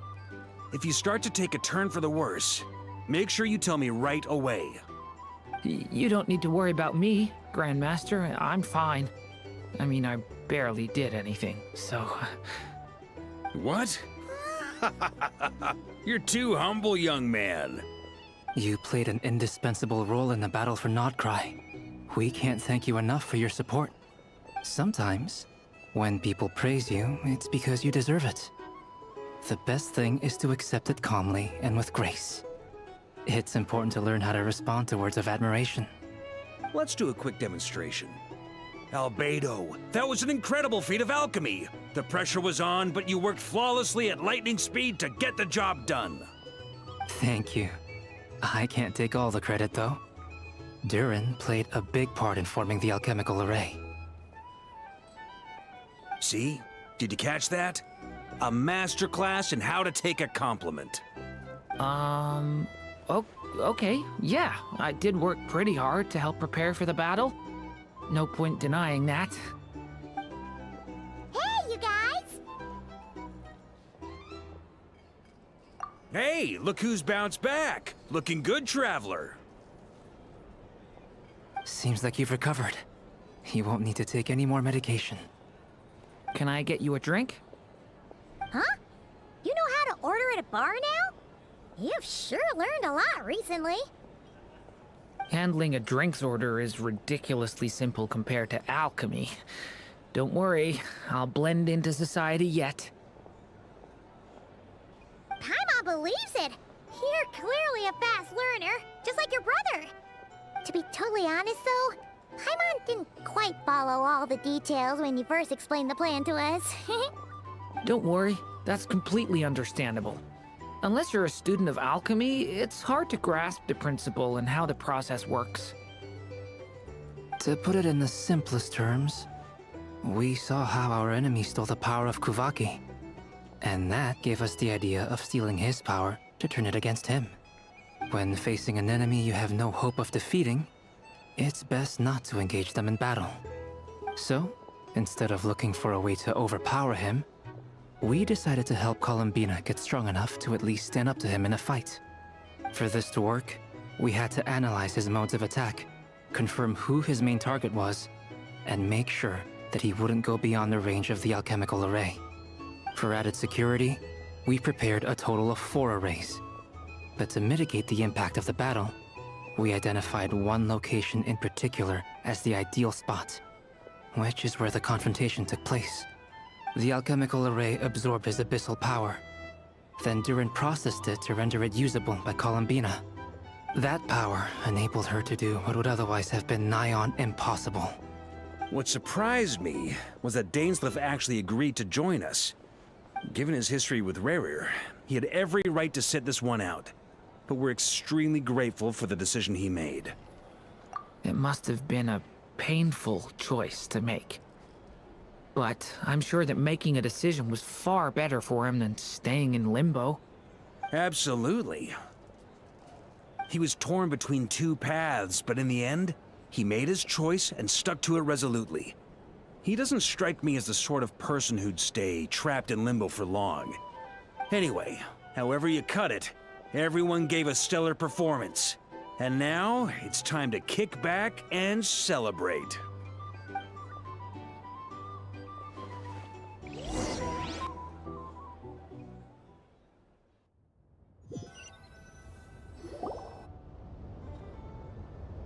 That's the only reason you're here? Yes. I've thought a lot about it. And I've realized that you, me, and Arlecchino should be friends. I think this is very important. So I felt I had to come and tell you. Well, this is a new one. I'm so moved. I can't even hold my teacup. If that's all, you can leave now. Do you not want to be friends with me? Or is it that you prefer being co-workers?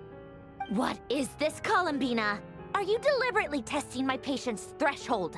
Right now, my politeness module is active. But if you say another word, I swear I'll shut it down. If your politeness module was active, wouldn't you say the word please at some point? Polonia, please see Lady Columbina to the door. Will you still invite me to your next tea party? What? Yes, I think you will. Bye-bye, dear Sandrone.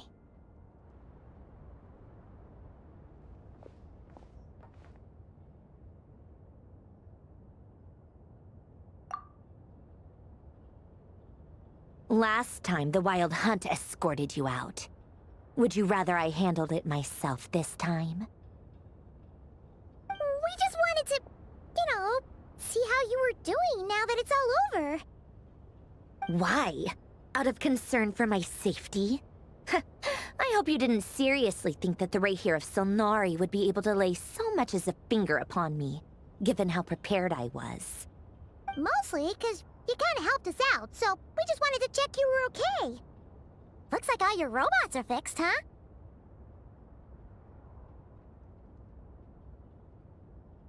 Oh, don't you worry about that. Tea time is already a write-off.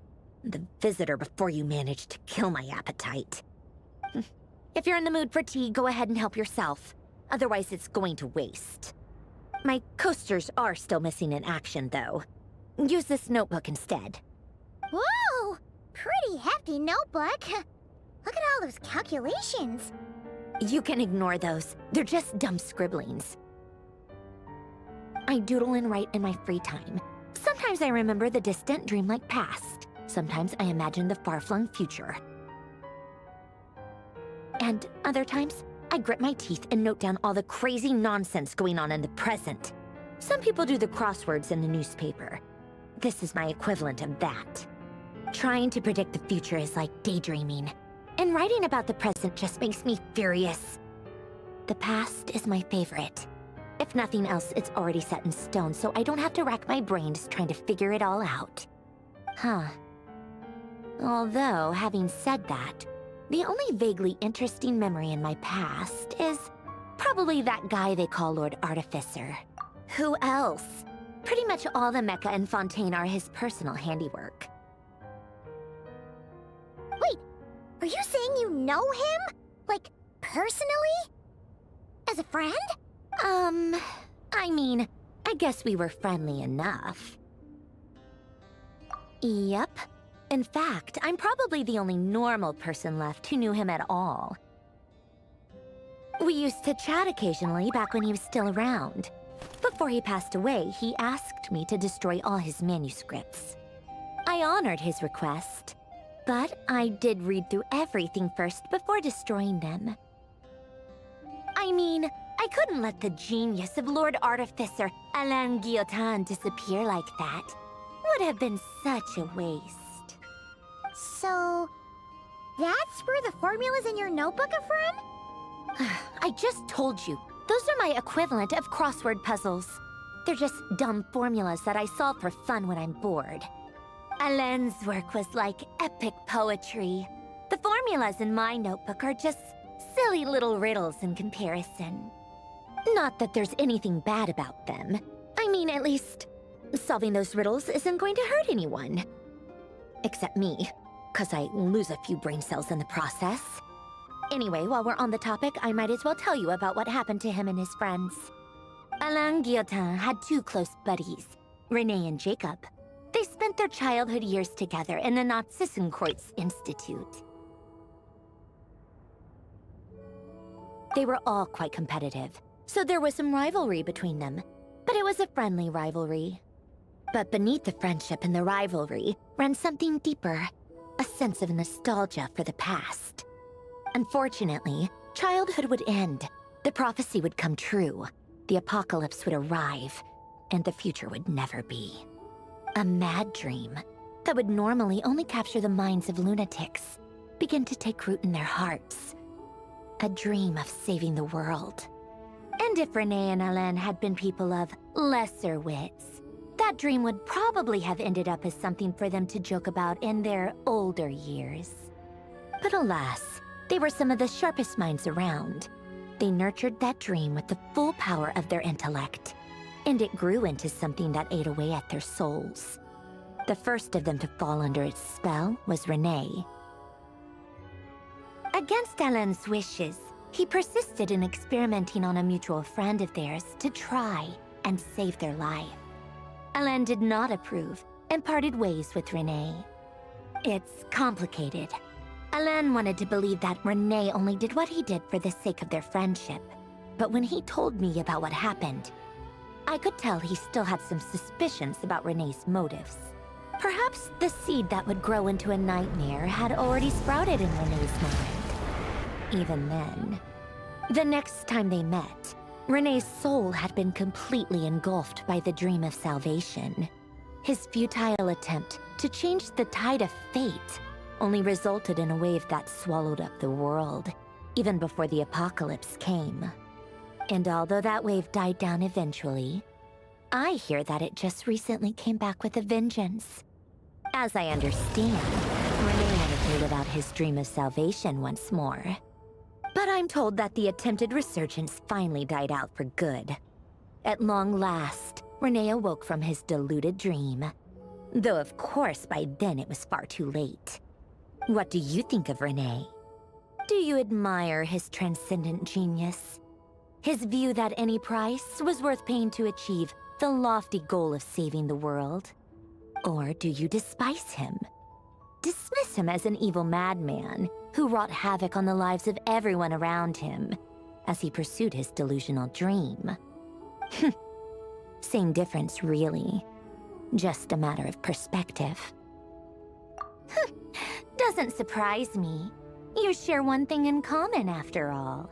You both want to be the savior.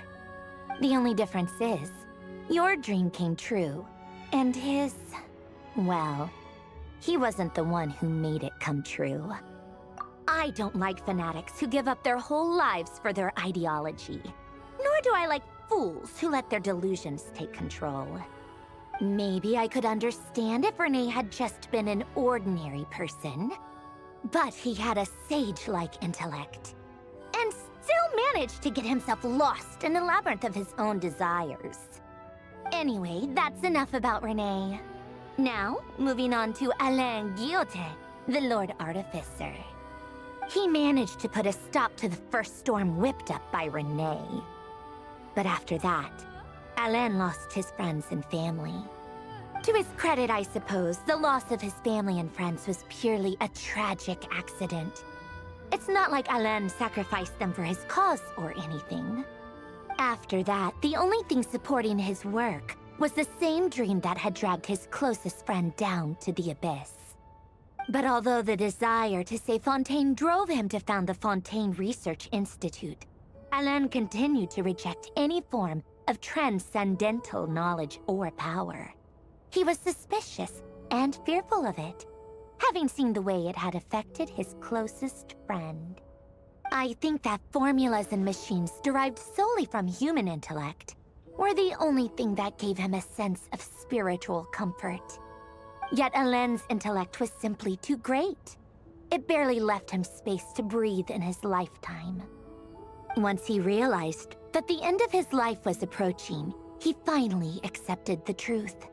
The Nazissenkreuz Institute needed someone, and a human being, to see its story through to the end.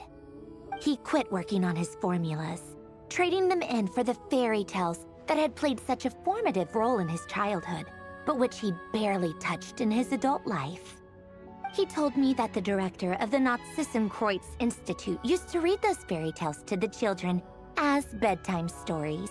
Apparently, they worked wonders at sending kids off to sleep. I think that all he wanted at that time in his life was to be able to sleep deeply without being plagued by depression. By that point, nothing else really mattered.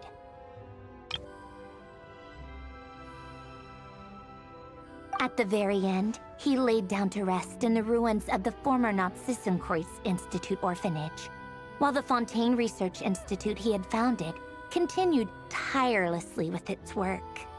Many years after that, tensions over competing dreams would once again cause a rift, this time between members of the Fontaine Research Institute. But the actions of those fools had nothing at all to do with Alain. And that is the story of two people from the Nazissenkreuz Institute who both wanted to save the world. One went all in on his fantasy of salvation without ever looking back, and ended up calmly sinking to the bottom of the deepest sea. The other sought desperately to burn bright in his life, even though he wasn't sure where he was going. I do sometimes wonder, why is it that people like them have such grand hopes of saving the world? Even the grandest tree starts as a tiny seed. So perhaps, for each of them, their mission to save the world began with a very simple desire: to save themselves. They were young children with friends and family who mattered to them, desires to explore the meaning of life, ambitions to have a successful career. They didn't want to see all of that taken away in one fell swoop. Or maybe they just wanted to find something to anchor themselves within the chaos, to stop them getting quietly swept away by the storms of life. But instead, the search for their own salvation took them down the rocky road laid out by fate. Do you think the desire to save oneself is enough of a justification to try and save the world? The way you said that sounded just like Alain. I asked him the same question back when he was in his prime, putting all of his energy into his work. He gave the exact same answer as you did. No elaboration, just a quick short answer before getting right back to his work. He was always that way. All right, tea time's over. I owe Arlecchino a favor for telling me these stories. I'll have to bring a whole sack of gifts the next time I visit the House of the Hearth. I'm gonna go tinker with Polonia now. You guys can do whatever you want, as long as it doesn't involve interrupting me. Polonia, exit hibernation mode. Begin diagnostics.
I better get me some out.